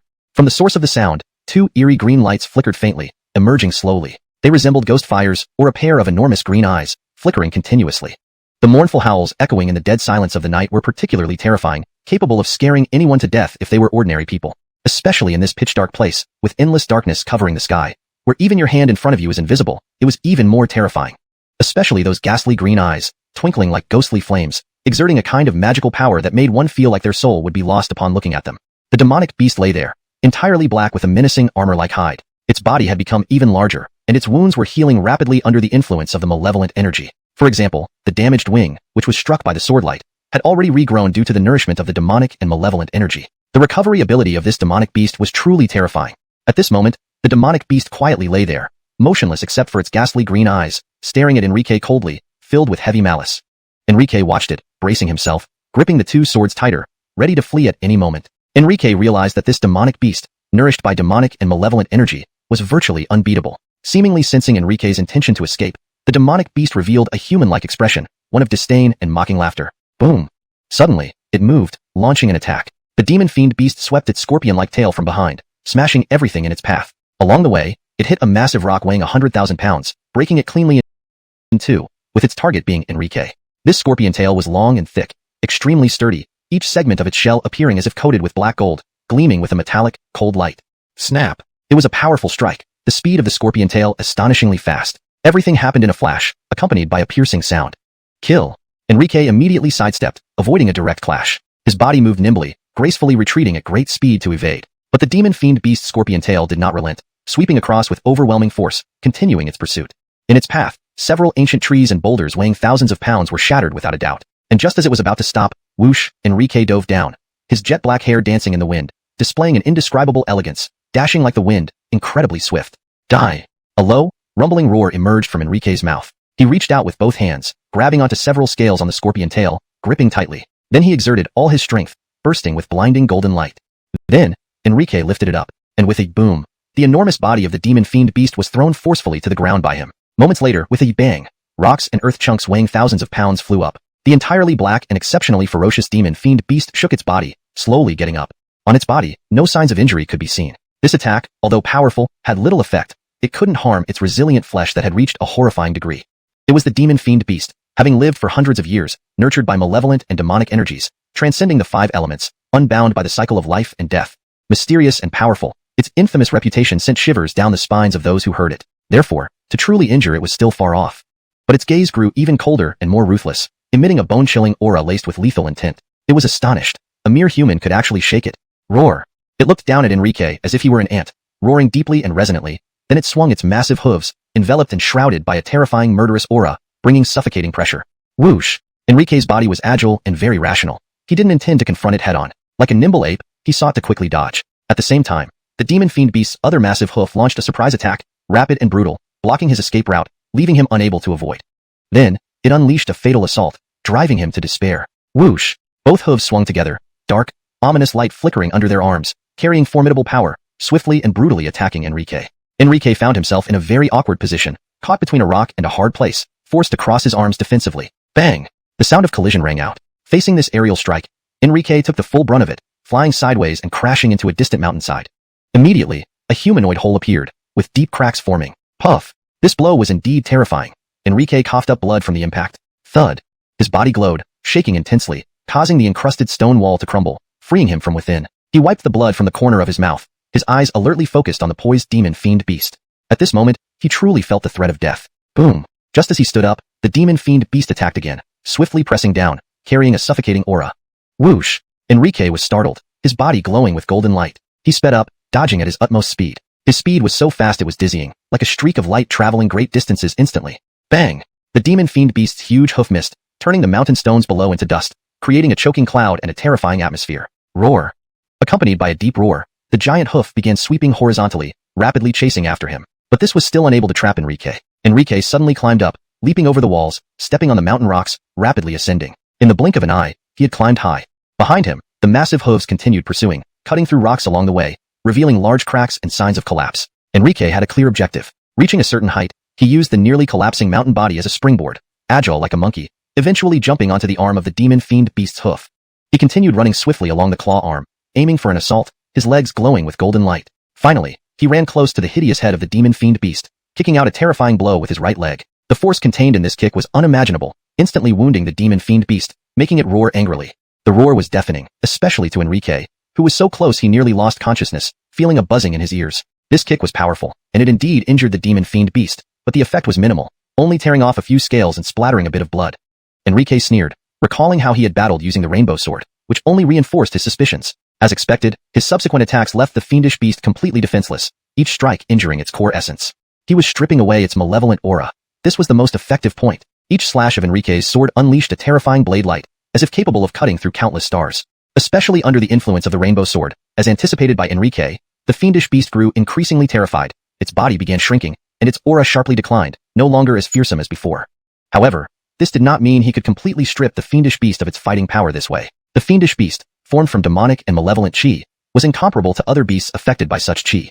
Its existence was equivalent to Enrique's position in the condensing chi realm after practicing the Wan Dao Ning Yuan Fa. Still, the power of the fiendish beast was limited, while Enrique's potential was boundless. Furthermore, as the fiendish beast's body shrank, it became less constrained, presenting new challenges for Enrique. Its attacks were incredibly swift, striking from all directions, catching Enrique off guard, resulting in multiple injuries and bouts of blood spitting. Eventually, Enrique felt his strength draining, his mental state exhausted. The whoosh! Next, he launched the first attack, leaping forward with a killing strike, his fists encircled in a golden halo, charging towards the fiendish beast that was still writhing. He struck at its joints with full force, but strangely, the fiendish beast showed no reaction, making no attempt to dodge. This left Enrique utterly astonished. Bang! Another terrifying punch sent Enrique's glowing fist instantly plunging into the fiendish beast's body, causing black demon blood to spurt out. Boom! Suddenly, dark light shot up into the sky, turning the world dim. The fiendish beast let out a deafening roar, its surface engulfed in black flames, emitting a terrifying aura that threw Enrique into the air. The long-awaited fiendish beast opened its gaping maw. It was going to swallow Enrique whole. Just then, a sacred golden beam of light shone down from the horizon. The sun had risen. Golden rays instantly illuminated the entire land. Roar! This was a tragic, mournful cry. The fiendish beast looked panicked, roaring loudly in both fear and reluctance, yet powerless. For its entire body was enveloped by sunlight, which instantly dispelled all the malevolent and demonic chi within it, leaving none behind. Without the support of demonic or malevolent chi, it became just an ordinary beast, and under Enrique's punches, its body exploded. Blood marks appeared everywhere on its body, unable to stop the wounds from spreading due to the lack of supporting malevolent chi. These blood marks rapidly expanded and burst open visibly. Bang! The sound of flesh exploding echoed as its body shattered, sending black blood splattering across the sky. Bam!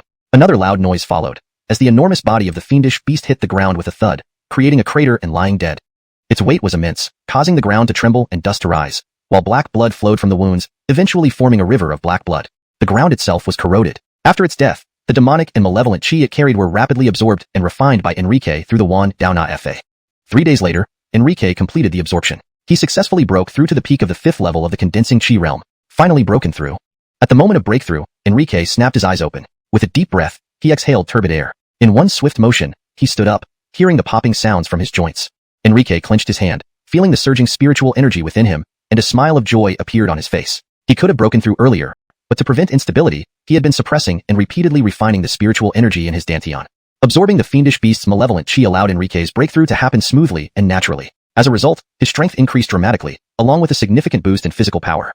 Now, Enrique had the confidence that if he encountered the town devil Connor again and the latter did not use fatal techniques, he could withstand 100 blows. Huff, it was worth the 3 days. It's time to leave. Enrique nodded contentedly and then looked up toward the peak of Demon Killing Ridge. Chapter 267, Massacre. Whoosh! Enrique's sword flashed underfoot, and he sprang up with lightning speed. His body shot forward like a cannonball hurtling toward the steep mountainside. Enrique grabbed onto a protrusion with one hand and stepped lightly on the ground below him. Ice blue spiritual energy spread instantly. He planted his feet in the spiritual energy, which tightened his leg muscles, veins bulging across them. With a sudden push off the ground and simultaneous support from his hands, his physical strength propelled him upward like an arrow.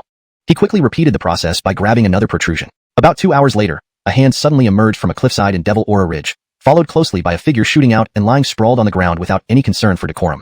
Huff, huff, finally made it up, but boy, I'm exhausted. Enrique was drenched in sweat, panting heavily. He finally understood why Devil Aura Ridge was notorious for being a place where no one returns. This is ridiculously deep. Indeed, as one ventures deeper into Devil Aura Ridge, it gradually descends underground, making it the densest concentration of demonic and killing chi.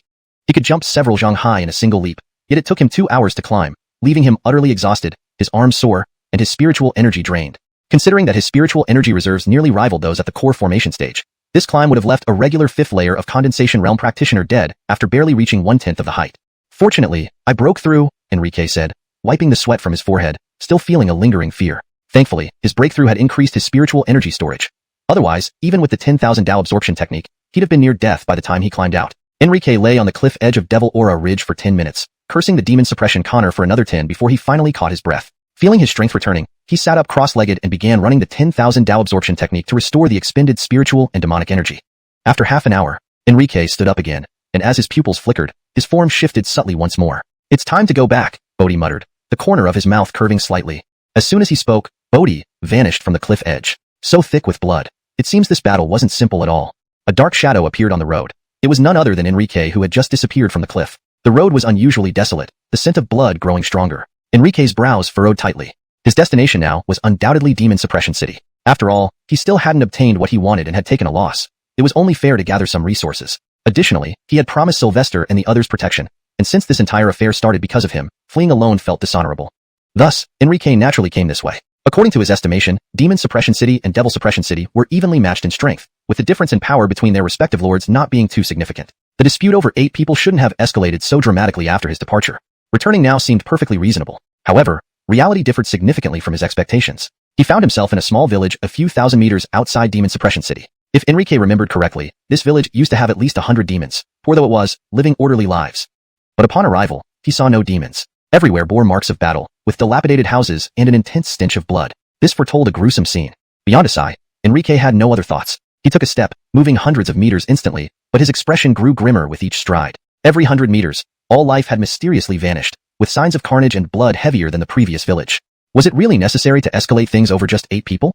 Enrique looked at the ground covered in blood, his brows tightly knitted. Logically, after he left, the 2 cities should have reconciled soon. The mass extermination of life over 100 meters didn't align with his expectations. As Enrique approached Demon Suppression City, he stepped on something and glanced down, immediately adopting a grave expression. What he stepped on was nothing less than the shattered signboard of Demon Suppression City. Both humans and demons valued their honor deeply. If not for extreme circumstances, how could the signboard fall? Moreover, the gates of Demon Suppression City were closed tightly, locked with heavy chains. Seeing this, Enrique's heart sank. Had they resorted to locking the city gates? Was it possible that Devil Suppression City had gained the upper hand? 8 heads weren't worth such a response. Enrique's lips twitched. Though unaware of what exactly happened in Demon Suppression City, he knew the situation must be dire.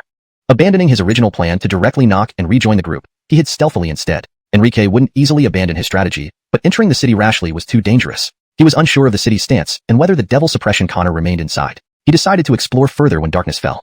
Time passed swiftly. The blinding sun was swallowed by darkness, turning night almost instantaneously, casting an eerie atmosphere over the tranquil demon suppression city. After some time, a black shadow appeared, gripping a wall crevice, leaping over it and landing smoothly within demon suppression city. At that moment, Enrique felt he had stepped on something soft. What happened here? Instinctively looking down, Enrique's face froze, his pupils shrinking. What he stepped on was rotten, foul-smelling entrails that had already swelled, and beneath the entrails lay a demon. More accurately, it was a demon's skin, gutted open, its blood and bones removed. Its head was intact, eyes wide open, frozen in a terrified expression as if it had seen something horrifying. Smack. Enrique took a step back, stepping on something else, but he didn't look down this time. He knew what it was. Although he wasn't scared, it was unsettling.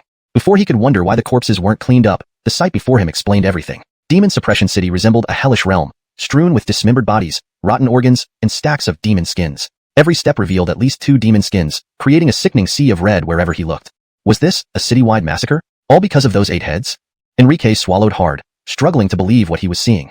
Chapter 268. I am fish meat. Could the bow really have such immense power? It took merely 3 days to wipe out a city. No, more accurately, less than a day. Since all the corpses on the ground had already rotted and stunk, it was evident that this didn't happen just in the past couple of days. Enrique's heart pounded wildly as he walked forward step by step with a look of horror on his face. Initially, he was still mindful to avoid the bodies on the ground, but eventually, he grew numb and started stepping directly over the corpses. There was no way around it. Every inch of this land was covered with dead demonic people. He couldn't possibly avoid them or retreat any further. Alongside Enrique continued moving forward. He wanted to see if there were any surviving lives left in the devil-subduing city. He needed to know what had happened to this city. But the more he walked, the colder his heart grew. Because in this large town, he could sense not even a hint of life. Not even from demons. Too brutal. After aimlessly searching for nearly an hour, Enrique finally stopped in an alley, saying heavily, "Not a single living demon found. The bow is too ruthless." He left not a single survivor. Just as Enrique was about to give up and leave the city to find clues at the devil-subduing city, a barely audible voice suddenly drifted from a corner. "Brother? Is it really you, brother?" Hearing the voice from the corner, Enrique paused mid-step and turned to look into the dark alley. At the deepest part of the alley, a girl dressed in white clothes with a sweet appearance timidly peeked out. "This, Kyla." Enrique's face showed surprise as he spoke cautiously. "Brother, it's really you. I knew you wouldn't die. You've come back for me, right?" Sniffle. "Why did you take so long, Sniffle?"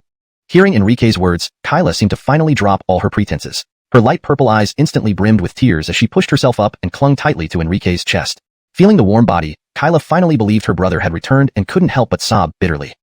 Little sister, what happened? Why has the devil-subduing city become like this?"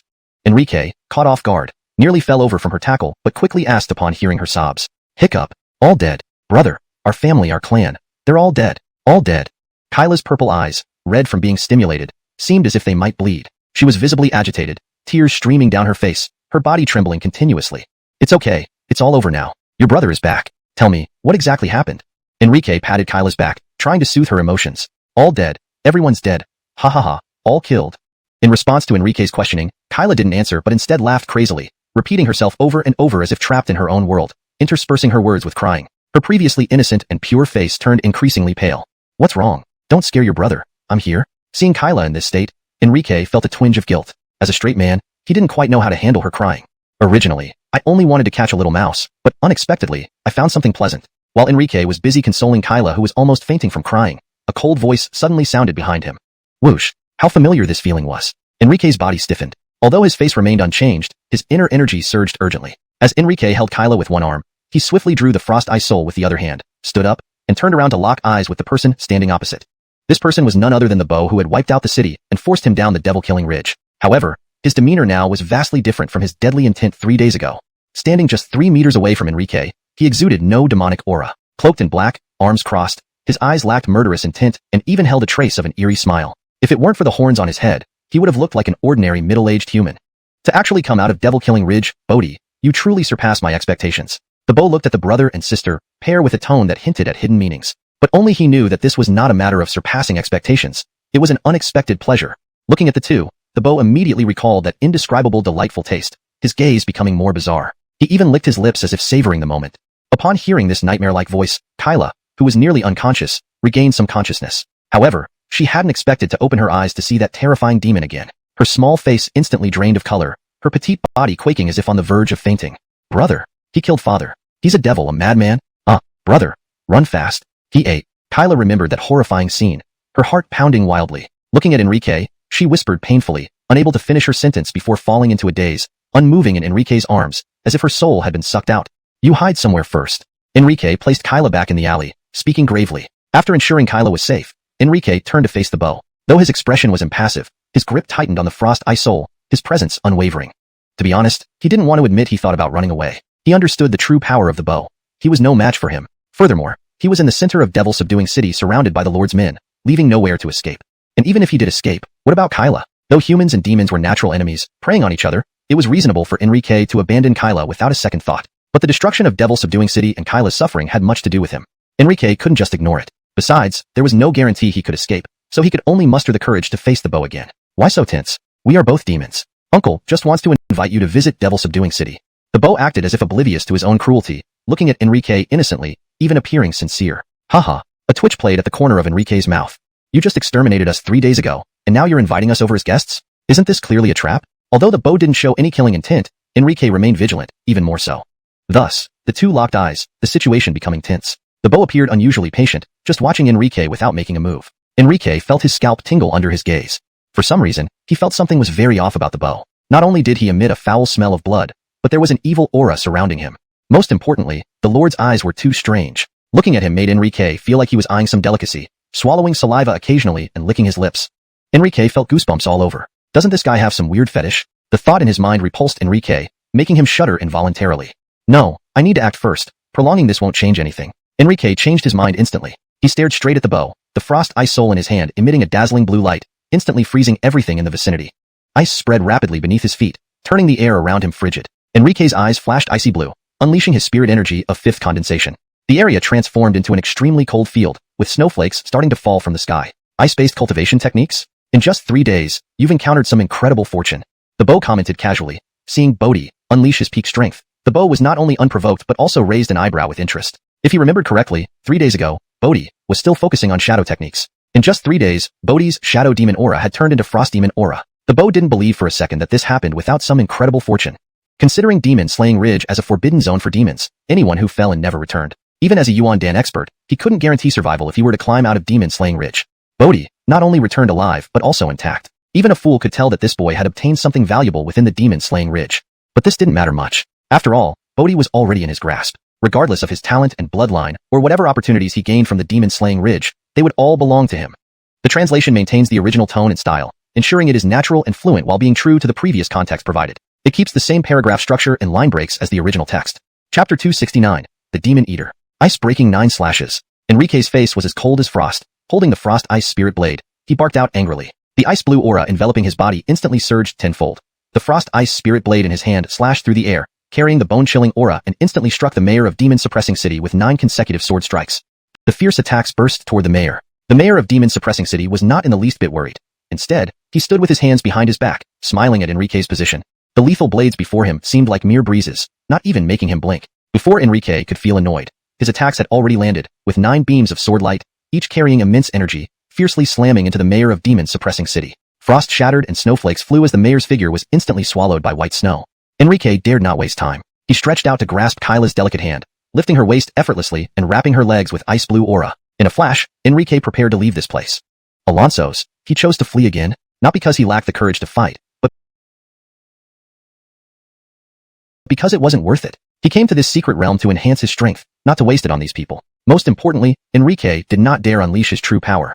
There were too many suspicious points about him. Enrique had never intended to infiltrate the Demon Suppressing City, merely accidentally killing the son of the city lord, using his identity due to an accidental encounter. He knew nothing about this place, initially planning to play it by ear and infiltrate the enemy ranks to gain opportunities simply. But the Demon Suppressing Connor played unpredictably. Over just 8 heads, he was willing to break ties with the evil Suppression Connor, ultimately leading to the annihilation of an entire clan. Now he had mysteriously taken an interest in him. Enrique couldn't understand the origin of this interest from the mayor of Demon Suppressing City, and this change made him increasingly uneasy. The Demon Suppressing Connor was clearly more cunning and devious than the evil Suppression Connor, with a high chance of spotting any inconsistencies. If his identity was exposed while in demon territory, the outcome would be dire. Even if he survived, he would lose half his life force. Fearing exposure, Enrique dared not use his own combat techniques earlier, and instead used what he had learned from Mamluk. Blue light flickered around Enrique as he prepared to drain all his spiritual energy, leaving the area as quickly as possible. Just as he moved, about to escape thousands of feet away, a shadow suddenly covered Enrique from above. An overwhelming pressure that nearly suffocated him tightly bound Enrique's body. Before he could react, he was forced to remain immobilized. Crack, crack. An intolerable force from above caused joints in Enrique's body to creak. Damn it! Enrique's face flushed like liver, glaring up at the floating demon suppressing Connor, gritting his teeth. Was it an illusion? Why did it feel like the demon suppressing Connor's strength was even more terrifying than 3 days ago? 3 days ago, he had enough confidence to hold up against 20 moves using his real strength. Now, Enrique could hardly gauge the demon suppressing Connor's power. Without even using demonic energy, just sheer pressure left him breathless. It was truly horrifying. What do you want? Under the terrifying pressure, Enrique's face turned red, his gaze fixed on the demon suppressing Connor. Although unable to fully understand the mayor's true strength, if he unleashed tenfold combat strength and revealed all his cards, Enrique believed he could escape. However, escaping would cost him at least half his life force. Chapter 4. Endurance. Such losses were not to be underestimated. Therefore, Enrique decided to temporarily engage in a diplomatic dance with the Hendrik, understand his intentions, and then find a way to escape. After all, Enrique could sense that the Hendrik had no murderous intent towards him at this moment. Preserving his life was the foremost priority. I've already said it. Uncle just wants to invite you siblings for a visit to Devil Suppression City. If you comply, everything will be fine. But if you don't, the Hendrik, floating in midair, remarked with deep implications. Before he finished, he reached out, grasping at nothingness. A ball of demonic energy filled with destructive power was forcibly exploded by him. The demonic energy burst forth instantly, its terrifying force shattering the air, transforming into a fierce gale. Enrique's hair was scattered by the wind. The fierce gust sliced against his face, causing searing pain as if thousands of sharp knives were cutting through his flesh, dissecting him layer by layer. Fine, I'll go with you. Bodhi forced a smile and coldly replied. The wise adapt to circumstances. My nephew is much smarter than your foolish father. Hearing Bodhi's compliance, the Hendrik smile deepened. Since experiencing the power of that secret technique, he found Bodhi increasingly agreeable. Although he could forcefully take Bodhi back to Devil Suppression City, even if he held back, Bodhi would still lose limbs, returning incomplete. If the bone and blood were damaged, wasting precious resources, he would be genuinely heartbroken. Satisfied that Bodhi understood the situation, the Hendrik approved. As for rewards, he'd make sure Bodhi's death was slightly less painful. The Hendrik watched Bodhi with a smile, his Adam's apple moving up and down. Brother, you can't go with him. He's a devil. He ate Raphael. Just as Enrique extended his hand to pick up Kyla, preparing to return to Devil Suppression City with the Lord, Kyla slapped his hand away. She grabbed Enrique's collar with one hand and shouted emotionally. The scene of bloody corpses and the Lord devouring their father's heart vividly replayed in her mind. Her delicate face, normally lovely, now twisted in terror. Eating the Lord of Demon Subjugation City? What did that mean? Enrique paused, confusion showing on his face. Kyla had mentioned earlier that the Lord had eaten something. Given the urgency, he hadn't given it much thought then. Now, those words seemed loaded with meaning. But why would the Hendrik eat the Lord of Demon Subjugation City? Learning from cannibals? No, more like learning from demon eaters. Suddenly, a light bulb went off in Enrique's head. The entire city full of empty-skinned corpses, insatiable greed, skyrocketing strength, and devouring the Lord of Demon Subjugation City. Alive. This sounded a lot like the practices of cults among human cultivators. Enrique smacked his thigh, realizing that the Lord's strength couldn't have surged so dramatically in 3 days without some dark cultivation method. It wasn't surprising though. After all, ghost cultivators and demon cultivators often practiced similarly ruthless techniques, contending for bloodline talents, slaughtering countless innocents, cultivating evil pills, all standard fare. For demons, such methods were entirely normal. Enrique had heard many ways they increased their strength, involving extracting organs and eating their own kind. If his guess was right, the Hendrik was likely enhancing his demon bloodline. Of course, little did he know that his guess was eerily close to reality. To think you, a mere little girl, witnessed such an event. What am I supposed to do now? Upon hearing Kyla's words, the Lord's eyes turned crimson, his voice chillingly menacing. With a wave of his left hand, a black barrier appeared within 100 feet, confining them like birds in a cage. Only after securing them did his expression relax somewhat. Then, with a flash, he appeared directly before Enrique and Kyla. Hashtag Chapter 270, Forbidden Technique. Since you've seen what you shouldn't have, what do you think about me gouging out your eyes and tongues, then crippling your limbs? The Armin gazed at Kyla with a strange expression, his face twisted into a cruel smile. Though they were from the demon race, he, too, valued his kin deeply. The secret technique he used was a millennium-old forbidden spell. If discovered, it would turn his entire clan into mortal enemies. That was why, after leaving Fumo City's Lord half-dead that day, he didn't choose to end his life immediately. Instead, he brought him to a secluded place, sealed off the space, and enjoyed his feast. He thought he had secured the area perfectly, but somehow this little mouse stumbled upon the scene.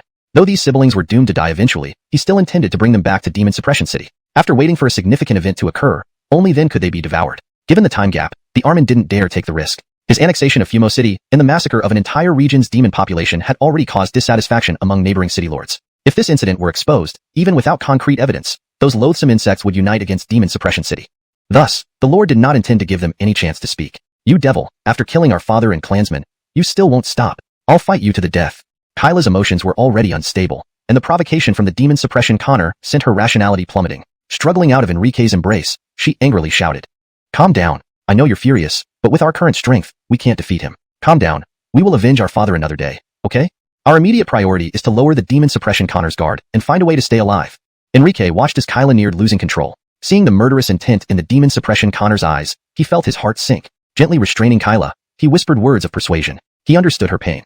Anyone would be unable to tolerate such atrocities against their family and clan. But using dark magic, the demon suppression Connor rendered them helpless. Even if they teamed up, they would only serve as easy prey. A misstep could result in them becoming his dinner. Our father and clansmen were brutally killed. As the young lord, you saw the enemy but chose not to avenge them, instead telling me to endure. You're a selfish coward. I've misjudged you.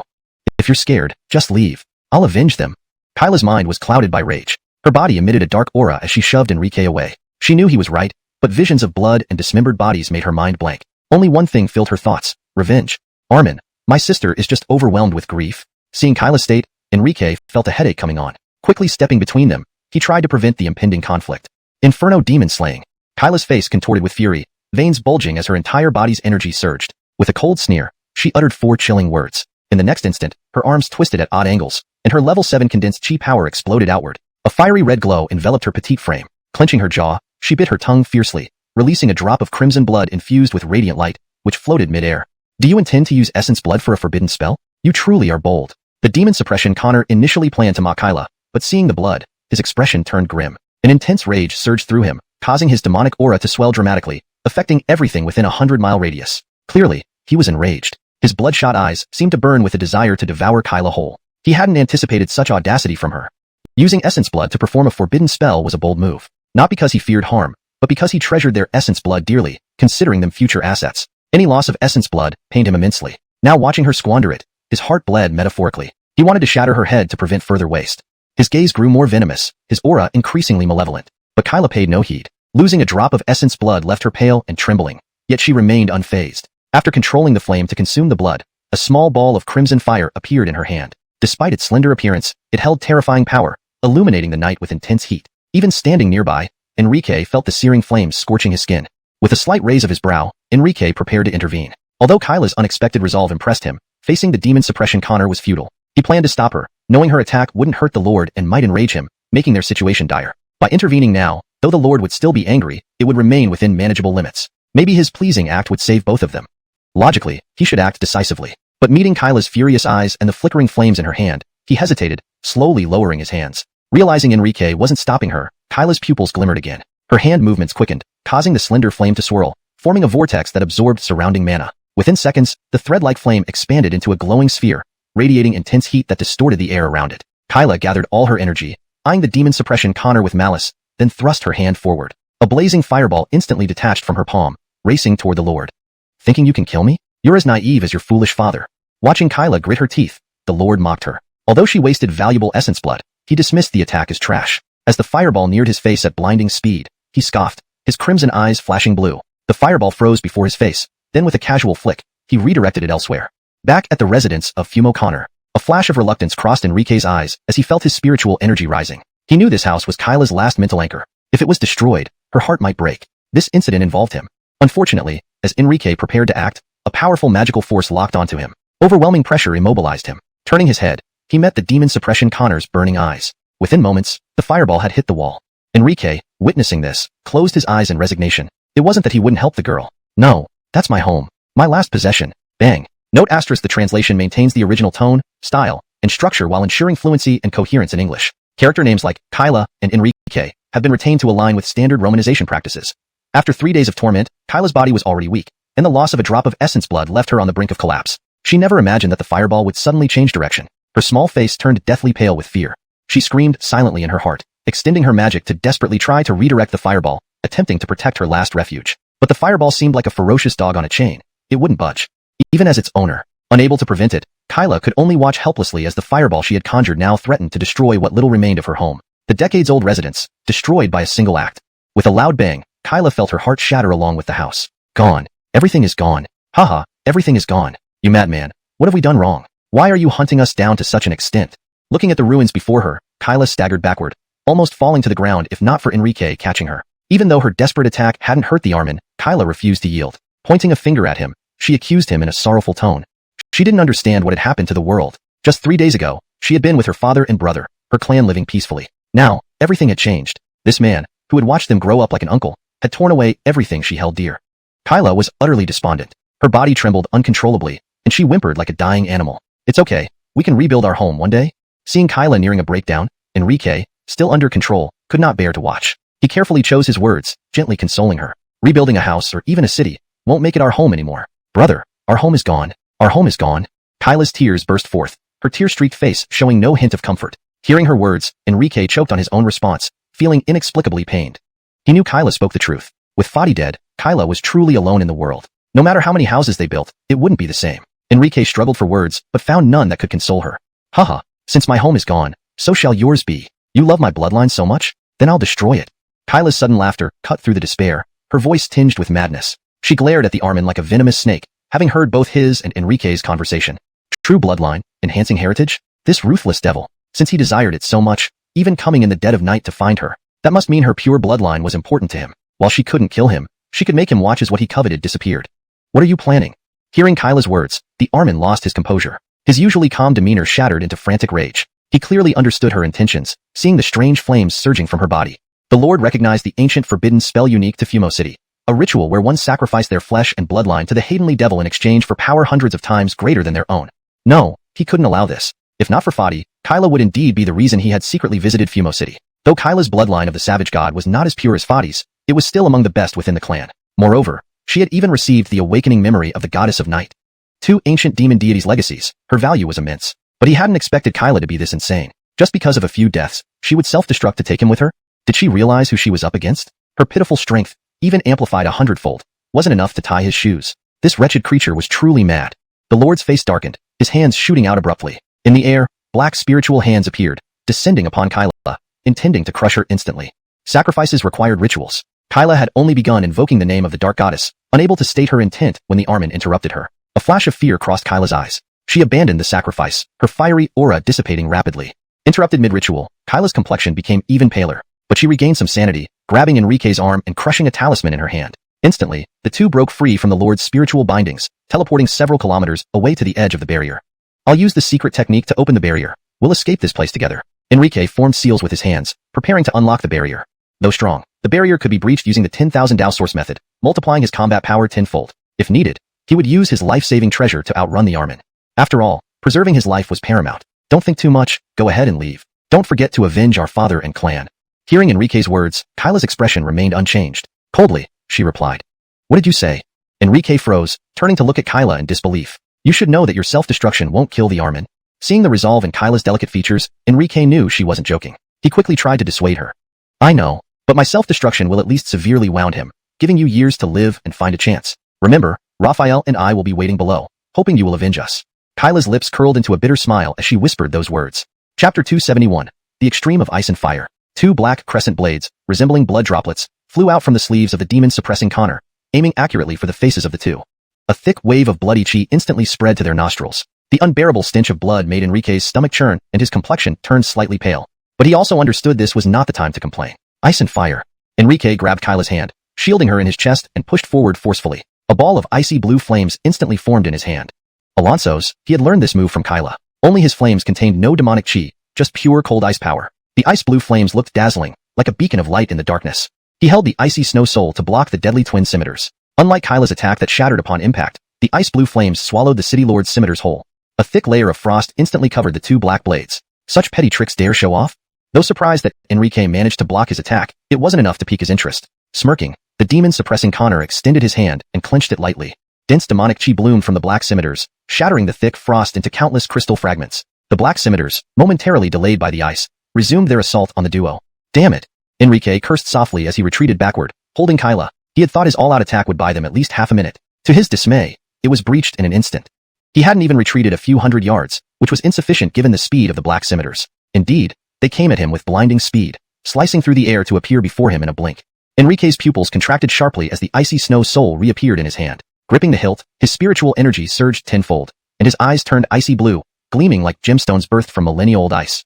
Using forbidden techniques again? You two are truly mad. Sensing Enrique's sudden surge in power, the demon-suppressing Connor's expression turned ugly, wishing he could stab Enrique to death right there. He knew of no such cultivation method, thinking Enrique must have traded his essence blood for power just like Kyla. Enraged, the demon-suppressing Connor's heart ached, wishing looks could kill. He would have torn these two traitors to shreds. These were his hopes for enhancing his lineage. How could they waste it so easily? 9 icy blades. Before the demon-suppressing Connor could recover from his shock, Enrique unleashed 9 consecutive strikes with the icy snow soul towards him. 9 gusts of sword chi, carrying snow and wind, charged toward the demon suppressing Connor with fierce force. Excellent. Have you all gone rogue? How audacious. Seeing Eddie unrepentant, the demon suppressing Connor lost his patience. Hatenly demon technique. Overwhelming power. Instantly, demonic chi erupted from his body, and he swiftly cast a circle forming a Taiji Bagua diagram in his hand. However, this Bagua diagram differed from ordinary ones. The white sections were replaced with crimson red, emanating a suffocating bloody stench. The diagram acted as an unbreakable magical shield directly blocking the incoming sword chi, which crumbled into a trail of icy blue smoke. Seeing his attacks countered so effortlessly, Enrique instinctively stepped back. Unfortunately, the next moment, the Bagua diagram changed tactics, appearing above his head, pressing down with immense pressure. Tenfold power, star-shattering slash. Gritting his teeth, sweat beaded on his forehead. As he roared, his spiritual energy surged dramatically. But in the pitch-black darkness, the icy blue spirit energy appeared too feeble. Flipping the icy snow soul into a floral pattern, Enrique redirected it at the Taiji diagram with a powerful slash. Half his internal spiritual energy was drained by the icy snow soul, generating bone-chilling ice lightning which charged towards the Taiji diagram. So futile, a mere grasshopper attempting to stop a cart. Facing Enrique's concentrated attack, the demon-suppressing Connor sneered and pressed his hand towards the void. The bizarre Taiji diagram descended abruptly, shattering Enrique's attack and smashing towards him and Kyla at high speed. I underestimated him. Ice shield. Enrique felt the energy from the diagram and chuckled bitterly as he thrust the icy snow soul into the ground. His tenfold power of 5th-level chi condensation burst forth, channeling icy blue spiritual energy into the ground. Instantly, a thick layer of frost formed, followed by a massive piece of black ice enveloping Enrique and Kyla. This was his utmost defense, exhausting his remaining spiritual energy. Under his resistance, the Taiji diagram slowed down significantly, even accumulating a thin layer of frost. It continued to decelerate. Interesting, but do you think this can stop me? The demon-suppressing Connor was genuinely surprised. Using his strongest attack, Enrique actually resisted. Unexpectedly impressive. But then he recalled Enrique's current strength was derived from burning essence blood, sinking deeper into despair. The demon-suppressing Connor stretched out his hand, clenched it tightly. The Taiji diagram shattered its frost coating and fell heavily on Enrique and Kyla. Damn! Feeling an overwhelming pressure making it hard to breathe, Enrique's legs trembled as he yanked out the icy snow soul, raising it defensively above his head. With a crunch, the icy shield shattered under the Taiji diagram, transforming into falling snowflakes, striking the blade fiercely. How is he this strong? Enrique barely held the icy snow soul, which started resonating mournfully, shaking violently. His body sank slightly, trembling uncontrollably as he grasped the icy snow soul. Frosty ice slash. Knowing he couldn't hold on much longer, Enrique clenched his teeth, twisted his arm, and slashed with all his might. Chapter 272 Ambition. The spiritual energy within Enrique was instantly depleted. Fortunately, his desperate move did not disappoint. It managed to temporarily halt the 8-trigram yin-yang diagram.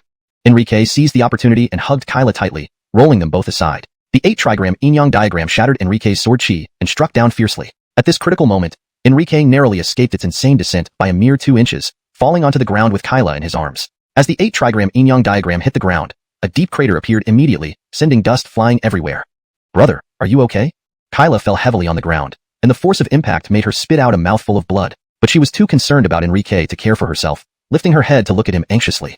Though they had avoided the direct attack of the 8-trigram yin-yang diagram, they were still too close. Its aftermath alone was enough to cause serious damage. Enrique had protected her with his chest, taking the brunt of the force, shielding her from 80% of the blast. Still, the shock wave disrupted her heart meridians and caused her blood to surge backward. It was even worse for Enrique, who had shielded her. Lars, are you okay? Talk to me. Don't scare me. Seeing Enrique didn't respond right away, Kyla panicked. Ignoring her own injuries, she sat up quickly and began shaking him violently. Kyla's frantic shaking grew more intense, making Enrique sway like a leaf in a strong wind. I'm fine. Stop shaking me, or you'll really kill me. Enrique brushed the dirt off his face and said helplessly. The 2 moves he used earlier had drained all his spiritual energy, leaving him without enough strength to form a protective barrier for them.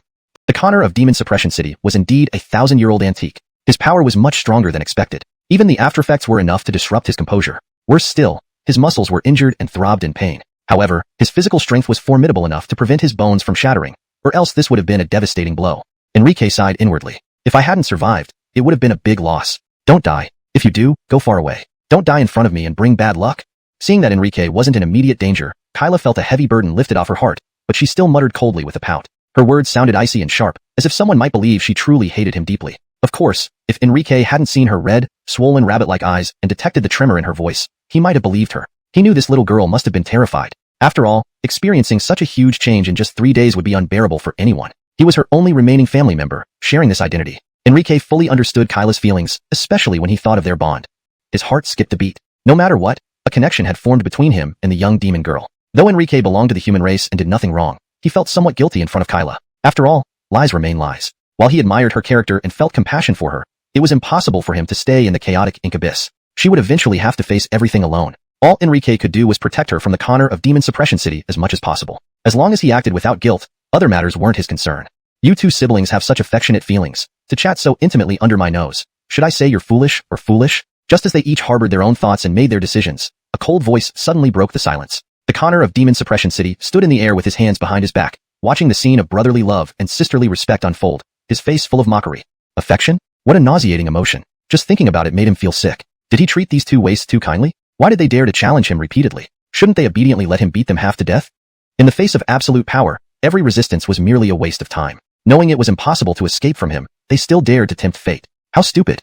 The Connor's gaze toward the two became increasingly disdainful. Looking up at the sky, the ink-black night had begun to turn white as dawn approached. Light was about to replace darkness. The Connor knew he couldn't afford to waste any more time. Recently, he had caused quite a stir, attracting many prying eyes due to the slaughter of the city. Several demons were even hiding behind him, watching his every move. During this sensitive period, even he had to be cautious. After annihilating the city with absolute power, the existence of Lars and Kyla became taboo. Due to the top authorities' desire to have them check each other, the 8 major city lords' strengths were almost equal, always eyeing each other warily yet unable to take action. That day's sudden incident still left many spies from other cities inside the Demon Suppression City. His sudden increase in power would certainly raise suspicions among the other city lords. That was why he hadn't attacked the other cities. Overpowering actions could lead to counterattacks. Once he completed the grand event, he would have the confidence to eliminate them all, and his power would soar to an awe-inspiring level, beyond imagination. Just thinking about his future position and strength made the Connor's breathing heavier. That scene was his millennium-old ambition, once hidden deep within him. But first, he needed to clear these two pests away before they spoiled his plans. With this thought, the Connor decided not to waste any more time. His body emitted a thick black mist, releasing an overwhelmingly bloody aura.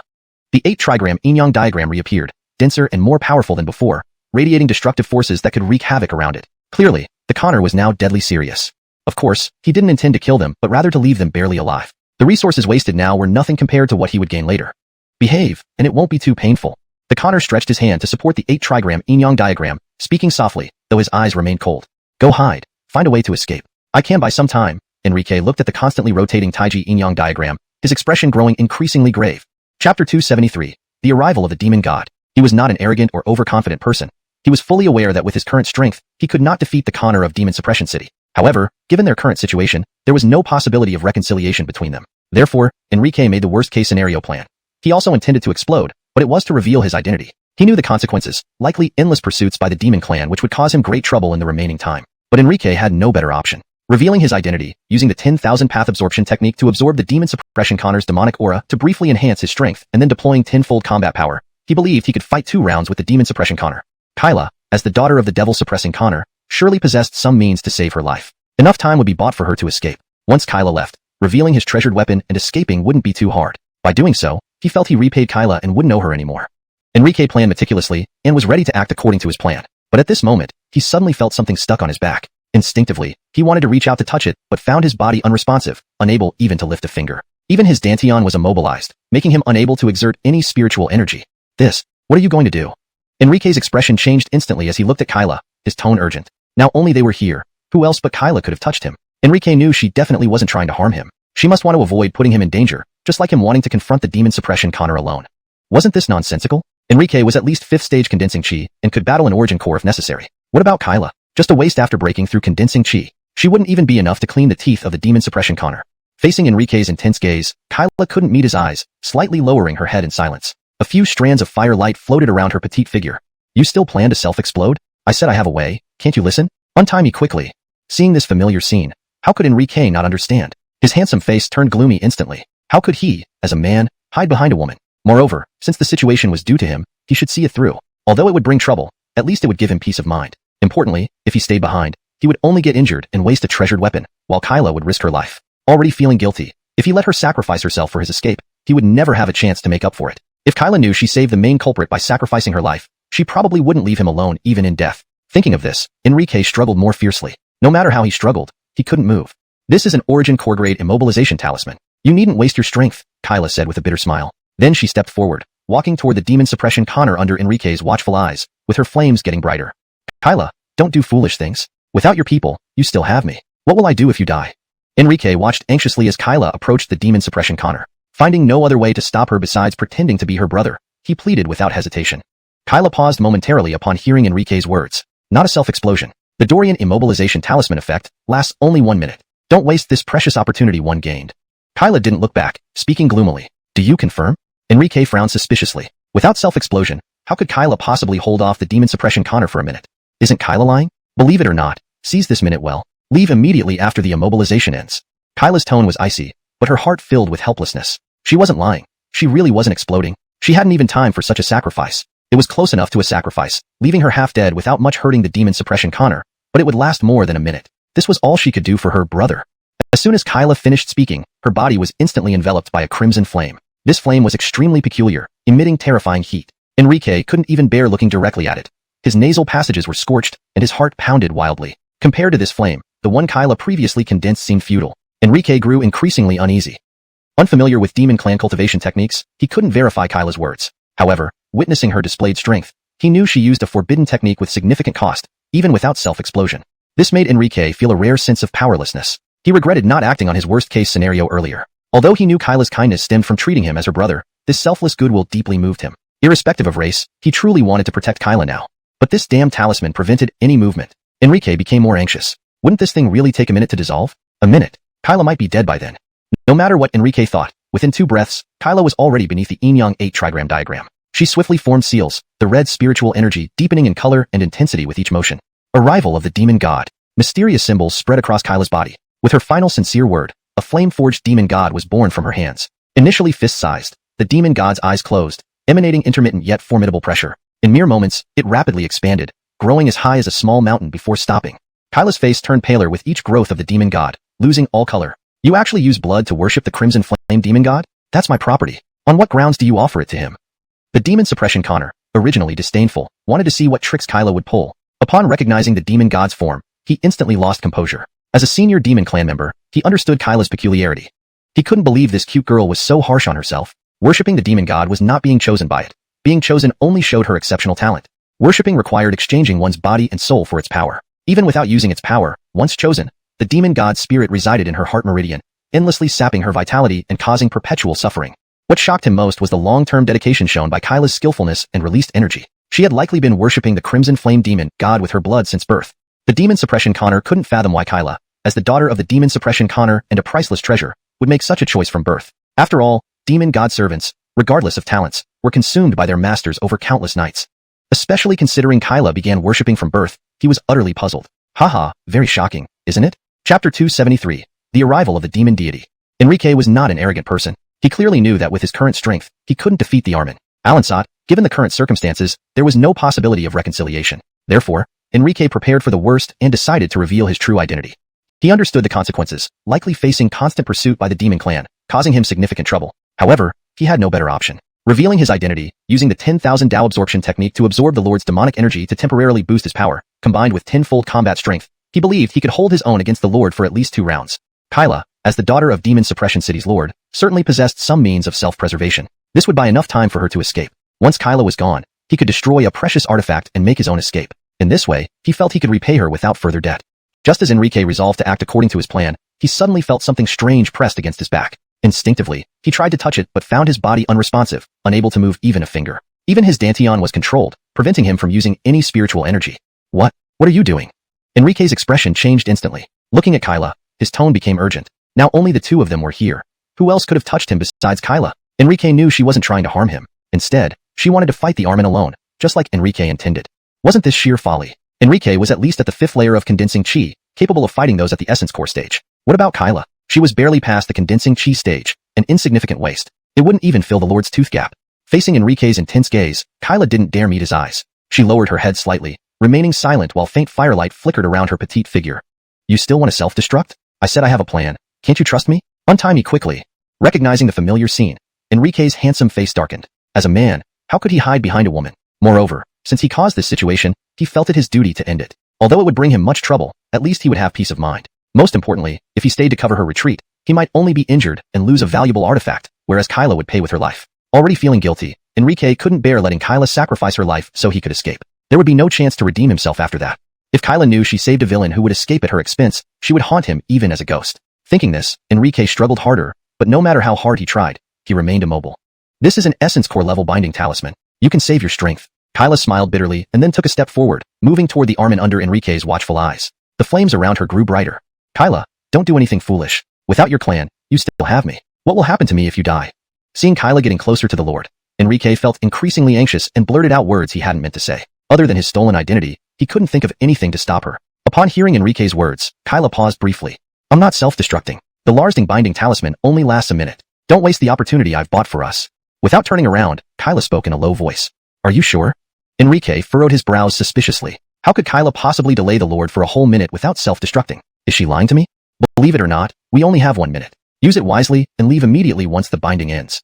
Kyla's tone was cold, though she felt helpless inside. She wasn't lying. She indeed wasn't self-destructing, but sacrificing half her life wouldn't deeply wound the Lord either. Still, 1 minute should be enough. This was the only thing she could do for her brother. As soon as Kyla finished speaking, her body was enveloped by crimson flames. These flames were eerily abnormal, emitting terrifying heat. Enrique dared not look directly at them.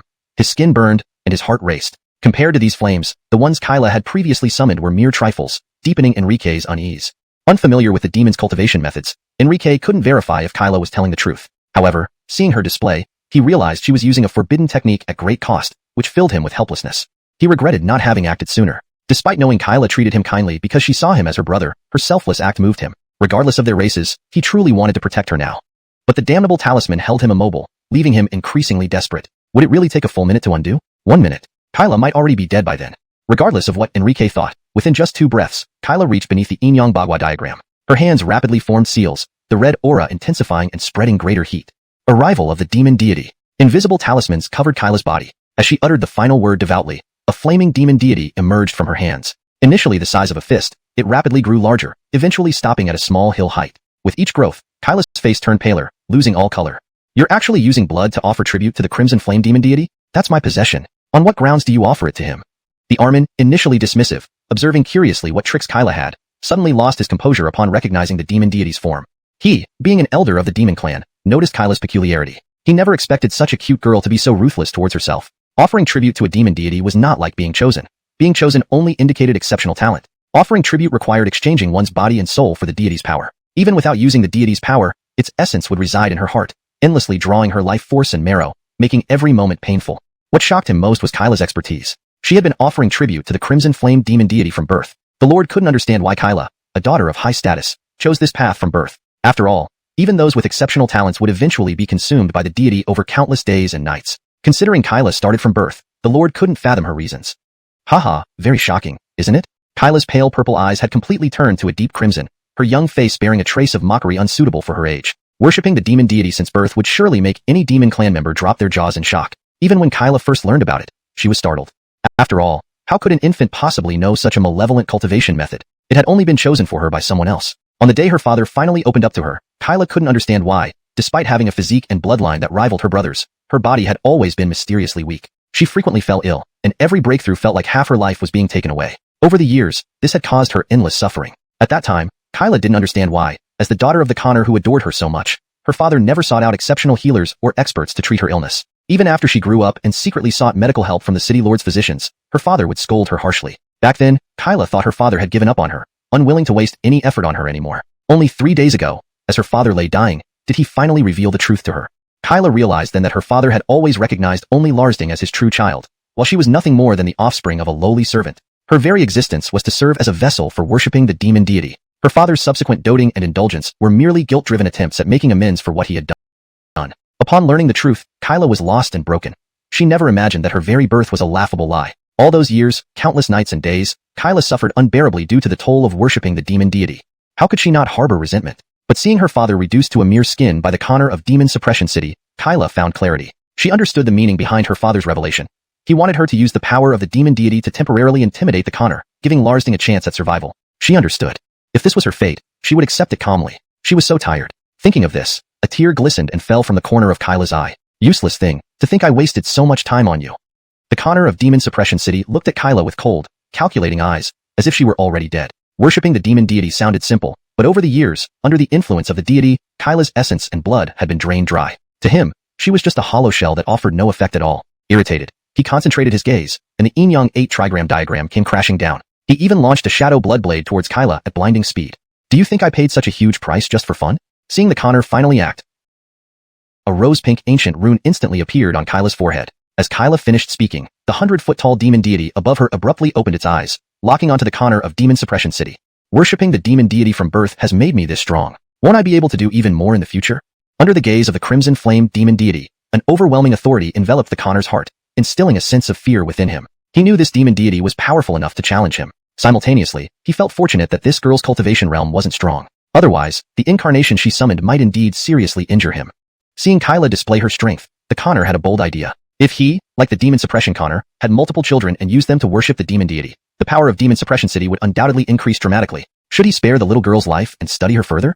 The Connor's eyes flashed with thoughts that were hard to discern. Worshipping the demon deity was no trivial matter. For ordinary demon clan disciples, their bodies could endure no more than a century, and that was if they were exceptionally talented. Most people would have died long before. Especially newborns, frail as ants, probably wouldn't last past the engraving process.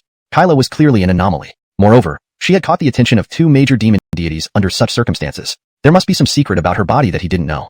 The Connor's interest was piqued. Even the spiritual energy within the Yin-Yang 8 trigram diagram diminished slightly. Kyla, observing the greedy look on the Connor's face, her small face turned as dark as ink. How could she not see through his intentions? A fierce flame surged through her mind. She didn't want other newborns to suffer as she had. The Connor was even crueler than her father. She refused to let the tragedy that befell her happen again. The flames around Kyla intensified, her gaze growing colder. Enrique stood still, watching the storm brewing between the two, his forehead drenched in sweat. Demon deity profound technique, divine punch. Kyla shouted angrily. Following her words, the crimson flame demon deity's incarnation emitted a brilliant light, followed by a powerful punch. A massive fist-shaped shadow appeared, releasing peak essence core realm power. The ethereal air crackled as it burned from the flames, distorting space itself. Peak essence core realm? At this point, the situation was far beyond what the Connor could resolve in one move. Afraid to underestimate her, he unleashed his full demonic energy. In the next moment, an overwhelming surge of demonic aura burst forth from his body, covering a radius of 100 miles. Please continue with your translation, ensuring it remains consistent with the previous content's tone, style, and logic. Chapter 274, Brother, I'm sorry. A dark force and a light force, neither willing to yield, divided this area into two domains of power. Void-breaking shield.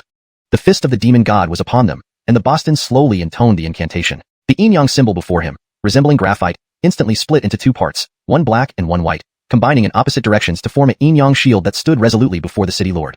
Alonso's, instead of directly confronting Kyla, the Boston chose defense. Not because he did not wish to, but because he could not. His true realm was only at the 9th layer of the Essence Stand stage, still quite distant from the peak Essence Stand realm. Although it was merely an incarnation of the demon god, its foundation was by no means comparable to his own. However, recent events were too unpredictable, and naturally, the city lord did not want to easily reveal his strength, attracting unwanted attention like hungry wolves. Under the deliberate suppression by the Boston, the attacks between the two remained on an equal level. Bang! The fist of the demon god collided fiercely with the taijutsu, neither side gaining advantage over the other, resulting in a tremendous explosion. Black and white flashes accompanied the deafening roar, echoing throughout the entire demon capital. In the next second, countless figures emitting demonic aura emerged from their homes simultaneously, looking up at the terrifying black and white display in the sky with shock evident in their eyes. They stared at the location of the explosion, the very place where the demon suppression city had been wiped out just 3 days ago. How could this be? Numerous demons furrowed their brows, feeling somewhat puzzled. Both residual energies from these attacks carry the aura of top-tier Essence Stand experts. 3 days ago, the Demon Suppression City's lord had been slain by the Boston, who also annexed Demon Suppression City, relocating all valuables to Devil Suppressing City. Who could be strong enough to fight here? It didn't make sense. Everyone in Demon Capital felt the urge to see what was happening at Demon Suppression City.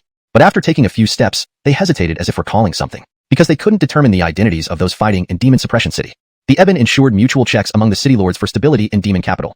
Each city lord possessed similar divine power, around the 7th layer of the Essence Stand stage.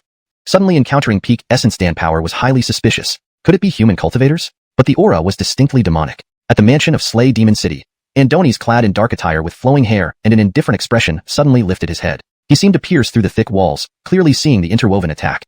Peak Essence Stand? It appears someone can no longer contain themselves. I must see who harbors such grand ambitions. The handsome yet eerie-looking man played with prayer beads in his hands, a smile playing on his lips.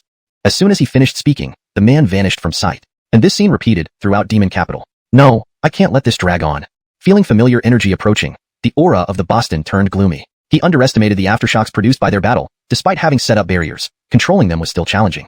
It seemed the entire demon realm had been drawn by him, and those old-timers would definitely act. I've given you chances. Since you don't value them, don't blame me for being merciless. Grinding his teeth, the Boston glared at Kyla, demonic aura surging in his hand, causing everyone's hearts to race. This time, he truly wanted to kill. Even if Kyla held many secrets that intrigued him, he must eliminate this damned girl. Demonic aura surged from his hand into the blood blade floating in midair. Red light flashed along the blade, instantly reaching Kyla's delicate neck. Kyla hadn't anticipated the City Lord's impatience. Before she could react, her tender skin was sliced. Startled, Kyla grabbed the blood blade with flames in her hands. But the City Lord's strength was overwhelming. Her hands sizzled from contact. Desperately holding on, her palms suffered extensive corrosion, turning raw and even the bones blackened. The blood blade was momentarily under control, but only for seconds. Kyla couldn't escape it. Evidently, even invoking the demon god is futile. I am indeed a useless waste. Kyla's face paled from pain, veins bulging, despair filling her heart. She thought invoking the demon god would buy Spencer 5 minutes, but now she hadn't even lasted a minute. Raphael, I'm sorry. I failed your expectations. Drained of energy, Kyla almost couldn't continue, but her last thoughts weren't of regret or fear of death. She worried about Enrique's survival. Brother, I'm sorry. Tears and sweat streamed down her cheeks. As she murmured, she released her grip and closed her eyes, waiting for death. 3, 2, 1. Ding. A clear sound interrupted her moment, and Kyla opened her eyes in confusion to meet a familiar face. Brother. Prepared for death, seeing her only remaining family, Kyla couldn't hold back her tears. Though unspoken, knowing her origins filled her with grievance. She viewed herself with self-destructive disdain, forgetting that there was someone who always cherished her, her brother. Even if it meant risking his life, her brother would shield her without hesitation. Warmth flooded Kyla's heart, and her gaze softened as she looked at Enrique. Don't be afraid, I'm here. Enrique patted Kyla's shoulder gently, consoling her. He never gave in. Even when immobilized, he didn't resign to fate. Discovering both combatants' distraction, he continuously circulated the 10,000 Dao absorption technique, absorbing their demonic aura. Despite the rush, he didn't mind the turbulent energy in his body. With a few days' rest, it would heal. The outcome matched his intention, absorbing enough demonic aura to temporarily possess the strength of a peak Essence Dan practitioner. How about you two wish to die? The Boston snapped angrily at the reunited siblings. He didn't understand why they wouldn't obediently return. Perhaps he'd grant them a quick death if he was in a good mood. While furious, seeing Enrique changed his demeanor slightly. Why? Because killing Enrique wasn't his priority. He was now his strongest trump card. If Enrique followed the girl's path of self-destruction, there would be nowhere left for the City Lord to cry. Chapter 275. Gained. Lord of the demon-suppressing city, I don't mean any disrespect, but shouldn't you, as the City Lord, be ashamed to bully a little girl? Isn't that too disgraceful? Enrique stood in front of Kyla, speaking with conviction. It wasn't that he underestimated the Lord of the demon-suppressing city. After all, he had lived for several hundred years and was at the peak of the core formation stage. Kyla was only 15. She was still a child. How could this old man be so shameless? Even Enrique, who didn't usually follow the rules, couldn't stand it. Heh, I'm shameless? I'm not like certain people hiding behind women. The demon-suppressing city's lord had held his high position for many years and rarely heard such words. He almost gritted his teeth until they shattered. But when he thought about it carefully, what Enrique said was actually true. Cough. Still, having lived for hundreds of years, the demon-suppressing city's lord wouldn't lose in an argument. He retorted without backing down. What if I do bully Kyla because of her age? You're even hiding behind your sister like a coward. Who's more shameless? Fine. Since that's the case, why doesn't the lord of the demon-suppressing city just let Kyla go and fight me openly and fairly? Enrique was waiting for these words from the demon-suppressing city's lord, and responded unexpectedly. Brother. Kyla panicked upon hearing Enrique's words. She anxiously pulled on his hand, trying to dissuade him. She had only managed to hold her own against the demon-suppressing city's lord because she had invoked the demonic god. She had paid a heavy price for that. Ilias only focused on cultivation and knew nothing of such dark arts. Their father had never taught him any of these bloodline-damaging spells. Facing a core formation stage opponent as a chi condensation practitioner, wasn't this just asking for trouble? Although Kyla knew the demon-suppressing city's lord wouldn't kill Enrique, he would likely cripple Ilias out of revenge. Ha ha ha. Looks like you've been pampered too long and can't gauge your own strength. If you insist on courting death, this Connor won't mind teaching you a lesson in place of your father. The demon-suppressing city's lord floated in midair, looking down at Enrique like an ant, his eyes full of ridicule. Did it make any difference to him if he faced another opponent? No difference. Against absolute power, all resistance is futile. He was still a core formation cultivator. Even if Ilias had some extraordinary means, he couldn't escape the palm of his hand. Since those old immortals had sensed them, he didn't mind spending a little more time playing with this reckless individual. Don't worry, I won't disappoint you. Enrique smirked, speaking calmly. Of course, he knew he couldn't win the demon-suppressing city's lord, but his goal wasn't to fight, but to have other plans. Gripping the cold ice snow spirit, Enrique took a step forward, charging with great force. Tenfold combat power, ice slash. Spiritual energy surged around Enrique as he drew a beautiful sword flower and swung it at the demon-suppressing city's lord with all his might. The demonic aura he absorbed hadn't dissipated yet, so the energy in his sword attack rivaled Kyla's peak strike. Ice blue sword chi accompanied by raging winds charged towards the demon-suppressing city's lord's face in a flash. The biting cold caused the demon-suppressing city's lord's eyebrows to frost over slightly. Seeing the core formation energy-laden attack, the demon-suppressing city's lord raised an eyebrow. Unlike before, this time he clearly perceived that Ilias hadn't used forbidden techniques. His sudden power boost was probably due to falling into the demon race's forbidden territory. A hint of surprise flashed across the demon-suppressing city's lord's eyes. As the sword chi approached, he showed no intention of dodging. To Enrique's confusion, the demon-suppressing city's lord lazily waved his hand and deflected Enrique's attack. For both the demon-suppressing city's lord and Kyla, this outcome was expected. They remained calm. However, Enrique furrowed his brows in surprise. Even though the demon-suppressing city's lord had cultivated forbidden techniques, was this reaction too exaggerated? After absorbing their demonic aura, his strength was on par with, or even slightly superior to Kyla's earlier. Should the demon-suppressing city's lord really have handled it so easily? Realizing that the demon-suppressing city's lord's power exceeded his expectations, Enrique directly utilized body movement techniques, flashing away and reappearing 100 miles away. The demon-suppressing city's lord's expression froze. Was Enrique trying to run? Absolutely not. The demon-suppressing city's lord took a step forward, using a spatial compression technique to appear right before Enrique. Spouting big talk and then planning to leave Kyla behind to escape? Ilias, how hypocritical are you? The demon-suppressing city's lord sneered, seeing that Enrique wasn't running anymore. Alonso's, saying he wanted to fight, what kind of skill was that? But now he abandoned the woman to flee? Brother. Kyla also misinterpreted Enrique's actions as trying to escape. Her pale face looked up at the familiar voice. Given the life-or-death situation, she couldn't blame Ilias for being selfish and thought it was reasonable. But realizing her brother had left her behind, Kyla couldn't hide her disappointment. So, brother chose to abandon her just like everyone else, right? Pain pierced her heart, causing transparent tears to stream down her tender cheeks and drop to the ground. Bang! Enrique didn't want to waste time arguing and, disregarding martial ethics, punched the demon-suppressing city's lord right in the nose. The demon-suppressing city's lord? What did you do? Kyla paused in her crying. Had she misunderstood? Was her brother not abandoning her? What the heck, if he was going to die anyway, why use a punch when he should have slashed the guy's head off with a sword? Kyla screamed silently inside. The demon-suppressing city's lord thought his accusations would devastate Ilias, but instead, this kid attacked him without honor. He felt warmth at his nose, touching it to find bright red blood. The demon-suppressing city's lord froze. Enrique smiled inwardly, feeling satisfied. This move didn't hurt the demon-suppressing city's lord much but was deeply insulting. You've truly infuriated me. The demon-suppressing city's lord's temples throbbed violently as he yelled in rage. If anyone knew a revered core formation city lord had been nosebleed by a mere chi condensation cultivator, it would surely be laughed at for 3 centuries. No way. He must teach this boy a harsh lesson. The demon-suppressing city's lord summoned demonic aura, recalling his blood blade and swinging it at Enrique with all his might. The air seemed to tear apart, making mournful cries. Enrique wasn't idle either. As the demon-suppressing city's lord unleashed his demonic aura, Enrique kept using the 10,000 Dao absorption technique to absorb it, replenishing all the energy he had expended. Had circumstances allowed, Enrique might have clung to the demon-suppressing city's lord. The latter was like a walking spirit stone for Enrique, though the process was painful. The demon-suppressing city's lord's demonic aura was too chaotic and fierce, racing through Enrique's meridians as if undergoing slow torture. But the effort paid off. Enrique held the cold ice snow spirit and deflected the demon-suppressing city's lord's attack smoothly. The demon-suppressing city's lord? He stared blankly at his blood blade, questioning himself. Did he pull back? No, he didn't. How could a mere 5th-layer chi condensation practitioner withstand his attack so easily? Though he suppressed his power, he still used 70% of his strength. With his current prowess, even other city lords would struggle to block his strikes. Let alone someone as effortless as Ilias, challenging his very understanding. Shocked, the demon-suppressing city's lord couldn't have imagined that Enrique's ease came from absorbing his demonic aura. Putting aside facts, it was purely him attacking himself. Looks like you aren't as strong as I thought. Enrique saw the lord of the demon-suppressing city questioning his own existence and flashed an honest smile. Even after saturating his dantian, Enrique didn't stop but directed the demonic aura into his flesh and meridians. Although the storage efficiency was inferior compared to the dantian, it had the effect of forging his meridians and expanding his spirit channels. As he felt his muscles hammered, contracted, and expanded, his physical strength enhanced at a tremendous rate. Unquestionably, this moment felt incredibly satisfying to Enrique. He even felt that this trip was worth it. Since reaching chi condensation, his bodily progress had slowed down, and now he finally found a method. This gave Enrique another reason to engage with the lord of the demon-suppressing city.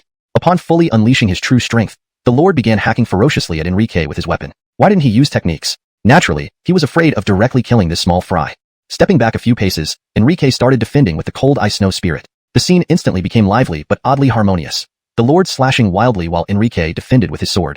Despite neither giving way, the situation strangely remained balanced. However, the lord grew increasingly alarmed as he discovered Ilias's strength gradually increasing. No matter what angle or force he used, Ilias could stably block every attack, growing more adept with each move. Minutes passed with the two locked in combat, leaving the lord increasingly astonished. Ilias had even started predicting moves, deciphering his techniques, and evading them without even using his sword, just his body movements. Initially intending to probe Ilias's limits, the lord's old face couldn't help but feel embarrassed by the unexpected development. Blood moon devouring the Emilio. To salvage his dignity, the lord finally took things seriously. As soon as the words left his lips, a crimson moon instantly flew out from his brow. Within a blink, it grew from the size of a peanut to match the celestial moon in the sky, replacing it completely. The originally brightening sky darkened again because of the blood moon. Red light enveloped the earth, like an evening sunset, red and alarming. Such an anomaly instantly drew the attention of both humans and demons within the chaos ink abyss. Human prodigies looked up at the blood moon hanging in the sky, showing varied expressions. Some were surprised. Could there be a sudden opening of a demonic secret treasure, or some major event occurring here? Otherwise, how would the celestial moon turn bloody, emitting rolling demonic aura? Standing within the moon's range, they felt their blood boiling, their breath unstable. Unlike the puzzled and shocked human prodigies, the The demons' expressions were peculiar. Being native residents of the region, they naturally understood their heritage, especially considering many millennia-old figures lived in the city, most of whom were barely clinging to life. Thus, they knew this wasn't a heavenly anomaly but a human-caused phenomenon. This blood moon represented their inherited cultivation technique or clan seal, available for every demon to practice. Due to varying strengths, the condensed blood moons differed slightly. The one now appeared nearly at the pinnacle of their race. In normal times, the appearance of such genius would earn respect and admiration. But in these times, all the demon citizens felt uneasy. The demonic aura emanating from this blood moon didn't belong to a Eben. How interesting. It looks like the demon capital is about to undergo a significant reshuffle. Let me guess, who will take the throne this time? A slender figure bathed in redness, his pink eyes reflecting the blood moon, spoke enigmatically. Just then, he vanished. This scenario unfolded across the entire Chaos Ink abyss, awakening several long-dormant elders who began probing the void. Chapter 276, Deterrence. They understood that the peace of the demonic capital, which had lasted for centuries, was about to be disrupted. Despite their mixed intentions and ulterior motives, they all headed towards Fumo City. The cow has more courage than I imagined, Enrique remarked while standing on Earthblood, looking up at the figure floating in the sky. However, his tone was indifferent. The old man lost face, holding the blood blade and roaring, his actions indicating frustration. The crimson blade launched like a red streak, emitting whistling sounds as it fiercely attacked Enrique's Danteon. The path of the blade left nothing alive, emitting eerie cries akin to ghostly wails. "Want to cripple me?" Enrique raised an eyebrow, knowing it was meant to break his defenses and force him to reveal his true abilities during the chaos. But the Lord was naive. With such a large spirit stone by his side, as long as Enrique could still fight, his power remained evenly matched against the Lord. Overuse might cause internal injuries, but it was worth it. Eager to see the Lord's shocked expression, Enrique held the cold ice snow soul, his hazel eyes turning ice blue, thrusting the sword into the ground. A 10-foot-tall black ice emerged, enveloping him in a white mist visible against the blood-black backdrop. Bang! A deafening sound covered the area in snow, the translucent frost obscuring the battlefield. "The gap between us is like that between earthworms and flying dragons. Yet you dare defy me." The Lord smirked, believing he'd shattered Enrique's defenses and injured him heavily. However, the frost dissipated, revealing Enrique standing there unharmed, mocking the Lord.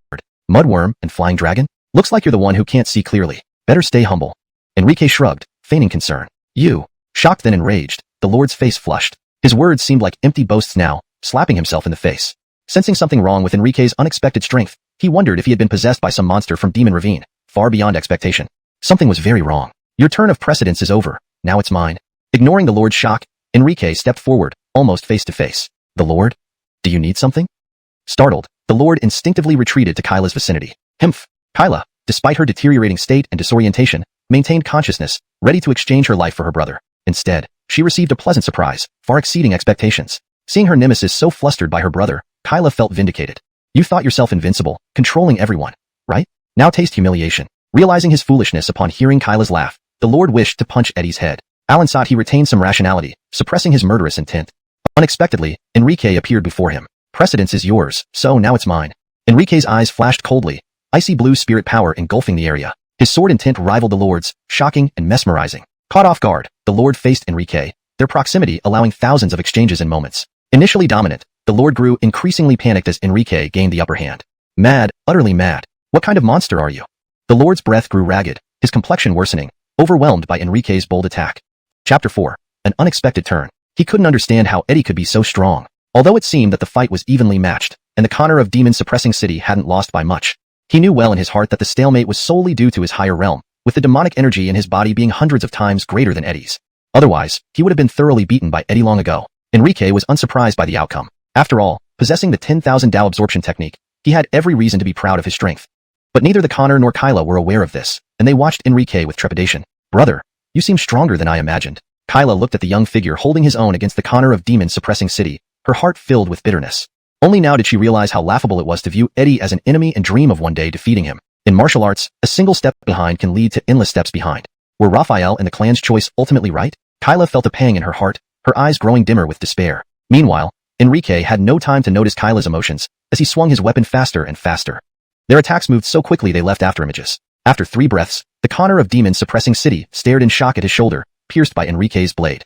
On the other side, Enrique didn't fare any better, his clavicle slashed open. He swallowed hard, trying not to show weakness in front of the Connor. Looking at the Connor's astonished gaze, Enrique remained composed, even smiling faintly. Alonso's, that's right. He was faking it. The Connor was a full major realm and 4 minor realms ahead of him. Such a disparity wasn't easy to bridge, even with the 10,000 Dao absorption technique. Though the fight appeared even, with Enrique even slightly edging ahead in sword intent, only Enrique knew this was only temporary. His flesh and meridians were scorched by demonic energy, his muscles feeling like they were ground into pieces, constantly throbbing in pain. Though Enrique hid his discomfort, his body was nearing its limit. He couldn't allow himself to fall easily. He had to bluff to intimidate the Connor. Thinking along the same lines, the Connor watched Enrique with shock and apprehension. Alonso's, exactly, apprehension. A core formation realm warrior apprehensive of a chi condensation realm fighter. It was absurd. Alan thought it was firmly planted in the Connor's mind. To think that chi condensation could be this strong made the Connor dare not imagine how powerful Eddie could become with more time. Realizing this, a flash of red light flickered in the Connor's eyes, deciding he couldn't let Enrique escape today. No longer hesitating, he tightened his grip on the blood-stained blade, unleashing all the demonic energy from his dantian with a fierce slash. He knew Eddie had the ability to block this attack, but it would leave him gravely injured. Enrique had anticipated the Connor's underhanded move and stayed vigilant, ready for defense. Bang! Blade met sword in a bone-chilling explosion. Both the Connor and Enrique retreated several steps to avoid being caught in the blast. Connor, is this your best? Truly disappointing. Enrique wore a polite smile as he spoke calmly. Intentional. This kid must be doing it on purpose. The Connor's face flushed with embarrassment and anger. Damn it. How could his power be so weak? It was just that this sensitive period pushed him to his limits. If it were just any chi condensation, he could handle 100. But encountering a monster like Eddie. Of course, he had ways to deal with him, but he couldn't reveal those cards now. Thinking of this, the Connor felt somewhat frantic. Had he known things would escalate to this point, he should have directly crippled the boy. Actually, Connor, it's not entirely without negotiation. If you don't kill Kyla, we will follow you. Enrique maintained his smile, suggesting it appropriately. Neither Kyla nor the Connor expected such words from Enrique, their expressions turning complex. Brother, if we go with him, we'll be nothing more than caged birds, with no ability to resist. Kyla thought her brother misunderstood the gravity of the situation and hurriedly warned. According to their father's teachings, Kyla naturally assumed Enrique should fight the Connor until a clear winner emerged. You really are my little guardian. Once again, Enrique swallowed the metallic taste in his throat, feeling helpless. He hurriedly gave Kyla meaningful looks. Though Kyla didn't fully understand Enrique's intentions, she sensed he had a plan and obediently closed her mouth. Haha, what makes you think I'd listen to you? Hearing Enrique's proposal, the Connor felt relieved but kept a sarcastic expression. If it weren't for Kyla's unruly behavior, he wouldn't have wanted to kill her. Eddie offering a way out did give him a chance to back down gracefully, but the count of demonic aura approaching demonic city. Knowing full well the strength of both parties and still daring to approach, besides the city lords from other cities, Enrique couldn't think of anyone else with such audacity. Enrique also knew that the Lord of Demonic Suppression City didn't want to reveal his true strength in front of these old acquaintances. Using a protective shield to kill someone, what ulterior motives could he have? The cultivation technique practiced by the Lord of Demonic Suppression City was definitely not simple. If it were seen by other city lords, he would surely face endless calamities. Enrique's purpose was precisely to buy time, so that the Lord of Demonic Suppression City had no choice but to submit psychologically. Considering the Lord's inherently suspicious nature, even if he captured them, it would likely be a long time before he decided to take their lives. Do you dare threaten me? The laughter of the Lord of Demonic Suppression City immediately ceased upon hearing Enrique's words. His pair of blood-red eyes exuded terrifying killing intent. Spencer seemed braver than expected, but indeed, things unfolded as he guessed. Not only did the secret technique he cultivated remain a dark secret, even Spencer's existence posed a threat. Hearing Enrique's words, the Lord probed with demonic aura and indeed detected those few undying old ones. If his calculation wasn't off, these old-timers would arrive at Demonic City within a minute. He truly had no time left. Feeling his weakness exposed directly, the Lord of Demonic Suppression City panicked inwardly, looking at Enrique with increasingly peculiar and malicious eyes. Fine. As the aura drew closer, the Lord finally lost his composure, glowering at Enrique with an increasingly ominous expression. If looks could kill, Enrique would already have been sliced into pieces. The Connor truly has the makings of someone who can accomplish great things, Enrique said with a grin, showing goodwill by retracting Cold Ice Snow Soul first, acting like a good child. The corner of the Connor's mouth twitched slightly, suspecting whether he had ever truly understood Spencer in all these years. Otherwise, how could he not know that Spencer had such a despicable character? Just as the Connor was about to leave with the two, he suddenly felt a chill, shivering uncontrollably. Confused, he closed his eyes for a moment. Not good. Within 3 breaths, the Connor opened his eyes wide, his expression fraught with panic, even his complexion turning pale. What happened? Seeing the Connor's expression, Enrique and Kyla were both startled, curiously observing him. In their memory, the Connor always acted with supreme superiority, indifferent to worldly matters. When had he ever shown this kind of expression? They even wondered if they were seeing things. Since you've agreed, let's not waste any more time. Without giving them time to examine closely, the Connor, looking flustered, grabbed the back of Enrique and Spencer's necks like lifting chicks, carrying them away. As a thick wave of demonic aura spread, the trio vanished from Demonic City instantly. The remnants of the Connor's demonic aura automatically covered the battlefield. With a soft sound, all traces were erased as if no one had ever been there. Where are they? Weren't they just here? Just as the 3 had departed, a man with disheveled hair and a bizarre appearance appeared where they vanished. Unlike his initial assumption of witnessing a battle, he hadn't caught a glimpse or even a hair of those people. Could they be hiding somewhere? Just as the man released spiritual energy to search the entire enchanted city, an offensive aura suddenly appeared, causing him to withdraw and his expression to turn cold. At the very moment, 8 figures clad in lavish attire, radiating overwhelming demonic aura, appeared before the man. Had others seen this, their hearts might have leaped into their throats. Including the man, Nearly all of Metropolis city lords were gathered in this dilapidated demonic city. Although Metropolis had 10 demonic cities, logically speaking, there should be 10 city lords. But wasn't the Connor of Demonic City dead? Upon seeing the Connor of Punishment City, the 8 city lords froze momentarily, breaking out into cold sweat. Damn it! Wasn't this demon supposed to be visiting the Eben? How could he suddenly appear in Demonic City? Had they known he was present, they wouldn't have come so recklessly without covering their tracks. These 8 city lords secretly cursed their fate, their expressions tight, not daring to show any emotions. After all, their reason for coming to Demonic City was far from honorable. If this individual found out, they would likely prepare for the worst. How are you here, Connor of Punishment City? What happened? Where did the fighters go? Amidst the silence, a hunched old man leaning on a cane finally stepped forward. He was the most senior and one of the top 3 strongest among the 10 city lords, the Connor of Hadenly Demon City. He dared to step forward because he had briefly tutored the Connor of Punishment City during his younger days, making him something of a mentor. He believed that as his half-mentor, the Connor of Punishment City would give him some face. Heh, Connor of Hadenly Demon City. Is it too good for you under my reign that you forget who I am? And are you questioning me? Just as Hadenly Demon Connor was basking in triumph, thinking he'd gained some face in front of peers, Punishment Connor sneered and lifted his head, eyeing him. This sentence, laden with demonic aura, shook the heads of several city lords.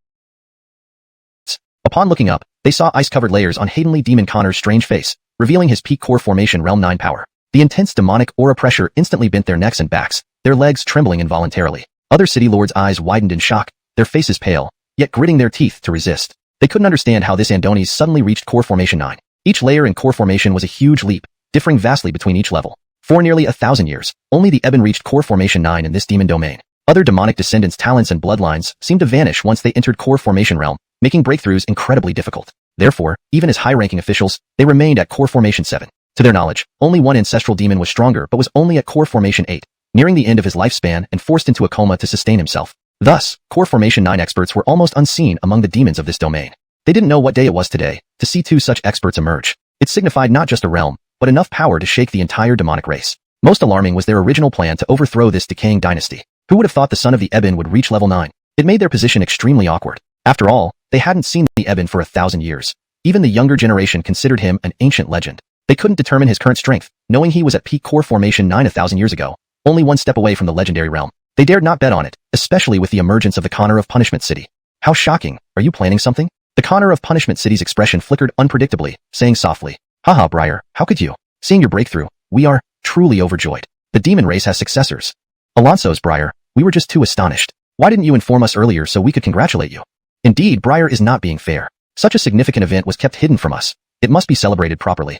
I'll inform the prodigies in our cities to come celebrate for Briar. Hearing Stein's words, the 8 Max were taken aback, their thoughts revealed as panic flashed across their eyes. But having lived for over a millennium, they quickly forced smiles and braved Stein's demonic aura, flattering him despite their unease. Chuckling, it's nothing significant. I wouldn't dare have all of you celebrate for me. This place emitted unusual demonic aura fluctuations. Fumo City's affiliation hasn't been decided yet, so it has been sealed. His Highness ordered me to investigate. May I ask what your purpose here is? Stein looked at these old fellows' revolting insincerity and saw no point wasting time with them. He cut straight to the chase. Oh, the 8 Max froze, stammering speechless. Their intentions were clear to everyone, but they hadn't expected Stein to confront them directly. His words blocked any excuses they might have offered. Fumo City's situation wasn't trivial, but they had wanted to avoid implicating the Eben. They aimed to seize control of Fumo City by challenging the Zhengma Connor. Thus, they never reported it until Zhengma Connor refused to divide Fumo City fairly, leading to an intense fight that could no longer be suppressed. The matter was escalated to the Eben by Stein, who ultimately made the decision. Fumo City was subsequently sealed off, entry strictly prohibited. Now, Stein brought up the issue bluntly, revealing he was here on the Eben's orders. If someone else had asked this, they might have dodged or deflected, but not this person. Stein, son of the Eben, second only to the king himself. We happened to be out wandering when we sensed something amiss. Afraid the situation might worsen, we came to investigate without reporting to the Eben. Seeing Stein's expression grow increasingly stern, Zhengma Connor stood up under pressure from his peers, reluctantly speaking out. He deeply regretted showing off before colleagues. Otherwise, he wouldn't have become the scapegoat now. Who would let him hide after boasting like that? Do you expect me to believe you? Stein said coldly. I'm closest to Fumo City and managed to arrive so quickly at the 9th core formation level. You may be lower in rank than me, but why did you take so long? Besides, a previously unrecorded peak 9th core formation appeared, signaling the severity. I had time to report to my father. Why didn't you? With crossed arms, Stein smirked coldly, staring at them as if they were already dead. Did they think he was a 3-year-old fool? Wandering coincidentally, gathering thousands of miles away from their territories? Were they hoping for his father's demise so eagerly? Stein's anger grew. His exotic face showed nothing but boundless fury. His interrogation left them no room to argue. Zhengma Connor was genuinely panicked, his wrinkled face full of fear. Indeed, even Stein had time to report to the Eben. How could they defend themselves? Covered in cold sweat, he seemed utterly miserable, unable to find any plausible excuse. Forget it, I have important matters to attend to. I'll report everything to my father upon return. Think about your explanations then. They obviously underestimated his father's strength, sensing the 9th Core formation presence in Fumo City and wanting to evaluate this person. They likely intended to support this individual and overthrow the dynasty. If not for the little rat hiding quickly and Styan arriving first, they would already be fawning over him. Having uncovered the truth, Styan had no patience. He issued the expulsion order. Alonso's, we will return immediately. Tumasheng Connor breathed a sigh of relief, hurriedly agreeing. Despite Styan promising to report to the Eben, they couldn't dwell on it now. Styan's recent advancement shook them profoundly. They dared not provoke him. Just one layer apart, the gap became insurmountable. Offending Styan might end their lives swiftly. To remind you, my father's power far exceeds mine. Ants can never shake the tree. Consider this carefully. Styan retracted his demonic aura and spoke casually. The 8 Connors froze, breaking into cold sweats at his warning. Chapter 278, Spatial Charm. They understood that Hakim had noticed their descent, and he was here specifically to guide them. In the past, they might have doubted his words entirely. After all, if the Eben's strength truly surpassed the Origin Core stage and climbed to the Sovereign Realm, how could he have never publicly appeared for so many years? They always believed that the Eben was stuck at the peak Origin Core, with his lifespan nearly depleted, forcing him to sleep like an old ancestor, barely clinging to life. Now it seemed they had underestimated him. After all, someone as young as 30 could already break through to the 9th level. So how could the Eben, with countless opportunities, not advance in 1,000 years? In other words, even if the Eben were indeed treading water and nearing the end of his life, his son Hakim would be enough to snuff out any rebellion. The hearts of the 8 city lords instantly sank. If this were true, when could they ever overthrow this suffocating tyranny? Alonso's, we will heed Prince Hakim's guidance and remember your words, said the Connor of Devouring City, his smile forced, speaking respectfully. The other city lords also nodded dejectedly. Their hopes, nurtured for nearly a millennium, crumbled completely in this moment. Seeing the desired effect achieved, Hakim didn't bother wasting more time on them. He turned away from them, waving a hand dismissively. The expulsion was obvious. The city lords dared not hesitate, fleeing the demon suppression city in an instant. It looked like many people wouldn't be getting much sleep tonight. His lordship isn't even dead, and you're already looking for a new master. Truly, a pack of ungrateful dogs. Looks like you've sat in these positions too long. It's time for new faces, Hakim muttered, gazing at the black moon in the sky, his tone indiscernible. If not for Raphael being injured again before his old wounds healed, how dare these damned old fools entertain thoughts of finding a new master? But since they've dared, don't blame me for being merciless. Hakim's face remained expressionless, but his mind had already determined the fates of the 8 city lords. Now, let this prince see who you really are.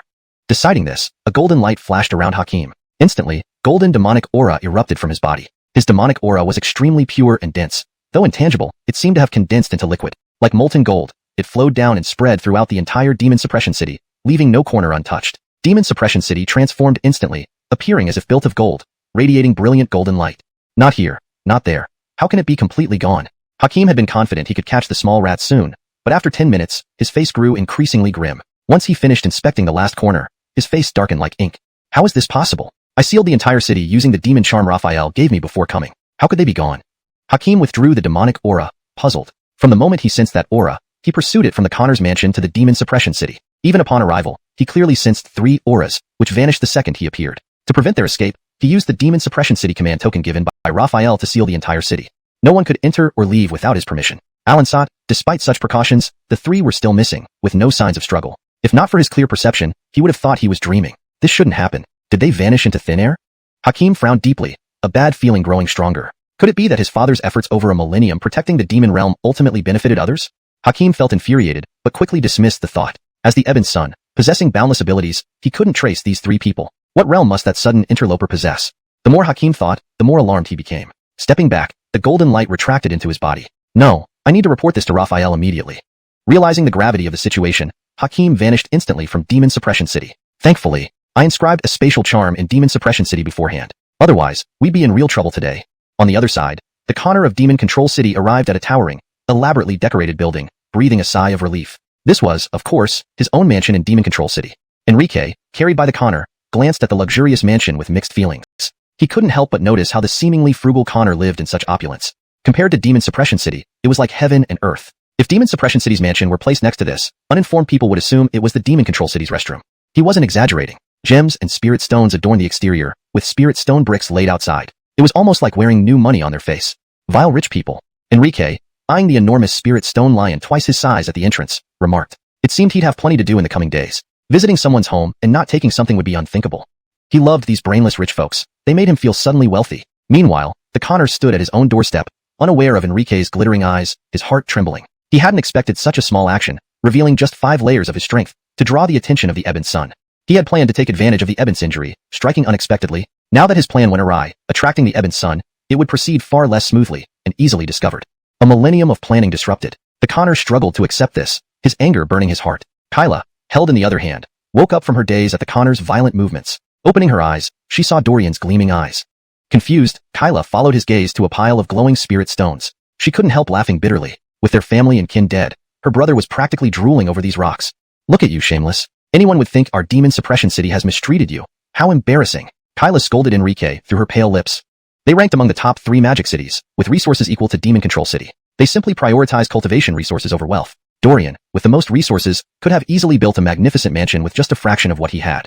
So seeing Dorian like this, Kyla felt utterly speechless. Cough, I'm just memorizing details of my enemies. Finally, Enrique tore his gaze away reluctantly, clearing his throat defensively. It was just that the resources hanging in the mansion of the Connor of Demon Suppression City were enough for him to practice for half a month. For someone as poor as him, the temptation was indeed too great. If Enrique knew Kyla's thoughts, he would surely cry out how unjust it was. Kyla clearly didn't know what it was like to run a household and manage expenses.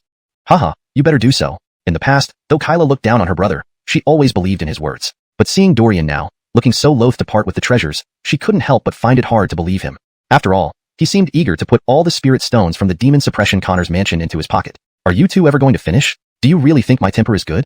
The Connor of Demon Suppression City was already furious. Attracted by their actions, he glanced down and instantly felt a surge of anger. He thought if it weren't for these two siblings hindering and not cooperating, he wouldn't have been delayed in Enchantment City for so long, even drawing attention from the son of the Ebon. It was all their fault. The Connor had always been lenient towards himself, but strict with others. Finding someone to blame, his pent-up anger immediately transferred onto them. To be honest, just seeing the two siblings, he felt his teeth grinding in fury.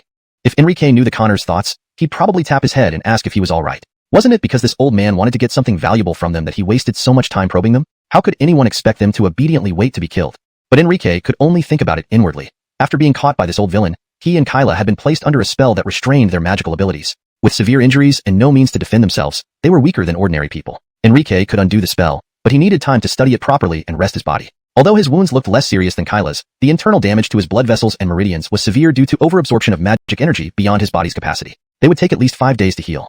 You'd better behave. I'll make your deaths quick. Don't test my patience. The Connor originally planned to educate them properly, but saw their fragile state and reluctantly suppressed his murderous intent, saying coldly, I'll try. Enrique knew the Connor wouldn't kill him yet, so he replied casually without fear. Have the guts to kill me then. Otherwise, don't talk. My ears are quite precious. Kyla was no more polite than Enrique. She rolled her eyes and even rubbed her ears mockingly. You. See how long you can keep being arrogant. The Connor was almost driven mad by these two siblings, yet he had no effective way to deal with them. His frustration boiled over. Observing their defiance, the Connor decided not to throw them into a dungeon but provide some medicine for recovery, certainly not out of kindness, but because he feared accidentally killing them before making them suffer miserably. Just as he pondered torturing the siblings, an armored soldier of the demon race gasped breathlessly before him, reporting, Connor, Prince Hakim sent a message ordering you to go to Extermination City immediately. What? Did he say anything else? The Connor froze, feeling somewhat panicked. He asked if you've noticed any abnormalities recently and if you've been at the mansion tonight. Seeing his lord's reaction, the soldier immediately realized something significant had happened. Afraid of withholding information, he blurted everything out. What? What did you tell him? The Connor felt like thunderstruck. His eyes widened like eggs, throwing aside Enrique and Kyla, and gripping the soldier's neck furiously. Do you think he has a problem? Thrown on the ground, Enrique felt his freshly healed meridians break again, biting his lips in pain. He couldn't help but mutter sarcastically, one moment choking another and the next asking what was said. Enrique doubted whether the Connor had left his brain at home. After speaking, he heard no response from Kyla. Turning around, he saw her spit out a mouthful of blood and faint. Connor, my sister fainted. Quickly find someone to treat her. Otherwise, any harm done will affect your interests. Pushing Kyla's shoulder with no response, Enrique frowned and ordered the Connor sternly.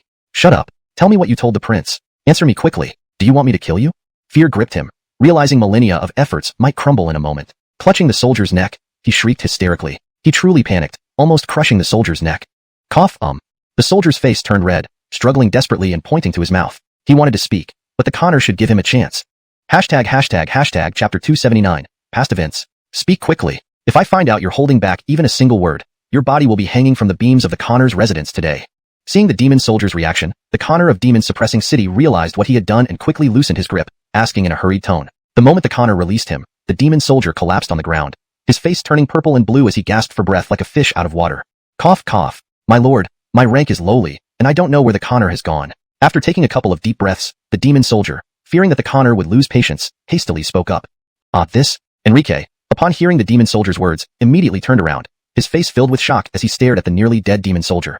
From their conversation, Enrique could easily infer that the person in question must hold a position far superior to the Connor of Demon Suppressing City. They had just returned, and this Jedi was already urgently questioning a low-ranking soldier about the Connor's whereabouts, clearly harboring suspicions. He had initially thought that since the demon soldier dared to speak up, he must have been hiding something and wasn't afraid of the Connor's wrath. Who would have thought this demon soldier was so bold, revealing the Connor's whereabouts while still daring to speak? Given the Connor's anxious expression, this small soldier probably wouldn't see the sun rise tomorrow. Enrique gave the small soldier a somewhat sympathetic glance. Sure enough, upon hearing the demon soldier's words, the Connor's old face turned deathly pale, and an ominous killing intent began to emanate from his body. Who told you to say that? Are you a spy sent by another city? Do you think I won't kill you? The Connor's face contorted in madness. He bent down and grabbed the small soldier by the neck.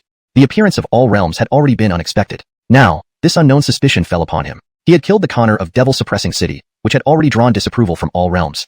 This fool actually told all realms that he had left. Wasn't this equivalent to admitting that he wasn't in Demon Suppressing City in the afternoon, and it was very likely that he was the one who caused the conflict in Devil Suppressing City? Adding to his recent arrogance and sudden increase in power, the Connor felt as if he was about to lose his mind. Had 1,000 years of restraint all been for nothing because of a mere soldier? Enraged beyond measure, the Connor tightened his grip, almost crushing the soldier's neck. The small soldier, deprived of air, his face turning blackish purple, saw the Connor's twisted face and suddenly felt an overwhelming urge to survive.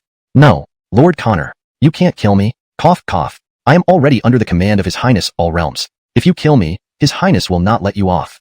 On the brink of death, the soldier struggled fiercely, speaking with great difficulty. Originally, he hadn't intended to reveal his identity so soon, but if he didn't, he'd die.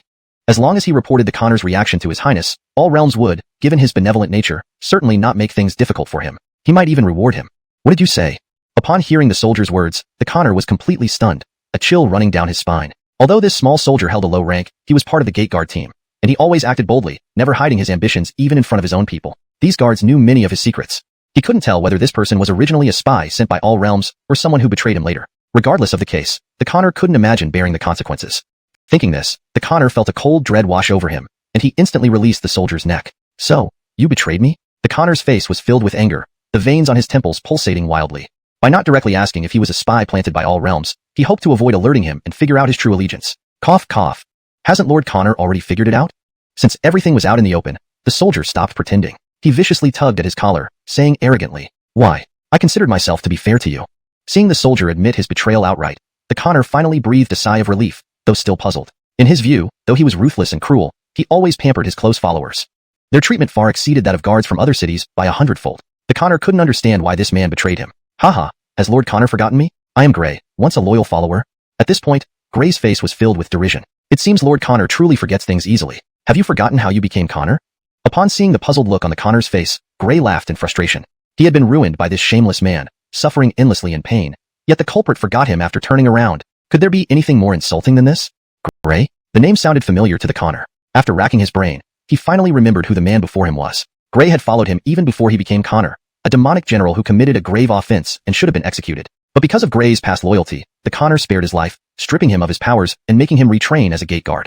Initially, the Connor had considered giving him another chance if he reformed himself and gained rank through retraining. However, this man disappointed him too much. Even as a gate guard, he remained a troublemaker, constantly challenging others.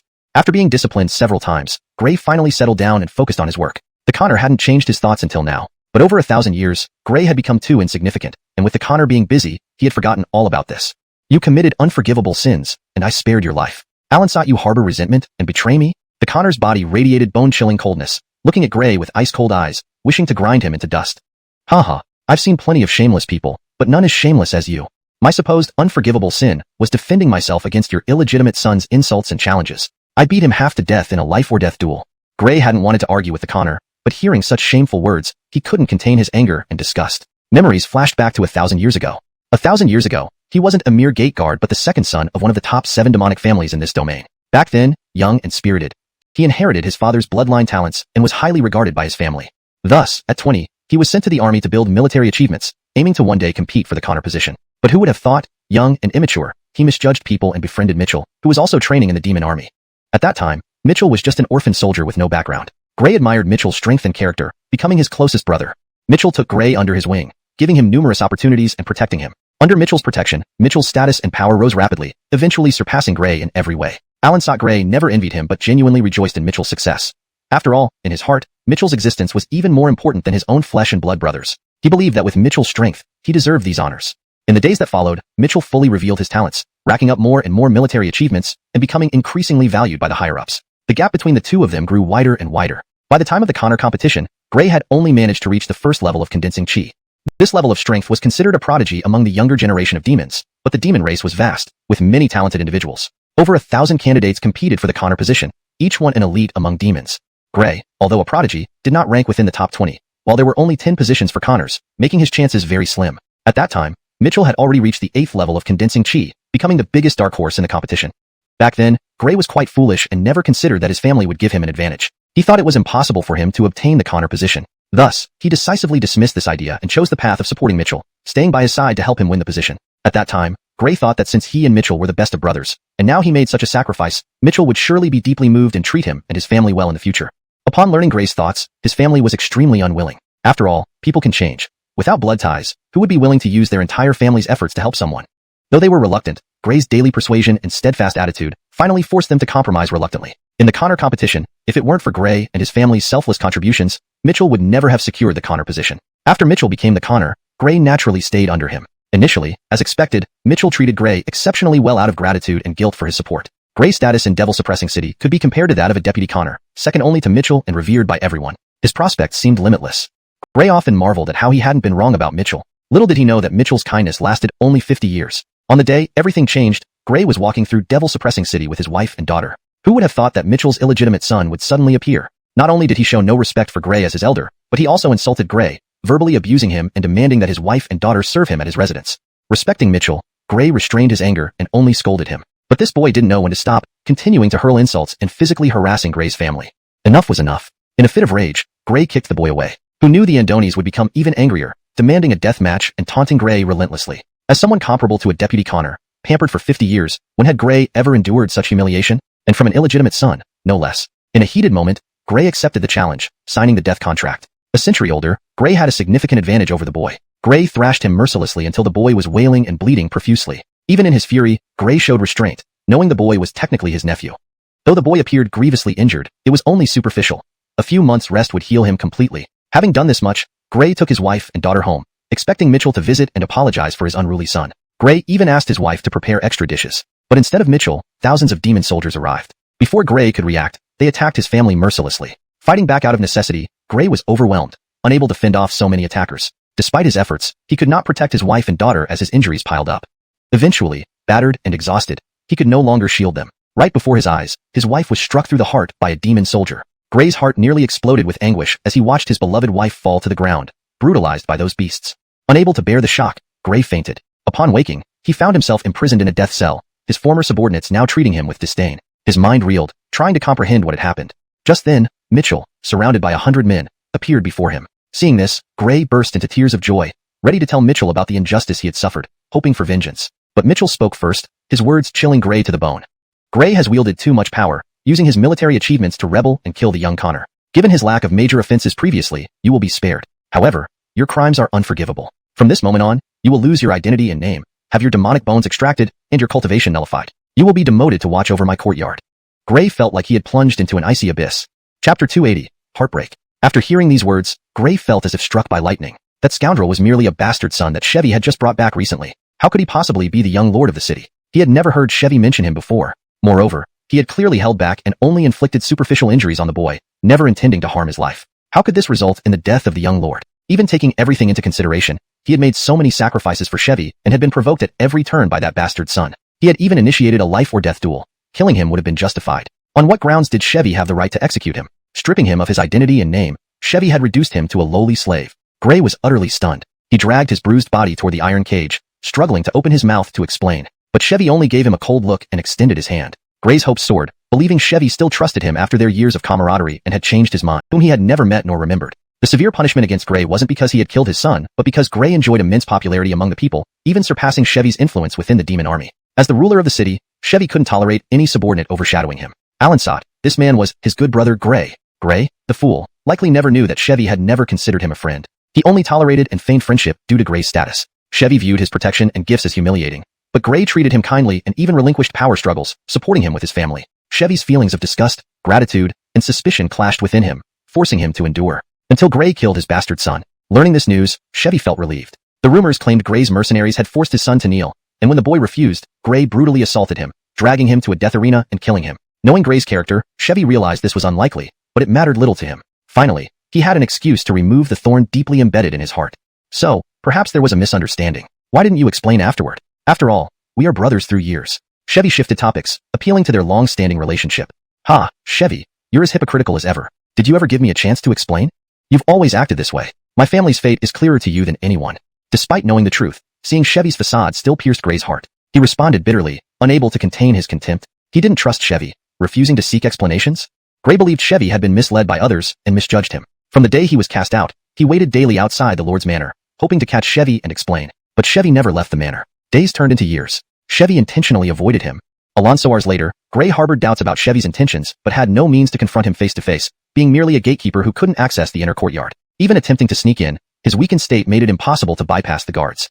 Desperate, Gray resorted to extreme measures, engaging in fights with everyone until he was near death, finally meeting Chevy. Alonso, Chevy was not the same person he remembered. He carried the aura of authority and looked down upon Gray like an insect. Without letting him speak, Chevy ordered him thrown into the monster forest for 10 days, disregarding his life, only bringing him back if he survived. Before Gray could speak, he was dragged away by demon soldiers, injured, immobilized, and left in the monster forest. It was a fate worse than death. Gray barely remembered how he survived those 10 days. Upon return, most of his flesh had been devoured by monsters, exposing his bones and rotting organs. What did Chevy say when he returned alive? Such a worthless life, surviving such a ordeal. Might as well make him the watchdog again. So merciless and cold. It crushed all of Gray's hope. Gray lost faith in Chevy, realizing Chevy's involvement in this situation was inevitable. Despite planning to raise his daughter and reunite with his wife beyond, this cruel world kept tormenting him. Once, while working, his archenemy mocked him, saying all his sacrifices for Chevy were futile. Chevy wouldn't remember him favorably. Chapter 281. Shameless. Not only did he turn into this monstrous appearance, but he also brought ruin upon his entire family, leading to their complete annihilation. If it were the old Gray, he would not have believed it for a moment. But now, Gray dashed through the streets like a homeless dog, pulling at one passerby after another, asking questions. Their answers were all the same. His family had been wiped out by Malcolm 5 years ago because they were suspected of plotting to seize the position of city lord. Hearing this news drove Gray mad. He laughed wildly on the street, tears streaming down his face. His parents plotting the city lord's position? What a laughable idea. If Gray and his parents truly harbored any ambitions toward the city lord's position, Malcolm probably wouldn't even be able to step foot in the city lord's residence. Because this position was originally something he gave to Malcolm, he had no grand ambitions and surrendered it without a second thought. Yet Malcolm actually killed his kin using this ridiculous reason, and Malcolm had kept this hidden from him for 5 years. If it weren't for his nemesis who wanted to see him humiliated, Gray might never have known that his momentary lapse in judgment had led to the deaths of everyone dear to him. Gray felt immense regret as he rushed crazily toward the city lord's residence, disregarding everything else as he barged into the inner courtyard. He wanted to catch Malcolm and ask why he had wronged him so much as to seek such revenge. What had his wife and child done wrong? What had his family done? Though rage consumed him, what could he do with his weakened body? The outcome would be just as it was last time. Just like before, he finally managed to see Malcolm. But again, before he could say anything, Malcolm threw him into the demon beast forest. 20 days. When he was carried out, he was nothing but bones. Alan thought he still didn't give up searching for Malcolm. It was as if Malcolm deliberately avoided him, retreating into seclusion. That was the last time Gray saw Malcolm over the next millennium. Over the 1,000 years, he tried finding former subordinates but found they had changed completely, showing only disdain and loathing toward him. Some even harbored inexplicable hatred, sending people to teach him a lesson. Gray resisted time and again, achieving no results and suffering increasingly severe injuries, hundreds of times nearly costing him his life. Without seeing Malcolm, Gray could only pretend to submit, hiding any sharp edges. Until today, when that legendary figure contacted him from afar, expressing astonishment at his predicament and offering him a chance. For the first time in ages, hope flickered in his heart. Recalling the past, Gray felt only endless bitterness, anger, and despair. He recounted all his experiences, omitting only the part about Your Highness. Even shameless Malcolm fell silent, watching Gray, speechless. Could the truth be as terrible as this? Once Gray's story came out, his family turned against him. They defied his orders, ignored his requests, secretly raised armies, and hired assassins. Were they trying to usurp the throne? The city lord of Zentmoching believed he handled this matter correctly. Indeed, he had intentionally controlled Gray, keeping him unaware of these events. But he didn't feel guilty. After all, great men don't quibble over trifles. A tame dog doesn't need a family. If Gray ever felt lonely, giving him a few women would suffice. He hadn't intended to destroy Gray, only to reduce his power and blunt his edge, making him into a well-behaved guard dog. Busy with other matters, he never paid attention to Gray and didn't know how much Gray had learned. He only felt Gray was failing him, causing trouble everywhere. Later, as he made plans to expand his strength, Gray had long been forgotten. Zentmoching City Lord is more shameless than I imagined. Chaos strikes first, indeed. Gray needs to get his eyes checked. Misjudging people is an illness that requires treatment, Enrique said, moved by Gray's fate due to a moment of kindness resulting in his family's destruction. What does this have to do with you? Don't think I'll let you off easily. Malcolm, already embarrassed, turned even darker upon hearing Eddie's mocking words, wishing he could tear Eddie's mouth apart. Enrique shrugged indifferently, used to Malcolm's empty threats. Malcolm clenched and unclenched his fists, suppressing the rising murderous intent. He then turned to look at Gray. Gray sneered coldly, eager to see how much more shameless Malcolm could be. Whether you believe me or not, this wasn't my intention. Tell me, how long have you betrayed me? How much information have you leaked? I'll restore your position, Malcolm reluctantly said. As soon as the words left his mouth, he regretted them, wishing he could take them back. Given how much Gray hated him, he could betray him again. Such a person couldn't be trusted. But thinking it over, these promises were just illusions. If Gray confessed, there would be no threat, and Malcolm could do whatever he wanted later. Ha ha ha, Malcolm. We've been brothers for years. Do you really think I can't read your mind? There's no way. I will tell everything I know to your highness. As for restoring my status, that position has always belonged to me. How dare you say such things? Gray, utterly disgusted, laughed towards the sky. If Malcolm hadn't framed him, he would have been the leader for over 1,000 years. Besides, times were different now. He looked down on that insignificant leadership role. How ridiculous for Malcolm to try bribing him while expecting nothing in return. Was he taking him for a fool? Do you mean there's no negotiation? Malcolm, unaware of Gray's thoughts, felt that offering a restoration to an insignificant official should be appreciated. Not accepting this offer was openly humiliating him. Feeling insulted, his resentment toward Gray deepened, and murderous intent stirred within him. Chapter 282. The Soul Stone and Life Tablet. Mitchell slowly placed his hands behind his back, instantly condensing the ink-like dark energy into a fist-sized dark sphere. He was waiting for the right moment to kill Gray in one decisive strike. How can you possibly want to kill me? Aren't you afraid of offending the Prince of Brenton? Admittedly, Gray knew Mitchell all too well. Even without seeing his movements, just by observing his expression, he could clearly discern Mitchell's intentions. However, after exposing his plan, Gray remained entirely unbothered, calm even as he knew Mitchell wanted him dead.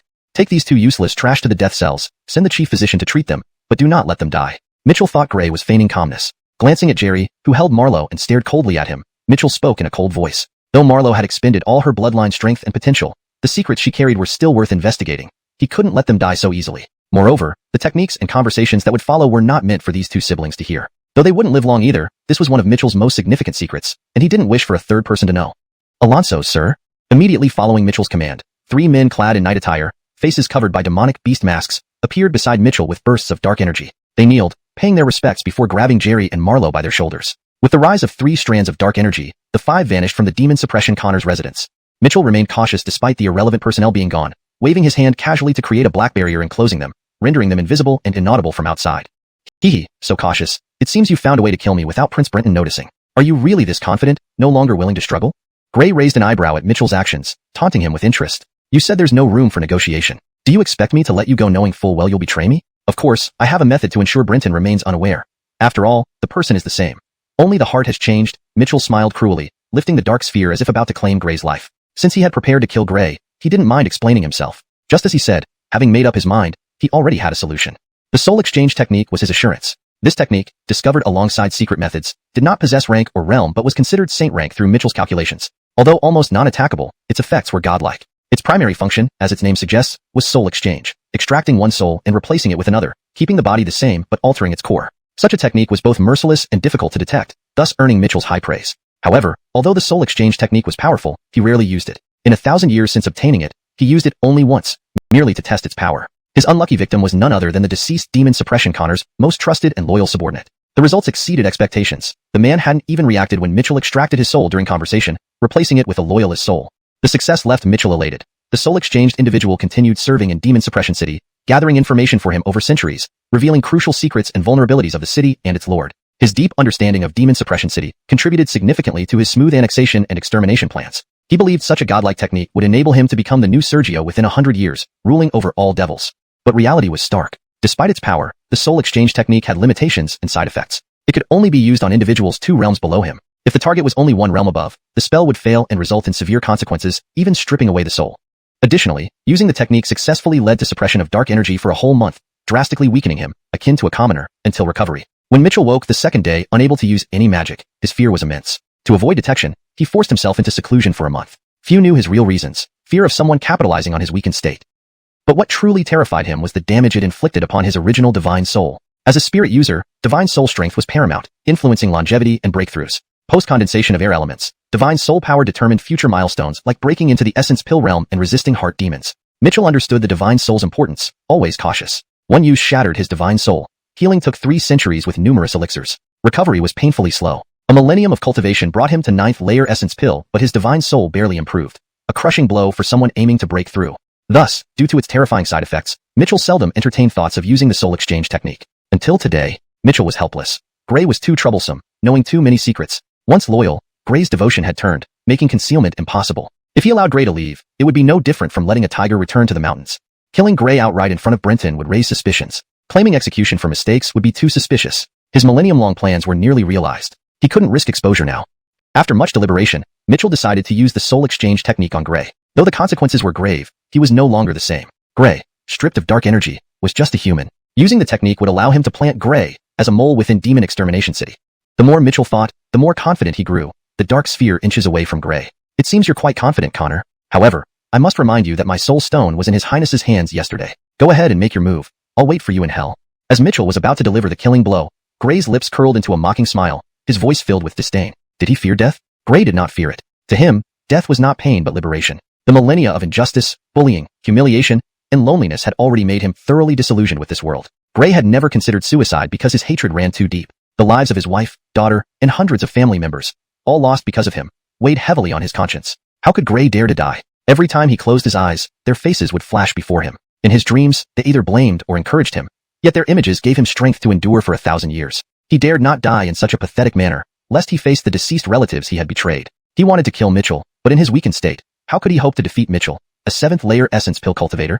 Despair and anger intertwined in Gray's heart until today, when he finally saw an opportunity. If he could trade his worthless life for Mitchell's fall into hell, it would be worth it. He was certain that if he died, Prince Brenton would immediately arrive at Demonic Suppression City, possessing his complete memories before death. There was no way Prince Brenton would let Mitchell off the hook. At that point, Mitchell would have only 3 choices. First, reveal his ambitions openly and declare war against all devils. Second, summon the Sergio, who would obliterate Mitchell without giving him a chance to react. Third, use every means to escape, living like a rat in hiding. Based on Gray's understanding of Mitchell, he wouldn't choose the first or third options. Although he didn't know the exact plans Mitchell had been scheming for a millennium, Gray guessed they were related to the Sergio's throne. A man like Mitchell, who lacked patience, enduring humiliation for 1,000 years, would surely be enraged if his plan were ruined before completion. As for living in disgrace? Mitchell's ambitions were too grand. Even as Connor, he dared to dream of the Sergio's throne. Reducing him to a fugitive, hiding from the authorities without any power, would be more torment than death. Soul Stone? You must be joking. That is an exceedingly precious item. I don't even possess one, so how could Brenton waste it on someone like you? Mitchell couldn't help but laugh after hearing Gray's words. It wasn't that he underestimated Gray, the lie was simply too poor. Gray spoke as if it were true, but Mitchell doubted he had ever seen a soul stone. The soul stone served a similar purpose to a life tablet. While the life tablet was infused with blood into a spirit stone, breaking upon the owner's death, it was not always accurate. For instance, after using the soul exchange technique, where only the soul changes but the body remains the same, the life tablet wouldn't detect anything unusual. The soul stone, however, extracted a strand of soul power from the mind sea and infused it into a celestial stone. Not only did it function like a life tablet, but it also prevented soul snatching or soul exchange. If Gray truly had a soul stone, Mitchell's soul exchange technique would be ineffective. But Mitchell found it inconceivable that Brenton would use such an invaluable item on Gray. Few could afford a soul stone. Besides requiring at least a 5th-layer essence pill realm, obtaining the celestial stone itself was nearly impossible. As Connor, he hadn't managed to collect even one in 1,000 years. Given Prince Brenton's status, the Sergio might use a soul stone for him, but never for someone like Gray. After all, soul stones are rare and can only be used once. Given their pragmatic nature, what merit did Gray possess that would justify such an investment? Mitchell figured Gray had stumbled upon information about soul stones by chance and was using it to intimidate him. Haha, Connor, your confidence remains undiminished. Since you don't believe me, why don't you try for yourself? Gray couldn't resist the urge to toy with Mitchell, wanting to see his reaction. Mitchell rolled his eyes, thinking Gray was asking for trouble. Couldn't he just accept his fate calmly? Still, Mitchell wasn't about to refuse Gray's challenge. He raised an eyebrow, and a wave of pitch-black magic surged forth. Like hungry wolves in a forest, the dark energy enveloped Gray, viciously penetrating his flesh and blood. Initially, Mitchell planned only a cursory search, intending to invade Gray's heart and mind sea, extracting his soul. Under his influence, Gray's already sluggish heartbeat nearly stopped. The once vibrant heart turned black as obsidian. In reality, Gray's complexion turned blue and purple, his lips black and terrifying. Mitchell sneered, preparing to extract Gray's soul directly through the dark energy. However, at that moment, a burst of pure golden magic appeared within Gray's heart, which had lost all color due to the invasion. Thud, thud, thud, thud. Chapter 283, Shock. Gray's heart raced again as his formidable magic directly repelled Walt's dark aura. How could this be? Walt instantly took a step back, his eyes wide open like bells, staring at Gray as if he were a monster. This energy was all too familiar to him. It was the aura of Jamal. Walt's mind went blank. Jamal had indeed used a soul stone on Gray, and left pure magic in the soul stone. Clearly, this was to prevent Gray from being harmed. Who was Jamal guarding against? Walt was disoriented. He looked at Gray, whose sanity had returned, with incomprehension, anger, and murderous intent in his eyes. Jamal really set up a soul stone on you? What did you tell him? Did you truly disregard our brotherhood? Confirming that Gray was indeed bound by the soul stone, Walt dared not act rashly. He looked at Gray with disappointment and pain in his eyes, as if he were the one who had been betrayed. Though Walt spoke thus, deep inside he constantly cursed Gray. "Ha ha, Walt. How dare you mention brotherhood to me? If you truly considered me a brother, why would you have framed me and killed my wife and daughter, exterminating my family? Now everything I endure is your own fault. Moreover, I shall tell you this, even at the cost of my life, I will seek justice for my family." Gray's face was pale, but he laughed wildly and freely. In fact, it was intentional. Prince Jamal had already informed him that he left a charm on him that could resist attacks from all core formation stage practitioners. It was meant for Walt to know that he was now under Prince Jamal's protection, no longer fearing him, but making Walt fear him instead. Walt thought he had long sold out Gray, using his secret information to gain favor with Jamal. But Walt was overthinking. What right did he have to be so feared by Prince Jamal? For 1,000 years, he stayed in the hut, rarely going out, and knew very little about Walt except that he harbored rebellious thoughts. Even he could see this. How could Jamal, as the son of the Ebon, not know? He merely used Walt like a baited fish to draw others out. As for why Prince Jamal valued him so highly, it was because, in his youth, Jamal never judged people by their looks or backgrounds. He helped Walt and inadvertently saved Jamal when he wasn't recognized by the Ebon. Not only did Gray save Jamal, he also provided him with much financial support and resources, treating him as a close friend. He originally wanted to introduce both to each other, but Walt, already famous, scorned an orphan with no parents and refused multiple times, causing him to give up. During the City Lord competition, Jamal had warned him that human hearts are separated by skin and bones, that people can change, and that Walt was not someone worth trusting. Back then, Gray trusted Walt too much, ignored Jamal's advice, and even berated him. After arguing, he regretted it and intended to apologize to Jamal, but this person vanished. After becoming Vice City Lord, he didn't stop searching for Jamal to apologize, but couldn't find him. Until 2 years ago, the City Lord of the Demon City was inexplicably replaced, and Adonis appeared before him. Only then did he learn that the beggar boy was the only surviving heir of the Ebon. Jamal originally wanted to take him away, but the time wasn't right, so he left him there, giving him a soul stone for easier communication. Reflecting on his past, Gray felt only sighs and regrets. Of the 2 men he saved, one betrayed him deeply, while the other saved him in times of peril. Gray wasn't sure whether his judgment was good or bad. But at this moment, Walt's shamelessness completely shattered his worldview. Note, the phrase sa xin la ta thangguan is an idiomatic expression in Chinese meaning completely changed or shattered one's fundamental views or perceptions. The revised translation conveys this meaning more naturally in English. Just moments ago, Walt mocked and wanted to obliterate his soul. Now, discovering he couldn't kill him, he switched tactics, playing the emotional card. Gray found it incomparably laughable. Any remaining trace of brotherhood he felt towards Walt was completely erased. In the past, it was my mistake. I apologize. If you forgive me, you will still be my best brother. I'll help you revive your family. Seeing Gray's crazed state, Walt couldn't help but feel a chill. Although he knew how ridiculous and baseless his actions seemed, Gray had completely slipped out of his control and felt nothing for him anymore. Walt felt a sudden fear. Without hesitation, he discarded his pride and played the emotional card. Because he didn't know how much Gray had revealed about his secrets, and Gray knew him far too well. He was initially confident, but if Gray genuinely joined Jamal, the plan's success rate would drop by half. "Walt, I'm not a fool. You don't need to waste words on me. From today onwards, we have no ties." Gray's smile widened, but his gaze was cold as ice, sending shivers down Walt's spine. "I've already apologized. What more do you want? Is there no room for negotiation? Can't you marry, have children, and continue your family?" "Children?"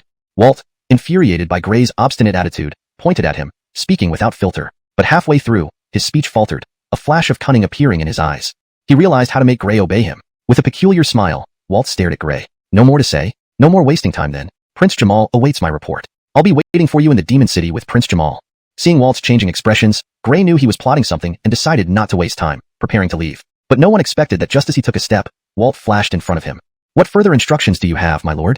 Gray was genuinely annoyed by Walt. He frowned and turned impatiently. Looking at Gray as if he were trash, Walt felt somewhat offended. "I simply remembered something that concerns you deeply. How about we make a deal? Gray, don't you want to know where your daughter is?" "What? My daughter is alive." Before Walt finished speaking, Gray sharply turned around, grabbing Walt by the collar, his expression filled with shock. Shaken and excited, Gray couldn't stop trembling. Though he hadn't seen his daughter die with his own eyes, it was as if he had. Since being demoted to servitude, his daughter had lived in the hut with him. Though their lives were miserable, at least they had each other. But his daughter was extraordinarily beautiful, her beauty catching attention even at 12. Initially, acting insane barely protected her, but as a servant, he had to guard the gate during the day. Gray remembered returning to the hut exhausted, only to find no trace of his daughter. Terrified, since she was his only family, Gray searched the hut frantically but found nothing. Searching everywhere in the mansion, asking everyone, but no one knew where she was. Desperate after a fruitless search, Gray lost his mind, stealing poison and killing most of the mansion's inhabitants. Finally, he got to see Walt as he wished, but the latter coldly told him that his daughter was dead and cast him back into the demon forest. For a whole month, he wanted to see her alive if she lived, or her body if she died. With this last thread of hope, Alakor barely survived the month. But upon returning, all he saw were his daughter's clothes scattered around their shack and glaring bloodstains. Alakor clung to his daughter's clothes, his final hope extinguished. After that, he never went mad again. existing like a walking corpse. Now Walt mentioned his daughter again, and Alacor's hope reignited. No matter how much he wanted to, he hadn't seen his daughter's body. If Walt dared to bring up the past, did it mean his daughter was truly still alive? Haha, don't be so agitated. Your daughter is indeed alive. Come with me, and you'll know everything, Walt said with a full smile, not minding that Alacor had him by the neck. He wasn't lying to Alacor this time. His daughter's situation was indeed peculiar, but fortunately, the living dead cannot speak, and Walt wasn't afraid of Alacor sensing anything. Grabbing Alacor's hand, they vanished on the spot. In the dungeon, after barely saving Enrique and his companions' lives, the chief physician of the town suppressing evil couldn't even say a word before hurriedly leaving. The elderly man, already 1 foot in the grave, moved faster than young men, almost flying on his 2 legs. It was no wonder. The old man was also suffering. He was at retirement age, but the conner wouldn't let him leave.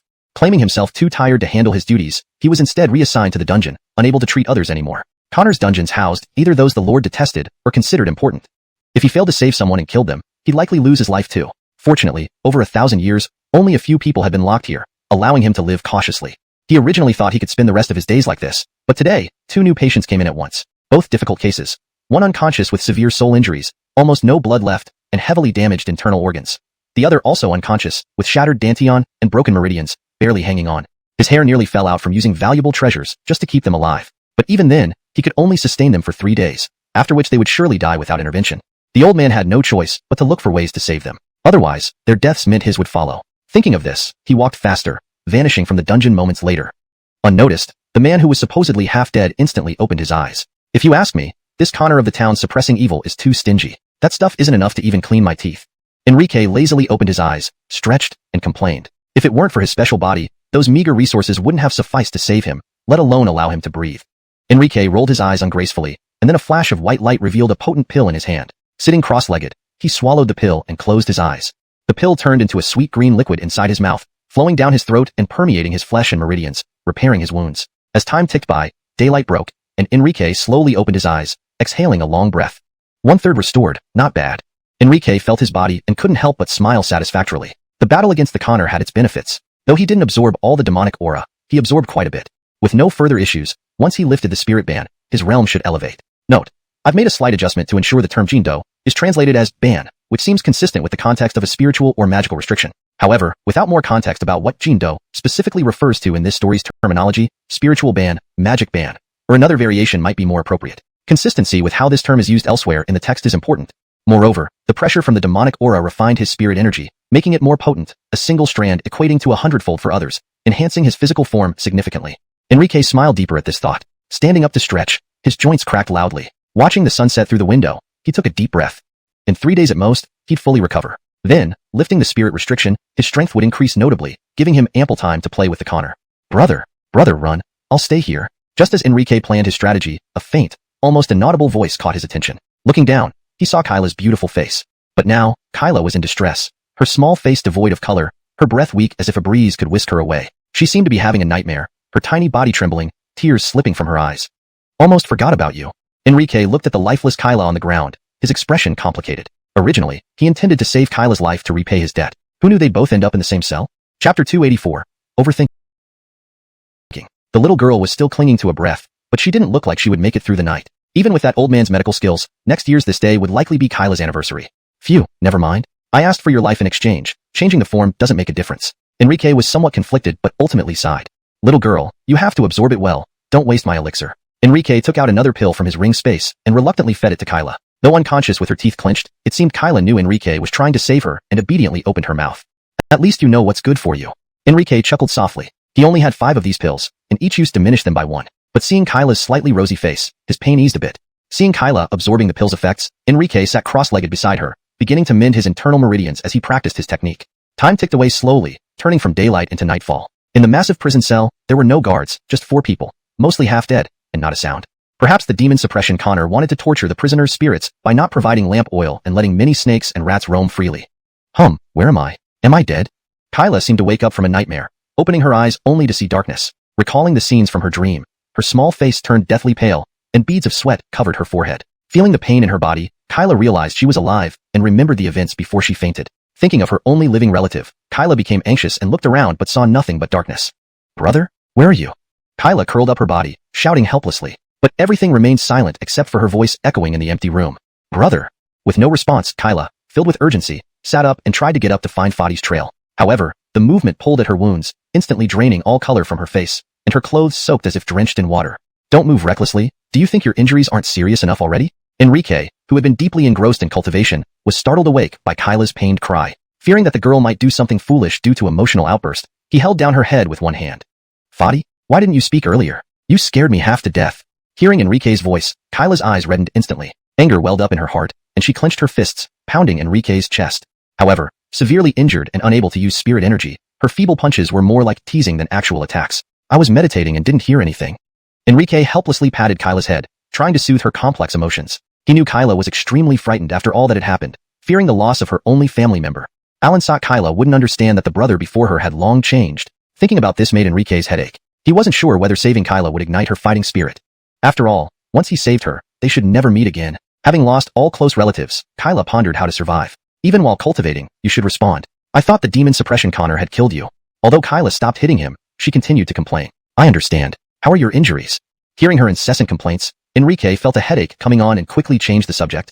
You still have the nerve to ask about my injuries? When I told you to run, you didn't. Now we're both stuck here. Recalling this, resentment flashed across Kyla's face as she kept complaining.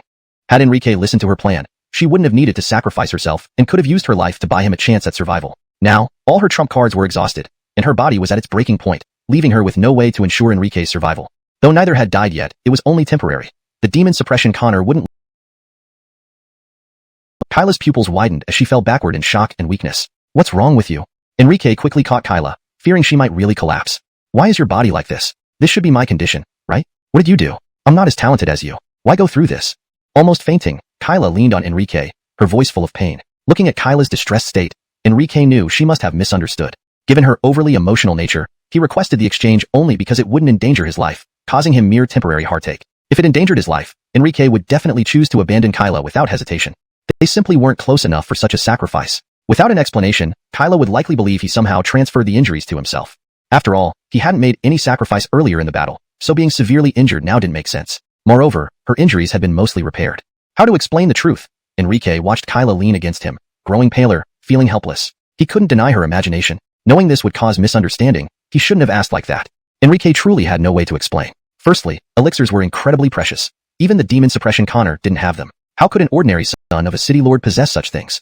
How could you do this? How will I face Raphael and our clan after I die? This translation maintains the original tone and structure, adheres to the provided guidelines, and ensures a natural, fluent English narrative. Kyla's eyes were filled with tears, her voice tinged with sobs. Although she could sense that her brother was not in immediate danger of losing his life, Fadi's dantian was shattered, leaving him no possibility of cultivating in the future. She knew very well how much her father and clan members cared for Fadi. If they found out he had become a cripple just to save her, they would never rest in peace. And what did she do? She treated him so poorly, and yet he sacrificed his future for her. It was sheer foolishness. Be good, don't overthink it. Overthinking will only harm you. Enrique pinched Kyla's delicate little face teasingly, trying to lighten the mood. But Kyla wasn't buying it. The tears kept falling faster, and she looked like she might break down completely any moment. All right, I won't lie to you anymore. My body is special. These injuries have no effect on me. You don't need to worry. Seeing no other way out, Enrique reluctantly revealed some truth. He couldn't bear the thought of being drowned by this little girl's endless tears. Your dantian and meridians are all shattered. How can they recover? Do you think I'm 3 years old? Kyla cried even harder upon hearing this. She believed Fadi was only necessary for a smoother flow in English. Choose based on the nuance you want to convey. Hearing Fadi's reassurance, Kyla wiped her tears but didn't forget to threaten Enrique in her words. You said you wanted to ask me something. What is it?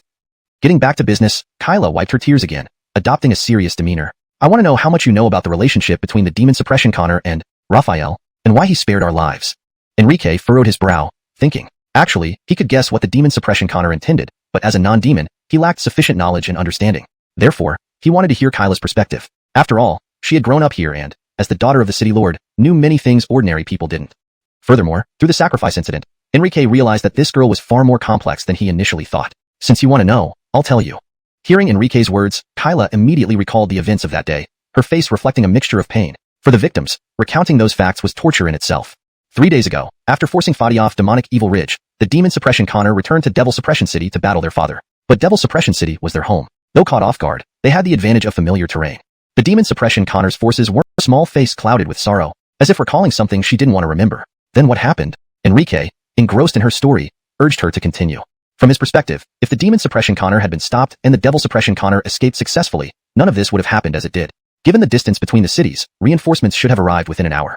Chapter 285, Secrets of the Demon Clan. My father and I hid together in a cave known only to us three, Kyla said after adjusting her composure. Instantly, she was taken back to that day. In the cave, she had been terrified, and her father held her close, comforting her while they waited for reinforcements. But suddenly, Blainey's High, the leader her father trusted most, appeared half dead, fleeing through the mountains. When her father saw his most trusted subordinate in such a state, he couldn't sit by idly and immediately used a secret sound transmission technique to guide him into the cave. Blainey's High entered and knelt before her father, thanking him for saving his life.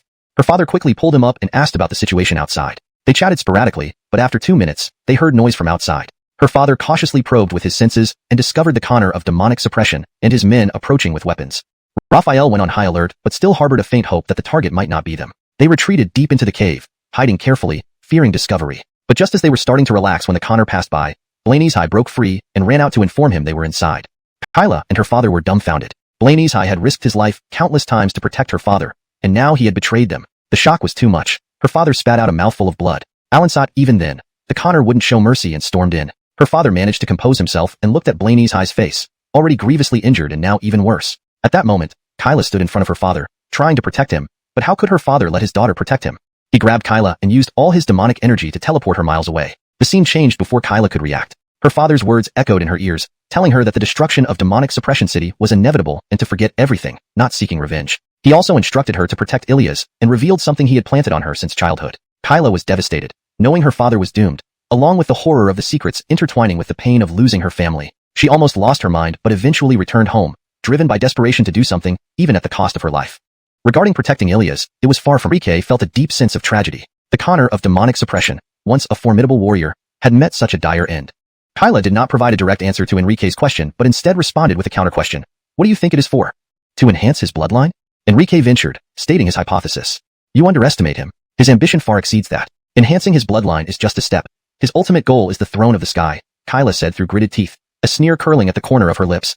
The throne of the sky? Enrique's brow furrowed in thought. It's the position of the Eben. Raphael always told you not to focus solely on your cultivation. Look at you. You don't even know this. Kyla rolled her eyes, exasperated. With your mind, you wouldn't last a day outside without the identity of a young city lord. No wonder Raphael always asked me to look after you. Enrique was taken aback by the mention of the Eben. As Kyla recounted the events leading up to the fall of Demon Suppression City, she revealed how her father had led her and her sister into a hidden cave known only to them. They had hoped to wait out the danger in safety, but their refuge was betrayed by Blainey's High, someone they trusted deeply. He had turned against them and led the Connor of town suppressing demons straight to their hiding place. The sudden betrayal left Kyla and her father stunned. Despite the shock, her father used his remaining strength to teleport Kyla away to safety. She could still hear his voice urging her to forget Demon Suppression City and live on, vowing to protect Akira. It was then that he also told her about the secret he had implanted within her from childhood. Driven by grief and fury, Kyla rushed back to Demon Suppression City only to find it in ruins, filled with corpses of her clansmen. Her worst fears were confirmed when she saw her father's lifeless body being brutalized by the Connor of town suppressing demons. Unable to intervene, Kyla hid and watched helplessly as the Connor savagely consumed her father's heart and organs. After he left, Kyla considered retrieving her father's remains, but found the Connor's actions incomprehensible and chilling. Eventually, the entire city was sealed off, trapping her inside until Akira appeared 3 days later. Enrique pondered over the factors that contributed to the fall of Demon Suppression City. He considered the surge in power of the Connor of town suppressing demons, the treachery of Blainey's High, and the lack of timely support from other cities. Each element painted a picture of a meticulously orchestrated trap set for the Connor of demon suppression. Why would the Connor of town suppressing demons be interested in us too? Enrique frowned, questioning Kyla. Despite already having suspicions that it was to enhance his bloodline, he wanted to hear Kyla's perspective. In response, Kyla's expression grew grim as she spoke about the Eben's throne, revealing the extent of the Connor's ambitions. Enrique reflected on the possible reasons for the fall of Demonic Suppression City. There seemed to be only 3. 1. The Connor of Demonic Suppression's sudden increase in power. But during their battle, the Connor only exerted 7 layers out of 9, indicating he wasn't fully engaged. 2. The traitor Blainey's High. Enrique sighed inwardly at the fickleness of human nature. Despite Kyla's account suggesting Blainey's High was once loyal, unknown reasons led him to betray the Connor. 3. Lack of support from other cities. Though they were distant, their leaders should have reached in time. However, apathy and self-preservation kept them from acting promptly.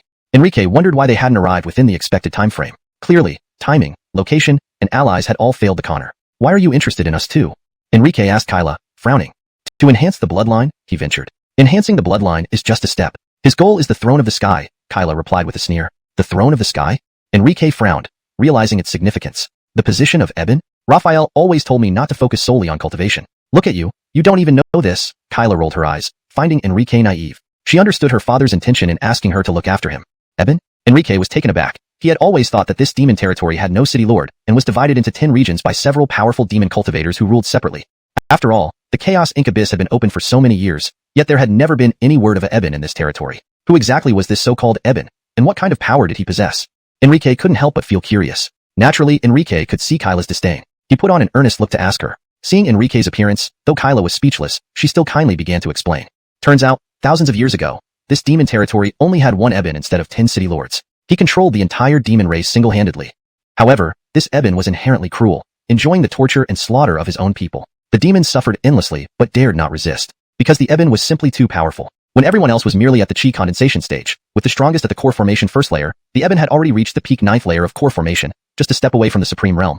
Compared to such an expert, even if all the demon clan's people united as one, they were nothing more than drops in the ocean before the Eben. They lacked the courage to resist. Just when they thought they would be enslaved for life, unable to escape the control of the Eben suddenly changed. He suddenly locked himself away and ceased interfering with demon affairs, causing chaos within the entire demon race. Many believed that the Eben had failed in a breakthrough and was seriously injured, leading to great excitement as several strong warriors prepared to rise up and claim the throne of the Eben. But no one expected that their supposedly weakened Eben had not faced any issues at all. When they tried to force him out, he swiftly wiped out the strongest batch of demon warriors without leaving a single survivor. The entire demon race was shocked. They never imagined the Eben was even stronger than they had thought. How could they dare to rebel against such a ruler? But right then, the Eben spoke. He announced that he would divide his power. The entire race was astonished. The Eben decreed that all core formation cultivators would be eliminated, and a Connor contest would be held. The 10 victors would each rule one of the 10 cities. Such great news stunned the entire demon race. The current 10 city lords were chosen during that time. Her father was one of them. Only after the selection did the Eben disappear, not reappearing for 1,000 years. This is why humans assumed there was no Eben. Despite his absence, the Eben firmly controlled the entire demon race, holding the reins of the race's fate. None of the 10 city lords dared oppose him. But one exception emerged, the Connor of Demonic Suppression City. He aimed to overthrow the regime and become the new Eben. However, his strength was far too weak.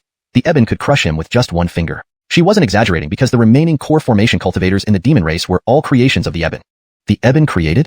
Upon hearing this, even Enrique couldn't hold back his astonishment. He widened his eyes, looking at Kyla in disbelief. Over the years, he had faced countless dangers and near-death experiences, reaching only the 5th layer of chi condensation. This Eben, creating 10 core formation cultivators with just a breath, how formidable was he? Moreover, Enrique had a hunch. If he remembered correctly, apart from the Connor of Demonic Suppression City, the other 9 city lords were all at the 6th layer of core formation. Did that mean? The more he thought about it, the more alarmed he became. Goosebumps rose on his skin. Kyla's next words confirmed Enrique's guess. Of course, they were created by the Eben. Our fathers were only at the 3rd or 4th layer of chi condensation. With such weak strength, how could they control a city? Kyla rolled her eyes at Enrique again. She really hadn't expected that this secret known by every demon would be unheard of by her own brother, the young city lord. She knew her brother was engrossed in cultivation, but she hadn't realized it had reached this level. Back then, the strongest warriors were all wiped out by the Eben, leaving only cultivators at the chi condensation stage. Their powers were evenly matched. And the Eben's criteria for selecting city lords were extremely peculiar. Their fathers weren't among the strongest back then. If not for the Eben's creation, their city lord positions would have been long usurped. There's a saying, gain and loss coexist. They followed the Eben's arrangement and instantly advanced from chi condensation to the 6th layer of core formation. But there were side effects, though she wasn't sure of the specifics. Ever since her father's power increased to the 6th layer of core formation 1,000 years ago, his strength hadn't improved in the past millennium. Why, then, did the Connor of Demonic Suppression City want to do this? Hearing the secrets of the demon race, Enrique was truly baffled. He understood the motivation to enhance bloodlines, but if everyone was limited, how did the Connor achieve this? There's a saying, supplement what is lacking. Guess what he lacks?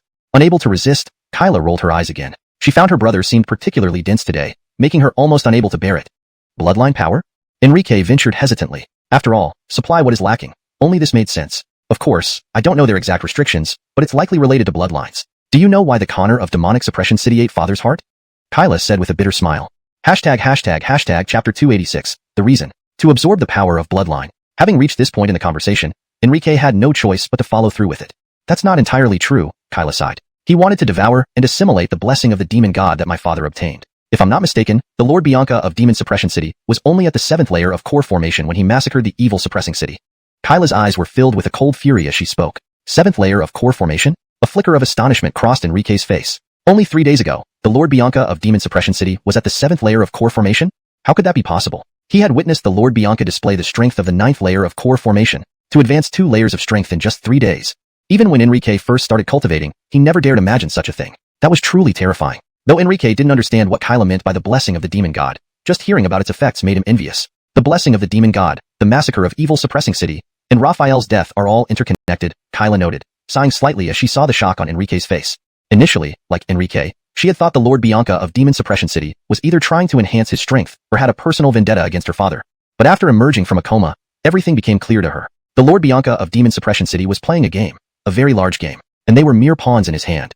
Then Kyla began to explain the blessing of the demon god to Enrique. Unlike the human race, the demon clan valued not only cultivation realm and talent, but also lineage. Their clan was descended from the barbaric god, but after countless millennia, their bloodline power had become increasingly diluted. It had reached a point where their bloodline was gradually fading away. For millennia, the only person in their clan born with a significantly stronger bloodline than others was the Eben himself. After he destroyed all the strong ones, their clan suffered severe losses. Although the elder demon elders dared not question the Eben openly, they privately grumbled and resented him. All the people under him harbored grievances. Influenced by public opinion, and to ensure the continuation of their barbaric god bloodline, the Eben made a decision. It was said that he released half of his own blood, along with the divine blood of the barbaric god and the blood of many divine beasts, to create an altar. This altar was responsible for determining the purity of the barbaric god bloodline and awakening it. It could be considered the most important moment in a demon's life, as each one only got one chance for determination and awakening. If the barbaric god bloodline was weak, the awakening ceremony would be useless, not only failing to strengthen the bloodline but also consuming 1/3 of the individual's essence blood. In extreme cases, inferior individuals would have their essence blood drained completely to fill the essence blood pool, thereby aiding those with a stronger bloodline. Due to the long passage of time, the barbaric god bloodline in their bodies had become as thin as water. Among the thousands of demonic geniuses who participated in the first batch of awakening ceremonies, only 10 received the affirmation and blessing of the barbaric god. Those 10 individuals are today's 10 demon city lords. As for the previous batch of awakening ceremonies, none of them achieved any significant awakening. This explained why the demon city lords hadn't been replaced in 1,000 years. So, they used the bloodline awakening to break directly from condensation realm to the 6th layer of core formation? Enrique raised an eyebrow, surprised. Bloodline awakening was something he had heard of before, but something so absurdly powerful was unprecedented. If such a bloodline awakening could benefit humans, Enrique's eyes gleamed sharply. It seemed he had found something to compensate for the time he had wasted. Do you think bloodlines can be easily awakened? Losing 2/3 of your essence blood means you'll find it hard to make further progress in cultivation for the rest of your life. Think with your brain. Kyla couldn't miss Enrique's thoughts and gave him a light flick on the forehead. I wasn't considering wasting it. Besides, I am a genius. Rubbing his forehead, Enrique puffed out his chest proudly. Not to brag, but if he participated in that so-called awakening ceremony, he would surely be on the list. Huh, I really believe you. Did you think you could leap a major realm just like our ancestors after awakening? Don't think the Eben has nothing better to do. Hearing Enrique's proud words, Kyla couldn't help rolling her eyes and continued explaining. According to her father, while the blessing of the demon god did increase their strength, it was far from as exaggerated as it appeared. Their so-called blessing merely infused them with divine beast bone marrow, fresh blood, and the vital essences of other clan members. Under immense external pressure, they were forced to absorb these substances to elevate their cultivation realms. The reason their batch showed such impressive results was likely because the Eben added certain elements to the mixture. This was something no one dared say aloud, but everyone knew in their hearts. After boosting their cultivation realms drastically, the 10 demon city lords found they could not advance further. Just as their father explained, it was as if their dantions were bottomless pits, absorbing spirit energy endlessly without ever reaching completion. They always felt an emptiness, lacking the tangible sensation of being full. Thus, they never had the usual signs indicating imminent breakthroughs. Their dantions remained perpetually empty unless constantly cultivated. They had questioned the Eben about this but were told, there is gain and loss. You've gained realms you'd never achieve otherwise, so naturally, you've lost something. Although the 10 demon city lords were dissatisfied and uneasy with this answer, the Eben's resolve was unshakable, leaving them unable to refute it. Given their original bloodline and talent, achieving even core formation was exceptional. Surpassing the 6th layer was unheard of. While they understood the logic, they still felt some resentment. Enrique suddenly interjected here. If the 10 demon city lords merely faced difficulty breaking through the perfected stage, Enrique could comprehend that, given the nature of cultivation. However, being at the 6th layer of core formation with an empty dantian, requiring constant absorption of spirit energy, struck him as abnormal. Their condition seemed like there was an invisible hand within their dantians, continuously siphoning off their inner magic. At this realization, Enrique paused, forming a bold hypothesis. Kyla ignored Enrique and continued her explanation unperturbed. Chapter 287, New Grievances and Old Resentments. According to her speculations, the intertwining of personal and public matters between her father and the Yael began when the Yael had set his sights on their father from the moment he started his plan. He once heard his father say that the Yael was initially his arch-nemesis who shared a love-hate relationship. Our family has been at the top in this demon domain. Their father was always the pride of the family, pampered by everyone, and could be described as an overindulged second-generation rich kid without exaggeration. However, their father worked hard since childhood and never boasted, or became complacent due to his identity. When the Eben announced the selection for the city lord of the demon city, their father almost immediately signed up without hesitation. The most basic requirement for participating in the selection was joining the military. However, the demon race's army only consisted of people who had survived life and death situations, regardless of background. Naturally, the family did not want their beloved child to endure such hardships and disagreed with the decision. But their father was determined to leave the shelter of the family and carve out his own path. Ignoring the family's objections, he stealthily left home, hiding his identity to join the army. By then, the Yael had already achieved significant accomplishments and become a minor commander.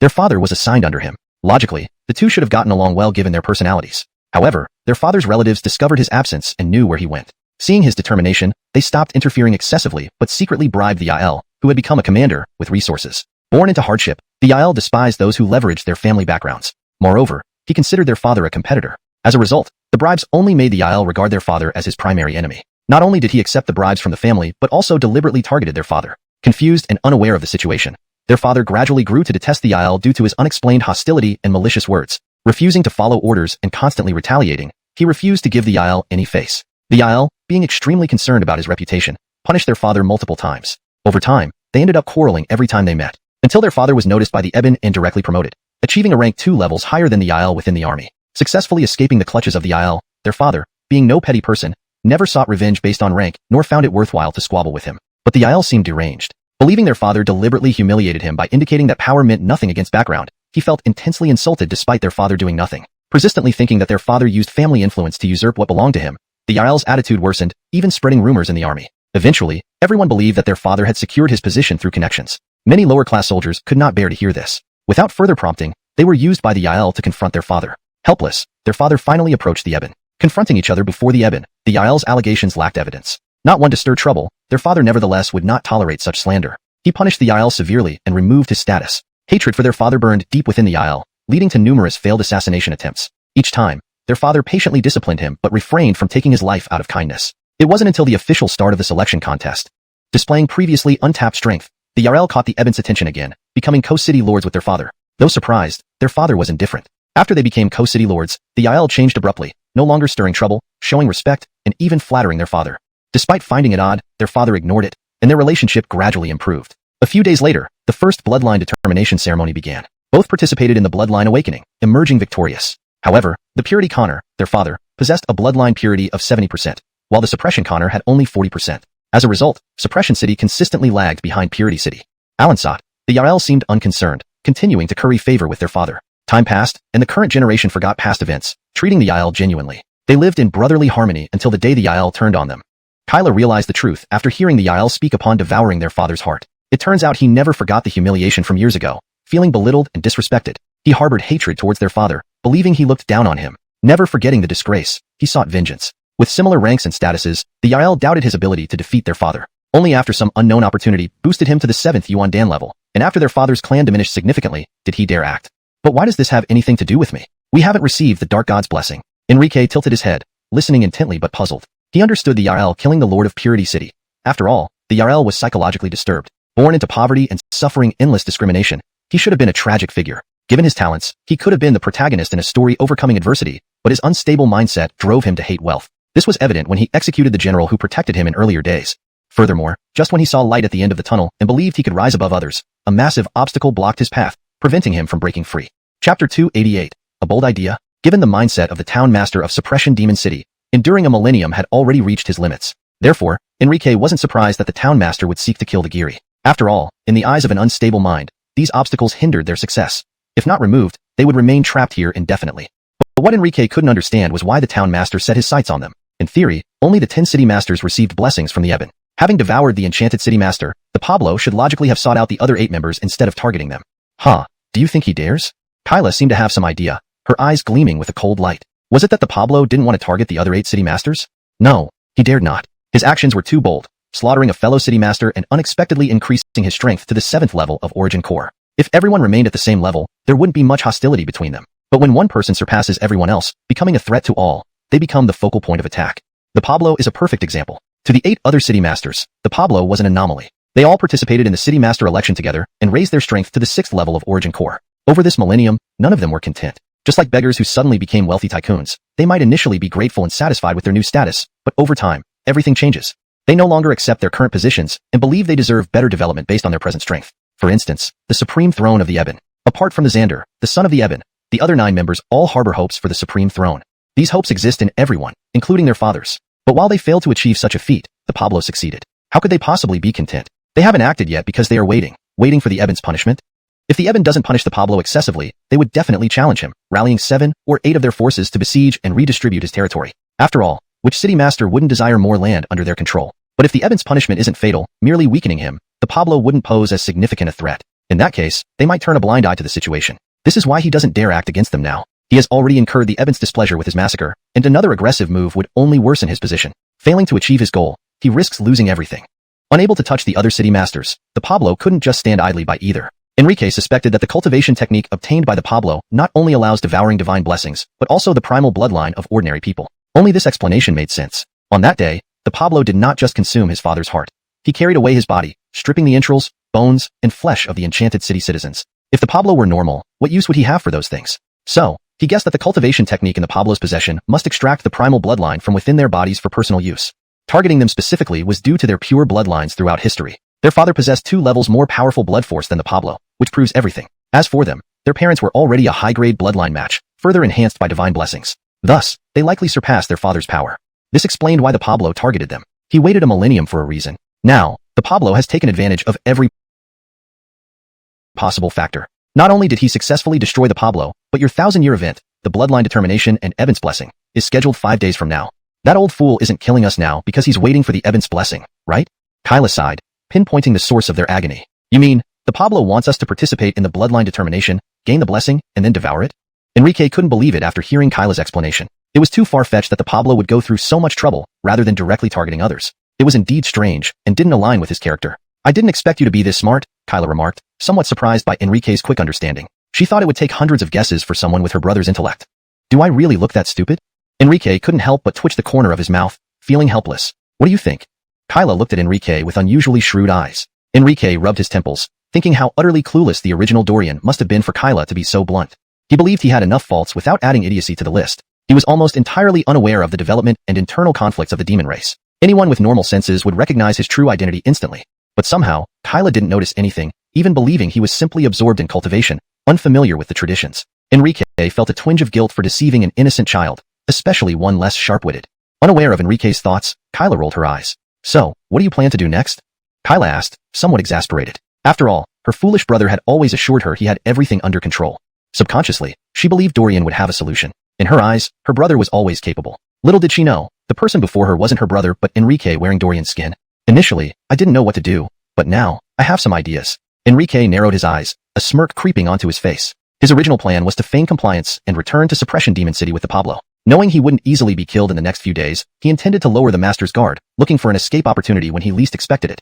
But now, his plans changed. The Eben's Blessing might be exclusive to the demon race, but Enrique saw it differently. The pool of demon blood was unabsorbable to other creatures, but with his myriad Dao absorption technique, nothing was beyond reach. Not even the demonic aura in a monster or the dark energy in the Pablo.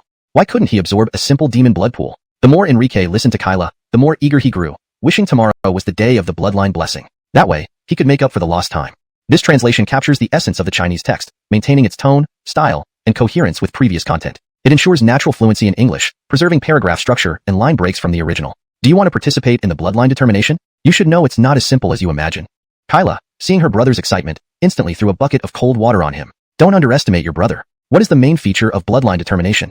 As the saying goes, know yourself and your enemy, and you will never be defeated in 100 battles. The more he knew, the more benefits he could reap. Therefore, Enrique treated Kyla with increasing respect. After all, his adopted little sister knew far more than he initially thought. If he didn't make full use of this, wouldn't he be missing out? Didn't Raphael tell you tens of thousands of times? How can you forget such basic things? You're even less capable as a young city lord. I might as well take over.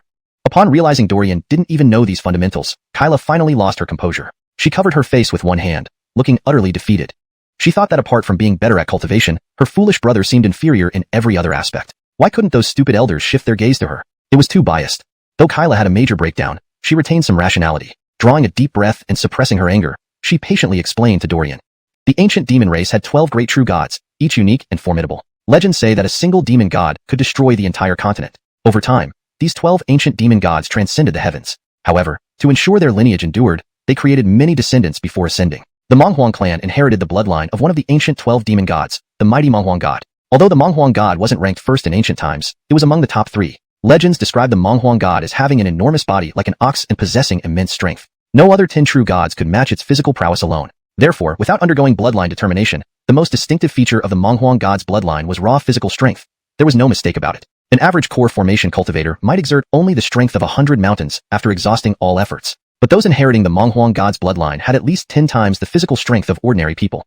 Thus, despite being only at the 5th stage of condensing qi, Dorian's physical strength rivaled that of core formation. In terms of innate bloodline determination in ancient times, Dorian would have been chosen by destiny. This explained why the city master of Suppression Demon City found him so interesting. Enrique, Hearing Kyla's words, felt speechless, black lines covering his forehead. He hadn't expected the ancient demon race's bloodline measurement method to be so unique. It took him by surprise.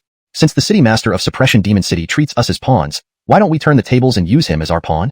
After understanding the background, Enrique felt his resolve strengthening. There was no way he could let this opportunity pass. It would be disrespectful to the Monghuang god's spirit. He also considered how to repay Kyla. If he participated in the bloodline determination, given his abilities, he would undoubtedly be the standout among the current batch of demon people. Even if he didn't achieve a breakthrough like the initial bloodline determination, he would still gain significant benefits. Then, using his full combat power and hidden cards, there was an 80% chance he could defeat the city master of Suppression Demon City. At that point, he would use Dorian's identity to regain control of Subjugation Demon City. After all, Kyla and Dorian were the children of the original Giri. In any scenario, they held the upper hand. Eventually, he would transfer the city master position to Kyla. Despite losing all her family, Kyla would surely reignite her life's purpose to protect her home. Once everything was accomplished, he could retire, owing nothing to Kyla. You're indeed a fool. Matters are not as simple as you think. Seeing Enrique fall silent, gazing dumbly into the distance, Kyla assumed he was overwhelmed by the information. She sighed, somewhat helplessly. After talking so much, she was slightly fatigued, shook her head, and sat cross-legged to meditate. In her view, whether Enrique's plans or her own hopes, both were merely dreams. What could they do even knowing the truth? Resist? They'd likely be dead on the spot once they made a move. Appeal to the Eben? The Eben held supreme status. Why would he believe the words of two inexperienced kids? He'd probably dismiss them as being coerced by their father to frame the city master of Suppression Demon City. Compared to a loyal servant who had served for over 1,000 years, they were nothing but a joke. Enrique, noticing Kyla's silence, joined her, head bowed in deep thought. What did you say? You didn't capture anyone? How did I instruct you? Is this your report? In a dark, damp space, a wall gleamed blood red, covered in crimson stripes resembling human veins. Most terrifying was the center of the wall, where countless crimson veins converged, forming a monstrous face-like structure. Chapter 289. Punishment. However, it was not very quiet at this moment. The face in the center of the wall twisted and harshly reprimanded the person kneeling on the ground. Hayden did not accomplish his task properly, but is willing to accept punishment. Please, Raphael, do not be angry. The person sitting on the ground trembled uncontrollably upon hearing the creature's rebuke, his face turning as pale as paper. It was clear that he held the creature on the wall in high reverence, even fear. Willing to accept punishment? When did you learn their hypocritical ways? If so, how can I not fulfill your wish? The creature appeared genuinely enraged. Hearing the youth's words, the veins on the wall became even more contorted. As the creature spoke, a surge of crimson demonic aura erupted from the forehead of the human face on the wall. The demonic aura flowed down like blood, rushing straight toward the youth. Raphael? The youth seemed to have seen something extremely terrifying. Years of muscle memory made him involuntarily shrink back, but he did not dare to dodge. He knew that if he dodged this attack, a more severe punishment would await him. Instead of enduring greater torment, he chose to face it calmly. While he mentally bolstered himself, his body shook even more violently. The crimson demonic aura reached the youth in an instant, entwining tightly around his body, enveloping him completely, leaving no space for air to enter. Inside the embrace, the youth was choking, his face swollen red. Alan saw the crimson demonic aura did not relent, like countless tentacles clinging to every part of his body. It felt like sharp knives endlessly cutting into his flesh, an agony worse than dismemberment. The youth was in excruciating pain but dared not make a sound. Alonso hours of experience told him that the more he cried out in pain, the more excited this so-called father would become, and his torture would intensify. With no other option, the youth gritted his teeth and endured. But the crimson tentacles did not let go. They clung to his surface, greedily absorbing his blood. In just 3 breaths, the youth's body shrunk as if drained of blood, his once robust physique turning gaunt and frail. His eyes were tightly shut, his breathing barely detectable, as if on the verge of fainting. Only then did the crimson demonic aura appear satisfied, reluctantly retracting its tentacles back into the creature's body within the wall. As the demonic aura retracted, the creature on the wall flashed a bright red light, its veins glowing brilliantly. Under this illumination, all the veins on the wall looked as if they were truly flowing with blood, both eerie and captivating. Comfortable. The creature, having greedily absorbed the youth's blood chi, could not help but sigh in satisfaction. Meanwhile, the youth lay collapsed on the ground, his luxurious attire in tatters, his weakened frame unable to support him further. He panted heavily, looking up at the creature with utmost terror. He did not even have the strength to stand. But seeing the creature's menacing gaze, the youth scrambled to get back on his knees. Raphael, my failure this time is mainly because the villain's strength was 1 level higher than mine. I exerted all my effort, but was only a moment too late. I am not saying this to seek your forgiveness, Raphael, but to ask for another chance. I promise not to disappoint you. The youth, although visibly weak, had unusually bright eyes. As soon as he finished speaking, he bowed several times loudly. Haha, Hayden, you have failed in 2 consecutive missions. Such weakness truly disappoints me. I do not want to hear your excuses. But remember, you are merely my finest pawn. Since you insist on another chance, I will give you one. If you fail me again, the creature showed disdain for the youth's assurance, its large eyes gazing at him with disappointment. With each word, the youth trembled more until the creature suddenly agreed to give him another opportunity. Shaken by relief, the youth gasped for fresh air like a fish near death. He knew his father despised weakness and had no patience for it. He nearly thought his father would abandon him. His eyes welled up with tears. He had witnessed the fates of failed pawns, the nightmare-like scenes that often plagued his dreams. But now, after failing twice, his father still hadn't abandoned him and was willing to give him another chance. Did it mean he was different from those pawns? Hayden will not disappoint you this time, Raphael. I will bring that outsider before you. With a firm resolve, the youth knelt heavily on the ground. That's enough. Look at yourself, it's disgraceful. The creature's large eyes surveyed the youth with some disdain. Al-Ansad didn't consider who had caused the youth to look like this. Although the youth represented him, appearing so pitiful would tarnish his reputation. As the creature thought, it concluded this made sense. Forget it. Consider this an early reward. If you fail this time, there's no need to say more. The creature spoke impatiently, its large eyes flashing red. A pool of dark red, viscous liquid filled with flesh and organs lunged at the youth's chest in an instant. The youth, watching the foul-smelling liquid, did not dodge. He had experienced such scenes numerous times, though this one caught him off guard. After all, for his father, this was a reward. Despite failing 2 tasks, his father spared him and rewarded him. It astonished him. The blood-red demonic aura instantly struck his heart, blasting him hundreds of meters away. By the time he regained consciousness, he found himself outside the underground palace. Except now, he was drastically different. That pool of strange liquid inside him caused his gaunt body to inflate like a balloon, quickly restoring his original appearance. His pallid complexion returned to normal, and his entire being resembled his initial state when entering the palace. Even his dantian emitted 2 soft sounds, releasing a powerful burst of demonic energy. Thank you, Raphael. Haley, I will never forget your great kindness. Feeling the surging power within him, the youth immediately knelt and bowed deeply towards the closed palace gates 3 times. Leave. I must continue my slumber. Remember, this is your last chance. The creature's voice sounded especially impatient. The moment it spoke, silence descended upon the palace. Even knowing the creature couldn't see, the youth respectfully bowed 3 times before the supposed location of his father, and then turned away without hesitation. Indeed, the youth now possessed unimaginable power. But the youth remained unusually calm, even despondent. While it appeared he received a tremendous favor, only he knew everything had changed. That pool of flesh was not a favor but a demon's contract, a poison piercing through the gut. Despite the tumultuous emotions within him that exhausted him, he did not stop. In a flash, he left the ominous palace. Phew, faster than I expected. In the pitch-black dungeon, the man suddenly opened his eyes, expelling a gust of turbid air from his mouth. He appeared remarkably refreshed. This man was none other than Enrique, imprisoned by the Hendrik. However, he displayed no semblance of being a prisoner. As the final circulation in his body completed, Enrique sprang up and performed a series of powerful punches within the spacious room. His movements were crisp and precise, with not an ounce of hesitation. Each punch carried a fierce wind, causing low grunts that shattered the air in the dungeon. If there had been anyone present, they would have been stunned speechless by the sight. Upon closer inspection, one could notice that none of Enrique's attacks contained even a trace of spirit energy. The power displayed was purely derived from physical strength, an astounding feat indeed. Not bad. This body is truly abnormal, Enrique said, clenching his fists in satisfaction after completing his routine. Initially, he had estimated that it would take at least 5 days for his body to recover, even with the aid of medicinal pills and cultivation techniques. However, he had grossly underestimated his body's resilience. Barely a day had passed, yet under the combined effect of the pills and techniques, his condition had already recovered significantly. If nothing unexpected happened, he should be fully recovered within half a day. Then, he would unlock the restriction on his spirit energy, further enhancing his strength. Having restored over half his vitality, Enrique did not rush to completely heal all his injuries before the Lord returned, because he had something more important to do. A mischievous smile flashed across Enrique's face as he pulled out a precious item from his storage ring and waved it in front of the black iron gate. With a sharp crack, the gate made of black iron began to soften visibly. Within 10 breaths, the door, which not even someone at the Essence Core stage could breach, became as soft and pliable as fabric. The entire gate hung limply, barely supported by its hinges. Otherwise, it would have collapsed entirely. 1 hour should be enough, Enrique nodded satisfactorily, inspecting his handiwork. With a quick motion, he widened the gap in the gate. Just as he placed a foot outside, a sudden thought made him stop and turn around. Following his gaze, a small girl in the corner stirred, her tightly closed eyelids trembling slightly as if she were about to wake up. Almost forgot about you, Enrique muttered, tapping his leg in annoyance. Clearly, Della was nearly waking up from the commotion he had caused. As soon as the thought crossed his mind, Enrique lunged forward in a swift step, appearing before Della instantly. Squatting down, he extended his hand with a gentle expression, seemingly ready to lift her up. But who would have expected that, in an instant, his hand moved like lightning and struck Della's head. Lars, what are you doing? Della had just woken up when she saw Enrique's magnified face right in front of her, about to scold him. But before her consciousness fully returned, Enrique had already knocked her unconscious. Lars, you wait till I wake up. I'll turn you into an idiot if I'm called Della again. Even though unconscious, Della mentally vowed fiercely. In reality, as Della fell backward, her head would have smashed against the wall. Sorry, but I have matters to attend to. I'll share some good stuff with you later. Enrique caught Della's head gently, placing her softly on the ground before vanishing in a flash, leaving the dungeon.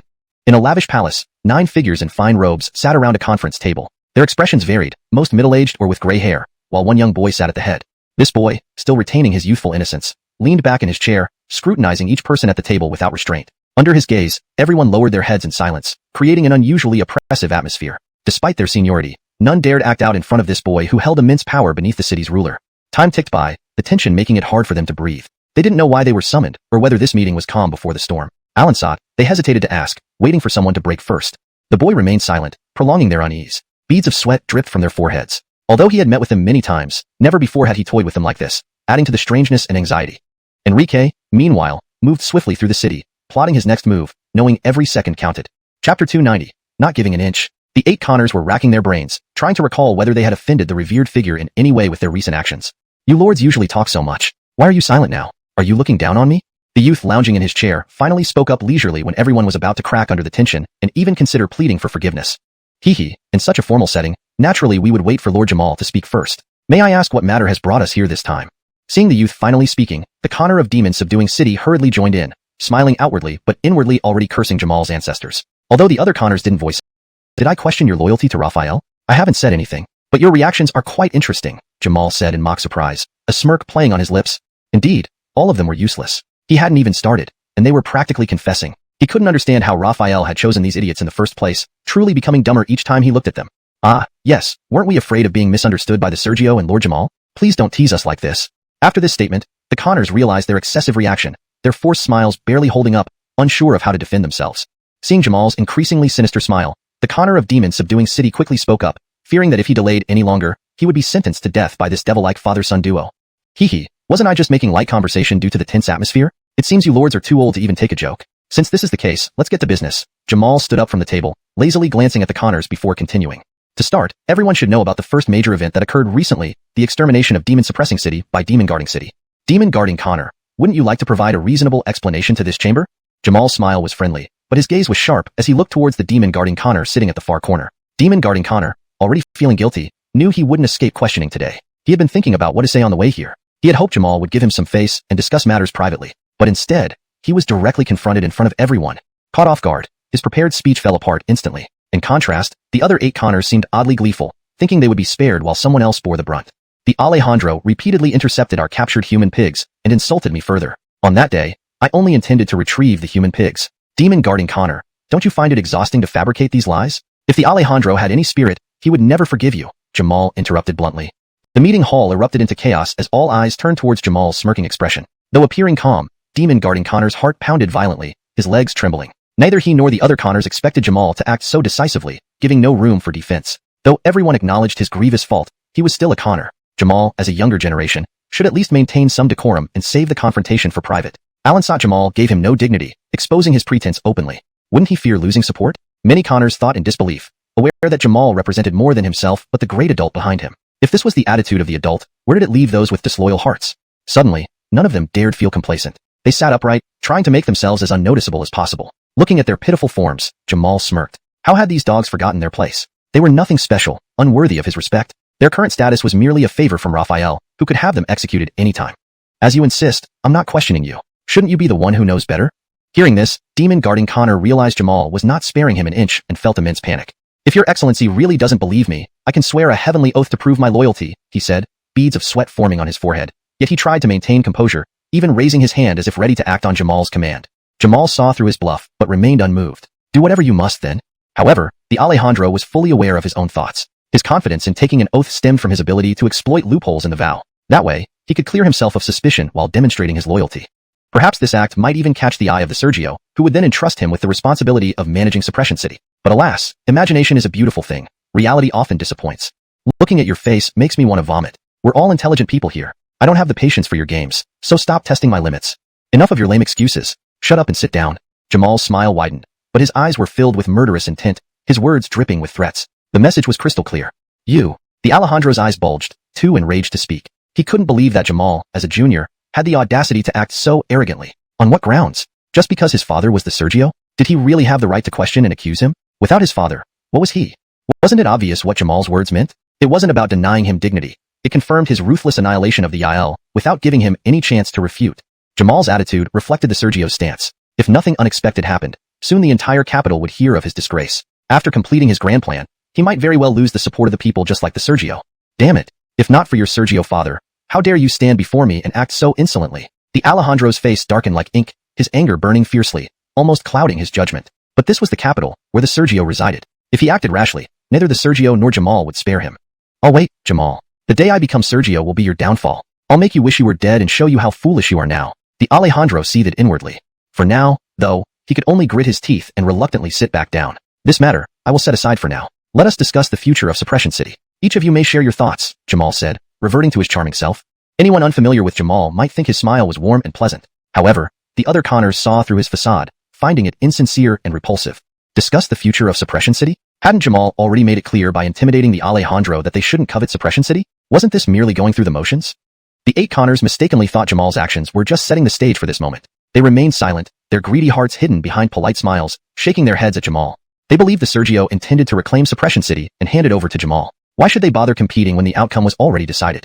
Alansat, despite this realization, they still harbored resentment. None more so than the Alejandro, whose face turned purple with hatred. A joke, surely. Suppression City had been his coveted territory for 1,000 years. He had attacked its lord to claim it. Now, all his plans were ruined by this young brat in front of him. His gaze toward Jamal grew even more malevolent. How come no one speaks? Do you all know Raphael has already made a decision? Jamal glanced at the 8 Connors with mock surprise. What else could it be? If the decision was already made, asking for their opinions was nothing more than mockery. One Connor gnashed his teeth inwardly, but also felt a tinge of relief. Thankfully, none of them had spoken out earlier. Otherwise, they'd be laughed at now. "Since you're all so dense, I won't tease you anymore. Due to your limited capabilities and impure intentions, Raphael hasn't considered any of you. Please understand. In fact, you're all familiar with the chosen candidate for Suppression City. Any guesses?" Jamal wore a benevolent smile as he spoke casually. Limited capabilities and impure intentions? Not even under consideration? The faces of the 8 Connors darkened immediately, cursing Jamal's ancestors internally. Though they knew how the Sergio viewed them, hearing it aloud left a bitter taste. They had already conceded Suppression City to Jamal. Did he have to mock them further? Could such insults be uttered in front of them? And guess? Jamal had made it abundantly clear. What was there to guess? Ah yes, I'm old and can't do much anymore. The Sergio wisely chose not to consider me for Suppression City. The new choice must be Your Excellency Jamal. With your robust health and exceptional talent, you're indeed the best fit for the role. Alonsos, let me be the first to congratulate Your Excellency Jamal on assuming the position of 2 city lords. Chapter 291. An old acquaintance. The 8 city lords clenched their fists but could only smile and offer insincere compliments. Despite their hollow words, envy and resentment filled their gazes when they looked at Marcus. They might act decisively now, but no one knew how much bitterness they harbored. Controlling just one more city would multiply the resources and power available to them exponentially.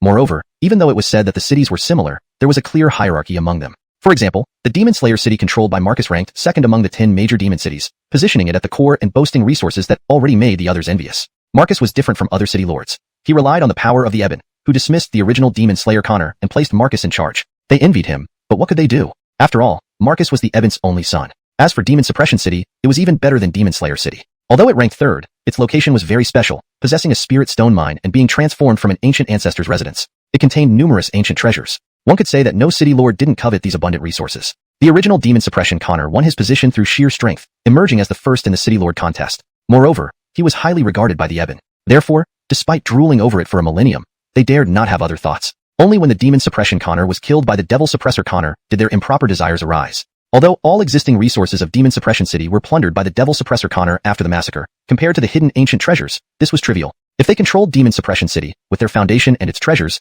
it wouldn't take long for it to regain its former glory. After so many years of envy, they thought they had a chance to vie for it. But now it seemed Marcus controlling Demon Suppression City was a done deal. No matter how unwilling they were, they had to give up on this hope.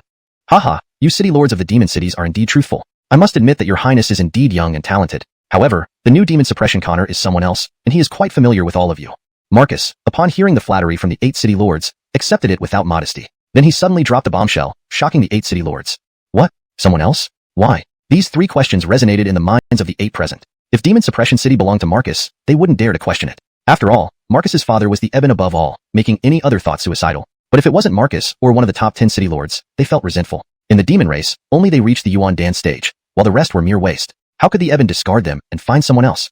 The 8 city lords couldn't help feeling indignant, yet their brains raced to find candidates. Marcus said it was someone they knew well. Who could it be? Their brains ached trying to recall who Marcus was referring to. They couldn't think of anyone who could qualify to be chosen by the Ebon. Forget it. It seems all of you have truly aged, not guessing at all. Since that's the case, I won't keep you in suspense. Let me introduce this old acquaintance. Come out, Demon Slayer Connor. Meet your old friends. Marcus turned and called out to someone behind him. The 8 city lords immediately stretched their necks in curiosity, eager to see who this person chosen personally by the Ebon was. Even Marcus laid his cards on the table, acknowledging his control over Demon Slayer City. Before they could console themselves, seeing the figure walking towards them caused 7 of the city lords to frown in confusion. This face seemed somewhat familiar, as if they had seen it before, but a close acquaintance? They really couldn't recall this person's name or identity. Only the gloomy-faced devil suppressor Connor suddenly widened his eyes, unable to suppress a sharp intake of breath. Gray, it has been a long time. The Andonis, ignoring the varied expressions of the 8 city lords, approached the conference table and said to Sinclair with a half-smile, "This can't be possible. No, this must be a dream." Sinclair couldn't believe his ears. He stared at the Andonis in front of him as if he had seen a ghost. This person was none other than Gray, whom he had just encountered.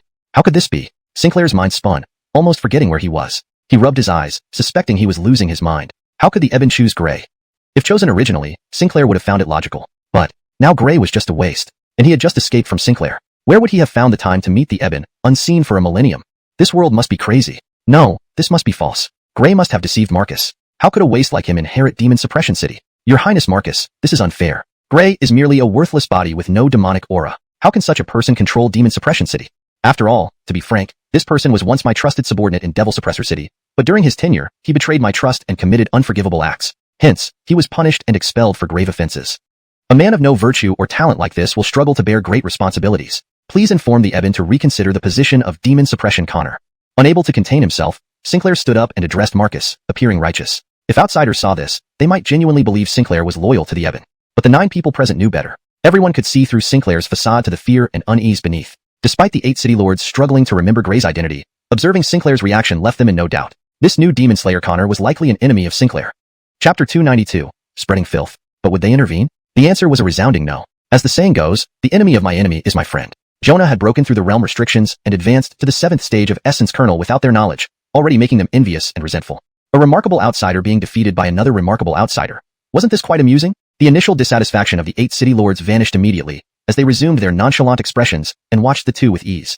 They had finally understood that no matter what happened, the position of Connor of Devil Suppression City wouldn't fall into their hands. In that case, why should they get involved and stir up trouble? It would be far better to watch their fierce struggle from the sidelines and reap the benefits like fishermen. Wouldn't that be delightful? Speaking of those who had deep and unforgivable thoughts and lacked both talent and virtue.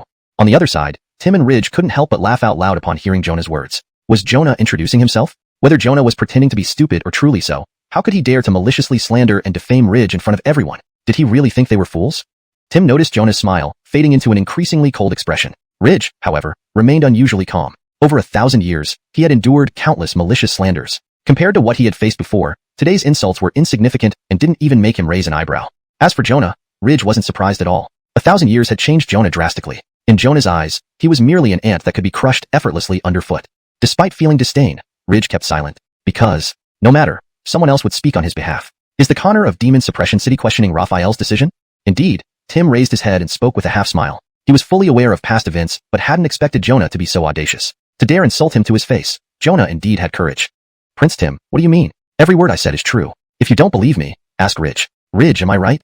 Jonah hadn't anticipated being publicly humiliated. His mind raced chaotically as he looked at Ridge and spoke in a low voice. However, everyone present could sense the hidden threat in his words. Suddenly, people began to look at Jonah with amused expressions. Sensing everyone's gaze, Jonah's face turned red with embarrassment. There was nothing he could do. Fear had taken hold of him. Forget about the fact that he originally viewed Ridge as a stepping stone. After a millennium of stepping on him, who could have imagined that this stepping stone would suddenly rise up again? Jonah was a proud man and couldn't tolerate such a situation. Moreover, he had always considered Devil Suppression City his personal possession since 1,000 years ago. Now, the very person he despised most not only stood above him, but also threatened to snatch away the treasure he had coveted for a millennium. How could Jonah bear it? He couldn't wait another 1,000 years. He had no more patience for it. Even if he couldn't control Devil Suppression City, he absolutely wouldn't allow Ridge to do so.